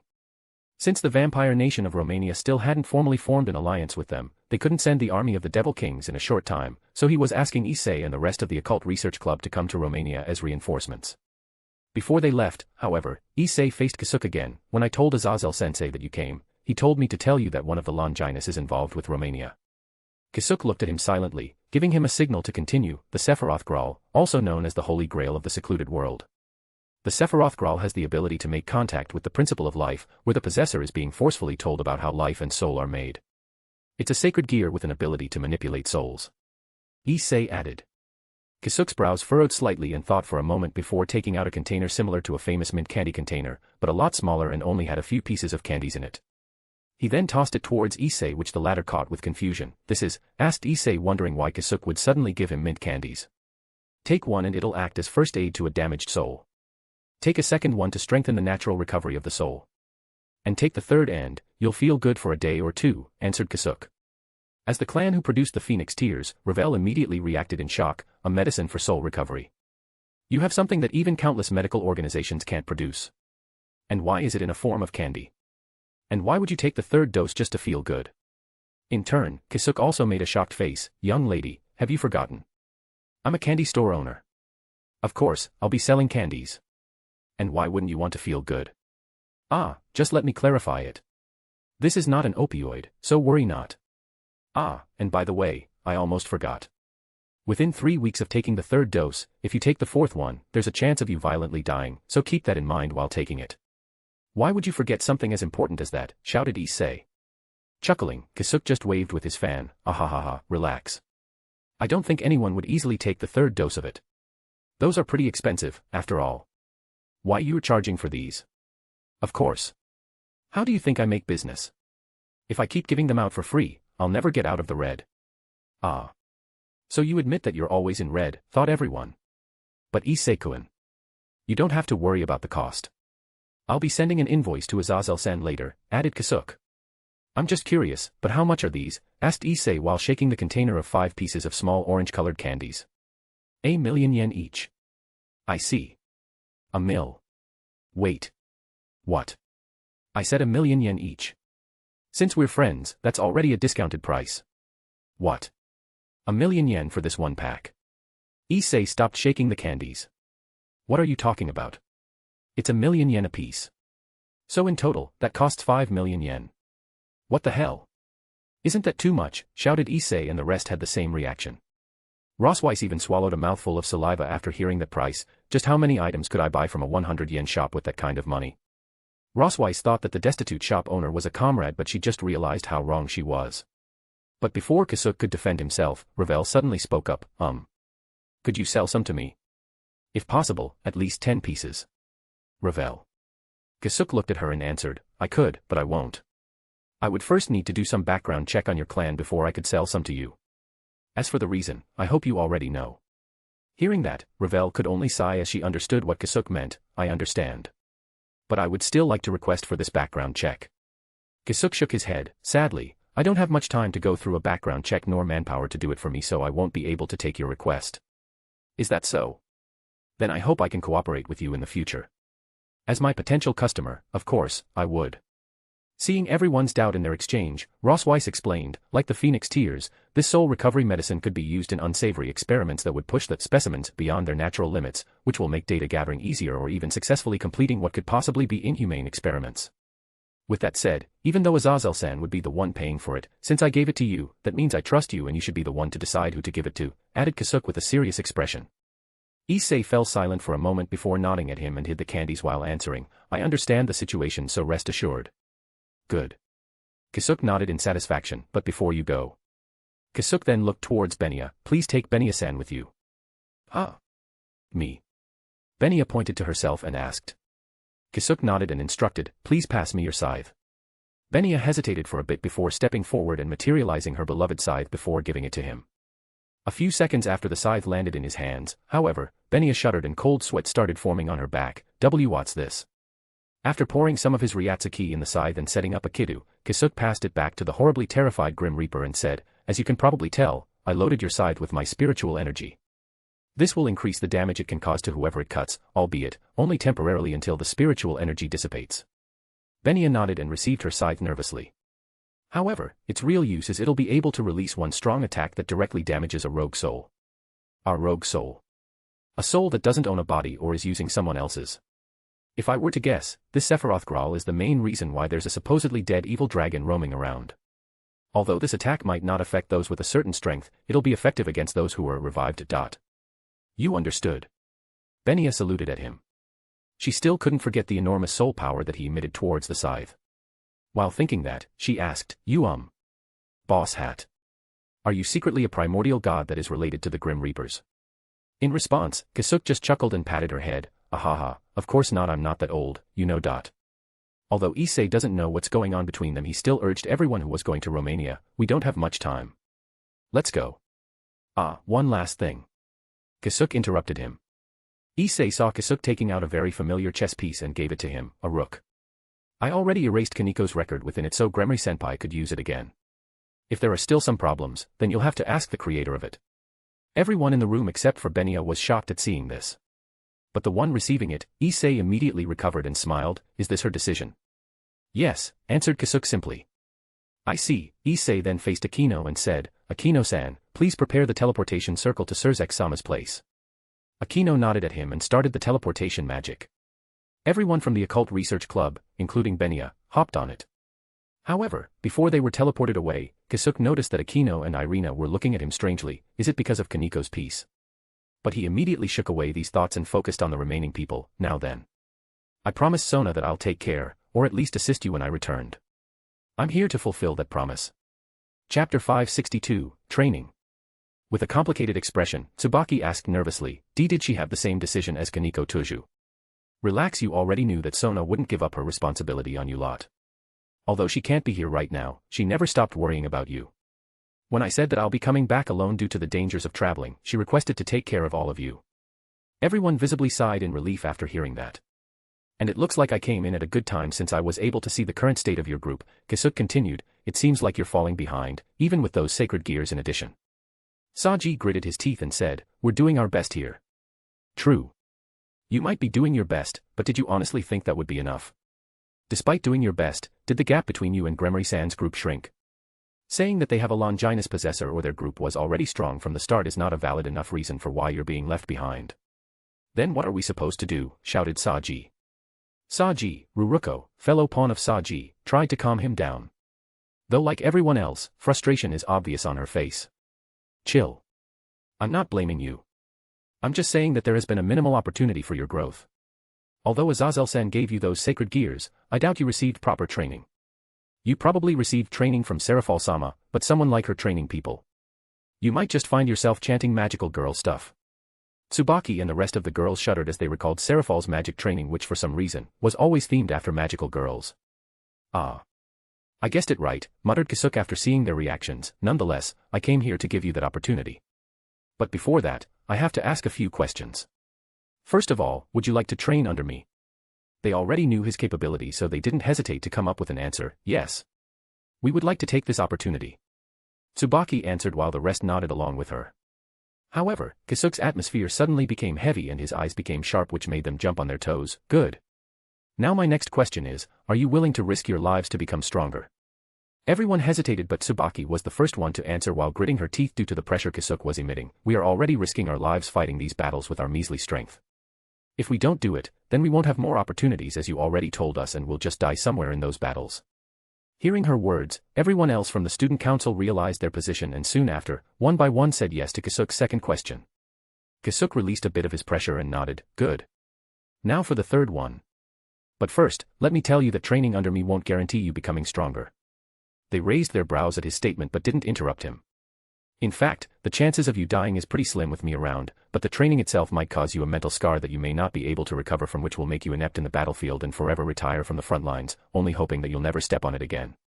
Sure, you might be thinking that you could take on everything right now, but I could guarantee you that you won't like my training even after you finish it. If I were to guess, all of you would wish that you never took my training on the first day of your training. Of course, after you've already agreed on it, I won't allow anyone to back out anymore until you finish it. You might be wondering why I would push you to that extent. The answer is simple, it's because both you and I don't have much time. You don't really have time to be training with how volatile the current situation is, and I have to go back where the others are in a few days. Knowing that, are you still willing to take on this training? Tsubaki swallowed a mouthful of saliva in nervousness, and instead of giving her answer to Kasuk, she first turned to her fellow members. I already decided to go with this despite the risk. However, I won't force you to come with me. This probably won't be the same as all the training we've had, so it's perfectly fine to back out as the risks are too great. You're looking down on me, Vice President. Of course, I would accept this. I might regret this later, but this is the push I needed, declared Saji. Soon after a few minutes of hesitation, everyone said yes to Kasuk's final question. Great, Kasuk then stood up and activated a teleportation circle. Well then. Let's go. If you're doing something, then you have to drop it. We don't have much time. We're going now? Asked Rhea, Sona's bishop. Kasuk turned to her with sharp eyes and asked, got a problem with that? Rhea shuddered and immediately shook her head, and no. None, sir. Everyone then realized that the training had already started. I'll be contacting Serafal-sama and say that your group will be under my care until the day I leave. She'll also be coming later, as I'll ask her to look after you since I can't be with you around the clock. Though don't expect her to help her with anything. I'll explicitly tell her that she can't interrupt. They then disappeared from the Kuo Academy and arrived at Kasuk's hideout within the dimensional gap. So it's this place, commented Tsubaki as she looked around, since this is not her first time here. However, she also noticed two cloaked individuals near them. They are. Ignore them. They have nothing to do with you, answered Kasuk before turning towards the cloaked individuals. I'll be with you within half an hour, so please wait. The two of them nodded and stepped away from the group, silently waiting while standing. Follow me, Kasuk instructed the student council members. Although they were curious about who they are, they didn't dare voice out any questions regarding that. After traveling for almost 5 minutes, Kasuk and the rest arrived at the spot where several hot springs could be seen. Kasuk separated from the group for a bit before taking out 7 featureless wooden mannequins holding a wooden sword each. These are the training dummies that you'll be using, explained Kasuk. Within these dummies is my skill set that will move it. In other words, you'll be fighting these things for the first part of your training. What are the rules that we need to follow? Asked Tsubaki. Kasuk couldn't help but smile and approve of her question and answered, the skill of these dummies will always be set higher than your own. However, that won't be much training and won't be able to achieve my goal for all of you. So while fighting these, all of you won't be allowed to use your sacred gear or any spells against it. In addition to that, you're not allowed to use any weapons. Ah. Then how are we going to fight it? Asked Momo, another one of Sona's bishop. You have hands, arms, legs and feet. Heck, you can even use your teeth or forehead to fight them. Aside from that, you could also use ki or magic power circulation to strengthen your body, which is different from active spells that do the same. The goal of this training is not for you to learn some skill set or improve your sacred gear usage but to amass personal battle experience. With that said, let me add a few more reminders. There are a few times these dummies would stop attacking you. First is if one is seriously injured. If that were to happen to you, you have to jump in that hot spring yourself since the other dummies won't stop for the others to help you. It has some recovery features. Though not as much as the Phoenix Tears, it can mend a severed limb over time. Everyone was again shuddered at his words, wondering why they would need to heal a severed limb. But Kasuk didn't allow them to interrupt. Second is if you're fatally injured. All the dummies will stop so that the rest can help you. F fatal, shouted Saji. However, Kasuk only raised his hand to stop him from further speaking. I already warned you that you may die, so don't ask for an explanation regarding that. If that were to be fatally injured, you have to jump on the other smaller hot spring to recover, though it'll be painful. You'll recover as long as you're still alive. Finally, they'll stop at break times. Every 4 hours, they'll stop for 15 minutes so you can take a break. I'll prepare a nourishing drink that you'll take within the duration of your training. It'll be specially designed so that it'll replenish all your bodily needs while also eliminating the need for using the toilets. And for your sleep, you could use that cabin over there that has a formation to help you calm your mental state while also recovering your tired bodies. With that, you'll only need an hour of sleep each day. In other words, we have to fight these dummies at least 21 hours a day, asked Tsubaki with a twitching expression. But Kasuk only shrugged his shoulder. I already said this won't be easy. Well then, let's start. Each one of you take one dummy. You can change your clothes later with your sleep time. Everyone followed Kasuk's instructions nervously and separated from each other with their dummies. Once Kasuk activated the dummies, they started moving slowly before suddenly brandishing their wooden swords at their devil opponents. Chapter 563, Storming Olympus. After only a few minutes, everyone was already bruised all over their bodies, while some of them even had fractured bones. However, since they were not yet seriously injured, the dummies kept on attacking and chasing them despite their cries. After a few more minutes had passed, the first one to make a fatal mistake was Ruruko, as she dodged in the wrong spot and got her left eye pierced by the wooden sword. Ahhhhhh. Her wail of pain attracted everyone's attention, and they were horrified when they saw her busted eye as Ruruko tried to cover it with both of her hands. Ruruko, shouted Saji in desperation as he attempted to go over to her side. At that point, they had already forgotten that Kasuk's reminder that the dummies would only stop moving for them if they were seriously or fatally injured, as they tried to help their precious comrade. But even after seeing this, Kasuk didn't remind them again and saw the dummies slash at their wide-open backs, leaving them open for even more attacks. Ahhhh. Kaya. Ah. Intermittent cries of pain rang across the group as each one of them fell victim to the dummies' attacks, leaving them with a few broken limbs and fractured ribs. If not for their devil physiques, they would have already died. Kasuk sighed and approached Ruruko, who was rolling on the ground in pain. He then carefully picked her up while stopping her movements and slowly dipped her body in the hot spring. I'm going to put your head under the water, so don't scream or you'll drown. Despite the pain, Ruruko heard him properly and did her best to stop her screams and sobbing. After a few seconds of treatment, the pain in Ruruko's left eye slowly subsided and she was able to straighten out her thinking. Continue doing this until your eye regenerates. After you've fully recovered, those dummies will detect it and will start attacking you again. Ruruko shuddered after hearing that but didn't say anything and just silently sobbed to herself. Kasuk knew that this would be a crucial part for her and left her alone to think. I already said it before. There are only 2 results from this training. Either you get stronger or you will never be able to fight again. Kasuk then faced the rest of Sona's peerage. I said that as long as one is only seriously injured, your dummies won't stop. If you don't take this in mind, this will only happen each time one of you gets seriously injured. And down the road, you guys won't be lucky when you're all down while one of you is fatally injured with no one to help if either Sarah fall or I am not watching. Go in the hot spring on your own. I still need to attend something. It'll be a few more hours before Seraphal arrives, so do your best to survive since you already agreed to take this training while knowing the risks. And if you think this is too much, then I agree with you. But this is the only way for you to get stronger fast without relying on external help or tools. And just so you know, Sona, including Kaneko and Aika, already went through something similar, so this is not some unfair training. After setting up the vending machine for their nourishment liquid, Kasuk left them alone with the dummies. Even after walking far away from them, he could still hear their screams. Soon he met with the 2 cloaked figures and asked them to follow him. Once they reached and entered the room, Kasuk immediately sat down and said, "Please sit down." Athena and Nyx removed their hoods and sat down in front of Kasuk. "Thank you," Athena replied. "I'm sorry if I'm meddling, but even Ares soldiers don't get that kind of brutal training, and they are known as one of the best armies in the supernatural world. If this training were to be integrated into his army, I don't think even a tenth of them would remain, and you're giving such a thing to youngsters. This is technically torturing them." However, Kasuk only smiled at her. "I wouldn't give them something like this if I knew they couldn't pass it. In fact, I'm around 90% sure that they'll overcome this." Athena and Nyx's eyes widened in surprise. "What makes them special?" asked Athena curiously. "It's because they are not soldiers," answered Kasuk. Visible confusion appeared on Athena and Nyx's faces. However, Kasuk just brushed it off and changed the topic. "Enough of that. You didn't come here to talk about that, right?" With a big grin, Kasuk directly asked, "So, how are we going to storm Olympus?" While Nyx shuddered, Athena smiled, "As expected of you. You already knew what I had on my mind." "Well, it's an obvious conclusion. Considering Zeus' position and the situation within Olympus, sneaking into your father's place would be next to impossible." Kasuk shrugged his shoulders. "Besides, they gave me such a wonderful title, it would be a shame if I didn't put it to good use." Athena couldn't help but smile wryly. "I really am glad that I'm absolutely not your enemy."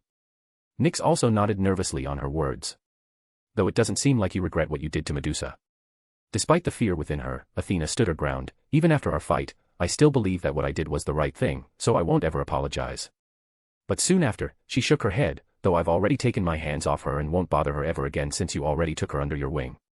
Kasuk sighed. "Well, I guess that's a lot better than you apologizing without any sincerity. Besides, I can also understand where you're coming from. It's just that we have differences in ideals. As they say, justice is subjective." "Thank you for your understanding." Athena then took out 2 golden orbs from her personal space and handed it over to Kasuk. "Since I won't be antagonizing Medusa anymore, please take these." Kasuk silently received and inspected the golden orbs before muttering in surprise, "These are remnants of divine cores. More specifically, remnants of Stheno and Euryale, Medusa's older sister's divine core. I knew that they'd been helping Medusa survive through the eons, and I planned to use them for something. Since I don't need them anymore, I'm giving them to you, their caretaker," explained Athena. "Thanks, this will be helpful." "You're welcome. There are still some things related to Medusa and her sisters in my private quarters. I can give them to you after you've healed my father." Athena's expression then became serious and took out a map. "Now that we're on the topic, here's the map of Olympus."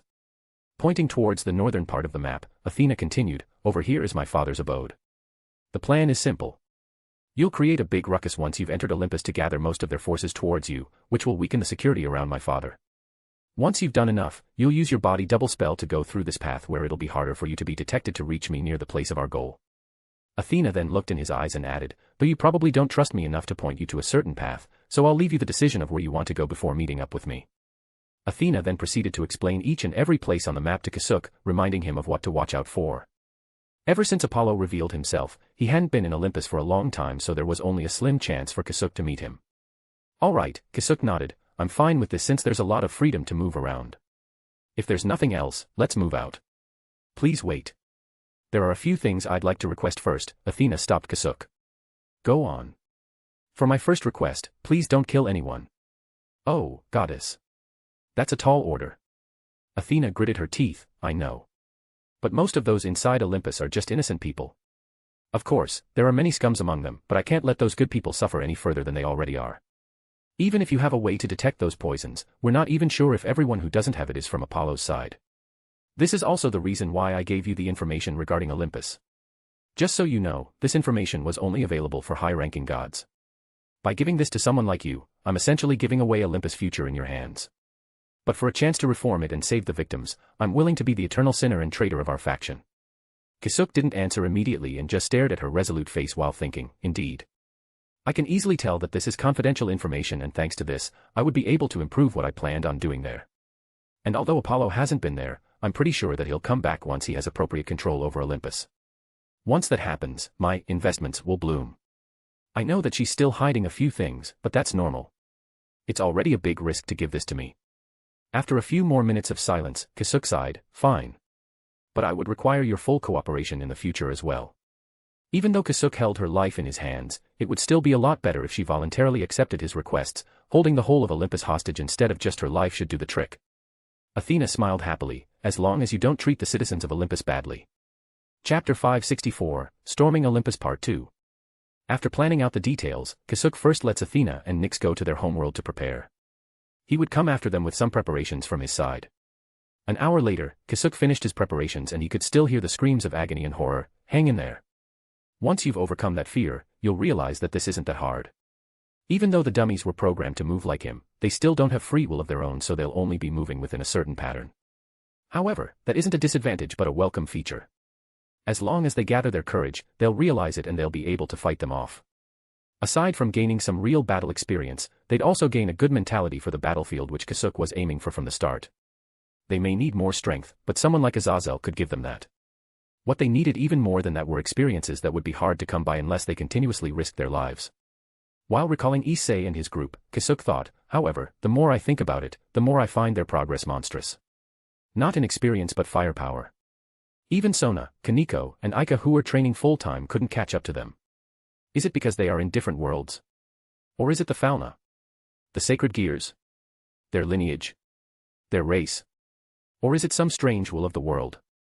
Though their foundation was a lot more stable than those kids, I'll still have to revise the training plan for the three of them.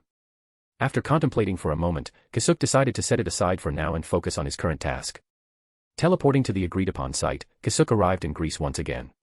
However, he didn't have time to sightsee, nor was he in the mood to do so, so he went straight towards the nearby mountain and found a small cave in it that was covered in repelling spells. Reaching the end of the short cave, Kasuk came to a wall covered with complicated inscriptions and studied it. So this is one of the secret paths towards Olympus. I should recreate this somewhere else. Touching the wall, Kasuk injected his magic power and the inscription lit up with blue light for a moment before transporting him to a strange space. While creating an escape route by branching the space tunnel, Kasuk arrived in a world with deep blue skies and countless stars like heavenly bodies, giving light to the land as if it's daylight. Kasuk reappeared on a small floating island just as Athena had described. And although it was supposed to be a closed-off and medium-sized world, Kasuk couldn't see it nor feel its boundaries. In the middle of the land was a spire-like metropolis city complete with roads and cars the same as those from the human world. Aside from that, there's also traffic in the sky as strange creatures transported people through the air. Even though it's a mythological factions world, most of its citizens aren't gods. In Kasuk's estimation, roughly 8 out of 10 were that of human presence while the rest are demigods. The gods actually made up a very small portion of its population, though Kasuk can tell that they are the ones in control of everything in here, so this is Olympus. True enough, it'll leave a bitter taste in my mouth if I started a massacre here. Checking his surroundings once again, Kasuk confirmed the information he got from Athena. However, that was still not enough to trust her words completely, and so he sent out multiple small autonomous drones that would gather information for him. A few minutes later, Kasuk confirmed his targets and took out multiple missile launchers from his inventory, placing them all over the small floating island and set their targets' coordinates. Of course, these aren't just simple rocket launchers as it was magic-based.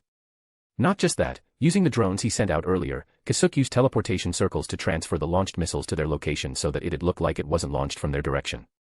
Once everything was ready, Kasuk announced his arrival. Projecting a large holographic image of himself in the skies of the metropolis, Kasuk greeted everyone, "Greetings, citizens of the illustrious and magnificent Olympus." Everyone in Olympus looked up and wondered what's going on. Although some of them instantly recognized Kasuk and started to move in a hurry, most of them could only feel a bit of familiarity from him. Is some event about to start? That's rare, said most of them. Hearing their questions through the spy drones, Kasuk covered his mouth with his fan and narrowed his eyes before saying, "It is indeed an event, albeit an unscheduled one." Soon after, soldiers started sorting out, and the police forces hurriedly issued emergency calls. "We've confirmed the individual to be Kasuk Urahara. He's intruded on Olympus. Hurry and find his location and capture him. If he fights back, don't hesitate to use lethal force." This response shocked and confused the citizens who were just carrying on their daily lives. But before they could clarify with the policing force what's going on, Kasuk continued, "How rude of me for not introducing myself sooner. The name's Kasuk Urahara from the land of Japan." Closing his fan and revealing a big grin, he added, "Also your favorite terrorist. A pleasure to meet everyone." Terrorist? Did he just introduce himself as a terrorist? Asked one of the onlookers. Kasuk Urahara. I remember now. He was someone who committed a very grave offense and a very large bounty was placed on his head. His face was circulated 2 or so months ago. He's indeed considered a terrorist. What's he doing here?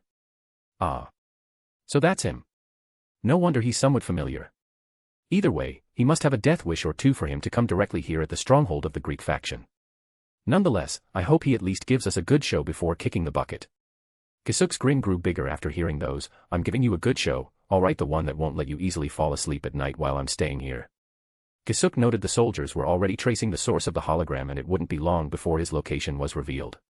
With that, Kasuk proceeded to the fun phase. Without further ado, let's start this event off with a bang. Instantly, hundreds of colorful missiles came from all directions out of nowhere, leaving a colorful trail of projectiles in the sky. View-wise, it was like a dance of colorful meteor showers. But a minute later, it wasn't as fun as it looked. Chapter 565, vs Ares.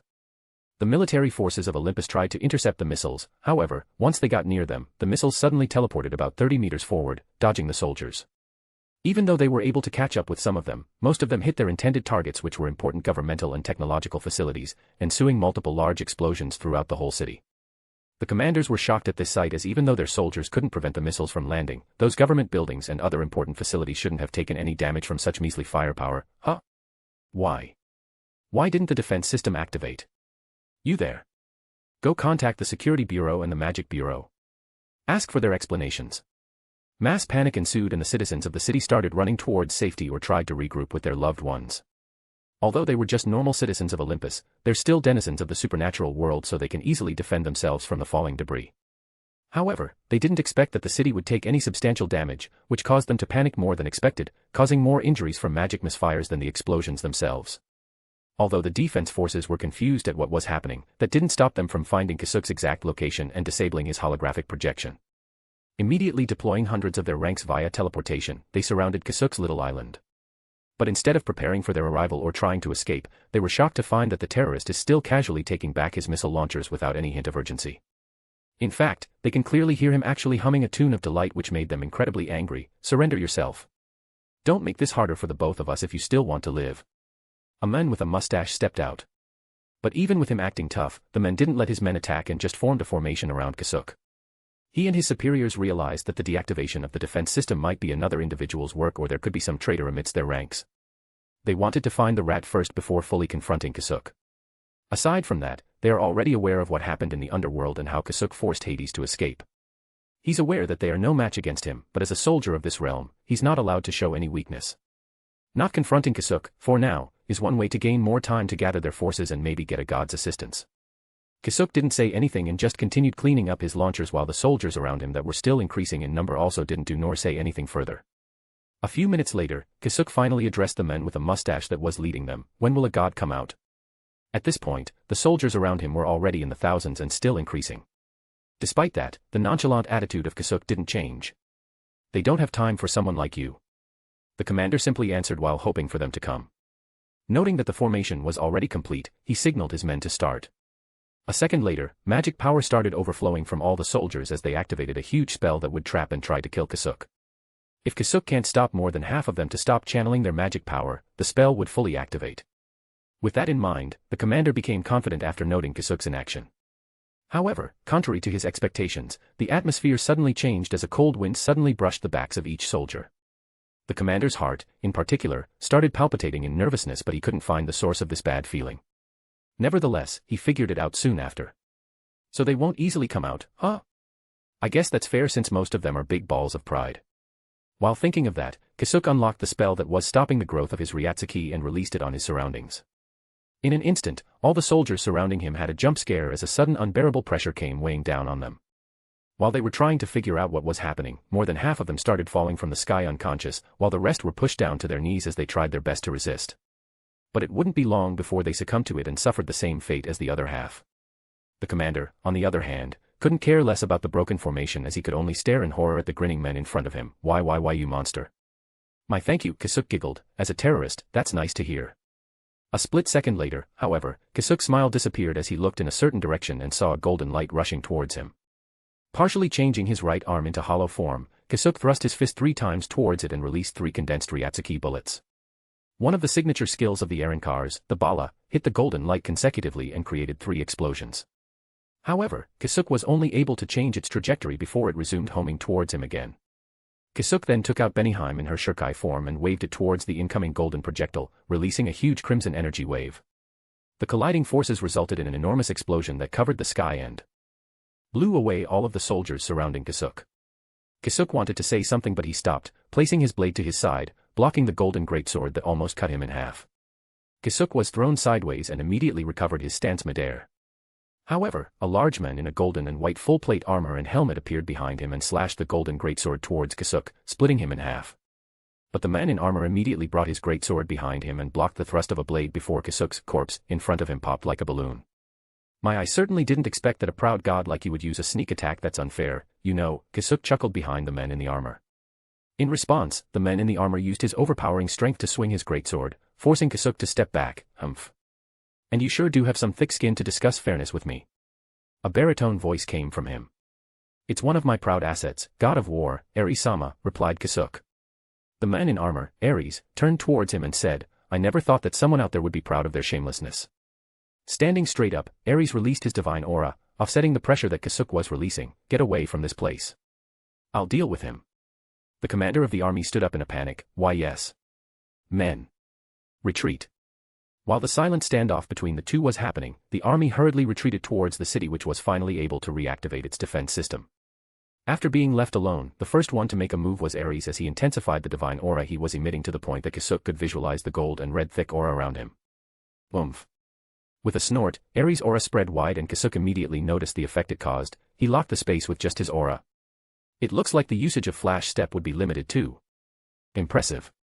While Kasuk was observing what was happening, Ares suddenly swung his greatsword with a grunt, releasing an enormous golden shockwave towards Kasuk. Kasuk's expression became serious and he immediately put forward his blade, Chikasumi no Tate, Blood Mist Shield. Chapter 566, vs Ares Part 2. Kasuk was blasted away by the golden shockwave, sending him far from the city. But instead of stopping his momentum, Kasuk swung his blade, Nake, Benihime. Sending out a crimson wave of energy, Kasuk was able to stop Ares' charge and he got some more options to move. Using Flash Step, Kasuk reappeared on Ares' flank and slashed at it. However, Ares was able to easily block him by placing his greatsword in the way. Ares turned his head towards Kasuk, who was able to see his blood-red eyes through the slit in his helmet. You're fast, but you're not strong. In response, Kasuk only smiled. Physical strength was never my forte. Ares wanted to shake him off, but he suddenly felt a disturbance on his other side. Using his divine aura, he formed a transparent golden shell around him in an instant before a large explosion occurred that engulfed his whole body. Kasuk immediately retreated and saw Ares coming out of the smoke virtually unscathed. Even without using your aura, an attack of that magnitude shouldn't have any effect on you. I don't want dirt touching my armor, answered Ares nonchalantly. Now that makes me want to draw some smiley faces on it using a permanent marker. Ares snorted at him in disdain. You should just worry about how to stay alive. It looks like defeating Hades went to your head and you suddenly invaded my glorious faction. Killing you is the most lenient punishment I could give. Ares didn't let Kasuk reply as he suddenly disappeared from his spot and reappeared in front of Kasuk in an instant while brandishing his greatsword, intending to cleave him in half. Kasuk didn't move from his spot and used his own blade to deflect the greatsword to the side before returning a counterattack. Ares, on the other hand, didn't panic as he materialized his golden aura in his free hand, letting it act as a shield, deflecting Kasuk's attack. From that point on, the onlookers could only see bursts of shockwaves from their clash as they moved from one place to another at speeds that they couldn't follow. Some gods also arrived at the scene and let their men take care of the damaged parts of the city as they watched the ongoing clash between the two. What a surprise. He's able to keep up with Ares. And here I thought he defeated Hades through some dumb luck since he's too arrogant and always looked down on others, a handsome young man appearing in his mid-20s with black hair commented from the walls of Olympus. It's really surprising. It's been a while since a young man has managed to reach the level of gods. A hazy shape of a man spoke beside the young man before turning towards him. It's rare for you to come out. What made you come here, Erebus? Erebus clicked his tongue and answered with hatred, of course it's because of my missing sister. She was last seen at Hades' ritual site before it was destroyed after they trapped Kasuk Urahara in there. With her abilities and my connection with her, I know that she's not dead. My only clue would be him, who Hades declared as dead. Erebus turned to the hazy man and asked, what about you? You come out even less than anyone else, Morpheus. Morpheus just chuckled at his question. Nothing much, I just felt great red strong scent on him, so I came to see who rudely knocked on our door. After all these years, your obsession with great red hasn't changed. What would you expect? I'm a god that represents dreams and sleep.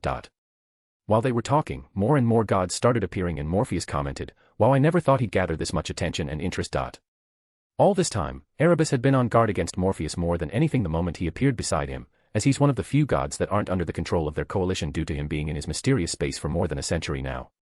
And due to his form, which isn't in reality completely, it would be hard to plant the poison within him, making Morpheus either their enemy or potential ally. What a troublesome god. He probably approached me because he's gauging the situation and trying to figure out the benefits on both sides. Although Apollo's faction is overwhelmingly powerful among the other factions within Olympus, they just couldn't simply take control of everything as there are other mythologies to watch out for. The main reason for Apollo's absence is to gather more allies that will join him for his inevitable clash with the three factions. Although he has the same enemy as the Cows Brigade, their goals were completely different, so they didn't pursue their relationship and only gave a handful of assistance. Apollo also knew that they may become enemies with them in the future after the three factions are out of the equation. While dwelling on such thoughts, the situation changed between Ares and Kasuk, as the latter crashed on a floating island, partially destroying it. The dust was immediately blown away by the high winds and those who were watching saw the tattered Kasuk half buried in the ground coughing blood. So it's done. Before Ares kills him, I have to interrogate him first. Erebus intended to fly towards Kasuk but he was suddenly stopped by Morpheus. What are you talking about? This is far from being done. Erebus looked at him in confusion and saw Morpheus pointing towards Ares who was silently floating and watching Kasuk. Once Erebus turned his attention towards Ares' majestic golden armor, including his full-face helmet, suddenly started falling apart, revealing his head with red and orange-colored hair and his face wearing a very serious, borderline enraged, expression. However, this is not what shocked Erebus. As his armor fell off, it also revealed his bloody body full of cuts. He did that to Ares. Morpheus didn't reply to him and only watched with keen interest. Kasuk pulled himself out of the ground and dusted his already tattered shahakusho and wiped the blood seeping from his mouth with a smile. As expected of a god, I almost died there, as his hat was already blown into oblivion after the clash. Kasuk also had to dust his hair which was now full of dirt and grime. Ares didn't answer and only frowned. Although he was still holding back, he knows that his opponent is doing the same. He already heard the news that Kasuk used a different form to defeat Hades in an instant. Despite that, he already went through my armor and reached my flesh. His swordsmanship is no joke. After a few more seconds of silence, Ares said, "You have my respect." He then suddenly threw away his greatsword and summoned a blood-red spear in his right hand and a blood-red round shield in his left hand. As such, I shall show you my power. After declaring that, Ares grunted and the golden aura around his body was suddenly mixed with a red aura. At the same time, all the wounds on his body instantly healed and his body doubled in size.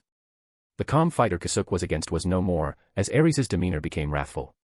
I see. So this is the power of the god of war that represented unbridled violence and bloodlust, Kasuk casually commented before releasing some of his hollow powers inside him, letting it mix with his Shinigami powers. After growing his hair and growing a single horn, Kasuk stared at Ares with his golden pupils and blackened sclera and said while pointing Benihime towards him, "Let's start the second round, shall we?" Chapter 567, vs Ares Part 3.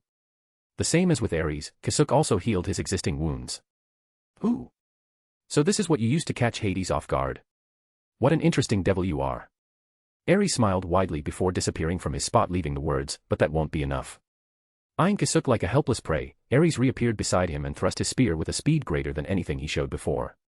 However, he was shocked to see that Kasuk just casually followed his movements with his eyes and already raised his left arm out to intercept, and his right arm was holding his blade, already coming for the arm that was holding his spear in retaliation. Nevertheless, Ares only sneered at him and continued his attack, underestimating me, huh? Ares' blood-red spear hit Kasuk's arms and immediately felt the resistance from it that surprised him a little. But even then, his spear still easily went through Kasuk's arms, cutting it.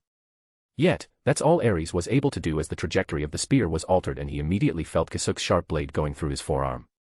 Since he already got an advantage, Ares retreated and stopped a distance away from Kasuk, who was already missing an arm and watching his severed arm being reduced to nothing. It's one of the spear's abilities. It'll reduce the effect of any regeneration skills and would destroy anything that is severed from a body completely, explained Ares as his wound on his arm visibly closed and healed.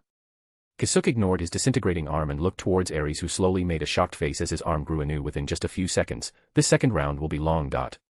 Ares then started chuckling and charged at Kasuk in a wild rampage. Interesting. This time, Kasuk properly dodged Ares' attack and tried to attack him from the openings he created. However, Ares' defenses with his shield were just as good as his attacks.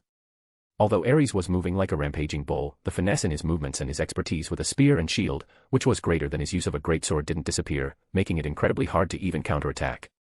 After all, Ares is an old existence that was born for war, lived for war, a god of war which represents the most brutal aspect of war. Their clash moved to several small floating islands, obliterating them with shockwaves. Although Kasuk was faster than Ares, he can't land a decisive blow and could only take off some of Ares' flesh, but his aura would recover any damage he took in an instant. On the other hand, Ares already took Kasuk's limbs multiple times, but it'll just regenerate immediately, questioning the unique ability of his precious spear. At some point, both of them already stopped talking and just did their best not to get hit by a fatal blow. The arranged time with Athena is nearing. I have to finish this up before even more gods gather. I already expected this, but damn, gods sure have a lot of hidden aces in their sleeves. Well, I guess that's normal since they've already lived for a very long time, thought Kasuk while blocking Ares' spear with his palm and thrust his blade towards his throat. Although Ares was able to dodge, Kasuk's blade still cut a part of his neck. However, thanks to his regenerative ability, it healed soon after. Although the city is safe, the realm's stability was already shaken due to this fight. I didn't expect that he could go this far. Just where did he come from? Either way, I have to kill him now before he becomes an even greater threat. Ares thought as he was genuinely shocked. After all, he's one of the 10 strongest beings in the world. With both of them coming to a decision, Kasuk and Ares separated from each other with wounds all over their bodies. It became obvious that their regenerative powers are not as powerful as when they first showed it. Meanwhile, the gods who were watching were gobsmacked. They all thought that only someone at Surzek's or Ajuka's level from the devil's side would be able to compete head-on with Ares, but they realized that they were sorely mistaken and became on guard against the single devil that invaded them. While some of them wanted to capture Kasuk, most of them wanted to kill him as an unknown fear took hold of their hearts. I must admit. You are strong, said Ares as his wounds heal, which is why it's such a shame, but I have to kill you right here, right now. An unknown threat like you targeting Olympus, I'll have you eliminated before you could improve and threaten the very foundation of our faction. Suddenly, the golden aura surrounding Ares disappeared and the red aura became thicker, now similar to a blood mist revolving around him. While watching him change again, Kasuk replied, I don't really have to do anything regarding that since you'll destroy Olympus yourselves. I'm only here for an act of small revenge. Ares eyed him for a few seconds before muttering, so you're aware. All the more reason to get rid of you then. A second later, the blood mist surrounding him suddenly entered the pores of his skin. Soon, a heartbeat loud enough to be heard from anyone in Olympus came from Ares as he suddenly grew bigger, now around 10 meters tall. As his face became warped in a rage similar to that of a Neo statue from Japan, his eyes and hair became pure red and his skin became covered with red markings. Along with it were his spear and shield changing their size to match his current stature. And lastly, instead of becoming even more pronounced, Ares' aura actually almost disappeared. In an amateur's eyes, he became a lot weaker instead, but for those gods and Kasuk that were watching, it's the exact opposite. I already expected this, but not to this extent. Damn it. Looks like I'm still underestimating them. Such an annoying mistake, thought Kasuk as he gritted his teeth in surprise. He then thought of activating the spells and Kiddu that he prepared but ultimately decided against it. No. If I activate those now, I'll be throwing out the benefit I could get in the long run for a short-term benefit. Although it's risky, I'll have to do it. Kasuk then glanced at his beloved blade. Oh my dear Benihime, are you ready? Kasuk heard Benihime's sonorous chuckle in his head. Anytime though I would have to remind you. You can only keep it for 5 seconds or less. Any more and your soul will become too strong for your current body to contain. If that were to happen, the destruction of your body will be the least of your concerns. I know. If my body were to be destroyed in that state, my soul will continue to mutate endlessly until I lose my sense of self. And to be honest, although I'm interested in how my soul would mutate, if I can't observe it then that idea goes to the trash bin. Chuckling was again, Benihime replied, the fact that you're still interested in that, makes me proud, Master. However, Ares didn't let Kasuk reply to Benihime as he suddenly appeared in front of Kasuk with a speed that doesn't befit his size. And instead of his spear, Ares smacked Kasuk to the ground with his shield. Creating multiple shockwaves by breaking the speed of sound several times, Kasuk crashed into the ground, creating a gigantic crater, pulverizing the earth around him, and starting an earthquake that is more powerful than magnitude 10, shaking the whole realm for a few seconds. Kasuk's body was mangled and despite his regenerative abilities, he couldn't heal as fast. Not just that, when Kasuk tried to move, he found himself pinned in place by something unknown. That's the shield's ability. Not letting this chance go, Ares threw down his spear, impaling Kasuk in the chest. Gaha. As soon as the spear went through him, Kasuk could feel his life force being absorbed and his soul energy being dispersed. Chapter 568, vs Ares Part 4. Kasuk grabbed the spear impaled in him and tried to pull it out, but the spear suddenly grew roots made out of Ares' own blood that entangled with his organs. Don't bother. Those won't let go unless you're dry dead. Ares and everyone who was watching saw Kasuk slowly dry up and the light in his eyes disappeared. Inside his haze, Morpheus frowned. Should I risk it? But while asking the question in his head, a change suddenly occurred as Ares suddenly panicked and willed his spear to return to him. The onlookers were shocked at his sudden action, but before they could make sense of what was happening, the dried-up Kasuk suddenly appeared in front of Ares with the light in his eyes back, albeit a bit strange. Ares hurriedly put up his shield in front of Kasuk as it lit up and met Kasuk's fist. Ares was about to counterattack with his spear, however, he was shocked to find the strength behind Kasuk's punch. What? Similar to Kasuk's state earlier, Ares was thrown to the ground, breaking the speed of sound several times and created a large crater that caused a huge earthquake. Nevertheless, Ares was able to keep himself on his feet and looked up to Kasuk, who'd lost his entire arm that he used to punch due to the rebound effect of his shield. However, the strange and bad feeling Ares had didn't disappear, and as he stared at Kasuk's cold eyes, he came to the decision to use his trump card.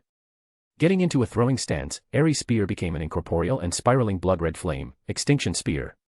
Those who were watching were more surprised than ever, and the gods immediately moved to secure the stability of the realm. Ares has gone crazy, was shouted by one of them. Athena and Nyx, who came just now to watch in secret since they'd done their task, were horrified. They wanted to help, but it was already too late. Throwing his spear towards Kasuk, it became 10 times larger as it traveled the distance. Kasuk tried to evade it, but he was held in place by some unknown force once again, forcing him to make defensive maneuvers. Putting a hexagonal shield in front of him, the spear engulfed and went through Kasuk, tunneling a hole through space and breaking the boundary of the realm.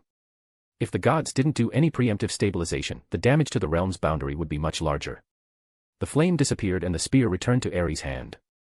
However, its shine already disappeared and there were some cracks on its shaft and blade. But Ares didn't mind this and intently stared at the spot where Kasuk was. Right now, only less than half of Kasuk was seemingly unconscious and only half of his upper body is remaining, and most of it was charred black. Seeing this, Ares clicked his tongue, TCH. I wasn't able to fully obliterate him. He's a lot more durable than I expected. Nevertheless, the problem with him is already over. Ares then turned around while contemplating, but what was that strange feeling from earlier? What was he about to do? Athena couldn't help but grit her teeth in frustration, our only hope. But then, Nyx suddenly nudged her, "Hey Athena. Look." Athena sighed and looked towards the direction that Nyx was pointing and her eyes became wide open. What is that? Ares, who was already walking away, felt some movements and hurriedly turned around. He's still alive. Slowly, Kasuk's eyes opened, and coldly stared at Ares, who was preparing for another attack to finish him off. But before Ares could continue his movements, a sudden heavy pressure that was placed directly on his soul came crashing down and he almost buckled under it. I am impossible. Even if I'm weakened by that last attack, for something like this. In front of all the onlookers, Kasuk's missing body part suddenly grew back, but not just that, as a white-colored tail similar to that of a dragon also grew behind him along with his other horn. His devil wings, meanwhile, entirely disappeared and were replaced by swirling black energies that formed 12 pairs of wings. Finally, a thin jet-black halo that was radiating black rays outwards appeared on top of Kasuk's head and around his horns. "What are you?" shouted Ares at him as he tried to resist the pressure coming from him. However, Kasuk didn't answer him. No. It's more like Kasuk couldn't afford to talk to him as he was trying his best to regulate the energies within him.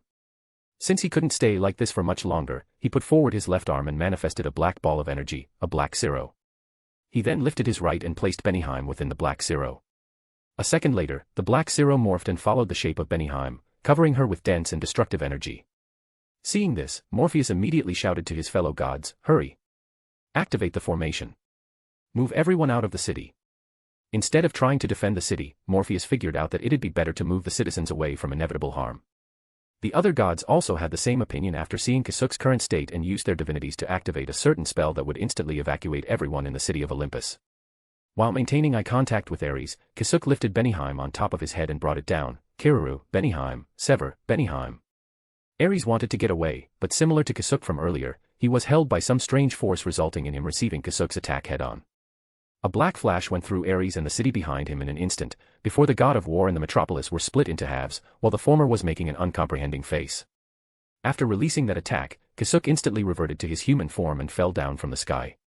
Before he reached the ground, he immediately activated several of the defensive barriers that he'd prepared before coming here. Athena and Nyx watched the city divided into two by a large crevice with an unknown depth. However, they do know that Kasuk's attack just now created a large split in the realm's boundary, and if not fixed ASAP, the dimensional gap will slowly eat the realm. But while they were watching the spectacle in horror, something else scared them even more. "Hey, sorry for being late, though it took a while. I was able to gather everyone's attention." "Hi." Nyx immediately hid behind Athena in fear. Her former trauma resurfaced with greater intensity. Athena looked outside towards the tattered Kasuk inside his multi-layered barrier and the gods who were to break it open. She then looked back to the grinning Kasuk in front of him, virtually unscathed. She wanted to ask how he's uninjured, but upon closer look, his aura was weak and turbulent, and instead asked, "Will you be okay?" "Thanks for the concern, but I'll be fine after some rest," replied Kasuk. Athena wanted to ask more, but it was not her place to inquire deeper. Kasuk then looked towards Ares, who was split in half, before muttering, "So that shield really has that ability." Athena also looked towards Ares' corpse that suddenly started moving and, as if time rewound, putting himself back into one piece. However, his overwhelmingly large muscles were gone as he became skinny to the point that everyone could see his ribs. In addition to his very weakened self, the shield on his left arm was split into two despite not taking any damage from the attack before. The spear of Mars that is capable of annihilating any life and the shield of Mars that is capable of reversing fate, uttered Athena. The shield became a substitute to the fatal attack he received, but in exchange, it siphoned most of his divinity and would take years to return to his former strength. But most importantly, it'll take at least a century to repair that shield. You just took away his second life. Well, I already understood that the moment I killed him. Kasuk then turned around and said, let's go. We don't have much time. Chapter 569, Zeus. Truthfully speaking, Kasuk felt relieved when Ares was revived. Phew, that was really close. If he stayed dead, then all those preparations were for naught. Athena and Nyx silently led Kasuk towards a certain corner of the city. The three of them then arrived at a very normal stone house. But the moment Athena opened the door, Kasuk immediately felt the fluctuation in space. When they entered, the inside of the small stone house was actually a palace. Phew, what a neat trick, commented Kasuk as he looked around. This way, please. Since they didn't have much time, Athena didn't entertain Kasuk and immediately led him to the innermost room and knocked on its door. Father, I'm back. A deep manly voice came from inside the room. Come in. Excuse me. Athena opened the door and the three of them came into a wide luxurious room. Kasuk entered the room last and immediately checked the room for an instant before turning his attention towards the tall man standing by the window, overlooking the divided city. The man turned around and smiled at Kasuk. Welcome, Kasuk Urahara. I'm Zeus, the former leader of Olympus. It's a pleasure to meet you. Likewise, it's nice to meet you, replied Kasuk.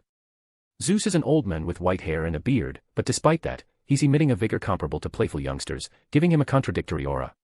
I want to entertain you and have a good talk, but, glancing towards the Kasuk inside the barrier, he continued, I can see that you can't afford to stay any longer. Kasuk nodded at him. It's really such a shame. Kasuk then unsheathed his blade from the cane. Well then, please let me finish my business here. Kasuk, asked Athena in confusion at his sudden action. However, Kasuk just ignored her and stepped in front of Zeus. He then lifted his blade and aimed for his heart. What? No. Stop. Athena was about to intercept Kasuk, but Zeus looked at her and signaled her to stop. Zeus then looked towards Kasuk and apologized. I apologize. Although she's very smart, compared to other gods, she's very inexperienced. If she was, I wouldn't be here, nor she. Kasuk plunged his blade through Zeus' heart without any hesitation. Nyx, especially Athena, jumped in fear as they didn't know what's going on. However, before the latter lost her patience, Kasuk took out his blade, leaving no wound nor scratch on Zeus' body. Impressive, muttered Zeus as he touched his chest and recalled the earlier sensation that an itch was directly cut down. Thanks to his experience with Apollo's poison, Kasuk was able to devise a method that allowed him to cut it down directly using Beneheim's help. Not only is this method a lot faster, but it's also a lot safer as this won't give the poison any time to react to anything that disturbs it. However, as a consequence, only Kasuk is capable of doing this. Kasuk sheathed back his blade and replied, Thank you for your compliment. However, Zeus shook his head, it's me that should be grateful. It's a deal that I and your daughter agreed on. No need to be thankful regarding that. I'm not just thankful regarding that. I'm also thankful that you didn't plant another poison to control me as you have to my daughter. Athena's body shook, awakening her from her stupor due to earlier events. Father. How? Kasuk couldn't help but smile and said, I believe Athena-san couldn't have told you that. Zeus sighed, as you might have expected, I'm her father. And not just that, she's also the daughter I dote on the most. Considering her state sometime earlier in the current situation, I was able to connect the dots. Though, it was mostly speculation before this. Kasuk chuckled after hearing his explanation, as expected of the former leader of an ancient faction.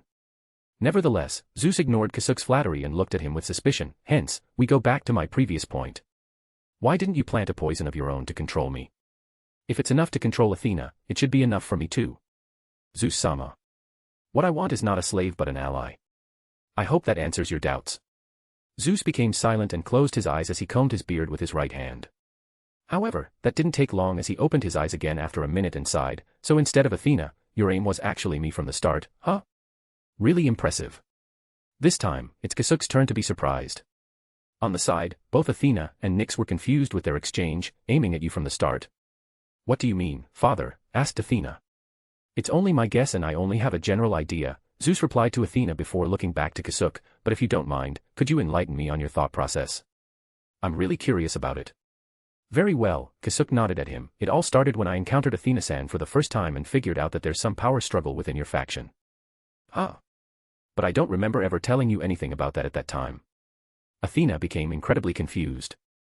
Kasuk looked at her and replied, "You didn't, but I got that idea when you briefly talked about your faction." "Then you're just guessing." "And what use would that be?" "Ever since Hades started snooping around Kyoto town, I also went through some things to prepare for the future. And I encountered you in Greece. Putting you under my control became one of my strings against Hades. More specifically, you became the string for me to create a connection with the leader of Olympus, Zeus-sama." Kasuk then shrugged his shoulders. "However, due to this annoying poison, most of those plans were thrown out of the window." "So you didn't control me so that you can order me around but to connect you with father?" asked Athena with an unbelieving face. Kasuk nodded. "That's the main idea, or else, did you think Seraphal-sama would have trusted you when you made contact with her? I specifically gave her some clues to trust you." Athena became even more confused. All this time, she thought that Kasuk only enslaved her so that he could order a god around or out of necessity due to the situation they had at that time. Being told that she was controlled so that he could make a simple connection to her father, she just couldn't accept it, not her and her pride. But what if instead of making a connection, you became hostile with my father? After all, although not exactly, he noticed the situation I'm in. Kasuk sighed in response. "Have you forgotten, or are you just too worked up? You can't reveal my identity to anyone. And even if you can, it doesn't really change the situation I'm in because it's only a matter of time before Hades discovered me after dealing with his men. And please remember that I did that with the power struggle in mind. I placed my bets on the fact that I would give a hostile faction against Hades a signal. Be it a good or bad signal, it didn't really matter that much. The important thing is that there are options that would open up." Zeus nodded at his words. "He's correct. Since I noticed it, I have two choices and also took a gamble of waiting to see what's going to happen." "So you two, without meeting each other, played a waiting game using Athena?" asked Nyx in disbelief. Kasuk and Zeus looked at each other before closing their eyes and rubbing their chins. "You could say that," both of them replied. Chapter 570, Stinky God. Athena sat down to the side silently and Nyx followed her to give her some comfort. Meanwhile, Zeus and Kasuk continued talking for a short while without minding her before Kasuk bid his farewell. "Well then, I gotta go. They're about to finish repairing the rift and have already broken down my barriers." Zeus nodded at him. "I see. Then before you go, please clarify something. When are you going to make your move? I suppose this isn't the end of your revenge, right?" "Indeed. But I'll only make a move once you've made yours. And on top of that, I won't be participating in whatever you plan to do. I'll do what I want depending on the situation at hand," Kasuk replied.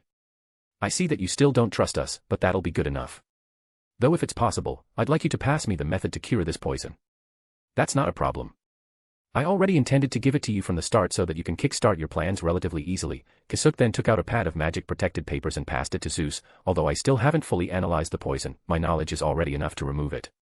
Though I think you'll be more interested in the second part where you can only disable the poison from interrupting." After getting the encryption key from Kasuk, Zeus went through the details written on the paper. "This will be game-changing. Especially the second part." He then looked towards Kasuk and said, "You have my gratitude, but I'm sorry. Due to my current position, I can't give you anything back. It's fine. I'm not expecting anything in return for now." "For now, huh? Still, I can't let you go without giving you something as thanks." "Ah, how about that?" "What?" "I already received the report regarding how you dealt with the recent crisis in the underworld, and it seems that you used the concept of canon or Avalokiteshvara. This resulted in you getting the attention of the Vajrapani as a candidate for Padmapani. So it's already a foregone conclusion that you'll get involved with those from Hindu faction. Although you should be careful with any of them approaching you, you need to watch out for the Trimurti and Indra, as all of them have the power to read everyone's mind, including gods." Zeus then suddenly switched to telepathic message and continued, "Especially Shiva. Not only is he recognized as the strongest being outside of Ophus and Great Red, he's known for his power of divination. However, only very few people knew the real identity of his very accurate divining powers. His third eye, which is said to be the one he uses to peer into the future, cannot actually see the future. It can actually see the whole world at its most tiny details and calculate the next events. In hindsight, this is more terrifying than using mysterious methods such as divination. That's indeed more troublesome. Thank you very much for this information." Kasuk then turned around and used Flash Step to disappear from the room. After seeing him leave, Athena walked towards Zeus and asked, "Father, what should we do next?" Zeus thought for a moment and said, "Sever any contact you have with Kasuk Urahara and those around him. After this event, Apollo's camp would be suspicious. He'll be one of our trump cards and it'll be a shame if he were to be discovered too early." Athena nodded. "Understood." Zeus then looked towards Nyx and said, "Nyx, I'm sorry to do this to you. But after deactivating those defensive measures, no matter how much you hide it, they'll discover you. Since you didn't show up or tell anyone that you're still alive and apparently helped Kasuk Urahara in his infiltration, you'll be treated as a traitor and a bounty will be placed on your head. So I want you to cut off any connection you have with Athena right now. Nyx only smiled wryly and replied, I know. I'll do just that. Athena, on the other hand, couldn't say anything and just gritted her teeth. She knew this is the safest way for her faction to grow in strength, by tossing away a liability. She just hates how weak her current position is to not be able to help her. I could have asked that guy to take you in, but considering the past feud between you and him, I think it'd be asking too much with our current relationship, added Zeus. No. It's fine. I've already prepared myself for this the moment I helped him. I see. Then please do your best to survive out there. When Nyx was about to leave, a teleportation circle suddenly appeared in front of Zeus before a case of candies, and a letter appeared on it before disappearing. They could feel Kasuk's magic from it, so Athena just picked it up and gave it to Zeus. Opening the letter, Zeus read through it and started laughing, ha ha ha. Well, isn't this good? Athena and Nyx looked at each other in confusion. Zeus then tossed the letter in the case of candies towards Nyx. This is for you. Nyx hurriedly caught it and curiously read the letter. This is for Nyx-san for the trouble she incurred. Take a candy every 3 days and after a month you'll be able to completely recover your soul. Aside from that, you can also use my base to hide. It's a lot better than just running in circles hoping for them to not catch you. Nyx smiled happily and almost teared up. Aside from meeting Athena, this was the first good thing that ever happened to her since Kasuk attacked the ritual site. She then faced Zeus and Athena with a bright face and bid her farewell. I have to leave before they fix the rift. Athena also smiled for her and said, be careful. After nodding, Nyx used her teleportation magic to leave Olympus. Of course, she wouldn't teleport to Kasuk's hideout directly as there are some things she needed to do to cover her tracks. Now then, Athena. I want you to continue faking your illness while going on diplomatic missions. I want you to gather allies from outside of Olympus. Understood. I'll prepare for it immediately. A few hours later, Apollo arrived from one of his secret labs and immediately went towards his mansion, which was already completely destroyed. That bastard. I'll never forgive him. He then started looking around to see if there was anything that could be used to track Kasuk down, like traces of his magic. A few minutes later, he came across some leftover debris from the missile that destroyed his place that was still emitting magic. While approaching it, he prepared some defensive spells that would automatically activate once Apollo detected any attacks above a certain power. The moment he stepped within a few meters of the debris, a magic circle suddenly appeared on top of it displaying a message. Hi Apollo-san, it's your favorite terrorist here to give some greetings. Apollo immediately looked around to see if there are any other traps within the area, but failed to find anything that triggered his sense of danger. What's this? What he didn't know, however, is that the image of him looking around within his destroyed mansion was already being streamed throughout the entirety of Olympus and the soldiers were already running towards his side to assist him with anything he needed. Since we can't meet in person, please allow me to give my gift to you in this fashion, the message continued. Apollo became even more confused as he still couldn't find a single threatening thing until Kasuk's message suddenly exploded into dirty brown-colored smoke, engulfing the god of the sun. Wah! What's this? As he breathed, the nasty smell of a sewer assaulted his nose and those who were only a few hundred meters away from it. Imbecile! He immediately used magic to disperse the childish trap, however, he immediately noticed something bad. No matter what magic he used, he couldn't get the smell off of him. At this point, a new message suddenly appeared. I hope you like it, stinky god. I'll destroy you. Apollo hauled to the sky with all his might. From then on, people would be calling him Stinky God or Sewerman in secret. Chapter 571, The Displeased Seraphal. Kasuk directly returned to his base on Mars to finish the remaining work he had before formally returning to the other side. When he got there, Kasuk immediately noticed that Ophus had been working on her castle and couldn't help but smile wryly. I really have to hurry up with a way to connect this place directly to the other side. This time, to finish everything, he didn't go home for dinner. All in all, he only had 2 to 3 days of stay left. For if he wanted to cut it close. After spending the whole day, Kasuk managed to finish what he needed and some small projects that he could use on the other side. Within that duration, Kasuk kept noticing that Ophus would go in and go out every few hours. But when he checked the progress of her work, it seemed that she was copying the interior of castles from all over Earth. Due to this, there were some weird feelings of chaos between the rooms, which were very Ophus-like, so Kasuk didn't do anything to fix it. This is the best as it is. Kasuk then stopped Ophus from continuing any further and returned with her to his mother's place, still not aware of the tsunami he'd created in the supernatural world. We're home. Kasuk greeted them when he arrived in the living room. However, the greeting that went back to him was a jab to his stomach. Gohu! You damn brat! What was that all about? Shouted Sakura at him. Eh? What? Kasuk asked back. Meanwhile, Ophus ignored them and went to find Claire. Olympus. I'm talking about Olympus. Eh. Karma's a bitch. Kasuk replied. Ah. Sakura groaned and slapped her forehead before heaving a large sigh and asking, are you all right? What about your injuries? She then went on to check for any wounds on his body. Kasuk let her do so but still answered, I'm fine. Though there are still some injuries and I'm still pretty tired, nothing serious remains. But how did you know I'm injured? A footage of your fight with the god of war Ares is circulating around after the news of you storming Olympus was released. Why would they release footage? Isn't that bad for their image? It wasn't Olympus that released it but some unknown individual who was at the scene. Of course, Olympus tried to suppress it and had seen some success, however, they couldn't stop its internal circulation among the larger factions. Sakura then shook her head and stared down at Kasuk before asking, and? Why didn't you inform any of us beforehand? And why didn't you show yourself even after escaping from that place? I'm sorry about that, but it was a sudden thing. Sakura knew that he was lying, but she could understand where he's coming from. If he had told her about his plans, she would have done her best to convince him against it due to the danger he'd incur. Well, he can take care of himself now, but I still can't stop worrying as a parent. Knowing that talking about this would just be a fruitless effort, Sakura changed the subject. So, what about Nyx? Where is she?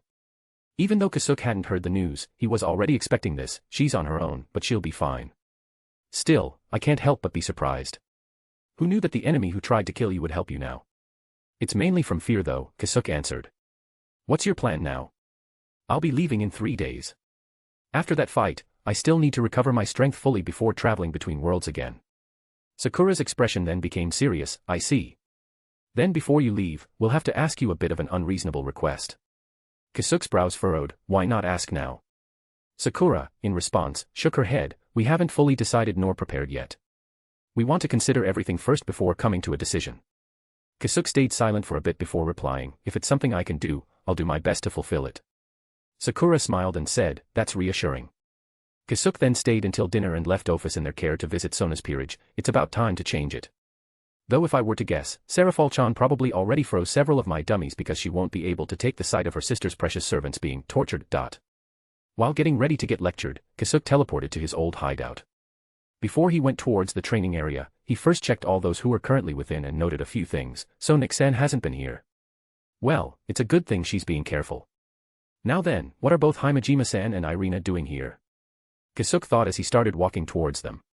When he neared the site, Kasuk immediately saw Serafal who was frowning, which was very rare, and Akino and Irina who were making a face as if they were witnessing something incredibly unthinkable. The first one to notice his presence was Serafal, as she immediately snapped her head towards him and the temperature around her immediately dropped to winter levels. Mind explaining this? Asked Serafal. However, instead of answering, Kasuk looked towards the training area, and out of the 7 dummies he took out, 5 of them were frozen solid while the other 2 were still working as intended, beating up Saji and Tsubaki. He then looked towards the rest of the student council who had a blank and dead face before turning towards Serafal. I gave them a chance and they accepted it despite the warnings. Serafal's brows furrowed deeper. Don't you think this is a bit too much? Kasuk lowered his hat and replied, well, to be honest, this is one of the worst training methods I've devised. Then why? Couldn't you have to give something else? Is it necessary to torment them like this? Snarled Serafal at him. However, Kasuk didn't back down and looked straight into Serafal's eyes with the same intensity. Yes. I believe so. Serafal.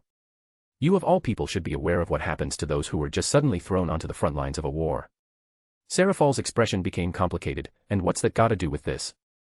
I don't know if you're aware, maybe some people in the Alliance are, but this world is already on the verge of chaos. Not just Serafal, but also Akino and Irina who were behind her, became wide-eyed. What do you mean? Asked Serafal. If it was any other person who declared as such, it would be hard to believe it, but it was Kasuk who's uttering it. She knew that he's someone moderate with his words and never exaggerated, so hearing him say that the world was already on the verge of chaos surprised her greatly. Kasuk sighed and said, it's not just the Chaos Brigade, but the storm brewing within Olympus was also much greater than I had anticipated. In addition, there are some unknown entities that are moving about that don't give me any good impressions.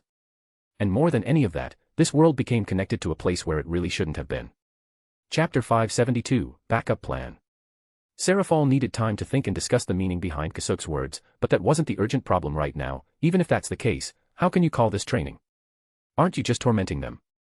Serafal then pointed towards the rest of the student council who are resting with a deadpan expression on the side. Each of them was not thinking straight with their eyes staring into the void. So they couldn't take it, huh? Of course they won't. In fact, I'm even more surprised that Tsubaki-chan and Saji-chan are still going at it. What are you going to do about this? You just destroyed their future. Seraphol shouted angrily. Even for Akino, this is the first time she ever saw the always bubbly Devil King get truly furious. Well, it's not like I don't have any backup plans to speak of. And even though I warned them of the worst possible result, it's not like I couldn't just erase their memories. Though the instinctive fear and muscle memory would take a while to recover from, they can be fixed. Then please do that. I don't want to see Sona-chan's servants suffering like this. Will do. But before that, how long did they last? Seraphol was perplexed by his question but answered it regardless. All of them almost simultaneously gave up about 2 hours ago. Kasuk rubbed his chin and thought for a moment before muttering, then it'll be a shame to give them the last resort. Huh? What are you saying? Actually, erasing their memories might have some problems that I might not be able to predict, so I'd like to keep them as the last resort. Since they lasted long enough, I thought of giving them a final push to go through this, explained Kasuk. Seraphol furrowed her brows once again and said, are you saying that they should continue? I know that you're worried, but nothing really changes if I gave them the final push before erasing their memories, right? Besides, I don't really want them to waste their efforts coming this far. Hearing that, Seraphol became conflicted. She wanted to end their suffering, but she also understood Kasuk's point of preparing them for something that will likely happen in the future. She knew well that, unlike Ria's peerage, Sona's peerage is mostly just composed of ordinary people and they have no way of catching up to their rivals as they are now. After a few minutes of internal struggle, Seraphol gritted her teeth and nodded, fine. But don't take it too far this time. I won't, Kasuk answered and started walking towards the 5. However, before he could go far, Seraphol suddenly asked, did you pull a similar trick with Sona-chan? Kasuk stopped his steps and turned his head towards Seraphol. He looked straight into her eyes with a serious expression and answered, I did. Seraphol's eyes widened before the temperature dropped even lower. Nevertheless, she still asked calmly, why did you do it? And how did she respond? We wound up in an unknown place and I can't always be there to protect them. Besides, if she was going to follow me, her normal efforts wouldn't be enough. So it was then that I decided to make them realize how dangerous the supernatural world really is. Although it was dangerous, I was able to instill proper fear and reality in their minds. Seraphol was about to say something when she noticed that Kasuk suddenly smiled wryly, but some sort of gentleness suddenly emitted from him, making her and those around her suddenly stop their thoughts. Well, when I did that, I was already prepared to be hated. Since I cared more about their safety than how they looked at me, I went with the plan, taking all the responsibility. But instead of hating me, they only got angry for a short bit, before immediately asking for rewards. Shaking his head, Kasuk continued walking while muttering, sometimes, I do wonder if I truly deserve them. Seraphol, including Irina and Akino, didn't know what to say after hearing that. Kasuk, on the other hand, didn't really care about their reactions. What's done is done, whether his actions back then are wrong or too much, it gave him a valuable lesson regarding relationships. Without saying any more words, Kasuk arrived in front of Momo, Rhea, Tomo, Tsubasa, and Ruruko. But before saying anything towards the dead people, he first glanced towards Saji and Tsubaki, who were still doing their best to fight off the dummies. Compared to their first time, Kasuk could see substantial improvements within their movements. Although they didn't learn any new moves, nor received any power-ups, the way they used their strength to adapt to the current situation had drastically improved. As they say, training to death is the best training method, Kasuk thought and looked back to the 5 people in front of him. Is that it? Asked Kasuk with a voice infused by both of his magic power and soul power to penetrate the deepest parts of their closed-off minds. Hearing the voice of the person who dropped them down in this hell, all of them instantly woke and started panicking, with some of them even starting to cry and went on to ask for forgiveness. Seraphol's mind was pulled back from its wandering when she heard the cries and was about to go to their side to calm them down. However, Kasuk signaled her to stop. Please let me take over for now, he sent telepathically. Kasuk then crouched down and looked at them with a grave expression. I already warned you, right? You either go through it or become broken, or worse, dead. This is the result of you asking for power that can't come naturally. Thanks to the power Kasuk imbued in his voice, even if they didn't want to, they understood his words despite their condition. Regardless, if you don't stand up now, this will be the end of you. You'll be better off living a normal life, away from conflict, away from your comrades, away from your master you swore to protect. Forever living in fear that someday, they might fail. The battlefield chases you no matter where you go, not being able to protect yourselves, nor those important to you. Kasuk's voice had some hypnotic powers that let them see the images that he described. And thanks to their current state, the images became more vivid, as if they were living in that future. Silent screams of terror took over the group in an instant, before Kasuk released his pressure on them, pulling them out of their dreams, waking them up to another terrifying grinning monster. Are you fine with that? Chapter 573, Dragon Pride. Of course, they weren't fine with that. They hated it and could only feel rage when thinking about such a future. However, the fear that was inflicted on them was on the heavier side of the scale. So much so, that moving forward immediately went to the corner of their minds. But that tiny glimpse of fighting spirit didn't escape Kasuk's eyes and he smiled. They're the people that Sona chose herself, after all. She has a good eye for people. Unlike Rias, who has some strange ability to gather unusual people, Sona has an ability to gather steadfast people that would be able to work hard without many problems. However, Kasuk's smile only looked like a terrifying demon's judgment to them, so they started to panic again. Without minding this, Kasuk sat down in front of them and asked, "This training, did you think that I designed it just to torment you?" After much hesitation, all of them nodded. Kasuk's smile grew even larger, which scared them even more. That's great because you focused so much on surviving and not getting hurt any further that you failed to realize what's really going on. But that also sped up your improvement without any one of you noticing. They didn't know what Kasuk was talking about. If they were really improving, then they wouldn't be as helpless as when they first started. They gave up because they couldn't take it anymore, as the fear of getting killed got stronger each time their limbs were almost torn off. Kasuk stood up and asked before walking towards the frozen dummies, "Can't believe me. Why don't you try it again?"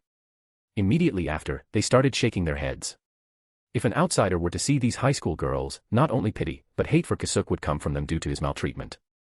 Seraphal frowned at this but didn't interrupt him, as she already agreed with him. So instead, she unfroze the dummies and they started moving again towards the girls. The girls screamed and scrambled to get away. But before the dummies could go any further, Kasuk stopped them and started tinkering with them. After a few seconds, the dummies were standing in front of Kasuk without moving, before turning his sights towards the girls who were hiding behind Seraphal, unwilling to come out. Kasuk didn't think badly of this and just said, "Why don't you try it again? As long as you're brave enough, you're not going to get hurt." However, he received no answers. "Anyone? Just a try." Kasuk then pointed towards Saji and Tsubaki, who were still fighting the dummies in the distance. "They can do it, right? Why can't you?" Still no response. "Besides, when did I lie to all of you? I told you that you're going to get hurt. This time, I'm telling you you're not going to get hurt. And if you're going to step forward, you can partially leave this hell. Isn't that great?" Thanks to his last words, he finally got a response. After a few minutes of great hesitation, Ruruko Nimura, Sona's pawn, stepped out. Despite her innocent appearance, she actually had a brash attitude like Zenobia, so he already expected that she'd be the first one to step out of the bunch. While looking at the ground with wobbly steps, Ruruko slowly approached Kasuk. I'll try it," she muttered in a very soft voice. Kasuk smiled and stepped aside, letting one of the dummies take a step forward. But once she came face to face with her tormentor, the trauma from earlier instantly came back, even after suppressing it to the best of her abilities. Her legs started shaking, rooted in place, and her expression became terrified as she looked at the faceless head of the dummy taking a stance. "I can't do this.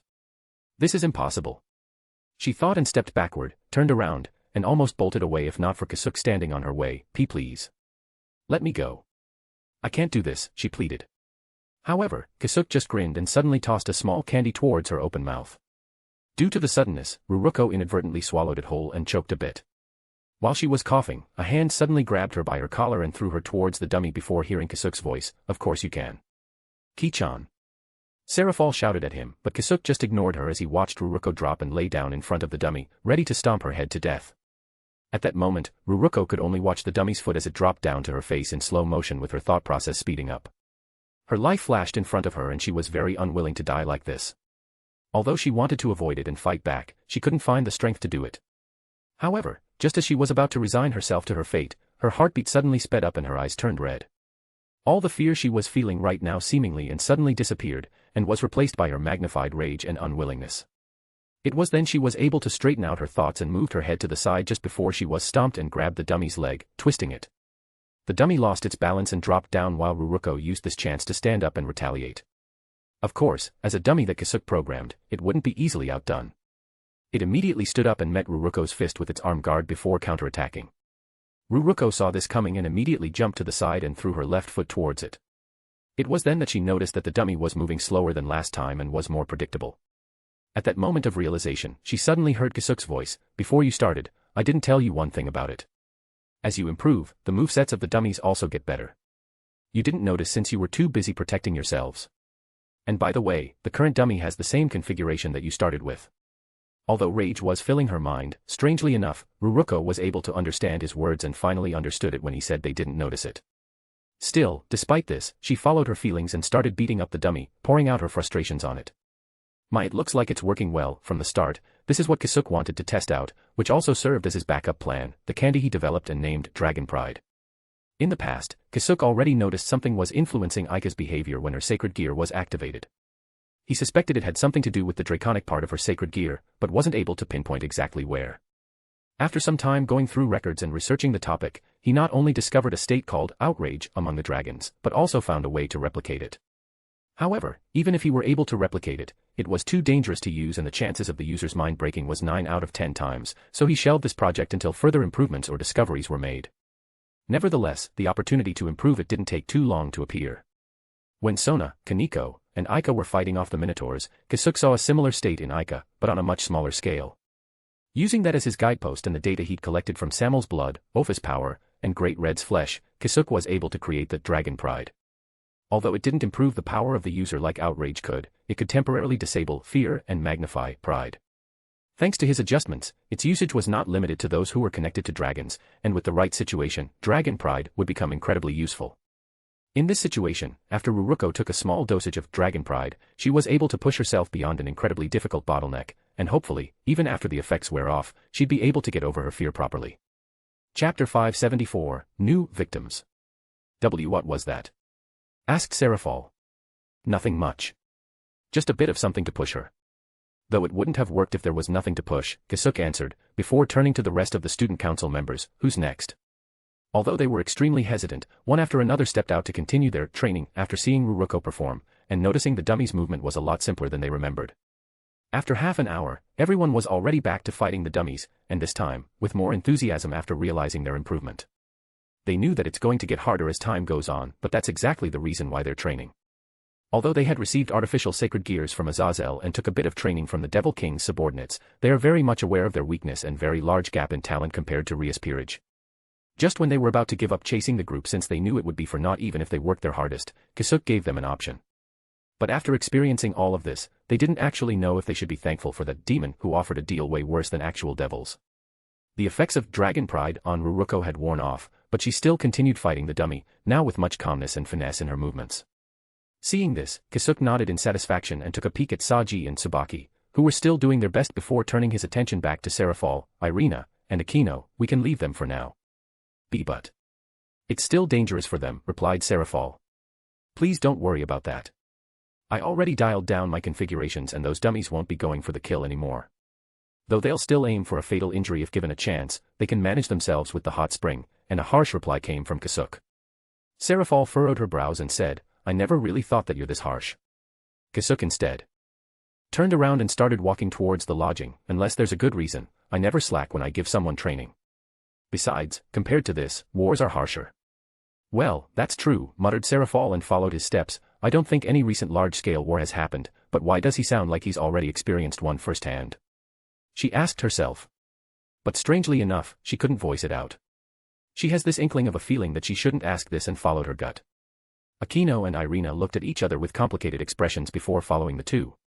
The four of them arrived at the living room and Kasuk served some hot tea and snacks for them before going into the topic. I called Sarah-chan over here to oversee their training, but what are the two of you doing here?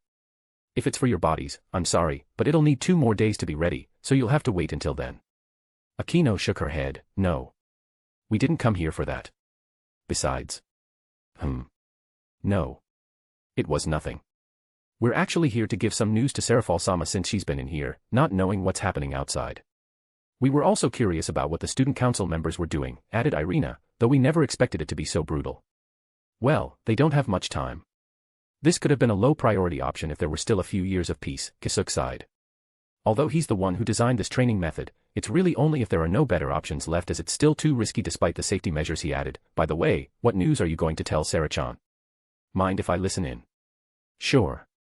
Rather, it's about you and the mess you made. Even if you didn't listen, you already know what happened, replied Irina. Ah, that's what you're talking about. I don't know how the others reacted yet since I was busy with my stuff, so I'll still listen. The mess he made? Asked Seraphol. Akino nodded. Yes, Seraphol-sama. This guy just went and declared war with Olympus. Right now, he's the highest profile terrorist outside of the Cows Brigade.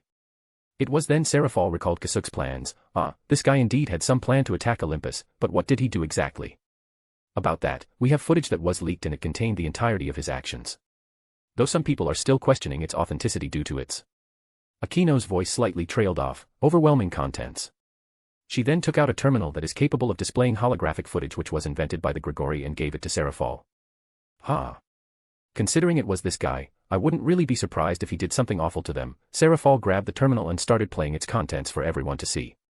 Within the first few minutes, Serafal couldn't help but giggle at Kasuk's antics. I'd also like to introduce myself before I go on a destruction spree like that, she thought. Serafal thought that this was the overwhelming part of the footage, since who would be in their right mind to suddenly and openly assault the central base of a big mythological faction like that. Even the Cows Brigade had to scheme a little bit before going for an attack, and never alone. However, the moment the footage reached the latter half, where all the serious stuff took place, Serafal could only stare silently at Ares and Kasuk's battle with a dumbfounded expression. At the start of their second round, Serafal even had to slow down the video so that she could properly see their movements. But even then, there were not enough frames to see the movements of their weapons. All she could see were injuries that would suddenly appear on both of them when they jerked their arms a little. At the end of the second round, Serafal stopped breathing momentarily in shock as she saw Kasuk gets impaled by the spear and become extremely weak. But recalling that the person was right beside her now and doing just fine, she sighed in relief. However, her heart was caught yet again at the last moments of the battle, and couldn't help replaying it multiple times just to understand what had happened. After getting satisfied, Serafal closed the terminal and sighed, "This is more than overwhelming." "Really? I think that it was a very close fight." Serafal glared at him, "Not that.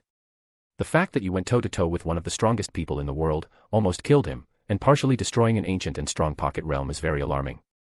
The fact that there's someone like you moving alone will make a lot of factions change their current status quo and will scramble to recruit you in secret despite the risks. Even two of me can't hope to defeat that Ares, you know. And I'm a Devil King." Chapter 575, Vampire Nation Civil War. "As you have seen, this is the reason why many others are calling for authenticity," interjected Akino. However, many others also contacted the underworld for any information they had regarding Kasuk Urahara.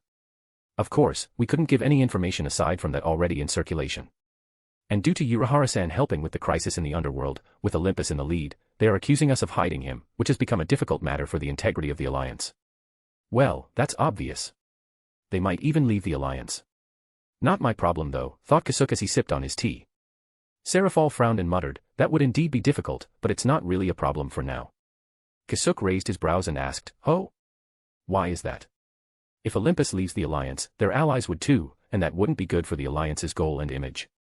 Serafal then put on a smug face and said, TCH, I wasn't just doing my show when I was suspended from my position, you know. I was able to gather the information that could prove useful with the diplomatic relations we have with Olympus." Kasuk thought for a moment before asking, "You investigated Apollo?" "Yep.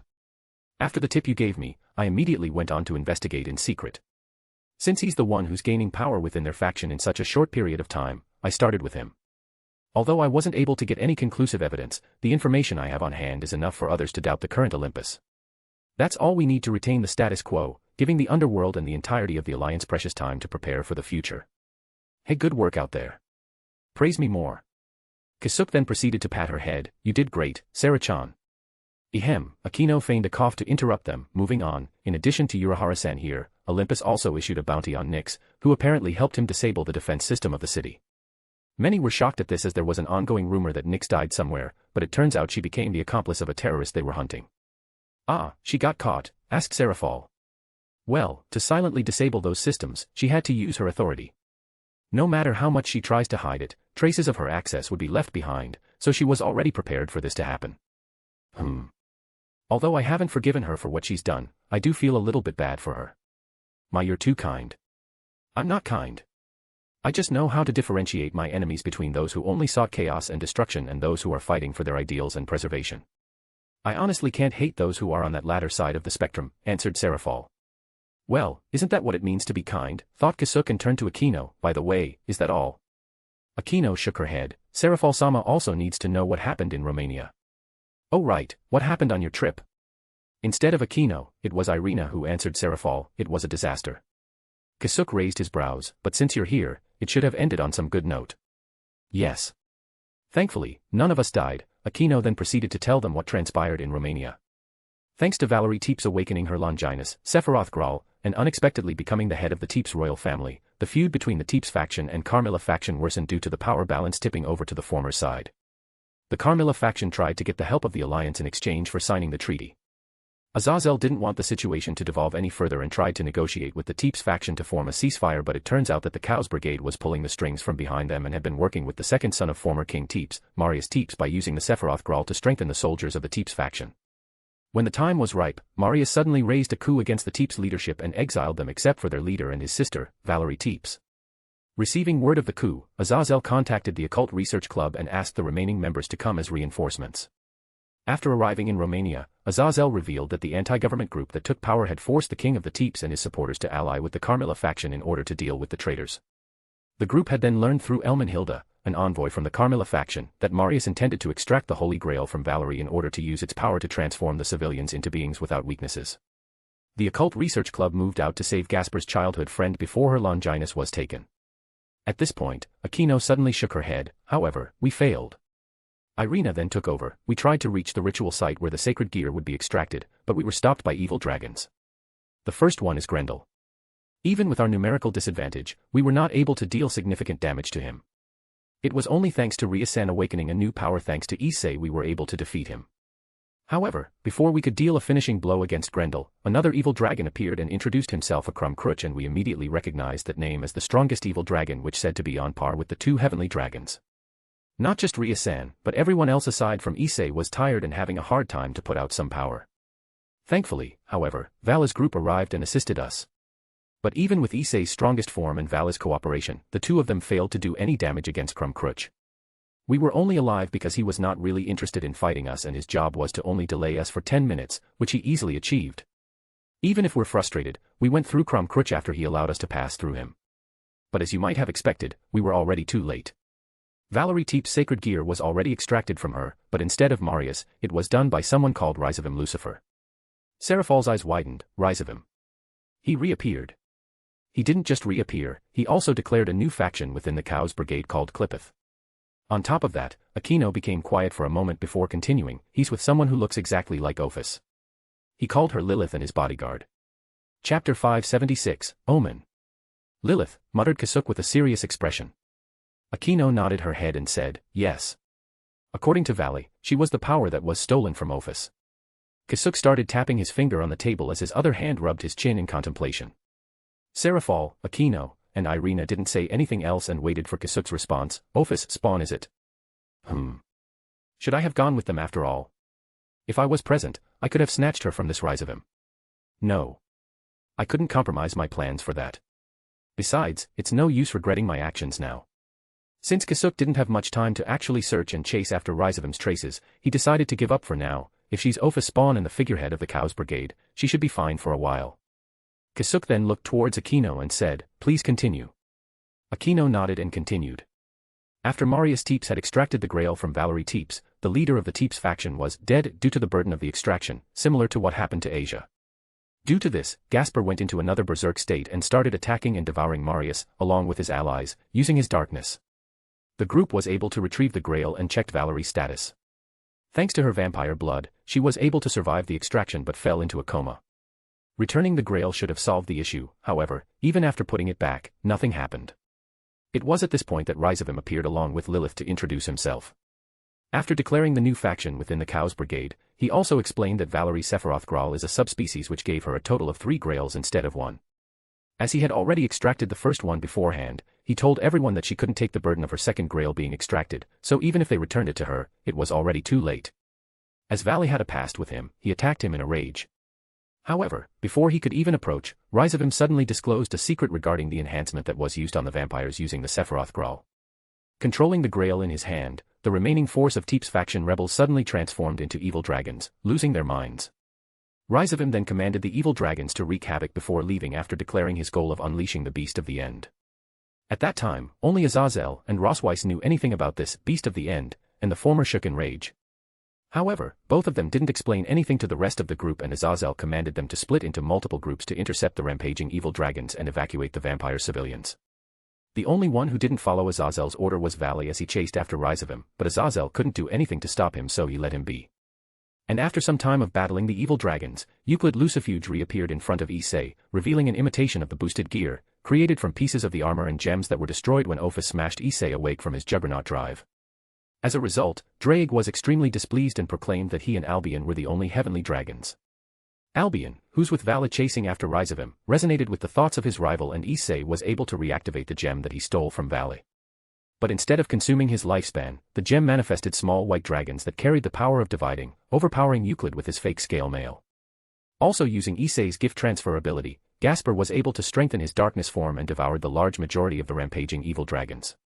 But before Issei could fully defeat Euclid, Rizavim suddenly appeared with Vala behind him, saving Euclid. But even with Vala, Issei, and Gasper's cooperation, they couldn't even touch Rizavim with the ability he used and called Sacred Gear Canceller. While mocking the entire group, Rizavim left with Lilith and Euclid in tow, not caring about the chaos he'd sown in Romania.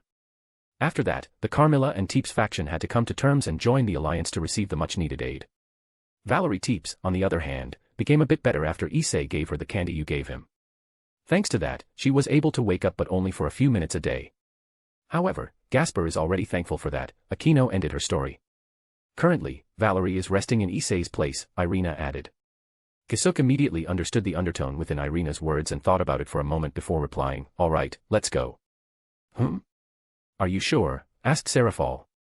While standing up, Kasuk replied with a grin, "Isn't this a great chance to extort a lot of things from that governor?" "I shouldn't have asked," Serafal sighed while Irina smiled wryly and Aquino chuckled softly. "By the way, where's Ophus-chan? You didn't leave her in that place, right? You know she won't stop even if she's done." Kasuk nodded, "I know. That's why I left her in Claire's care." "Well, that's good." Kasuk, followed by the three girls, went towards Sona's peerage members who were doing their best to survive and counterattack and shouted at them, "You've got another 24 hours. After that, you're free." Thanks to that, everyone got motivated after seeing the light at the end of the tunnel and became more energetic. Kasuk was about to teleport the four of them out when Aquino suddenly interrupted him, "Key, Urahara. Kasuk is just fine." "What is it?" "Well then, Kasuk. Please let me join them," requested Aquino. Hearing that, Irina immediately raised her hand and said, Me too." Kasuk looked at them with wonderment and asked himself why they wanted to take this. Do they not want to be left behind? But they should have more experience than Sona's peerage and have been in more dangerous situations. Although it'll improve them, not as much as Sona's peerage. "Are you sure?" "It looks rough, but I can assure you that it's a lot worse than that," replied Kasuk. "Yes." Both of them answered simultaneously.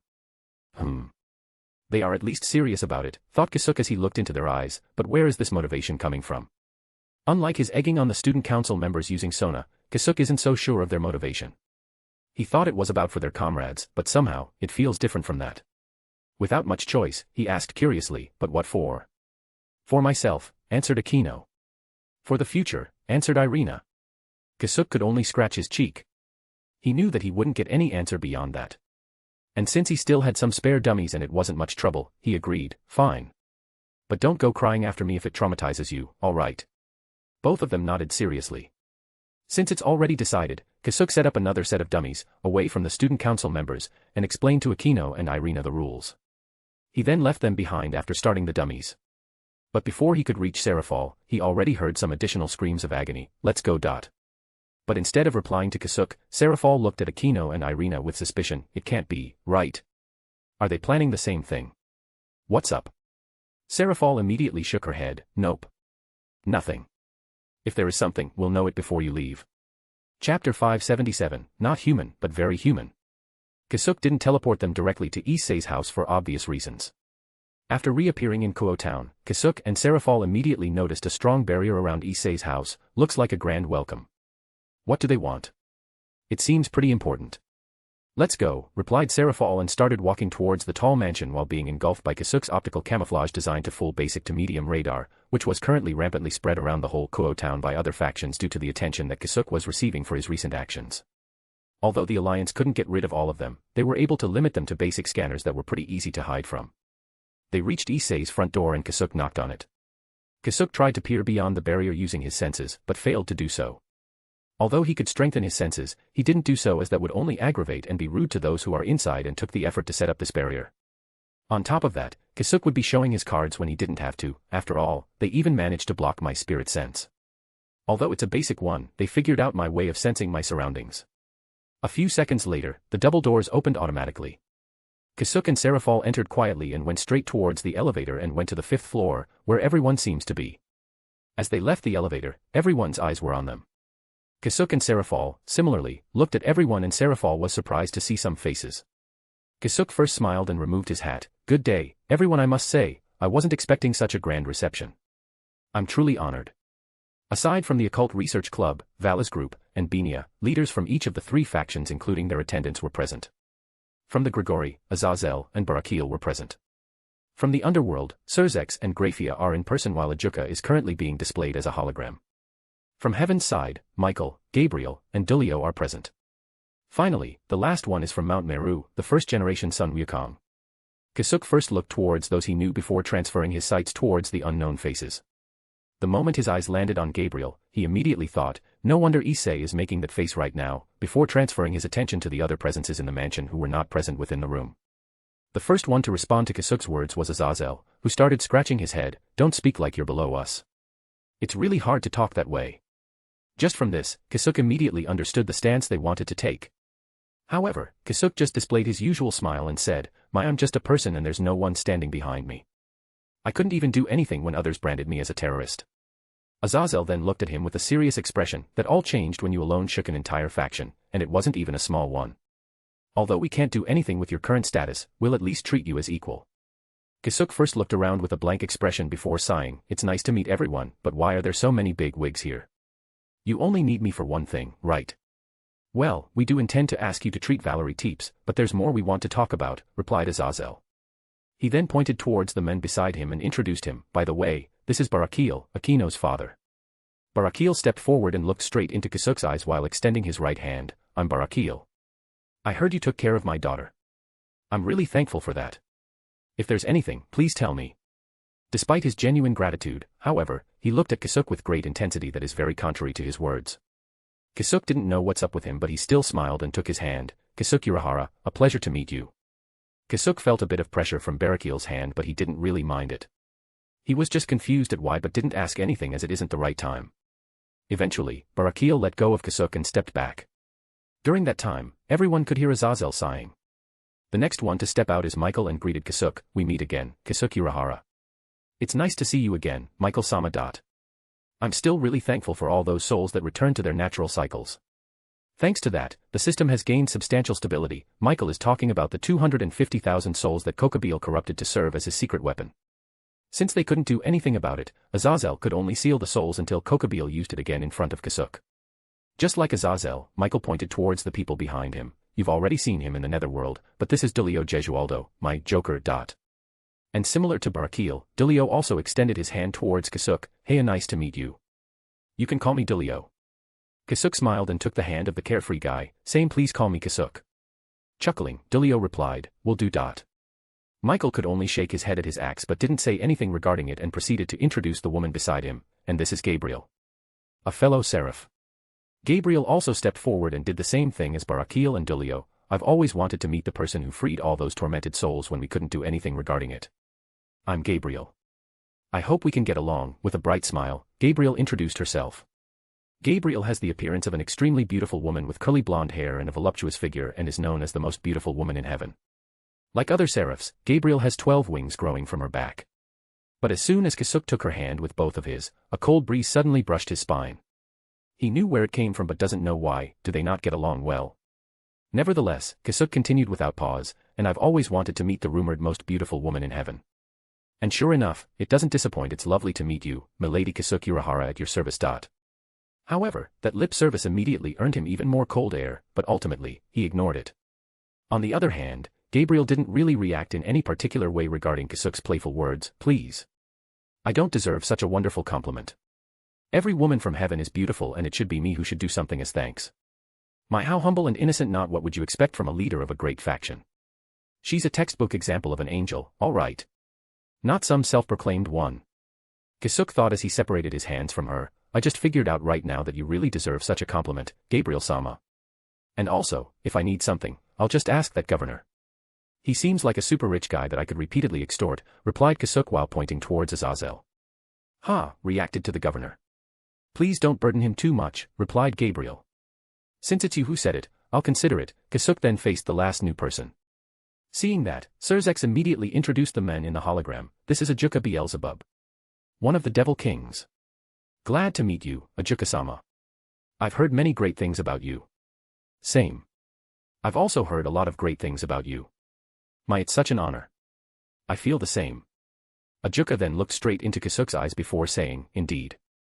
You're partly devil. I can clearly tell that. But that last form you took with your battle with Ares, it's not of a devil nor is it of a human.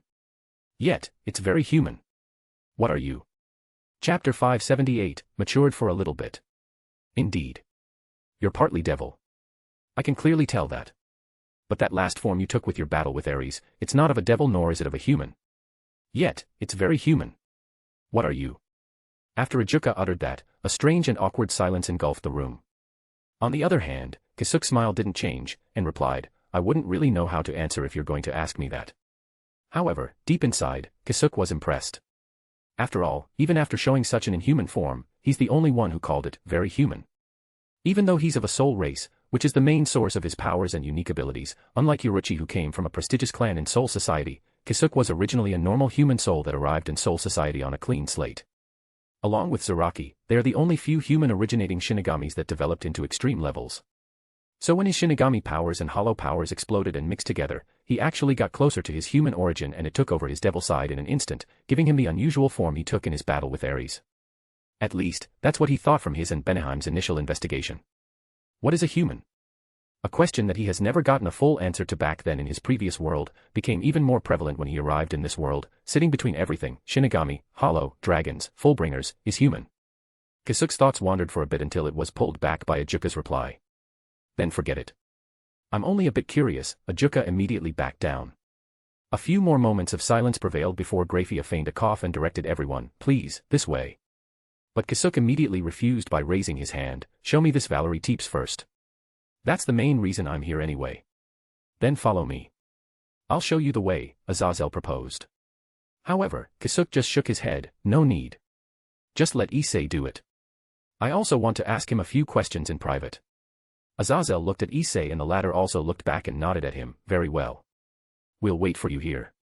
Kasuk then suddenly passed an A4-sized paper with the fine print in it to Azazel before walking away with Issei. What's this? Asked Azazel as he took a good look at the materials written on it. As both of them stepped on the elevator, Kasuk answered with a large grin, payment please prepare everything within 24 hours thank you for your patronage.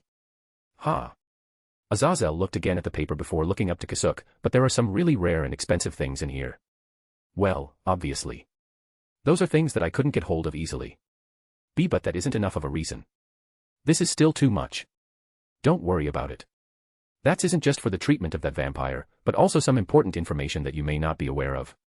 Azazel's face became serious along with the other leaders. Information. It's not much but it's information on some things that could potentially destroy this world. Just that, the elevator's door closed and brought Kasuk and Issei up, leaving the group silenced. The first one to break the silence was Sun Wukong. What do you think he meant by that? He asked as he smoked his pipe. Maybe more information regarding Rizavim's movements and plans, answered Surzex. Or maybe something he discovered when he stormed Mount Olympus, added Azazel.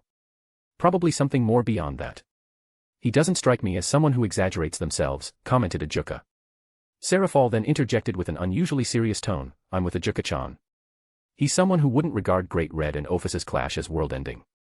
With that kind of tone, I presume that something else is at play here. Either way, it looks like the establishment of the DXD team won't be enough to counter all the threats.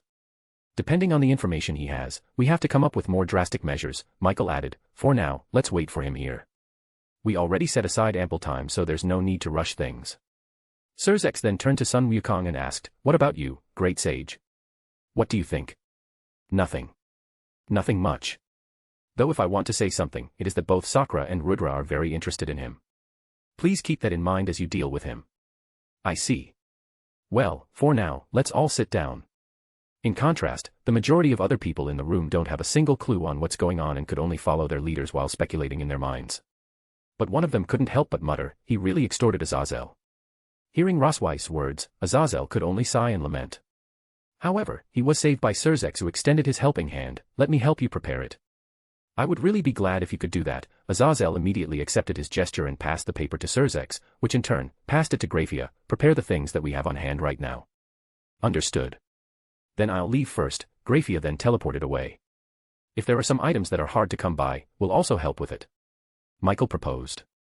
Inside the elevator, Issei opened up a conversation. Kasuk, where have you been all this time? Well, somewhere far away. I still have to return there though. Huh. So you can't tell me, huh? Sorry about that, but I'll make sure to bring a souvenir next time I go home. Yeah, don't forget that. If possible, please include some porn books. If it's a faraway place, I'd really like to see it. Kasuk chuckled, ahahaha, so you haven't changed, huh? Though I can see that you're a lot more mature now. Going out with Gremory-san. If it was the Issei he knew before, Issei would talk in a roundabout way before admitting it embarrassingly. However, the Issei right now gripped his hands while looking at it and said, yeah. That's why I have to work harder. It feels like I really need to ramp up my efforts due to increasingly difficult enemies as time goes on. And also after seeing you fight that god. I never knew you're that strong. Well, I have to have at least that much if I want to protect those who are important to me. Though the way you messed with them first is very like you. Scratching his head, Kasuk replied sheepishly, you don't praise me so much, or I'll get embarrassed. Issei smiled wryly, though I want to say that you haven't changed, you feel different right now. What do you mean? No, I worded that wrong. You haven't changed. Maybe the same as you told me, you haven't changed but you also matured. Sounds weird, right? It's because you always seem so mature with everything happening around you, but if I were to point out something different, you're a lot more caring. No, that's also not it. It seems like you found something more important. That's what my guts are telling me. Issei couldn't exactly tell what changed in Kasuk, but he knew for sure that something was different about him. In the past, although you cared for a lot of things, you were also apathetic to most things.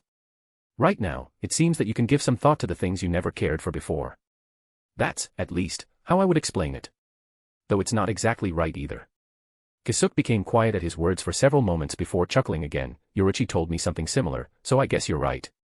I've also matured a bit. The two of them reached the 5th basement floor where the medical facility was built.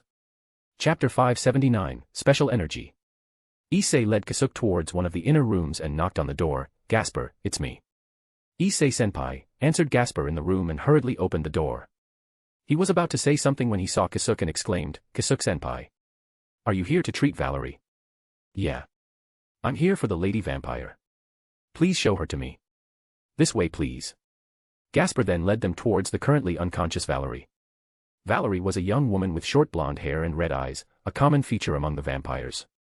Since she had a sacred gear from birth, she's half human and half vampire, making her the same as Gasper, a damper. Kasuk looked at her for a minute before turning his attention back to Gasper and said, leave us alone for now and join the rest. Will you be able to treat her? Of course. You can talk to her later. Gasper's girly face brightened up and excitedly jumped, thank you very much. I'll leave for now so that I won't distract you. I'm coming with you. Issei also joined Gasper and walked towards the door. However, Kasuk suddenly stopped him. Wait, Issei. I need you for something else, so stay. Sure. With that, Gasper left alone, leaving Kasuk, Issei, and the unconscious Valerie in the room.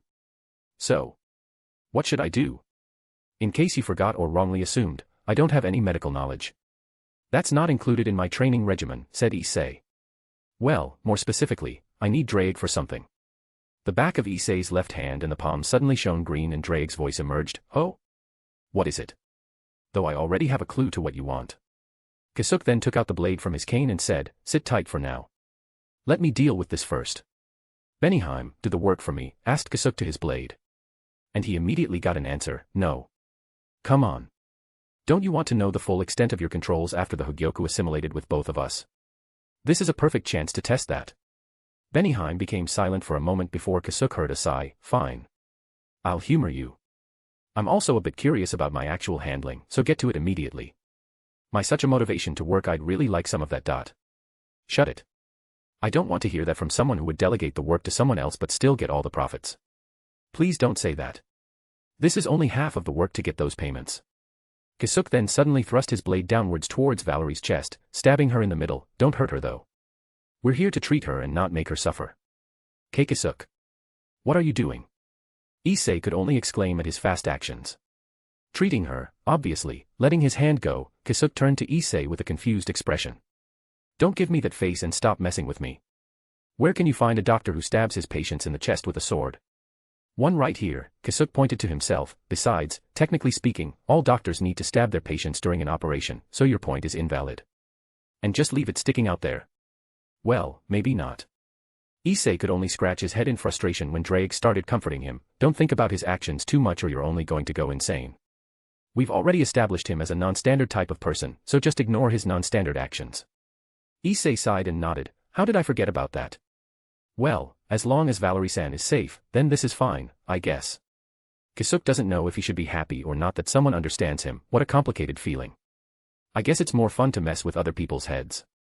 Feigning a cough, Kasuk addressed Issei. Issei, let me ask this, is it true that you were contacted by a being that introduced themselves as Shikigami? Why yeah. It seems like I caught its attention due to my love for breasts, answered Issei awkwardly. Kasuk's eyes widened and praised the human and dragon duo. Phew, so your pervertedness got boosted to such unbelievable levels that it caught the attention of some mighty being. As expected of the two of you. I'm impressed. Don't include me in it, shouted Drake with a hoarse voice. Ignoring his outrage, Kasuk asked Drake, so Drake-san, were you able to keep some of the residual energy from the time Issei was contacted? I already knew that you would ask for that, so here. Take it. A pink glowing orb smaller than a pinky's tip emerged from Issei's left hand and floated towards Kasuk's side. I gathered it because I thought I could use it for something, but failed to make use of it. Thanks. This is very helpful. Kasuk then took out a small glass bottle and kept the orb in it. By the way, what do you think of that Shikigami? At first, due to its strange energy stream, I thought it was a very mighty being, but after calming down and thinking about it, it's not that powerful. But don't get me wrong. I think that being is stronger than the heavenly dragons. However, it's definitely still weaker than both Ophus and Great Red. While listening to Drake, Kasuk was inspecting the orb through various methods and figured a few things out. From this, your estimation is more or less the same as mine. In addition to that, this being is most likely a spiritual one. Spiritual? Asked Issei. Yes. A being that doesn't have or need a physical body to exist. They can manifest themselves through their energy alone. Kasuk then faced Issei and said, Issei, show me that new move you have. The mini dragons that can use divine dividing. Alright, transforming into his balance breaker form, Issei summoned one very small white dragon through Albion's gem. On the surface, it had a similar aura as Valid, but Kasuk examined it further. After a few minutes, Kasuk let go of it and sighed, Well, I'm not surprised you didn't notice it. Yours and Albion-san's power were too overpowering. What did you find out? Asked Drake. One of the core components of making it possible to mix yours and Albion's directly opposing forces is the Shikigami's residual energy. Although it's only ever so slightly, thanks to it, the stability with this ability was reached. What? To think it went through my senses. Damn it. Drake lamented. Kasuk then looked towards Issei. Now, there's a problem with that. Whether it moved due to Issei's will or it moved on its own, the fact that unknown foreign energy is in between you two is a problem. Especially if it's the latter one. What should I do with this then? Isn't this too dangerous? Don't worry. It's not that threatening. Both of you only need to find this residual energy and isolate it with this ability. Once done, you can monitor any changes in it. Though that doesn't mean you can't use this ability anymore, as it's a strong and very useful one. You just have to watch out so that this residual energy won't be able to infiltrate any further. And one last thing you have to remember is when using this ability, always have it in mind that it might not suddenly activate. As long as you two do those things and remember my warning, you should be good to go. Thanks. We'll do that, Drake replied before talking to Issei. Issei, you have to practice your detection abilities more. It should be at least on my level. G got it. Great. Now on to the next topic. We might be in a graver situation than I initially thought, uttered Kasuk with a big smile. Chapter 580, A Threat More Than Clippeth. Drake became silent, and Issei asked Kasuk with a somber tone, grave situation. Are you talking about Clippeth? They're dangerous, but what makes you think that it's worse than that? It's not about them, but Rizavim is partly responsible, replied Kasuk as he walked back towards the unconscious Valerie and pulled out his sword from her chest. Issei checked Valerie's wound but was surprised that there was none. He wanted to ask about it but Kasuk urged Issei to exit the room. She'll be fine and should be awake in an hour or two. Issei followed him to the elevator and asked, so it's not Clippeth? Which one is it? The Alliance thinks that they're the greatest threat right now. If there's something else, then we need to inform them. I'll explain it, but I'll do it with everyone around. I don't want to say it the second time. Alright, Issei nodded at him and stayed silent until they went back to everyone else. Once they entered the room where the leaders were sitting at a round table, Gaspar immediately ran towards them. Kasuk-senpai. Issei-senpai. How's Valerie? Kasuk smiled at him and said, she's already fine and should be awake in an hour or two. Ah, really? Can I go to her side? Sure, go ahead. It'll be reassuring for the young miss too. Gasper then grabbed Kasuk's hands and almost cryingly said, "Thank you very much. If not for you, I wouldn't know what to do." "It's fine. Just go." Although I said an hour or two, that's only a possibility and she might even be awake right now. Is that so? Then I'll go first." Without minding anyone, Gasper ran back to the elevator and went down. Kasuk then turned his attention to everyone else and noticed that there was still a free spot to sit between Sun Wukong and Serafal, and sure enough, it was his seat as Serafal called out to him, "Kitan. Over here." Kasuk first looked at the other leaders and lastly at Azazel, who nodded at him before walking towards his seat and joining the rest. Issei, on the other hand, joined Rias, who was behind Surzex, and stood beside her. The first one to speak out was Azazel as he jokingly said to Kasuk, "And here I thought it would take you a few hours." The Sephiroth growl. "Aren't you interested?" "I am, but I have so many other things to do that I don't want to mess with it right now. Besides, out of all the sacred gears or Longinus I've seen, it is the one most connected to Heaven's system." Azazel, Michael, and Gabriel's eyes widened at his words. "With just a short time of seeing it, you can already tell that much," muttered Azazel. "Of course. Where do you think my expertise lies in?" "Souls." "Correct. Present me such a thing that could manipulate souls and I could tell where its power actually originates from unless it's a very irregular thing." Azazel then furrowed his brows. "Then why didn't you study it any further? For someone like you with unceasing curiosity, the Sephiroth Graal is a fountain of knowledge. It's exactly because it's deeply connected with Heaven's system, more specifically, the reincarnation system. I don't want to rashly touch it at risk of endangering countless innocent souls. Although I'm not exactly a good person, I still have my bottom line." The three leaders from Gregorian Heaven were surprised yet again, and Azazel even started chuckling. "I thought you're just a reckless researcher, but it looks like I'm very wrong about that. I'm relieved to hear that a person with expertise in souls has such a view. It's probably because of that you were able to free those unfortunate souls," Michael added. However, Kasuk only thought, "I'm just a reckless researcher, though." Though he didn't bother correcting their misunderstanding. And honestly speaking, he's very tempted to make Valerie a substitute Shinigami just to see what could happen, but decided against it. At that moment, another communication magic circle lit up beside Ajuka's, showing an old man, "Sorry for being late. I had to put down a lot of dissatisfaction within my faction after proposing my plan to them. Oh ho. I didn't think we had a surprise guest here. Yo, Odin. Welcome. Is it done?" Azazel greeted him. Odin nodded while combing his beard with his right hand. "Of course. It's not like they could stop me, not after Loki made a mess. But hey, I'm really surprised to see the infamous terrorist here. It's nice to meet you, young lad. I'm Odin, just a random old man. It's a pleasure to meet you. Odin-sama. Being a terrorist is just my side job. My main profession is a candy shop owner. Kasuk Urahara's the name. Fuhahaha. I've already met people in the past that were both a terrorist and a merchant, but they never admit they are terrorists and rather call themselves some freedom fighters or whatnot. And most of the time, they are arms or information dealers and never a candy shop owner. You're indeed different from those second rates. Thank you for your generous praises, Odin-sama. It's an honor. Ahem. Surzex feigned a cough to interrupt them. He had a feeling that these two are too compatible would continue for a long time without minding them. He then looked towards Kasuk and said, "Before we start, Kasuk-kun, would you like to listen to our agenda for today?" Kasuk shook his head. "Thank you for the opportunity, but I still have a lot of things to do, so I'd like to refuse. Though, I'd want to hear it from Serafal-sama later. For now, let me present some information that you may deem important and may change some of your plans." Surzex nodded. "I see. It's such a shame since we'd like to hear your opinion on some matters." In truth, however, Kasuk just didn't want to deal and argue with them for long periods of time. Only Serafal and Issei had a feeling that this might be the case but didn't point it out. "Well then, I'll start with Clippeth or Rhizavim's main goal." "Main goal? Isn't that releasing the Trihexa?" asked Serafal. "It goes beyond that. His real aim is to use Trihexa as his vanguard to invade some faraway place." All the leaders furrowed their brows at his words. "Where did you get this information and how can we trust this?" asked Azazel. With a grin, Kasuk answered with his fan over his face, "Hey now, how can I be considered a terrorist if I don't have terrorist-like connections? Of course, I got it from someone within the Chaos Brigade and I can assure you of its authenticity." Someone from Chaos Brigade. Information that even Vala's team and the hero faction didn't have. "Well, to be exact, someone from Clippeth," replied Kasuk with narrowed eyes. Chapter 581, A Threat More Than Clippeth Part 2. "How?" asked Azazel. How did you get information from that newly established group?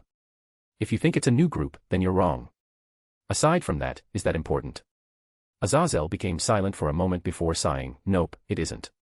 I'm just curious. He then put both of his elbows on the table and muttered, so it's not a new group. It could mean that they've been moving around for a while now. Our initial assumption of their influence was wrong. Surzex then spoke up, so Rise of him wanted to invade someplace, but where is this place? If it's just invading, Trihexa is too much unless he wants to take over the whole world. Kasuk nodded at him, true. But I'll get more into that later after the next piece of information. Please go on. Before speaking, Kasuk took out a small bottle that contained a small pink orb. That's... Issei murmured under his breath. Seeing Issei's reaction, everyone got curious and waited for Kasuk to speak up. I just got this from Draig-san earlier. Then when you said you wanted to talk to Issei alone. Yes. I wanted to confirm some of my assumptions. Now to explain, this marble is the remnant energy of a being that introduced itself as Shikigami. You all probably already knew about it. May I take a closer look? Asked Surzex. Without any word, Kasuk made the bottle float towards Surzek's side. Surzex grabbed it and inspected it before placing it in front of Ajuka's hologram. A second later, a magic circle appeared in front of the hologram and the bottle was teleported to Ajuka himself. Same with Surzex, he inspected it quietly before sending it back. And what about the Shikigami? Asked Ajuka. Well, you might already have an inkling to where this god came from, and I can assure you that it's beyond the boundaries of the dimensional gap. Since Ajuka already guessed that this is the case and already warned everyone, they weren't as shocked. We know that much, but it seems that you know more than we do. What else is about this Shikigami? I just discovered a few things after I inspected it. From that remnant energy, I can tell that it's a type of spiritual being, but that's not all. Within this, there are other energies mixed in, and one of them is particularly special. For the first time, Ajuka felt intrigued. But I didn't notice anything like that. It's true that my expertise is on souls, but souls for me are anything that is made out of spiritual particles and not just the souls that go through reincarnation. As such, I have a bit of confidence with my eyes regarding this. Then tell us what's so special about this. Yep, but before that, I want you to know something. Kasuk then faced Issei. Issei, why did the Shikigami bless you with its powers? Air. It's because of my love for boobs. While Odin, Azazel, Yuto, Biko, Luffy, and Benia started chuckling, the rest could only let out a defeated sigh. However, Kasuk knew that they wouldn't have this kind of reaction later and continued, crossing worlds, even though it's just some thought or message, is incredibly hard. Based on my calculations, even someone like Ophus and Great Red would need an anchor to the target world to even access it. Knowing this, I believe that this Shikigami was indeed able to contact Issei through his will or love for boobs. Kasuk then addressed Draig. Draig-san, please tell everyone here what's the estimated power level of this god. From Issei's left hand, Draig's deep voice resounded to everyone in the room, just below Ophus and Great Red. Hearing this, Azazel and Ajuka's eyes widened as they got a clue to what Kasuk was trying to say. Kasuk smiled at them and said, it seems that these gentlemen here already knew what I wanted to say. Everyone looked around and saw Azazel and Ajuka making serious faces. If such a god exists, then a gods of thighs, midriffs, or butt are also highly probable, muttered Ajuka with a serious expression. Azazel, on the other hand, gritted his teeth. It sounds incredibly stupid. But thinking about the implication of this, it isn't even funny. It's outright horrifying. If this Shikigami is really just below Ophus and Great Red, then it's already the most powerful being outside of them. And multiple of these gods. Wait. He then had a sudden realization, if the other energies mixed in were the related gods, what about the special one? Azazel's question sent shivers to everyone. It's a higher tier of being than Shikigami, answered Kasuk. Azazel sucked in a cold breath and the room became dead silent. Kasuk then shrugged his shoulders and broke the silence. Well, I don't have much data, so I could have interpreted this wrong. For all we know, Shikigami couldn't have contacted Issei herself but sent an emissary to do it, which makes the special energy Shikigami herself. Though that doesn't change the fact that a being out there that could possibly as strong as the two strongest beings in this world exist, and we don't know how many exactly. Azazel sighed. So this is what you meant, we're in a graver situation. I don't want to call you paranoid, but I personally think that you're overthinking this. I sure do hope so, since I always think about the worst possible situation. However, Kasuk's eyes suddenly narrowed. However, I never told you that this is the reason why I thought that we're in a graver situation. Azazel stayed silent. Once worlds are connected, it's impossible to sever their connections anymore, and communication between two will be a lot easier, added Kasuk. This is the main reason why Kasuk took great care in hiding the traces of the world he went to and moved to Mars. Since you figured out that Shikigami isn't from this world, other myths should have done the same thing. Now, the next thing I'll say is merely my own speculation, so take it with a grain of salt. What if Rise of him didn't declare his intent, not because he discovered the other world, but he already declared war on the other side? Although it's unlikely, it's possible. That would mean that those from this world already became the enemy of that side, whether you like it or not. In comparison, rise of him releasing Trihexa is very mild compared to beings on the same level of Ophus and Great Red invading this world. Hence, we might be in a graver situation than I initially thought. The cold atmosphere within the room became even worse. But it's still very unlikely, right? Asked Gabriel, although you said it's a lot easier, it should still not be that easy. And just what is the possibility that rise of him already contacted the other side before even amassing his army and releasing Trihexa? But instead of Kasuk, Ajuka replied to her, Clipeth is composed of those exiled from many factions and a number of them are those expelled due to their willingness to delve into forbidden topics and initiate atrocious experiments. It is safe to think that they already found a way to communicate to the other side if what he said is true. He then faced Kasuk, aside from that, please tell me this. Do you have a way to contact the other side? Kasuk answered with a big smile, as I said, it's relatively easy. Even now, I could use some technique to reach the being that contacted Issei by using the remnants of the connection. Seriously, muttered Seraphal. And not just that. Knowing rise of him and how crazy he could be, it's also highly probable that he already contacted the other side if he could, added Surzex. Chapter 582, Synthetic Blood. The room entered another phase of silence and it was Kasuk who broke it yet again with his jovial tone. Well, the last bits were just speculations from my part so take it with a grain of salt. However, everyone couldn't be as carefree as him, damn you. And here we thought the worst things that could happen were a war among myths and the complete release of Trihexa. Even though it's just a possibility, you just told us a much grimmer future, muttered Azazel in frustration. Even though those are just mere speculations, it was backed by some evidence. As much as we don't want that to really happen, we have to prepare for it, added Michael. Kisukuin, thank you very much for sharing this with us today. If not, we may be been caught off guard by enemies we didn't expect. Surzex gave his sincere gratitude. Looks like I have to prepare some things on my side too, Odin talked to himself while stroking his beard with a serious expression. Rudra may have some idea about this, but it'll be good if there's a concrete plan spanning the whole alliance to tackle this. Sun Wukong added some thoughts of his own while blowing out smoke. Azazel then threw his head back as he leaned on his chair, and it doesn't help that we may lose some of our forces soon. They are losing some of their forces soon, thought Kasuk as he saw Azazel glance towards his direction for an instant, but what does it have to do with me? Does he want me to do something? Little did he know, Seraphal slowly looked away and tried not to join the conversation. The other leaders, specifically Barakil and Michael knew what Azazel was talking about and could only sigh. Stretching his arms, Azazel jokingly asked, Hey Kasuk, don't you have something that could strengthen these kids? You know, to counter this threat, they at least have to reach the heavenly dragons or chief gods levels. Everyone sighed yet again until Kasuk suddenly took out 2 small white vials. Azazel immediately straightened up his back and asked Kasuk with wide eyes, what's that? With a clueless expression, Kasuk answered, Weren't you asking me if I had something? Here you go. No. I wasn't actually expecting you to take out anything. No one in this room was expecting you to. It was very obvious that I'm just joking, shouted Azazel. I was thinking he'd take out something, though, retorted Seraphal. Same, added Issei. Except you too. Azazel snarled at them, but he immediately curiously looked towards the vials that Kasuk took out like everyone else. He could instantly tell that the vials have some sealing mechanics that kept its contents hidden. Anyway, what's that? And how much is it? Ahem. This will be for free. As soon as Kasuk said that, however, except for Michael and Gabriel who kept their gentle smiles, everyone else gave him a dirty look. Not that they can be blamed, though. They'd already heard and witnessed his business transactions and the word free was very far from those. Ahem, feigning a cough yet again, Kasuk ignored their reactions. Please think of this as my contribution to world peace. Since you'll be doing most of the work, it'll also benefit me indirectly. But despite giving his reasoning, no one believed him fully. Still, Azazel couldn't help but ask, what is that anyway? These 2 are specifically for Issei and Valisan.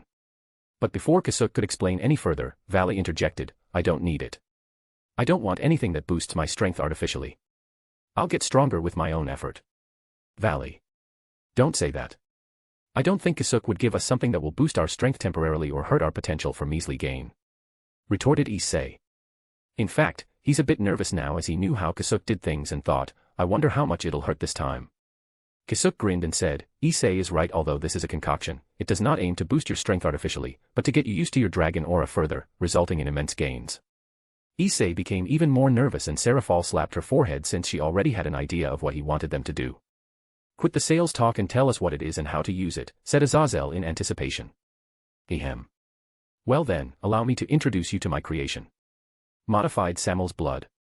The what? Azazel thought he didn't hear it correctly. Modified Samuel's blood. Samuel's blood. Azazel finally stood up from his seat. Are you insane? Are you asking them to take that? Even a drop of that could potentially kill them. Even everyone else was wide-eyed after hearing what was inside those vials. Valley, on the other hand, shook in nervousness. He never thought that this shopkeeper was insane enough for him to give them what is essentially their antithesis. He won't force it on us, right? We can reject it, right? However, instead of Kasuk himself, it was Ajuka who defended him. Settle down, Azazel. He said it's modified. I don't know how you could modify that thing, but let's listen to him first. I'm sorry. I lost my cool there for a bit. Azazel sat back down while sighing. Though it only showed how much he cared for Issei's and Val's well-being. Without minding Azazel's understandable behavior, Kasuk continued, to explain, this is Samuel's blood that I took out from both Himejima-san and Irina and modified it for Issei and Valisan's use. But before I go any further, please allow me to explain how the boosted gear and divine dividing work. For Issei and Valisan to use their sacred gear abilities, they have to give it their demonic power or ki. However, these dragon abilities can't directly use those energies, so instead, Draig-san and Albion-san convert those energies to dragon aura. But with the heavenly dragons out of the equation, these sacred gears become next to useless. Of course, they can convert it themselves, but that's too complicated and slow that it's not viable in combat. At this point, Draig's voice suddenly resounded, that's true. If either Albion or I become dormant, it'll be very hard to use the abilities, and balance breakers would be next to impossible. Surzex furrowed his brows and asked, at what point will you become dormant? It was Albion who answered, as time goes on, the battles are becoming harder and harder. If at some point, we need to use anything at our disposal to win, it would be after that we would need to take some time to sleep and recover. Clapping his hands, Kasuk gathered everyone's attention again. With that in mind, I modified Samuel's blood for them. Why Samuel's blood, you say? It's because it has the most effective Dragon Slayer properties that would be useful if used correctly. Although I said modified, I only changed a few things within it. First is I removed its sub-property to corrupt and devour souls, which in turn, weakened its Dragon Slayer property. However, that's just what I needed, and adjusted a few more things so it'll be suitable for consumption and won't instantly kill the recipient. Won't instantly kill the recipient, you say, interrupted Seraphal, so it'll still slowly kill them. Hearing that, Issei and Vali shuddered. However, even more cold sweat covered their backs when they heard Kasuk's reply. Well, don't mind such a minor detail. Minor. Chapter 583, The Dragon's Decisions. Seraphal furrowed her brows and asked Kasuk a serious question, why do you always design things that intentionally hurt the user? No pain, no gain. Anyway, hear me out first. Depending on how you use it, the chances of you dying is close to zero. I also won't force you to take it and allow you to decide after hearing out the benefits and risks. Issei then answered, we're listening. Great, Kasuk nodded and proceeded to explain further, the main goal and use of this modified blood is to change or evolve your physiology closer to that of a dragon, which would allow your bodies to directly convert your reserves to dragon aura, or even store it for future use. Issei and Vala's curiosity and interest peaked after hearing that. Now, to actually do this, after taking this blood, using your sacred gears as the catalyst, you'll have to convert either your ki or demonic power to that of a dragon's aura and resist it before it melts your flesh. Not just Issei and Vala but the majority of the rest. Swallowed a mouthful of saliva due to Kasuk's graphic description. But Kasuk didn't mind their reactions and kept going, of course, you can directly use your demonic power or ki to resist it, but that would only defeat the purpose. You see, Dragon and Dragon Slayer, despite being complete opposites, have the same origin, similar to the both of you. As you resist the blood, your body will slowly adjust to the damage it has taken. Thanks to the blood in your dragon aura, your bodies will be forced in a certain direction, but you can think of this as mastering a specific path that is very suitable for you. If you take this slowly, you should be able to use dragon aura directly, and doing it enough will improve the entire base of your abilities. Vali immediately caught on to Kasuk's words and asked, if we take it slowly, what would happen if I took it all at once? Kasuk grinned and replied, simple, the chances of you dying shoots up exponentially as you are now, the chances of you dying if you took it all at the same time would be around 95%. As I am now, So I can prepare myself to mitigate those chances. Absolutely right. Then what do I get by risking my life like that? As you've said, no pain, no gain, right? Kasuk looked straight into his eyes and answered, according to my calculations, the amount you take in a short period of time increases the speed and quality of the transformation. So I can say that the more you take, the better the result would be. And if you're lucky enough, you might even develop enough to get the same level of resistance to Dragon Slayer properties as Great Red and Ophus themselves. Vali then started chuckling, then I'll take it. Though it'll take some time to prepare. Vali. Are you sure? Asked Azazel with a concerned expression. Not now, but I'll definitely take it in one go, answered Vale with a small smile. Same with me. I'll take it in one go, Issei suddenly added. Issei. No. You don't have to do that. Rias immediately rejected Issei's decision in fear that something bad may happen to him. Asia, on the other hand, grabbed the sleeve of his shirt and agreed with Rias. But instead of replying to them, Issei faced Kasuk. Kasuk, what are my chances of surviving if I take it now? In your case, it'll be around a 75% chance of death. Val's eyes widened at his answer, but Kasuk immediately explained, the training he's doing is already taking him in that direction, so he's not in as much danger as you are. But even then, Rias still tried to convince Issei against it. Bucho. No. Rias, Issei held her hand, although my chances are better, it doesn't mean that I'll take it now. I'll take it after ample preparation. And if there is any truth in any of Kasuk's speculations, then all the more reason to maximize its effects. He then faced Asia and patted her head. You too, Asia. You don't have to worry too much. I won't do it until I'm sure I can safely do it. Besides, Azazel won't allow us to continue if he's not sure that we're not safe. Asia and Rias looked towards Azazel, and the governor of fallen angels scratched his head and sighed in frustration. Damn it. To have this kind of option, you're more devilish than most devils out there. I just don't want you people to be cornered without any other options left, answered Kasuk. Azazel stayed silent for a moment before sighing again. Fine. But the two of you can't take it without me around. I'll try to get the help of the 5 great dragon kings to assist your preparations. That way, you'll have more chances. Sun Wukong tapped the table and said, you don't have to worry about Yulong. I'll ask him myself, and I think he won't refuse to help. Azazel nodded his head towards Sun Wukong and gave his gratitude. Asia raised her hand and added, I'll also ask Fafnir-san for his help. Since she entered a contract with the Gigantes dragon, Fafnir, Asia is the one in control of him. Then I'll try asking for Tiamat's help, added Ajuka. Since we're getting their help, I'll ask Midgardsormr myself, said Vale. As for Vritra, we'll ask Saji Genshiro to convince him, replied Surzex. Azazel smiled and said, thanks, everyone. If every one of them could help, then we should be able to significantly reduce the risk for these 2 idiots. Seeing that they already came to a decision, Kasuk stood up. Well then, I've already said everything I wanted to say, so I'll be leaving first. He then looked towards the 2 hosts of the heavenly dragons. I won't be saying anything else beyond this because I don't want your perceptions to be warped any further. Even though I pushed you onto a certain path, it doesn't mean that the possibilities were reduced. It's still up to you two on how you'll improve and evolve further. Just one last thing, you are what you think you are. Remember that and you'll be fine. But as Kasuk prepared his teleportation magic, Michael stopped him. Please wait, Kasuk Urahara. What is it, Michael-sama? From what I heard, you'll be leaving for a long period of time again. Kasuk nodded, yes. I'll probably leave in a day or 2. Then before you leave, if it's not much, could you meet with us again? What for? Michael smiled wryly while Azazel and Barakil sighed in resignation. Well, we're not sure yet, but we'd like to talk about something with you. Kasuk tried to guess what they wanted to talk about, but he didn't have much clues.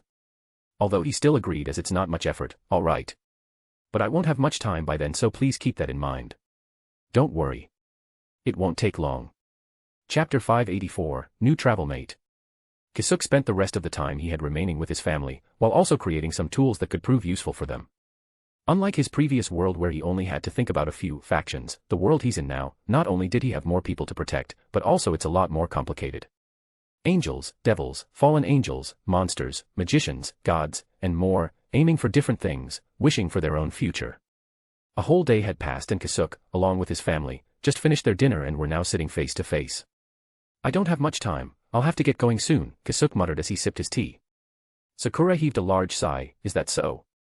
Good.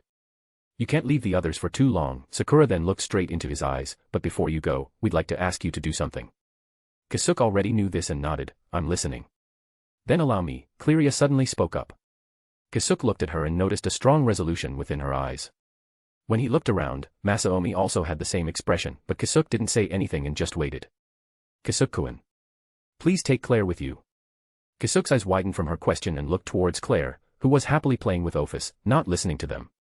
His expression returned to normal. However, Kasuk didn't immediately refute her and stayed silent to listen to their reasonings. Cleria continued, as you know, things are getting dangerous and we figured that she'd be safer with you. Kasuk shook his head. That isn't enough of a reason. Cleria then smiled wryly and looked towards her daughter, who's laughing happily. Looks like she's having a lot of fun. But she's only like that when Ophus is around. Hearing that, Kasuk furrowed his brows. Most of the time, when Ophus is not around, we take turns to play with her, but we're also pretty busy with our own things, especially with the situation we have right now. It was then that Kasuk recalled one thing and asked, "She isn't going to school?" Cleria shook her head, but it was Dihauser who answered him, "She can't exactly go due to risks. First of all, before she could enroll, the system needs to check her bloodline and she would instantly be discovered. Such an outdated system is still in place thanks to the nobles who believe in their superiority, and it's designed to find those rogue noble bloodlines. She could bypass that if I use my influence, but that would leave a trail towards me. As you know, we still have a lot of enemies in the dark. They're not moving because we aren't much of a threat to them yet. If they knew that there's a Belial descendant on the loose, it might cause them to move unpredictably. Still. However, Dihauser interrupted Kasuk and added, on top of that, I don't think we're able to stay hidden. Kasuk became quiet. The fact that you showed that you have a devil bloodline is the main cause in this. If you think that Ajuka is the only capable one, then you're utterly wrong. It won't just be him, but also others will figure it out sooner or later, the origin of your bloodline. Once that happens, all eyes will be focused on our clan. And you already know it'll be hard for me to hide them any further. Sakura then immediately followed up by saying, if you're thinking that we're going to run away and hide, we won't do that anymore. It's about time we faced our enemies. We won't run away knowing that our family is in danger. Masaomi then bowed his head towards Kasuk, as such, please take Claire with you. Not just her safety, but also her well-being will be secured around you and Ophus. A kid like her shouldn't be inside the house all day, dreaming about the outside world. It pains me to say this, but my wife and I don't have any way to give her the normal life a child should have with the current situation we have. At least, if she's with you, she'd be energetic all day long. Uncle, please don't bow to me. You're putting me in a tight spot. Nevertheless, Masaomi didn't listen and didn't move from his posture. Kasuk sighed and became silent yet again. He then started considering the reasons they presented, and it's indeed the best way to keep Claire safe without putting her in a stranger's hands. On top of that, he has a bit of leeway to bring one more person with all the preparations he had done, as he didn't really need to protect Ophus from the void. Kasuk grabbed his chin and started tapping the table in front of him, trying to think of ways to refute their words. But even then, he personally thought that it'd also be for the best if he were to take Claire with him. Confirming his decision, he didn't hesitate any longer, fine. But you have to prepare everything for Claire. He then looked towards the little girls, including convincing her. I'm certain that you haven't told her any of this. Cleria and Masaomi sighed in relief and smiled wryly, you're right. Finishing his tea, Kasuk stood up, then I'll finish everything else. Once I'm back, we'll leave immediately. Sakura also stood up and hugged her son, thank you for agreeing with our unreasonable demand. Returning her hug, Kasuk replied, it's not unreasonable, Mom. I'm also aware of the danger surrounding everyone these days. So you have to promise me to keep yourself safe and sound. Don't worry. I will. You have to keep yourself and those girls safe too. I'm working on it. After a few more words of farewell, Kasuk left for his first hideout to release the people who were training with their lives on the line. First, Kasuk deactivated the dummies fighting the student council. We're done. Good work everyone. Looking at them, Kasuk could only find some minor injuries, a stark contrast to when they first started. Finally. Saji shouted. But the rest couldn't even stand up after all their tension was released. They just wanted a good rest. Kasuk understood them and directly teleported them to a designated location where the Citri household could take care of their recovery without saying any further words. He then moved towards the other two who were still fighting the dummies and was surprised by what he saw. Their progress was much better than I expected. Chapter 585, No. Kasuk watched for a moment and was able to confirm that Akino and Irina are indeed progressing much faster than the student council members, although their bodies gave them the definite advantage. What's pushing them this far? Looking at them, it seems that they're fully accepting this kind of training, which would traumatize most people. What's pushing them so hard? After a few more minutes, Kasuk deactivated the dummies, and both of them immediately dropped down to the ground with numerous cuts and bruises on their entire bodies. From the looks of it, they didn't use much of the recovery hot spring just to put in more progress. Good work, you two. You did a lot better than I expected. Rest up within the hot spring and an hour later, I'll return you to your previous bodies. Kasuk then turned around to prepare what he needed, but before he could get away, he heard Irina spoke in a tired voice, not even an aftercare service. You're too tough on us. Nevertheless, I've already decided, I'll keep this body. Please let me keep it. In a similarly tired voice, Akino also added, same here. Please let me keep this. She then did her best to stand up and staggered towards the hot spring. Not wanting to lose, Irina also did the same. Kasuk turned towards them and smiled wryly before approaching them and grabbing their waists, use my shoulders. Akino and Irina were taken aback, but gladly accepted his offer and quietly wrapped one of their arms around his neck for support. After setting them in the hot spring, Kasuk used magic to properly cover their bodies and asked, "So, what made you change your minds?" "And I told you, if there's a bit of hesitation or doubt within your minds, you can't take that choice. It's for your own good." While splashing water on her, Irina answered, "We know. I don't know about Akino-senpai, but I've realized something important." Doing the same thing, Akino added, "I've also realized something too which made me not think about my current situation too much." "Mind sharing it?" asked Kasuk curiously. Akino and Irina first looked at each other's eyes and figured out that they both came up with similar answers and smiled at each other. At this point, instead of rivals, they considered themselves comrades. "Well, it's nothing really amazing or enlightening," Irina continued, "we just thought that we are what we are, as long as we don't lose ourselves. Despite what we have right now, it's still up to us to decide what future we want to take." "At least, something like that."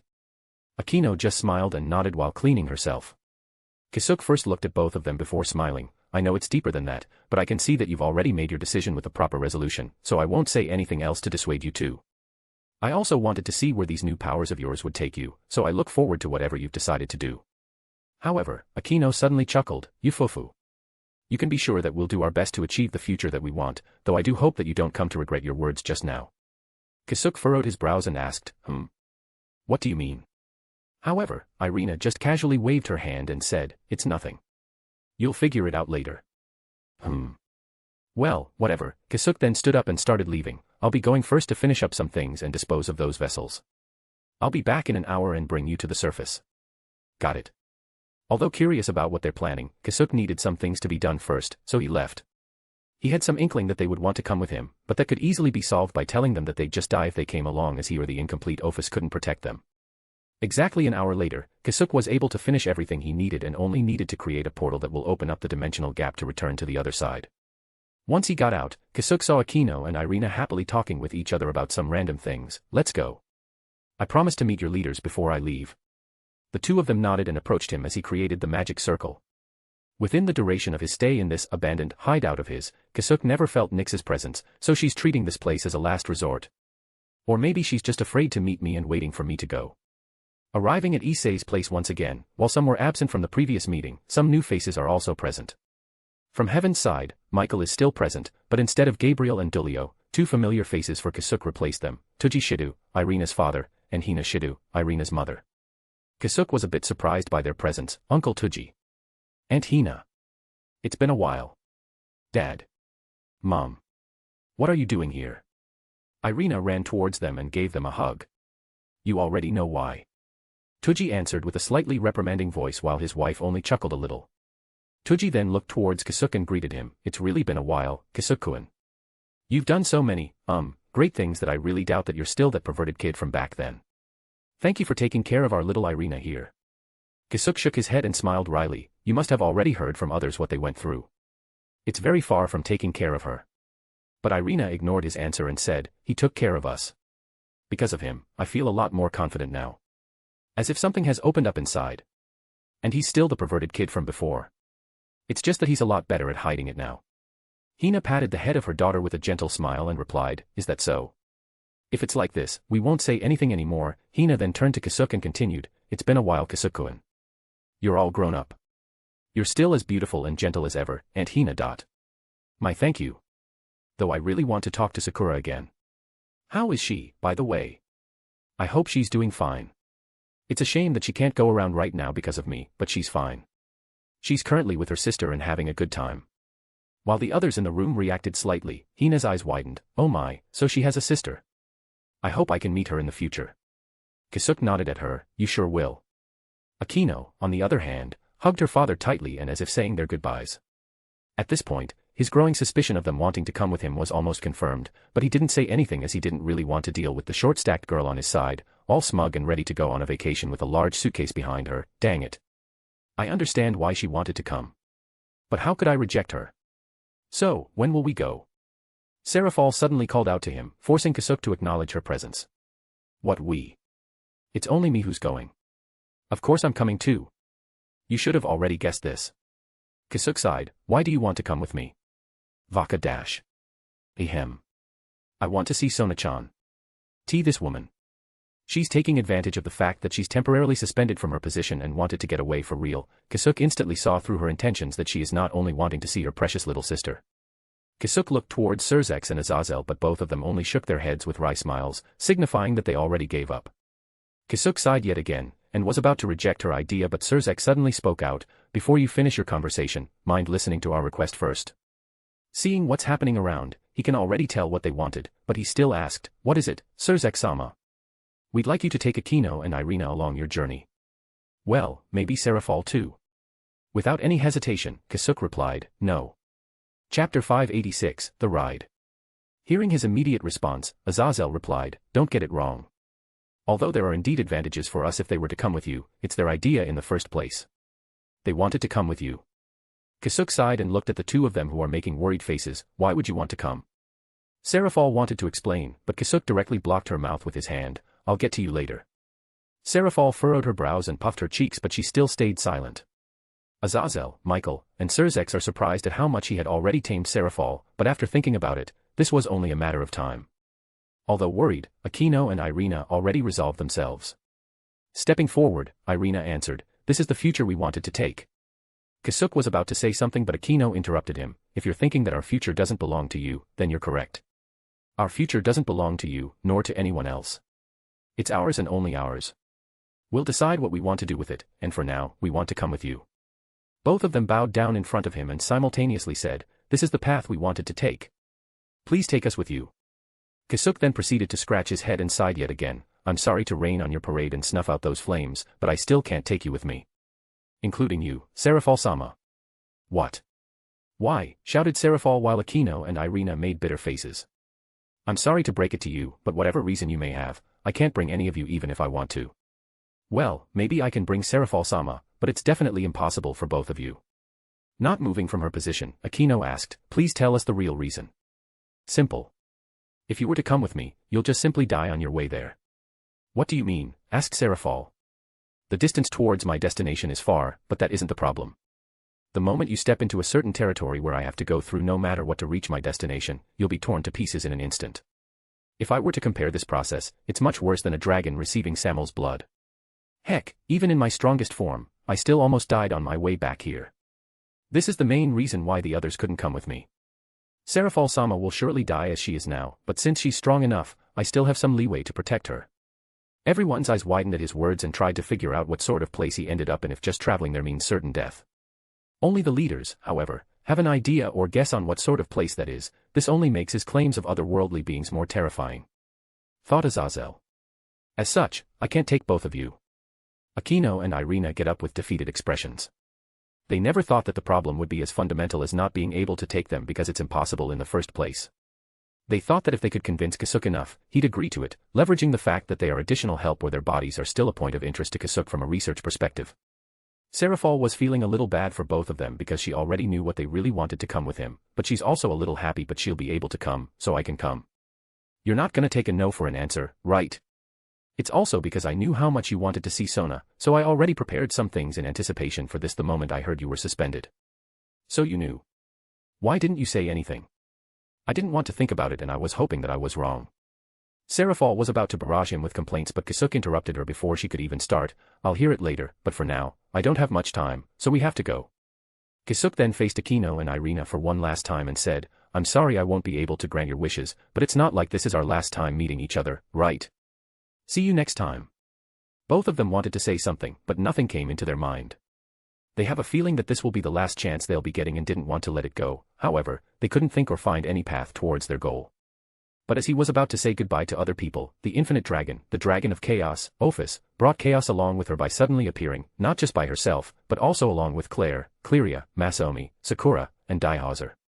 Kasuk's eyes widened, but that's also the same for the rest of the people in the room. "Daihauser, what are you doing here?" Surzex asked with obvious confusion. However, as he panned his head towards other people, a big shock came to him. "Why, you're Cleria. Cleria Belial. You're still alive." "Cleria Belial? You mean the former manager of this town?" asked Azazel. "But isn't she?" whispered Rias. Masaomi, muttered Tuji with an unbelieving face. Masaomi. Is that you?" Hina, on the other hand, could only cover her mouth in surprise. "Dad. Do you know him? Asked Irina. But while everyone else was making a racket, Kasuk and his family ignored them. What are you doing here? Asked Kasuk. He didn't reprimand their actions as there might be a very good reason behind this. Ophus-chan suddenly said that you're leaving without coming back to say goodbye. So when she dragged Claire with her, we asked her to take us with her, as we didn't want to separate from Claire with an abrupt goodbye, answered Sakura. Kasuk became confused even more and looked towards Ophus, who is in similar hiking attire as Claire, raring to go. Ophus-chan, why did you say I'm already leaving? But instead of answering his question, Ophus pointed towards Aquino and Irina and demanded, they are coming with us. Life immediately returned to Aquino and Irina's eyes as they watched this development. No, no, no, Ophus-chan. We can't take them. Even as you are now, you could only protect yourself. With me protecting both Claire and Saratan, we don't have any room for them. Ophus then looked straight into Kasuk's eyes and said, he said he'll help. He. Kasuk thought for a moment and a certain being came to mind and creased his brows, but why? However, Ophus didn't say anything else and just waited for Kasuk. She didn't receive any sort of explanation, Kasuk contemplated for a minute, ignoring the voices in the background. He then came to a decision. If he wants them to come, I should just go with that since he's helping out. Nevertheless, I think I can consider him as an ally. Clapping his hand twice, Kasuk gathered everyone's attention. All right, everyone. Please hear me out. As he successfully pulled their attention, Kasuk looked towards Aquino and Irina. Hi Majima-san, Irina, pack your things and say your goodbyes, we'll leave soon. Are you sure? Asked Irina with glittering eyes. 100%, so hurry up. We don't have much time. Aquino and Irina immediately turned towards their families and superiors without questions asked. Meanwhile, Azazel approached Kasuk and asked, what made you change your mind? Didn't you say it's only suicide for them to go? Did you find a way to safely transport them? Kasuk smiled wryly and replied, well, we got a nice shuttle service and it's the driver's request to bring them along. I don't know what's going through his mind though. A shuttle service. The driver who? Asked Azazel in confusion. Kasuk smiled innocently and pointed upwards. I was referring to him. In an instant, the sky darkened and heavy draconic aura descended and shocked everyone to silence.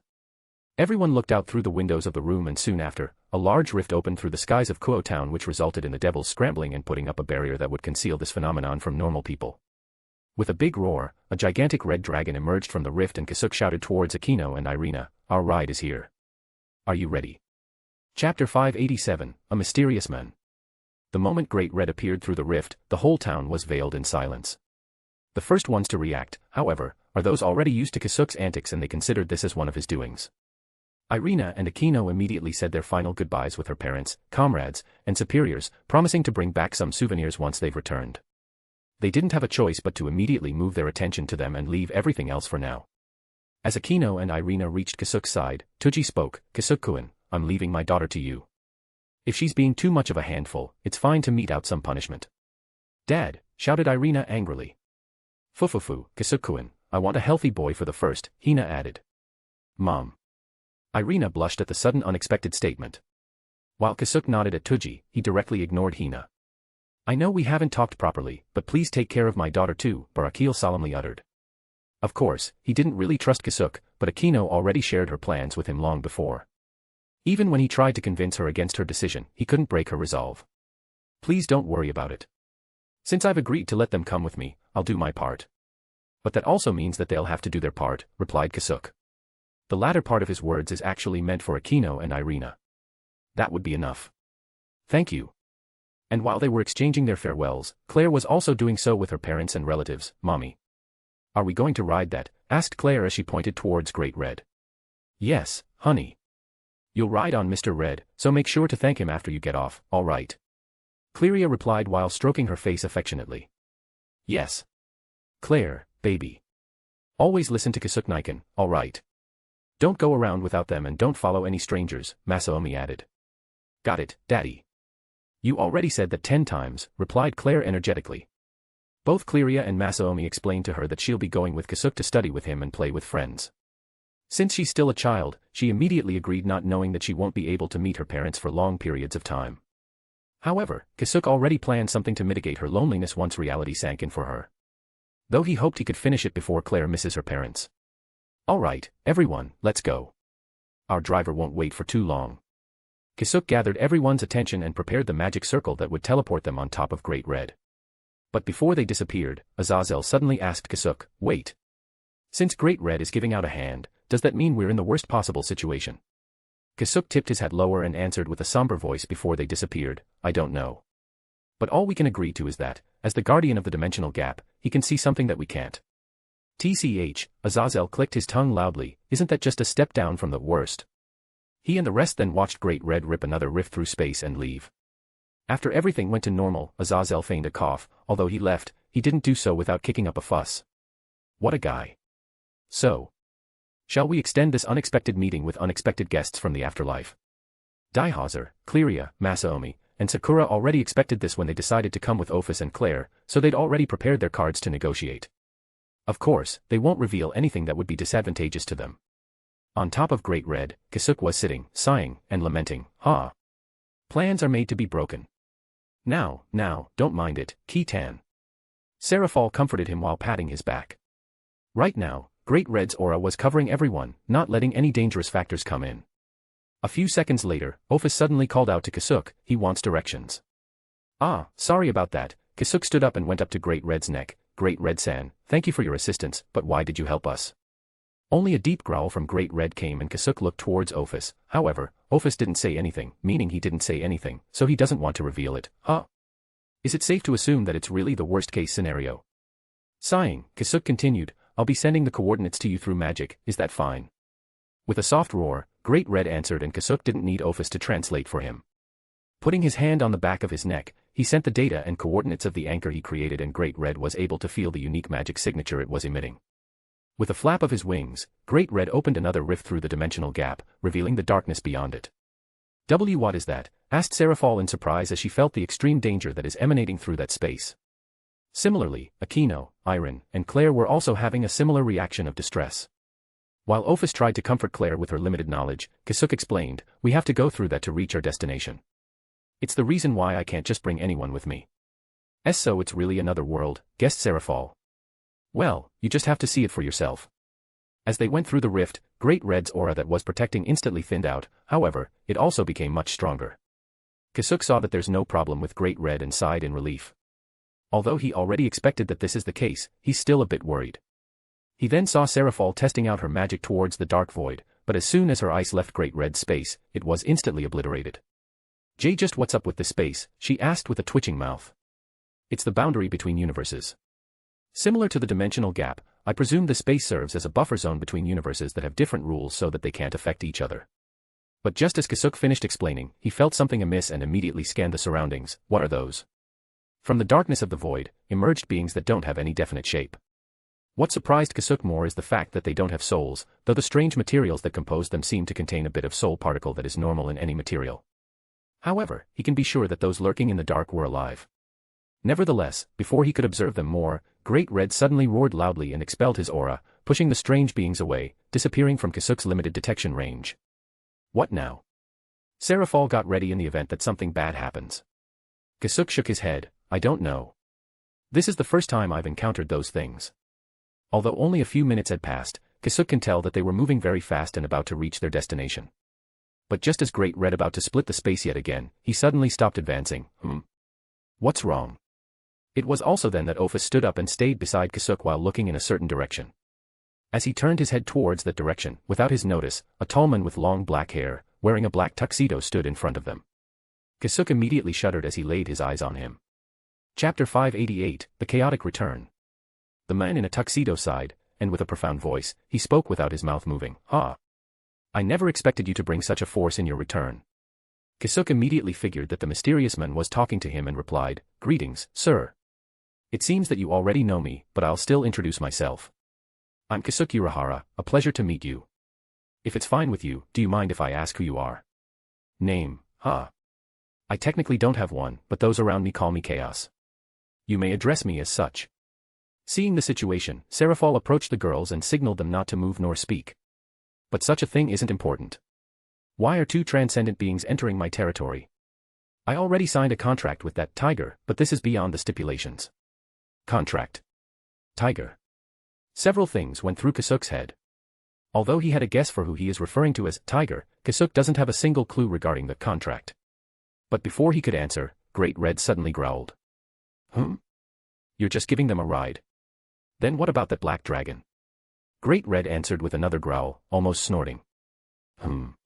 Now that I took a closer look, she isn't really complete as you said.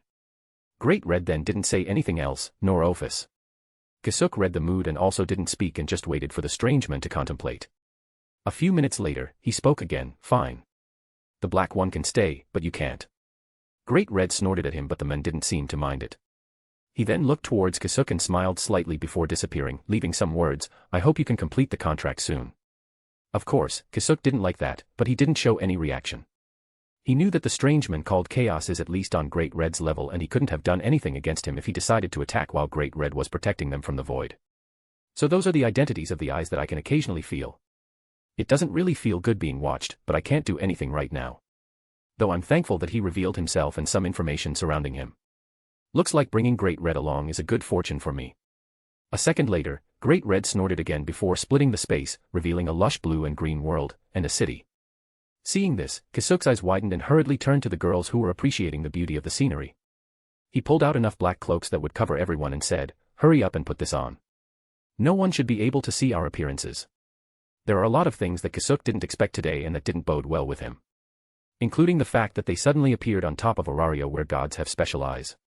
He didn't know if it's an intentional move of Great Red or the beacon was already too vague for an accurate target.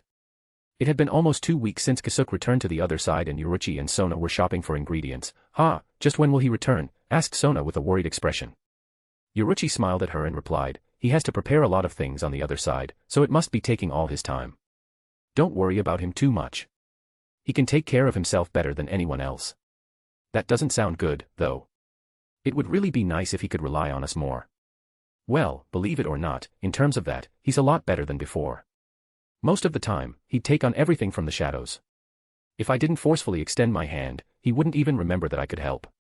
Yuruchi recalled the time when Kasuk and Tessai fell into Aizen's schemes and were almost executed if she didn't help them escape. Sona knew that there's a deep secret behind Yuruchi and Kasuk's identities and their past couldn't be just being a normal human and cat. A past that even Sakura doesn't know. However, if they don't really want to tell them anything, it's fine since they aren't here to discover their past nor secrets. Sona, with her own eyes, already judged Kasuk and Yuruchi and didn't regret her situation right now. It had only been 3 days since Sona, Aika, and Kaneko woke up and Yuruchi forbade them from diving into the dungeon and going out without her, Kuroka and Medusa at their side. Of course, they already made a full recovery thanks to the things Kasuk left them, however, health wasn't the reason they needed to be guarded. After Kasuk left them and just as they got out of the vicinity of the ruins where Antares was defeated, they came across the Freya Familia with Freya herself leading it. Although she came with an overwhelming force that was several times stronger than the whole Hermes Familia, she only said that she came to take a look since she became curious. Freya also didn't use any force to ask questions and left it alone if Hermes, Hestia, and Artemis didn't want to answer. All in all, it only seemed that she came to meet their group in vain. Freya tried to observe Yuruchi during the entire duration and tried asking for Kasuk's whereabouts, but thankfully, they didn't stay with the group for too long and left for the ruins. They only returned a day after they successfully returned to Urahara and were immediately reprimanded by the guild for leaving during an emergency crisis. However, Freya wouldn't really mind the fine and loss of reputation due to this. Almost 2 weeks after the explosion of divine power and monsters trying to attack the surface, everyone is still asked by the guild not to leave in case that something else happens. The atmosphere within Urahara had largely abated and normal everyday lives had returned to everyone. Until a certain shopkeeper brought another trouble to the city of adventurers and almost scared everyone in it to death. On a bright, sunny, and cheerful day, the sky suddenly darkened as darkness suddenly opened up not far from Urahara, and a gigantic red dragon emerged.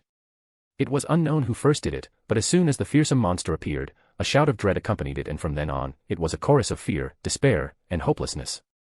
Some immediately dropped down to the ground and started crying, others started running towards their respective familias, and while a few started rallying adventurers and tried to get the advice of the gods.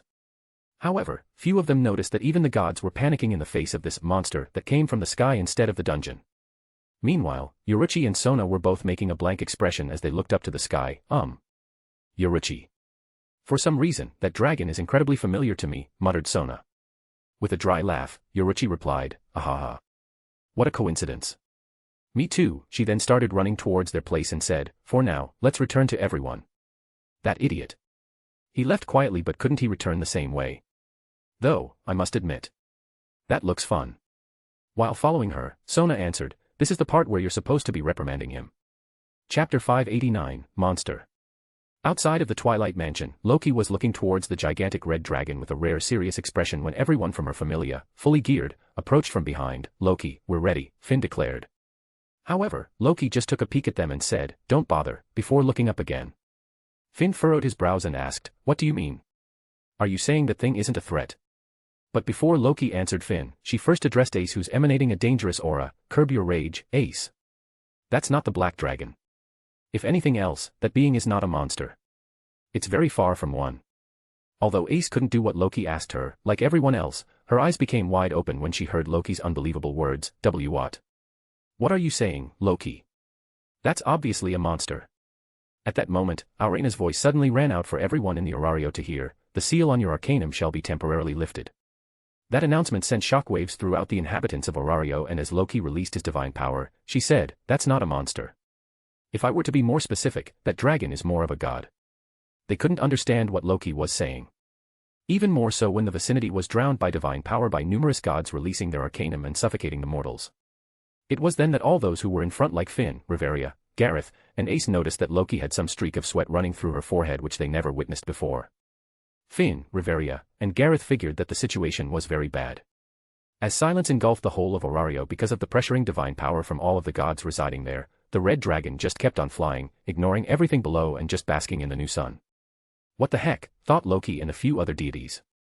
A few seconds later, however, a distant but loud roar of a dragon was heard. As some of the few people who are familiar with it, Loki and Ace instantly recognized that roar, the black dragon.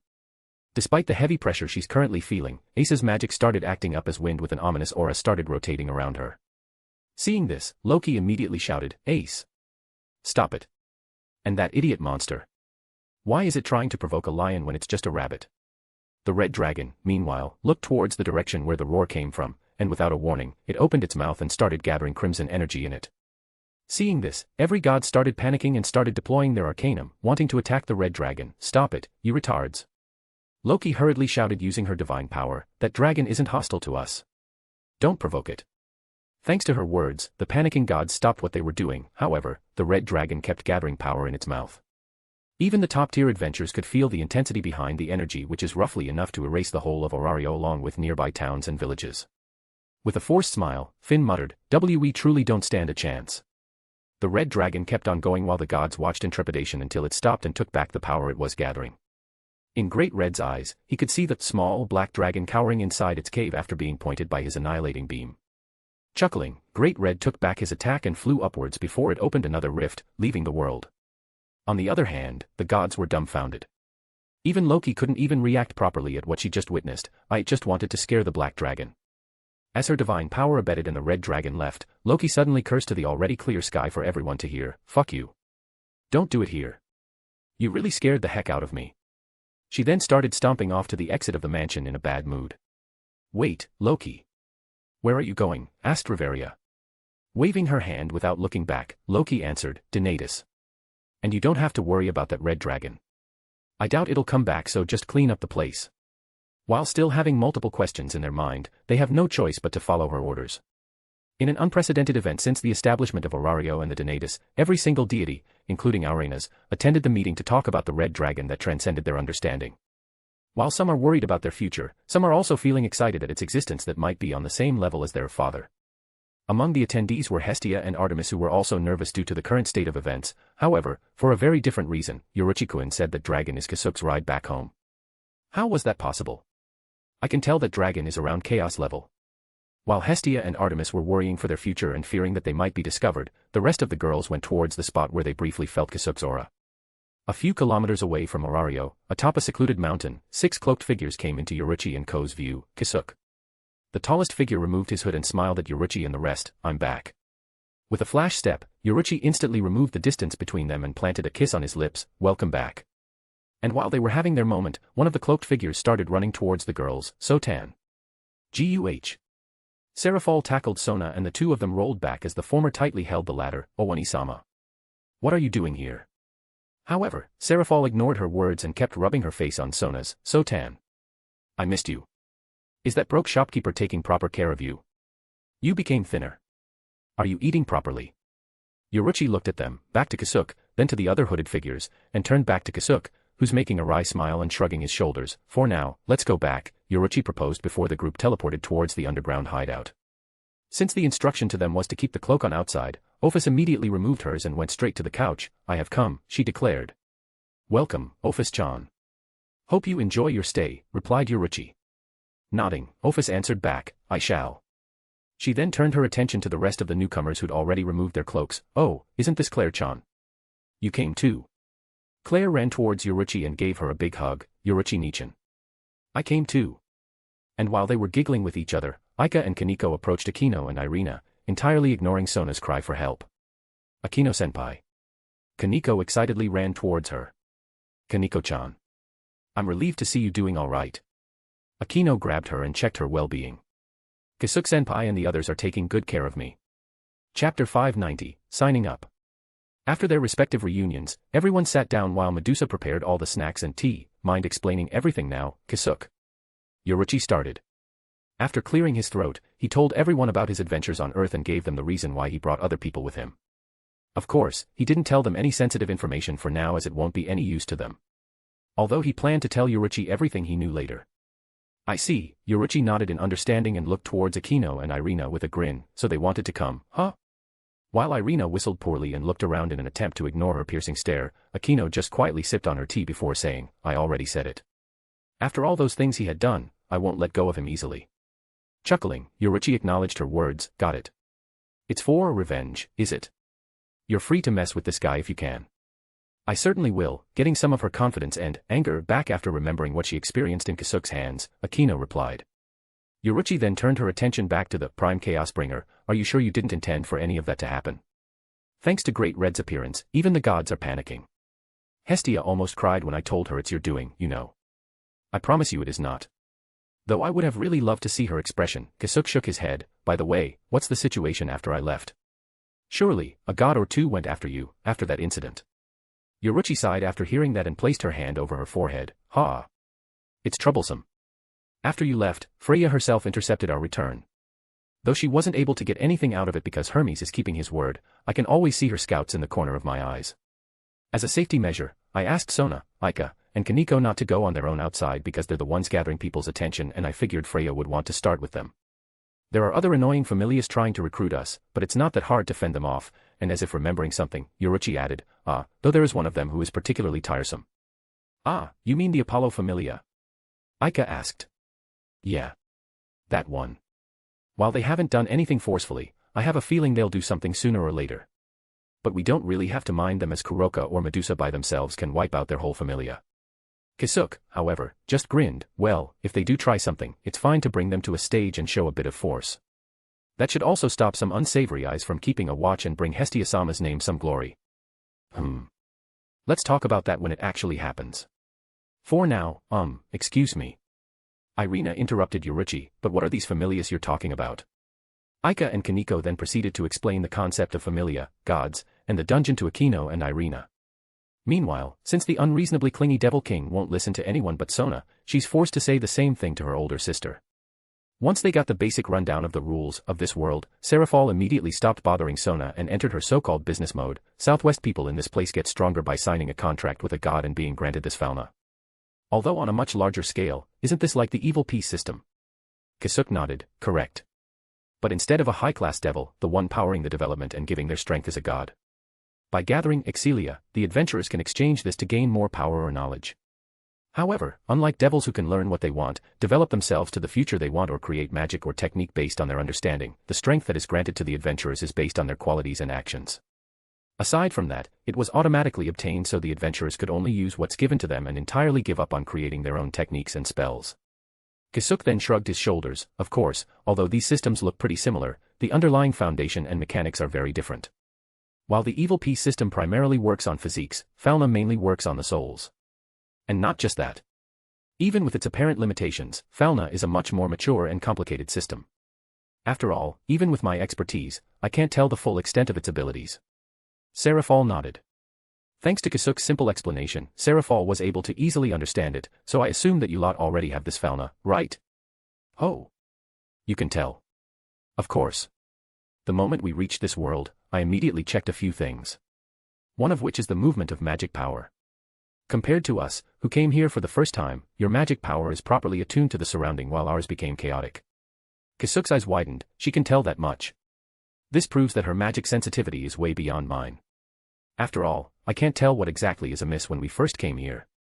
She's a devil king, all right, he then smiled at her, correct. To be accepted by the world, we have to come under its prominent system or else it'll treat us as intruders and we don't want to know what's going to happen if we reach that point. I see. So where do I sign up?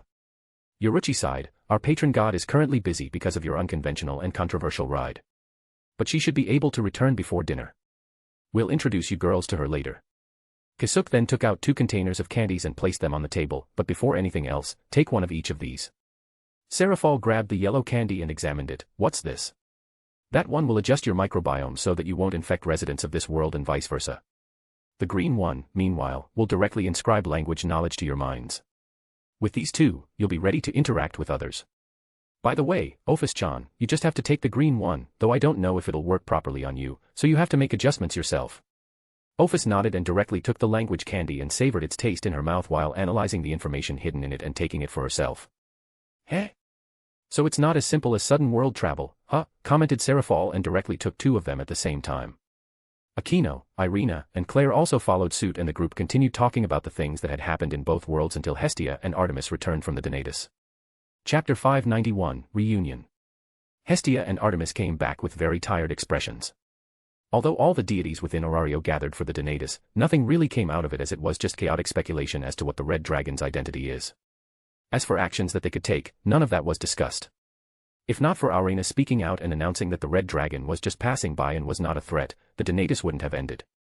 The only concrete action that was decided is to keep the real strength of the monster from the children of the lower world so it won't give them anything to fear about. Of course, there are already some gods who divulged a few things to their children during the visitation, but it was only the extreme minority and could still be managed. Huh? Really, what the heck was up with that dragon? Asked Hestia after a long sigh. I don't know. I don't even understand why Yoruchi would call that Kasuk's ride, replied Artemis with creased brows. And as they went into the mansion within the hideout, a face they both missed welcomed them along with some newcomers. Keikisukuin, muttered Hestia with a blank face. Yo, Hestia-sama, Artemis-sama, I'm back. Have you been well? Quietly shaking for a few seconds, Hestia suddenly jumped on Kasuk. Kisukuin. Where have you been? Why did you leave for so long? While rubbing her face on Kasuk's clothes, Hestia kept asking questions and not giving the latter any chance to reply.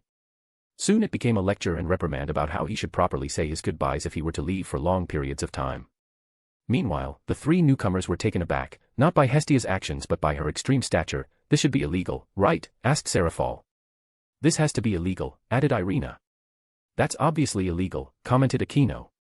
Hearing their words, Hestia finally turned her attention to them. Who are they? They are my friends from my hometown and that one is my cousin. Kasuk introduced them. Akino and Irina felt a bit disappointed with his introduction but didn't dwell on it too much. Yoruchi already told them what they could tell and what they shouldn't. So with that in mind, both of them stood up and introduced themselves. Nice to meet you, Hestia-sama, Artemis-sama. I'm Akino Haimjima, Kasuk's friend. I'm Irina Tuju. Kisukuin's childhood friend. A pleasure. Hestia separated from Kasuk and modeled herself as an imposing figure which she spectacularly failed but no one pointed out. It's also nice to meet you too, Akino-kun, Irina-kun. Raising her hand, Serafal took her turn, and I'm Serafal. Sona-chan's older sister. Oh. So you're the older sister that Sona-kun always talks about. Sona wanted to stop Hestia but it was already too late. With shining eyes, Serafal turned to Sona and grabbed her again. So you did miss me. Artemis and Hestia were both surprised at the very energetic older sister which is very different from what they'd heard. More than an older sister, Serafal looked like the little sister. Ignore them for now. They'll stop sooner or later. Wait. Kasuk. You're abandoning me. Nei-sama. This is embarrassing. Other people are watching. I don't care. I haven't filled up my Senanium yet. Not after hearing that you've been talking about me. Nei-sama. Not now. Ehem, feigning a cough, Kasuk gathered everyone's attention. Moving on, this little one here is Claire, my precious cousin. Gathering her little courage, Claire stood in front of Hestia, and nice to meet you, I'm Claire. Hestia immediately understood some of this kid's difficulty so she gently smiled and patted her head. Nice to meet you too, Claire-kun. You can call me Hestia. Hestia-nisama. Oha, that's fine. And this here is Ophus. She's a little bit special, so don't mind her behavior too much, Kasuk continued while patting Ophus's head.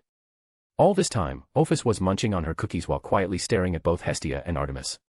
Similarly, Hestia and Artemis took note of Ophus's strangeness, however, they can't point out what exactly it is. Nevertheless, Hestia still displayed a welcoming smile. Ophus Kuin, is it? Nice to meet you. But instead of returning her introduction, Ophus suddenly muttered, your flames are warm. I like it, before returning her focus to her cookies. But instead of appreciating that compliment, Hestia and Artemis both shuddered. Immediately after, however, Kasuk interfered with a wry smile. I told you, she's a bit special and maybe weird. But she doesn't mean any harm. She's just awfully honest when she speaks up. And more than honest, her eyes are too good. Way too good, said Artemis with a slightly concerned expression.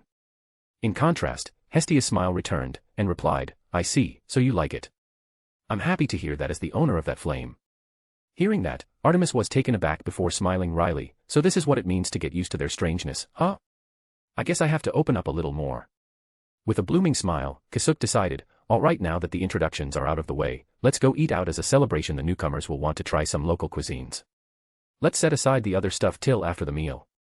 Seraphol immediately agreed on his proposition, and the group went to the Hostess of Fertility while the newcomers enjoyed the new and refreshing scenery, though the streets are relatively empty due to today's events. Although Claire was afraid of her surroundings, while holding Kasuk's hand, she was still able to enjoy the fantasy-esque city of Orario. Reaching the door of the unusually quiet pub, Kasuk opened it with a bang and yelled, Mia-san. We've come. What greeted him back, however, is a wooden plate flying straight towards his face. After casually deflecting it to the side, the group immediately heard Mia's voice, you're too noisy.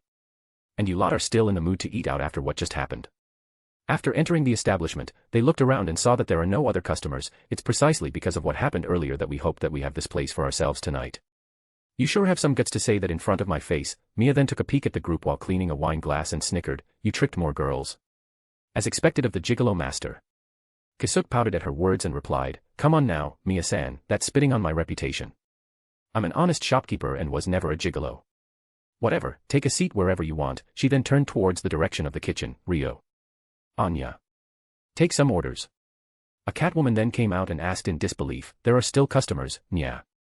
But after she saw who it is, she immediately understood, of course it's you, nya. You guys don't follow common sense, nya. However, she immediately received a hand chop on the back of his head from an elf. Stop being rude to the customers. That hurts, nya, complained Anya as she approached Kasuk's group. Rio, has Seer returned? Suddenly asked Mia. Rio nodded and answered, yes. She's currently dressing up and getting ready to get back to work. Chapter 592, Strange Kid. Huh? Gigolo Master. What's that? Asked Seraphol with an amused face. You don't know, miss, asked Anya as she approached their table. Green Crusader, Gigolo Master, Naya. It was the alias that was given to him after the gods figured out that everyone from his familia were his lovers, Naya. But as soon as she said that, she suddenly shuddered but didn't know where it came from. Nevertheless, the ignorant cat continued, though it's such a funny alias compared to the rest, it's strange that nobody is talking about it, Naya. The moment Anya mentioned them being lovers, Sona became incredibly nervous due to her sister. However, a response she wasn't expecting came out. Seraphol proceeded to give Kasuk a dirty look. Heh? Everyone's lover, huh? Aren't you pretty good? Enne-sama. But Seraphol just closed her eyes and said, don't worry about it. Everyone from our hometown was already aware of it, including Mom and Dad, that this guy bribed. Sona's eyes widened for an instant before a large smile appeared on her face. All this time, she was a bit worried that she and Kasuk would clash because of her, but it seems that her worries were misplaced. Sona didn't question Seraphol's words about Kasuk bribing her parents because she knew that this was within Kasuk's range of strange actions. So she's Sona's older sister, thought Anya as she gathered everyone's order. She still wanted to talk, but she could feel Mia's threatening glare from behind, which was making her instincts scream. But as she walked away, she stepped on a puddle of water which made her slip. Huh? Anya didn't know where the puddle of water came from because she's pretty sure she cleaned the floor earlier. But as a high-level adventurer, she instantly reacted and regained her balance. Unfortunately for her, however, another puddle of water was present where she stepped her other foot and completely lost her balance. What? Nya. And too bad for her, a conveniently placed chair was in the trajectory of her fall and hit her head on it, breaking it. Yunya, shouted Anya in pain. What are you doing? Yelled Mia. Since she's durable enough, she didn't actually take any damage, but that doesn't mean it didn't hurt. Mia-san, nya. I slipped, Naya. I don't know why there's a puddle of water here, Naya. Hearing this, Mia just sighed, whatever. Just take their order to the kitchen and clean up the mess. By the way, you'll be paying for that broken chair. I'll deduct it from your pay. And no way, nya. Anya became deflated as she went towards the kitchen. On the other hand, Mia took a peek at Kasuk, who was currently playing with the black-haired little girl. That magic power, was it just my imagination? A few seconds later, Ryu came out with the utensils and set them on the group's table. I apologize for Anya's conduct. But Kasuk just shook his head. Nah, it's fine. I already knew that she was the type of person that can't keep her words to herself. Ryu sighed. Still, I'd like to apologize and please enjoy your stay. She then went to the kitchen to help out. It was only a few minutes later that the first set of dishes were done and it was brought out by Ryu and Seer. Oh, you're really back, Kasuk-san. Just where did you go? The cola was about to run out, so I was a bit worried that I won't have any before you returned. Ah, Seer-san. Long time no see.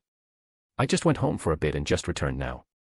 I'll bring the next supply of cola along with others tomorrow, so please wait for it. I look forward to it. She then looked towards the new faces. So these people are from your hometown too. Nice to meet you, I'm Seer Flova. Nice to meet you too, Seer-san. I'm Serafal and we intend to stay here in Orario for some time. After that, Akino and Irina also introduced themselves while Yorichi introduced the two kids who were already busy with their meals. Seer immediately noticed something amiss with Ophus and muttered while watching her gouge her very spicy meal. What a stoic child. Although Ophus could read the menu, she just randomly pointed at something and ordered it. And since Kasuk and the rest were curious about how she would react to the spicy food she ordered, they didn't stop her. However, they were disappointed to see no particular reaction. She's just a strange kid, replied Kasuk with a gentle smile. But the moment Seer commented on Ophus, the latter's attention was also put onto her. Ophus stared at Seer for a few seconds and Seer became unnerved by those jet black eyes. Kasuk was about to ask what's wrong. Ophus suddenly spoke up with sauce still on the corner of her mouth, twisting your own fate. Why do it if it makes you weaker? Although Seer smiled wryly on the surface, her heart jumped a few times. Ever since she took this form, she had never been as surprised as today.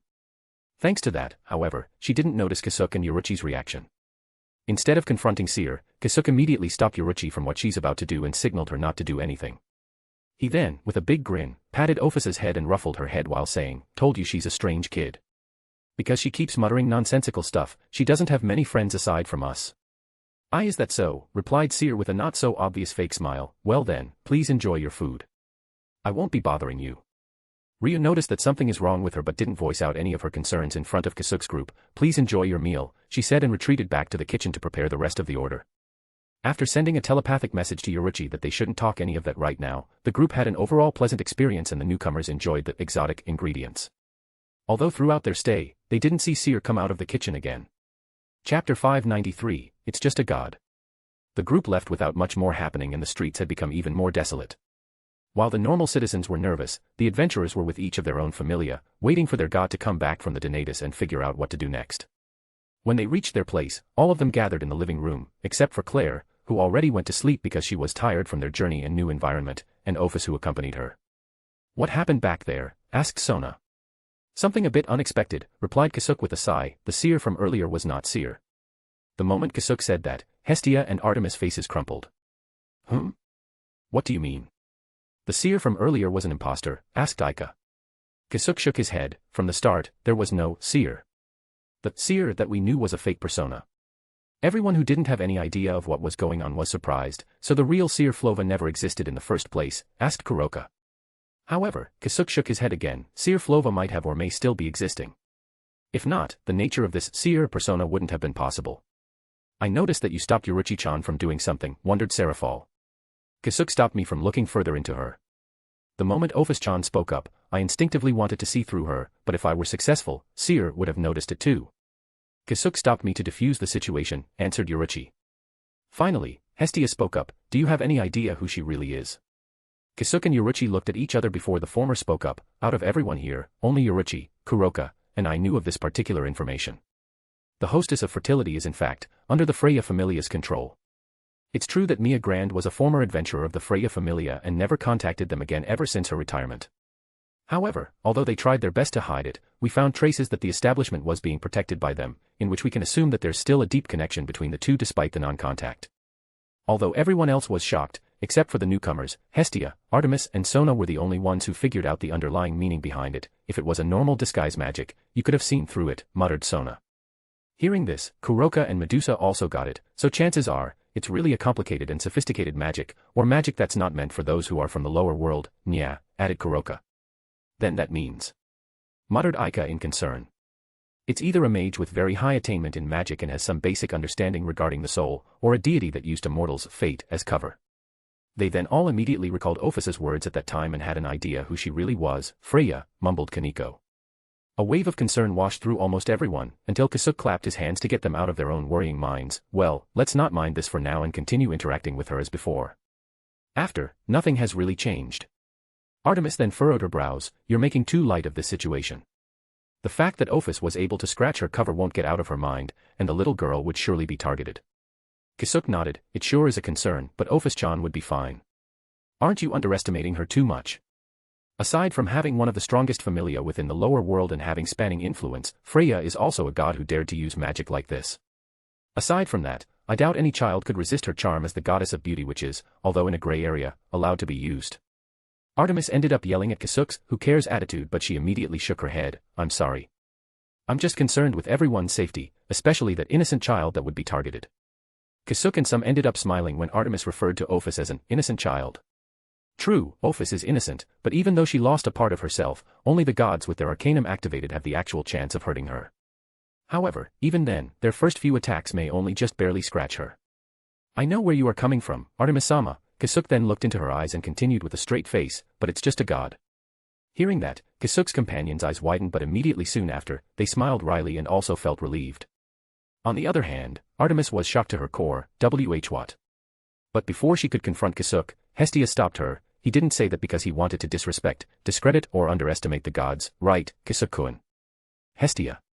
Artemis became confused. That wasn't my intention at all, replied Kasuk.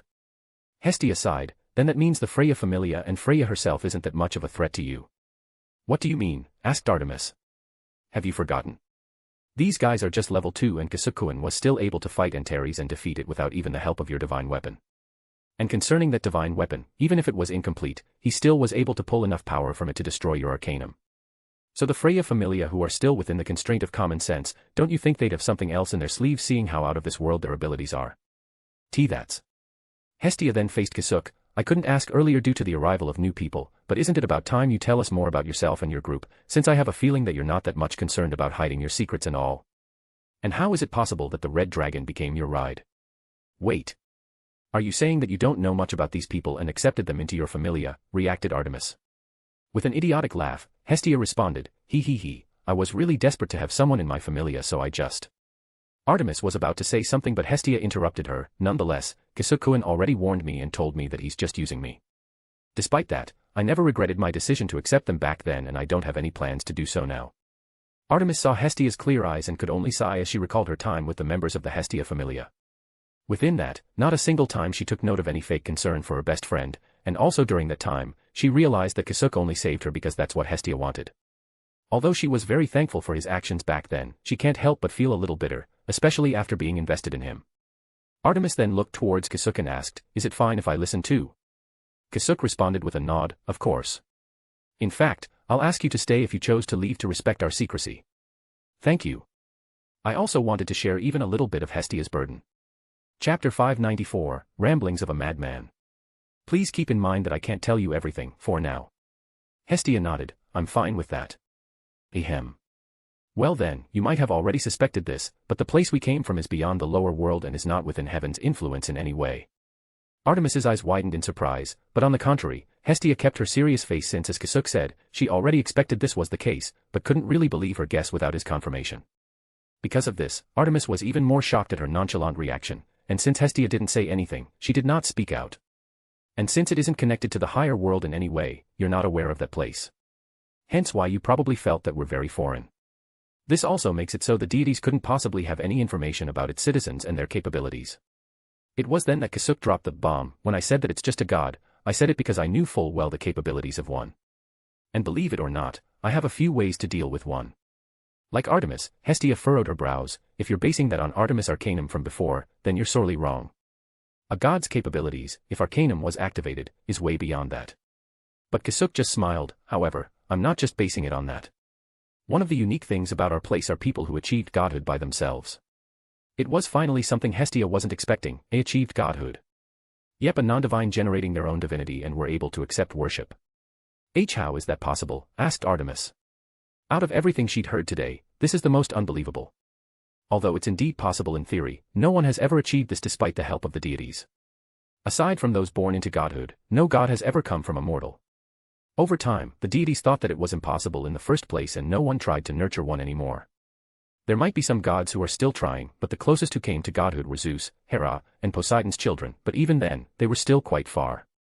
Kasuk, meanwhile, thought that Artemis Arcanum was really the reason for how he was able to estimate the power level of the gods in this world, and he estimated it was around the same level of the gods from the other side. Although fundamentally different, their source of power was the same, which was faith. However, even for Kasuk, the concept of faith is still a bit blurry since he also discovered that the faith the gods needed doesn't merely come from those who believe in them. After all, even those nondescript and unknown gods still retained their divinities, even if they were mostly forgotten. Though it's indeed true that their strength correlates to the amount of trust and belief people have in them. It's a complicated topic that Kasuk wanted to study, not just for himself, but also for Medusa. With Artemis's question, Kasuk just shrugged his shoulders. I don't know how that was possible since I'm not a god myself. Only those who attained godhood could possibly describe the experience. The point is, multiple gods walk the earth without the weird restrictions you have. So it's only normal to have some means of defense against one in case they attacked. Though it's not like they would attack, it's just that we have to prepare if it were to happen. Both Artemis and Hestia were silenced as they tried to comprehend his words. As much as they wanted to believe Kasuk's claims, it was too hard for them. After all, they never knew that there's another realm that heaven couldn't reach, and on top of that a mortal turned god. Seeing their difficulties, Kasuk grinned. However, Hestia-sama, I do have to remind you of my words the first time we met. Hestia thought for a moment and sighed. It's just ramblings of a madman, huh? Correct. Silence then ensued throughout the whole room, but a few minutes later, Hestia just gave a defeated sigh. Whatever.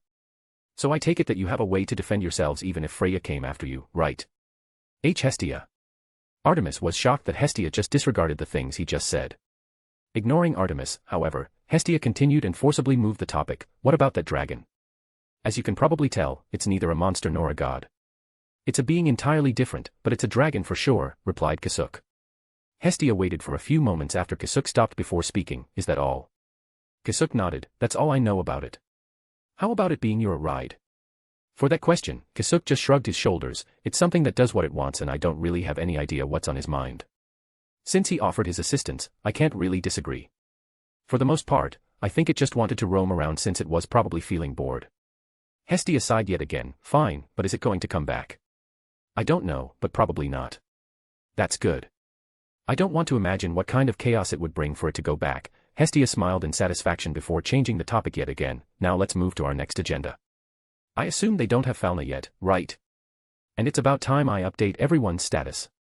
Artemis was utterly shocked at how Hestia just shrugged off the things she'd heard. She wanted to interject, but she had a feeling that Hestia wanted to end it here, not because she gave up, but because she had already heard enough and accepted it as it is.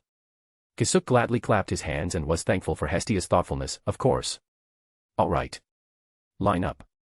We'll do it here. Artemis couldn't keep up with them and almost couldn't understand her best friend, Hestia. However, she went through it again and thought, in hindsight, maybe that's how Hestia would really do it. For her familia. For her family. Artemis could only smile wryly after some contemplation and watch them update their status. I'm really no match to her. After everyone got their status update, they all directly went up to level 3. But they didn't level up without giving Hestia a good scare. Sona Citri. Level 2. Basic abilities. STR, SSS, 1105. Vit, SSS, 1326. Dex, SSS, 1113. AGI, SSS, 1101. Extra abilities. DE Empow, X 1500+. Ika Kiryu. Level 2. Basic abilities. STR, SSS, 1445. Vit, X 1500. Dex, SSS, 1446. AGI, SSS, 1357. Mana, SSS, 1216. Extra abilities. REIKI, X 1500. Draconic Aura, X 1500+. Chiron Tuju. Level 2. Basic abilities. STR, X 1500. Vit, X 1500. Dex, SSS, 1418. AGI, SSS, 1354. Mana, SSS, 1112. Ki, X 1500. Kuroka Tuju. Level 2. Basic abilities. STR, X 1500. Vit, X 1500. Dex, X 1500. AGI, SSS, 1480. Mana, SSS, 1323. Ki, X 1500 plus. Medusa. Level 2. Basic abilities. STR, SSS, 1309. Vit, SSS, 1212. Dex, X 1500. AGI, X 1500 plus. Mana, X 1500 plus. Chapter 595, New Artemis Familia. With just those four, Hestia was already having a headache. For Yoruchi and Kasuk's status, on the other hand, she didn't even want to look at it. Yoruchi Shihuin. Level 2. Basic abilities. STR, X 1500 plus plus. Vit, X 1500 plus. Dex, X 1500 plus. AGI, X 1500 plus plus. Mana, SSS, 1498. Extra abilities. REIKI, X 1500 plus plus. Kasuk Urahara. Level 2. Basic abilities. STR, X 1500 plus plus. Vit, X 1500 plus plus. Dex, X 1500 plus plus. AGI, X 1500 plus. Mana, X 1500 plus. Extra abilities. REIKI, X 1500 plus plus plus. DEMPOW, SS, 1003. Magic. New, unification, description unavailable. What on earth? Hestia asked in exasperation. However, Kasuk and Yoruchi didn't reply to her as they were too busy inspecting the changes within their bodies and souls. It wasn't just a simple strengthening. Since they were the ones most sensitive to the changes, they were also the ones who could see the true extent of what the fauna did to them. Purifying souls. I didn't expect it was to this extent, Kasuk thought as went into his inner world. The former blood-filled world was gone as it was replaced by blood-red trees and grass. The tall Japanese-themed castle became even more towering, and Benihime, who was in front of him, was clearer than ever. You seem a bit more energetic, Kasuk commented. Chucking, Benihime replied, indeed. A lot calmer too. However, I really didn't expect that I would see a different scenery after all this time. The change of scenery isn't really as crucial compared to the quality of soul particles in here. The fauna and level-ups, truthfully, I regarded it as not a very efficient way of getting stronger. However, I've realized just now that getting stronger is just a side effect. Casting aside earthly desires to attain godhood, huh? So, earthly desires in this case are worldly shackles, fufufu. I don't intend to become a god, though. Benihime nodded at him, that's for sure. Or else, you would have allowed your fauna to discard both of your Shinigami and hollow powers for the sake of purification. Fuhahaha. No way I'm going to discard my adorable Benihime-chan. But as soon as Kasuk said that, a blade suddenly flew towards his neck, though he easily dodged it. Hey, that's dangerous. Call me adorable once again and I'll cut you into pieces, replied Benihime with a cold laugh. Kasuk immediately stopped teasing her as he knew she wasn't joking. However, inwardly, he thought, that's what makes her adorable though. She's really weak to cutesy praises. Well then, I'll leave for now and inspect everything in greater detail later, said Kasuk before he disappeared from his inner world. Kasuk. Yoruchi. What's up with you two? As soon as Kasuk woke up, he heard Hestia's worried voice. Ah. We're fine. We're just thinking of something, right? Kasuk faced Yoruchi and it was also that moment she woke up and understood the situation, right? Hestia sighed in relief, I thought that something bad happened to the two of you. Thanks for worrying, but we should move on to the next topic. I'm thinking that instead of you, Hestia-sama, how about if Artemis-sama took in the newcomers as her familia members? What do you think? Hestia started rubbing her cheeks in contemplation and muttered, I think that's also good. I want Artemis to have some standing within Orario, but she can't do that if she doesn't have a familia of her own. Though we still have to ask her since she has rules of her own for her members. Hestia then turned to Artemis, what do you think, Artemis? However, no answer came from the goddess. When they all looked at her, they saw her blankly staring at everyone's status. Artemis. Hestia called out to her but still no response. It was then that she nudged her and called out even louder, Artemis. Artemis shook and looked towards Hestia with an incredibly confused expression, Hestia. Yes. Artemis slowly put down the papers that are containing the stats and held Hestia firmly on his shoulders before looking straight into her eyes, what are these? Hestia felt a bit taken aback by her reaction and answered while scratching her cheek and laughing wryly, they're a bit weird, right? I also heard from Hephaestus about the average stats of an adventurer in their respective levels and I was really surprised the first time I saw it too. What do you mean weird? This is abnormal. I've seen normal adventurers' statuses and even the strongest one of them was nowhere close to this. But in face of this onslaught, Hestia just calmly smiled, I have such amazing children, no. You could say that they're unique. And yet again, Artemis was rudely awakened. She should have known. With the number of surprising things she heard and saw today, she couldn't keep up, however, it shouldn't have been an excuse for her to keep pushing Hestia away from them. Realizing this, she immediately bowed her head, not just to Hestia, but also to Kasuk and everyone else, I'm very sorry for my rude behavior. Hestia had already accepted you, so I should have supported her. Nevertheless, Kasuk and Co didn't mind this as they understood where she's coming from. Unlike most of the gods who came down for entertainment, Artemis came down to polish her beliefs as the goddess of chastity. Although she already failed at that by having tasted a bit of love, she wouldn't let her best friend be endangered just for a bit of entertainment that could get the other gods attacking her for it. So, what do you think of his proposition? Hestia asked, ignoring her earlier act. Pardon. What proposition? For you to accept Seraphol Kuin, Akino Kuin, Irina Kuin, Claire Kuin, and Ophus Kuin into your familia. Artemis stared at Hestia for a while before panning her vision towards the others. And with a smile of acceptance, Artemis nodded, sure. Now that it's decided, let's get on it immediately and decide what to do after, declared Hestia. A minor correction here, Kasuk suddenly raised his hand, Ophus-chan won't be receiving your Falna. You want me to give her my Falna instead, asked Hestia. I'm sorry I didn't make it clear. I mean she won't be entering anyone's familia. As for why, let's just say that it's so it won't overcomplicate the already complicated things. Of course, Hestia and Artemis could only give him a fed-up expression and wondered what else he's hiding. But thinking of how special Ophus was, this might be just his way of protecting her. If you say so, then it's fine, sighed Hestia and accepted his reasoning. Thank you very much, Hestia-sama. Chapter 596, Chapter 596 Concerning Terms. Since Kasuk suggested it, Seraphol, Akino, and Irina just followed along with it. As for Claire, she'd receive it tomorrow, since they didn't want to wake her up.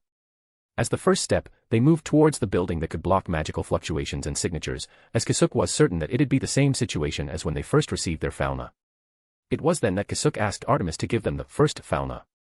Artemis was confused why they would want such an outdated Falna that doesn't give any skills, but she still complied. All this time, she thought that Kasuk and Ko's Falna were because of the number of skills, despite them being extremely strange. The first one who'd be receiving Artemis Falna would be Irina, but as they got ready, Hestia approached Artemis, a moment Artemis. What is it? I know the rules you had before you accepted children into your familia. You may already be aware, but if you were to accept them, you can't impose your rules on them, right Irina-kun? Irina looked towards Hestia and Artemis and asked, now that I've thought about it, I heard Artemis-sama has some sort of rules. What are they? Instead of Artemis, it was Hestia who answered her, relationships are forbidden. Once you break this rule, you have to leave. That. Irina's face became complicated and with a wry smile, she shook her head, I'm sorry, Artemis-sama. Looks like I won't be entering your familia. Off to the side, Akino also came to the same decision. Seraphol, meanwhile, although it didn't really affect her, she also didn't like the rule and decided not to accept it either. Don't worry about it, with a quick peek at Kasuk, Artemis continued, I already knew that and I'm abolishing this rule. As long as you don't purposely harm others for entertainment, I'm fine with almost everything. Irina sighed and smiled brightly, then please do grant me you Falna. Powering up the barrier, Artemis started the process. Although Artemis was taken aback by the sudden fluctuation of the world's mana, she continued to focus on granting her Falna until she got the result. Although she was already expecting it, she was shown an equally common-sense disregarding data. Irina Shidu. Level 1. Basic Abilities. STR, I-10. Vit, I-10. Dex, I-10. AGI, I-10. Mana, I-10. Extra Abilities. Holy Power, I-10. Magic. Holy Magic. Skills. Dragon God Physique, Angel. Mana Lord, control the world's mana to cast magic. Failing to control the mana may result in the user's injury or death. Mana Exceed, convert mana parameter to other physical parameters. Conversion rate, 2:1.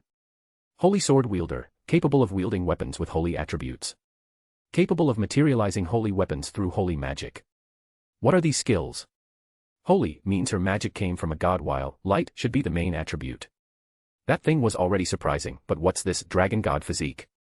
Moreover, an angel, which was an old term for a god's messenger and the predecessors of spirits. But angels, although they receive God's powers, are inanimate and don't have any consciousness as they are only used for war.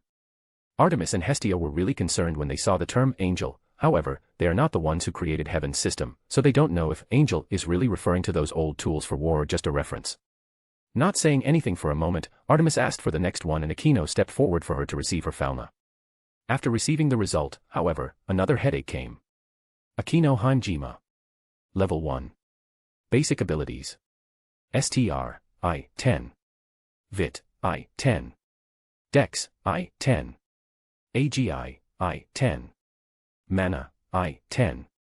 Extra abilities. Holy Power, I-10. Demonic Power, I-10. Magic. Devil Magic, Lightning. Holy Magic, Lightning. Elemental Magic. Skills. Dragon God Physique, Fallen Angel. Mana Lord, control the world's mana to cast magic. Failing to control the mana may result in the user's injury or death. Mana Exceed, convert mana parameter to other physical parameters. Conversion rate, 2:1. And more terms that are even more troublesome than angel appeared. First is the fallen angel. It's the term that is used to describe angels that went out of control or those who have fallen under enemy control. However, this is nothing compared to the term devil. Although it was only described as a type of magic, it still gave Artemis and Hestia a scare. If spirits came from the concept of angel, then monsters came from the concept of devil. As an old enemy and representative of that being, they didn't know why the system would use this term. Little did they know that there's actually a higher-ranked devil magic, and they already saw it, which was the Citri magic. Kasuk could see the concerns on the goddesses' faces as looked through Akino and Irina's statuses. Nevertheless, he wouldn't ask them about it now as there was still Seraphal who hadn't had her turn. My turn. Without any hesitation, Seraphal removed her top and directly laid down in front of Artemis. "Ne-sama," reprimanded Sona. "Don't worry, I made sure not to turn towards Kitan. So it's safe. That's not the problem." Seraphal then ignored Sona and addressed Artemis. "Artie-chan, please." Artie-chan. Artemis was astonished but didn't really mind and dropped blood on her back to start the process. "Just relax." Seraphal Leviathan Citri. Level 1. Basic abilities. STR, I-10. Vit, I-10. Dex, I-10. AGI, I-10. Mana, I-10. Extra abilities. Demonic Power, I-10. Ki, I-10. Magic. Citri Magic. Elemental Magic. Skills. Queen of Ice, Leviathan. Passive, resonate with the mana of the world and create frost that strengthens the surrounding ice magic. Active, greatly strengthens ice magic and directly converts the surrounding mana into frost. Active, converts all the mana inside the user's body into ice-aligned mana, temporarily gaining incorporeal magic body, unmastered. Unknown. Mana Lord, control the world's mana to cast magic. Failing to control the mana may result in the user's injury or death. Mana Exceed, convert mana parameter to other physical parameters. Conversion rate, 1:1. Ki Exceed, convert key parameter to other physical parameters. Conversion rate 3:1. Artemis gave up. When she saw Leviathan, the name of a famous monster, she stopped thinking, I don't really understand their status.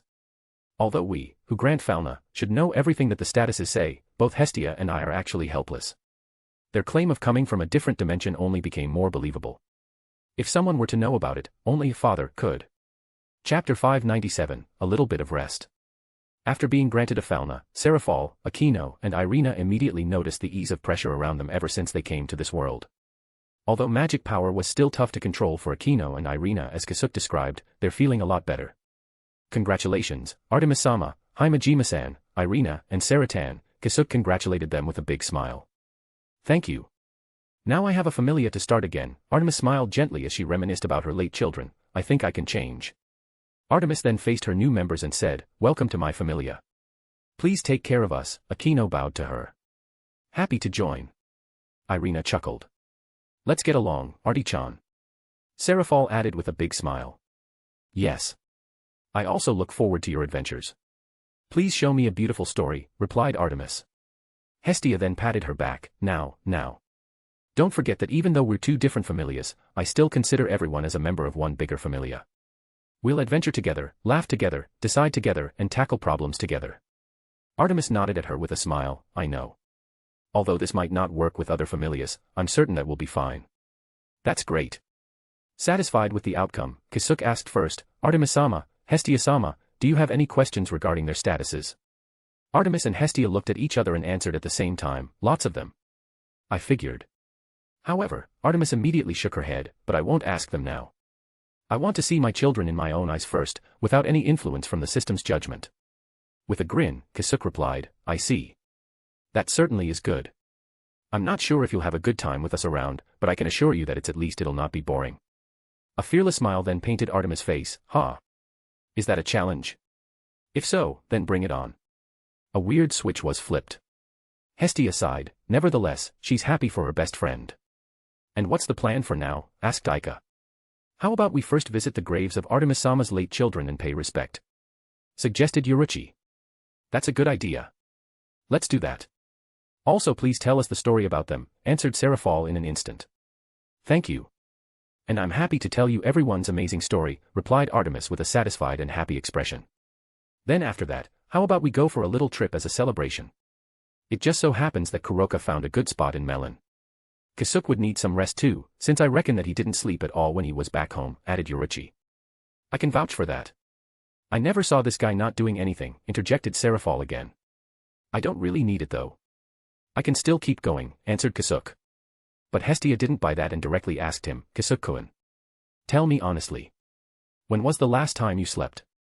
Kasuk rubbed his chin and thought for a moment. If I recall correctly, it's not too long ago. Just 2 weeks ago. Artemis and Hestia were speechless while the rest just sighed in resignation. A few seconds later, Hestia hollered, okay, everyone, dismissed. We're done for today and we'll continue this tomorrow. Everyone, go to sleep and take a rest. I'm just fine, though. I could go on for another week or two. Hestia then glared at him, you will sleep tonight. And no night activities. You'll rest. When they heard night activities from Hestia's mouth, the newcomers immediately understood what it meant and felt a bit complicated. Seeing this, Yuruchi thought of something nice. Yuruchi knew that Kasuk wouldn't just take a break, and she's also a bit worried regarding his mental health. With that in mind, she formulated a plan. But Kasuk was about to reason with Hestia but Yuruchi interrupted him. Huh? No night activities. Then how is Sona-chan, who has been waiting for weeks, going to get through the night? Why Yuruchi? What are you talking about? Exclaimed Sona with a red face. However, hearing that, Kasuk shuddered. You know what, Hestia-sama? I think you're right. I should take a break, so I'm taking my leave now. Good night. He then instantly disappeared from his spot and directly went to his room. That reaction immediately made Sona realize what Yuruchi was trying to do and her guess was correct when the room instantly became cooler and a heavy and unfeeling voice resounded, Kitan. Where are you going? You have some explaining to do, giving an eerie feeling to everyone who heard it.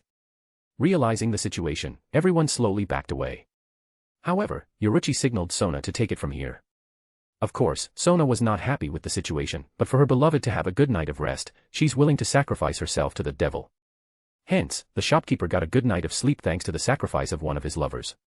Early the next morning, everyone is already up. Thanks to Sona's efforts last night, she was able to calm Seraphal down, but the latter stared daggers at Kasuk for the whole morning while muttering some curses. All the while, she thought that Sona's relationship with Kasuk was not beyond kisses but she was proven wrong when she asked Sona about it. Although still feeling very complicated, Seraphal had to accept it. Kasuk, on the other hand, didn't approach her as he didn't want to poke the hornet's nest for no good reason. Yuruchi also told Claire and Ophus that they're going to the beach today, so the former was pretty excited. But first, she had to receive her Falna. Claire Yagaki. Level 1. Basic Abilities. STR, I-10. Vit, I-10. Dex, I-10. AGI, I-10. Mana, I-10. Extra Abilities. Holy Power, I-10. Demonic Power, I-10. Magic. Belial Magic. Holy Magic. Skills.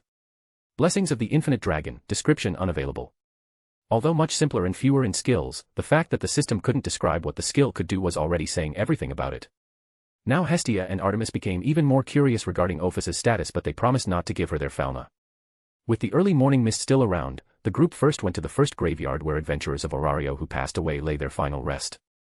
After a few minutes of walking, they reached the area where former members of the Artemis Familia were buried. Artemis first talked to the former members and introduced the new ones, before offering a prayer for a good journey and thanked them for their efforts to selflessly stop an ancient monster they knew they couldn't fight. "Let's go," asked Kasuk. Artemis nodded and turned around. "Let's go." While exiting the city, everyone except for Hestia and Claire noticed the piercing glare coming from the tower. However, as Kasuk and Yuruchi had already first instructed, they all ignored it. Chapter 598, To the Beach. After taking care of everything they had, the Loki Familia, more specifically, the female members of the Loki Familia, arrived at Melon to investigate the strange flower monsters and how they could get into Orario undetected. Loki presumed that there were other parties aside from Evolus that were smuggling these monsters into Orario and decided that they should investigate the nearest city from Orario, Melon. It was also the highest exporter of goods to Orario, so it was a proper place to start their investigation. Of course, there were still some problems and mysteries they wanted to know, like the giant dragon that appeared in the sky and the strange happenings around the members of the Hestia Familia within the deep floors. As they were turned away before they could even ask anything, they didn't know what to think about them. The only thing they knew is that Kasuk, the captain of their familia, left for someplace and hadn't gotten back yet. They just assumed that's the reason why they'd cut off their contact with other familias. Meanwhile, the male members of the Loki Familia were tasked to investigate the sewers and Deadless Street within Orario so that they wouldn't miss anything. Other than that, they also intended to check the sealed entrance to the dungeon, which was situated under the sea near Melon and where the Leviathan had surfaced long ago, as Hermes had suggested to them. Of course, Loki's main purpose in separating her familia by gender was to keep the female members to herself and play with them before they actually started their investigation. This was also her way of celebrating after the muscle magical girl appearance stopped around 2 weeks ago. Arriving at a secluded spot within the vicinity of Port Melon, the Loki Familia arrived at an untouched beach with beautiful white sand. Tiona, in her frilly blue bikini, ran towards the sea while exclaiming in delight, "Awesome! The sand is so white." Tioni, in the same bikini but much larger, followed her and commented, "Wow! Now isn't this gorgeous?" The sea in front of them was actually a large lake named Lalag Lake that was connected to the sea outside of Melon. The reason why this wasn't a very well-known place is because it was surrounded by a dense forest that was dangerous for normal people. Those who could fight off the monsters within the forest, on the other hand, are all in Orario instead of Melon. A god I know let me in on this hidden gem. Nobody set foot over here before, so feel free to spread your wings and get comfy. Loki proudly announced, who was also in her swimsuit, while ogling the other members who were very embarrassed by the strange pieces of clothing which she forced on them. Ignoring Loki, Alicia muttered in embarrassment, This outfit. In a way, this is more embarrassing than those baths on the 18th floor were. So this is a swimsuit. One of the 3 sacred treasures invented by the gods. Ainakity, on the other hand, didn't know what to do in these. Are we supposed to play while wearing these? What if it comes off? Line, meanwhile, couldn't even move her arms away from her chest out of embarrassment. You and your sister don't seem to feel the least bit embarrassed, do you? She asked Tiona. Well, it isn't really different from what we usually wear, hee. By the way, where's Reveria-sama? Asked Alicia. Ainakity pointed towards a large boulder behind them and said, she's frozen behind that rock, still holding her swimsuit. It was then that Alicia recalled the swimsuit that Loki had handed to her, that barely covered her important bits, poor thing. Lafia, although also embarrassed, was thinking of something else entirely. Seeing this, Loki approached her. What's got you feeling down, Lafia? Is it because we held off on leveling you up? Ah, no. You already convinced me, and I chose this myself, replied Lafia. After their recent expedition, numerous members of the Loki Familia also leveled up. Bet, Tiona, and Tioni had reached level 6 while Lafia was asked to stay at level 3. I can already become level 4, however, my current magic ability is only at B rank. When I was level 2, I raised it to S rank before leveling up. At the very least, I need to get it to a high A rank. So I'll level up, only then. Loki nodded in satisfaction. Finn, the other top guys, and I all want you to be Reveria's successor. Someday, you'll reach level 6. When that happens, the fact that you raised your ability to its peak will have a huge meaning. She then looked towards Ace, who was wearing a white bikini. Besides, look at her. She should have leveled up long ago, but she still chose not to do so. Several of her abilities already reached S rank, but it looks like she's still not satisfied with that. Hee, so cute. Lafia immediately turned towards Ace's direction and exclaimed, Ace-san, and was immediately smitten by her appearance. Cute. The best, added Loki. And at the same time, both of them yelled, absolutely breathtaking. With a wry smile, Ainakity commented, Lafia, you're turning into Loki. Ignoring their reactions, Ace asked, do you think Finn and the others are fine? Since we left them at home. Shrugging her shoulders, Loki explained, nothing I can do about it.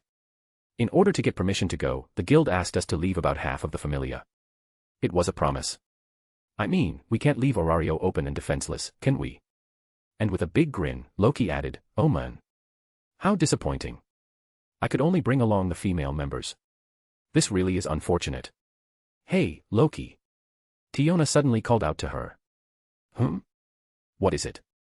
You said nobody else knew about this location, didn't you? Asked Tiona while facing to their left. Njord said nobody knew about this place. Loki finally got why Tiona suddenly asked the question and faced the same direction she's looking at and saw some people in the distance. What? There are other people here. Loki became worried that other people would witness this wonderful paradise for themselves and asked, Ace. Who are they? As one of the people with the sharpest eyes, Ace immediately recognized some figures and said, it's the Hestia Familia. What? Hestia? Loki exclaimed. However, after a few moments of consideration, she decided, I'm going over there. Line then suddenly raised and said, me too. Please let me go with you too. Loki looked at her and nodded, sure. But after that, Ace also spoke up, I'm coming too. However, Loki hollered, no. Ace tilted her head and asked in confusion, why? Although Kasuk has apparently left for now, we don't know if he's come back. I don't want him to see you in this outfit, yelled Loki internally and replied, 'cause I don't want you to. But instead of reasoning with her, Ace started walking towards the direction of Hestia Familia. Ace. Need to ask where he is. I want to ask him something, replied Ace and continued walking. Loki scratched her head and ran after her, wait for me. Since the three of them were coming, the other members figured that they should go too, leaving Riveria, who was still frozen stiff behind the rock, staring at her string swimsuit. Chapter 599, A Crazy Game. Kuroka and Medusa had already noticed the Loki Familia's presence the moment they stepped onto the beach. However, they chose to ignore them for a moment since they knew that they'd approach them sooner. Besides, they were busy with what they were doing. While Medusa and Akino were setting up the parasols, barbecuing equipment and cooking ingredients, Kuroka, Kaneko, Sona and Serafal were having a face-off. Within the sand court that was divided by a net, Kaneko, in a white swimsuit, jumped high and struck the ball in midair, sending it over to Sona and Serafal's side. Despite sending it to the farmost corner of the court, Serafal, in a pink bikini, instantly appeared before it after figuring out the white cat's intention. You gotta do better than that, here you go, Sotan. Sending the ball towards Sona, the beauty in glasses and a blue bikini jumped as high as Kaneko and mercilessly aimed at Kaneko's face, who was just about to come down. However, Kuroka, in a black bikini, easily intercepted Sona's attack, not enough Naya. Kuroka then placed the ball high up to have Kaneko attack again. This kind of exchange went on even as the Loki Familia approached them. What an amusing game y'all are playing. Loki approached Hestia and Artemis with an interested expression. Loki. You're also here? What are you doing here? Hestia then looked at the people following her, and you even brought the majority of your children. I see that they are all female, though. What? You got a problem with that, Chibi? Huh. And you think you're a lot better, displaying those non-existent assets, rebuked Hestia while standing straight up, pushing her assets out. Unfortunately for Loki, those became more deadly as Hestia was now wearing a swimsuit that emphasizes her curves. Seeing that the situation was about to devolve, Artemis immediately stepped in with a wry smile. It has been a while, Loki. I see that you're doing good. Loki glared at Hestia and ignored her, putting her attention onto the goddess of chastity. And with a stern and suspicious expression, Loki replied, it seems that you're also well. Even after that incident. In face of Loki's suspicions, Artemis just smiled. I was fortunate enough for the situation to be resolved. Right. If that wasn't resolved, you could have killed all of my children. Loki's words finally took away the attention of Loki Familia members from the volleyball match to their conversation. I'd really like it if you'd share what happened back then, so that the next time it happens, we would know what to do. I'm sorry, but I'd like to keep it to myself. However, you don't have to worry about this happening ever again as it was a unique and isolated incident. I sure do hope so. Although Loki accepted it, she was still incredibly curious and wanted to know what really happened back then. I can investigate this in the future. I don't know what Freya saw that day, but one thing is for sure, Hestia and her children were involved. And since Loki didn't want Artemis to put up too much of a guard against her, she immediately changed the subject and turned her attention towards the new faces, your new kids. Although they're technically Artemis' children, they came from the same hometown as Kasuk, answered Hestia. What? Loki's eyes widened. She knew that everyone from the Hestia Familia was strange and very special. So strange that she wanted to grab a few of them from Hestia, especially Kasuk. The public only knew about Sona, Aika, Kaneko, and their achievements and thought that the rest from the Hestia Familia was just piggybacking on their fame. Little did they know that the rest of the Hestia Familia were actually the ones supporting and grooming the trio, who'd attained the unbelievable achievement of slaying minotaurs despite just being level 1s. And the only common denominator among them is they came from the same hometown. You could have told me about them and I would have welcomed a few of them with open arms to my familia. I know that Kasuk wouldn't have agreed to that, replied Hestia. Although the girls of the Loki familia were confused, Loki nodded at her statement, I know. Such an overprotective guy. Where is he anyway? Loki looked around and couldn't find his figure, nor Yuruchi's.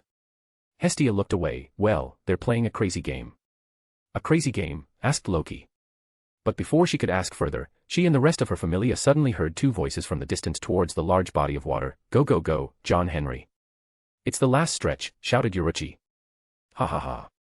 Go at full force, 50 shades off green. Kasuk's loud voice followed soon after. Tiona slightly squinted her eyes and looked towards the direction where the voices were coming from. However, all she could see was water being kicked up. What's that? The others also looked towards them and wondered the same thing. But a few seconds later, as the sound cheering grew louder, they also finally saw what was going on. Those are. Aren't those Violas? Lafia screamed. The lower-leveled Loki familia members wanted to run back towards their luggage and get their weapons, while the higher-leveled ones went into their fighting stances, readying themselves to intercept the dangerous monsters. But at that time, Tioni noticed something even more shocking than the monster's presence. Top.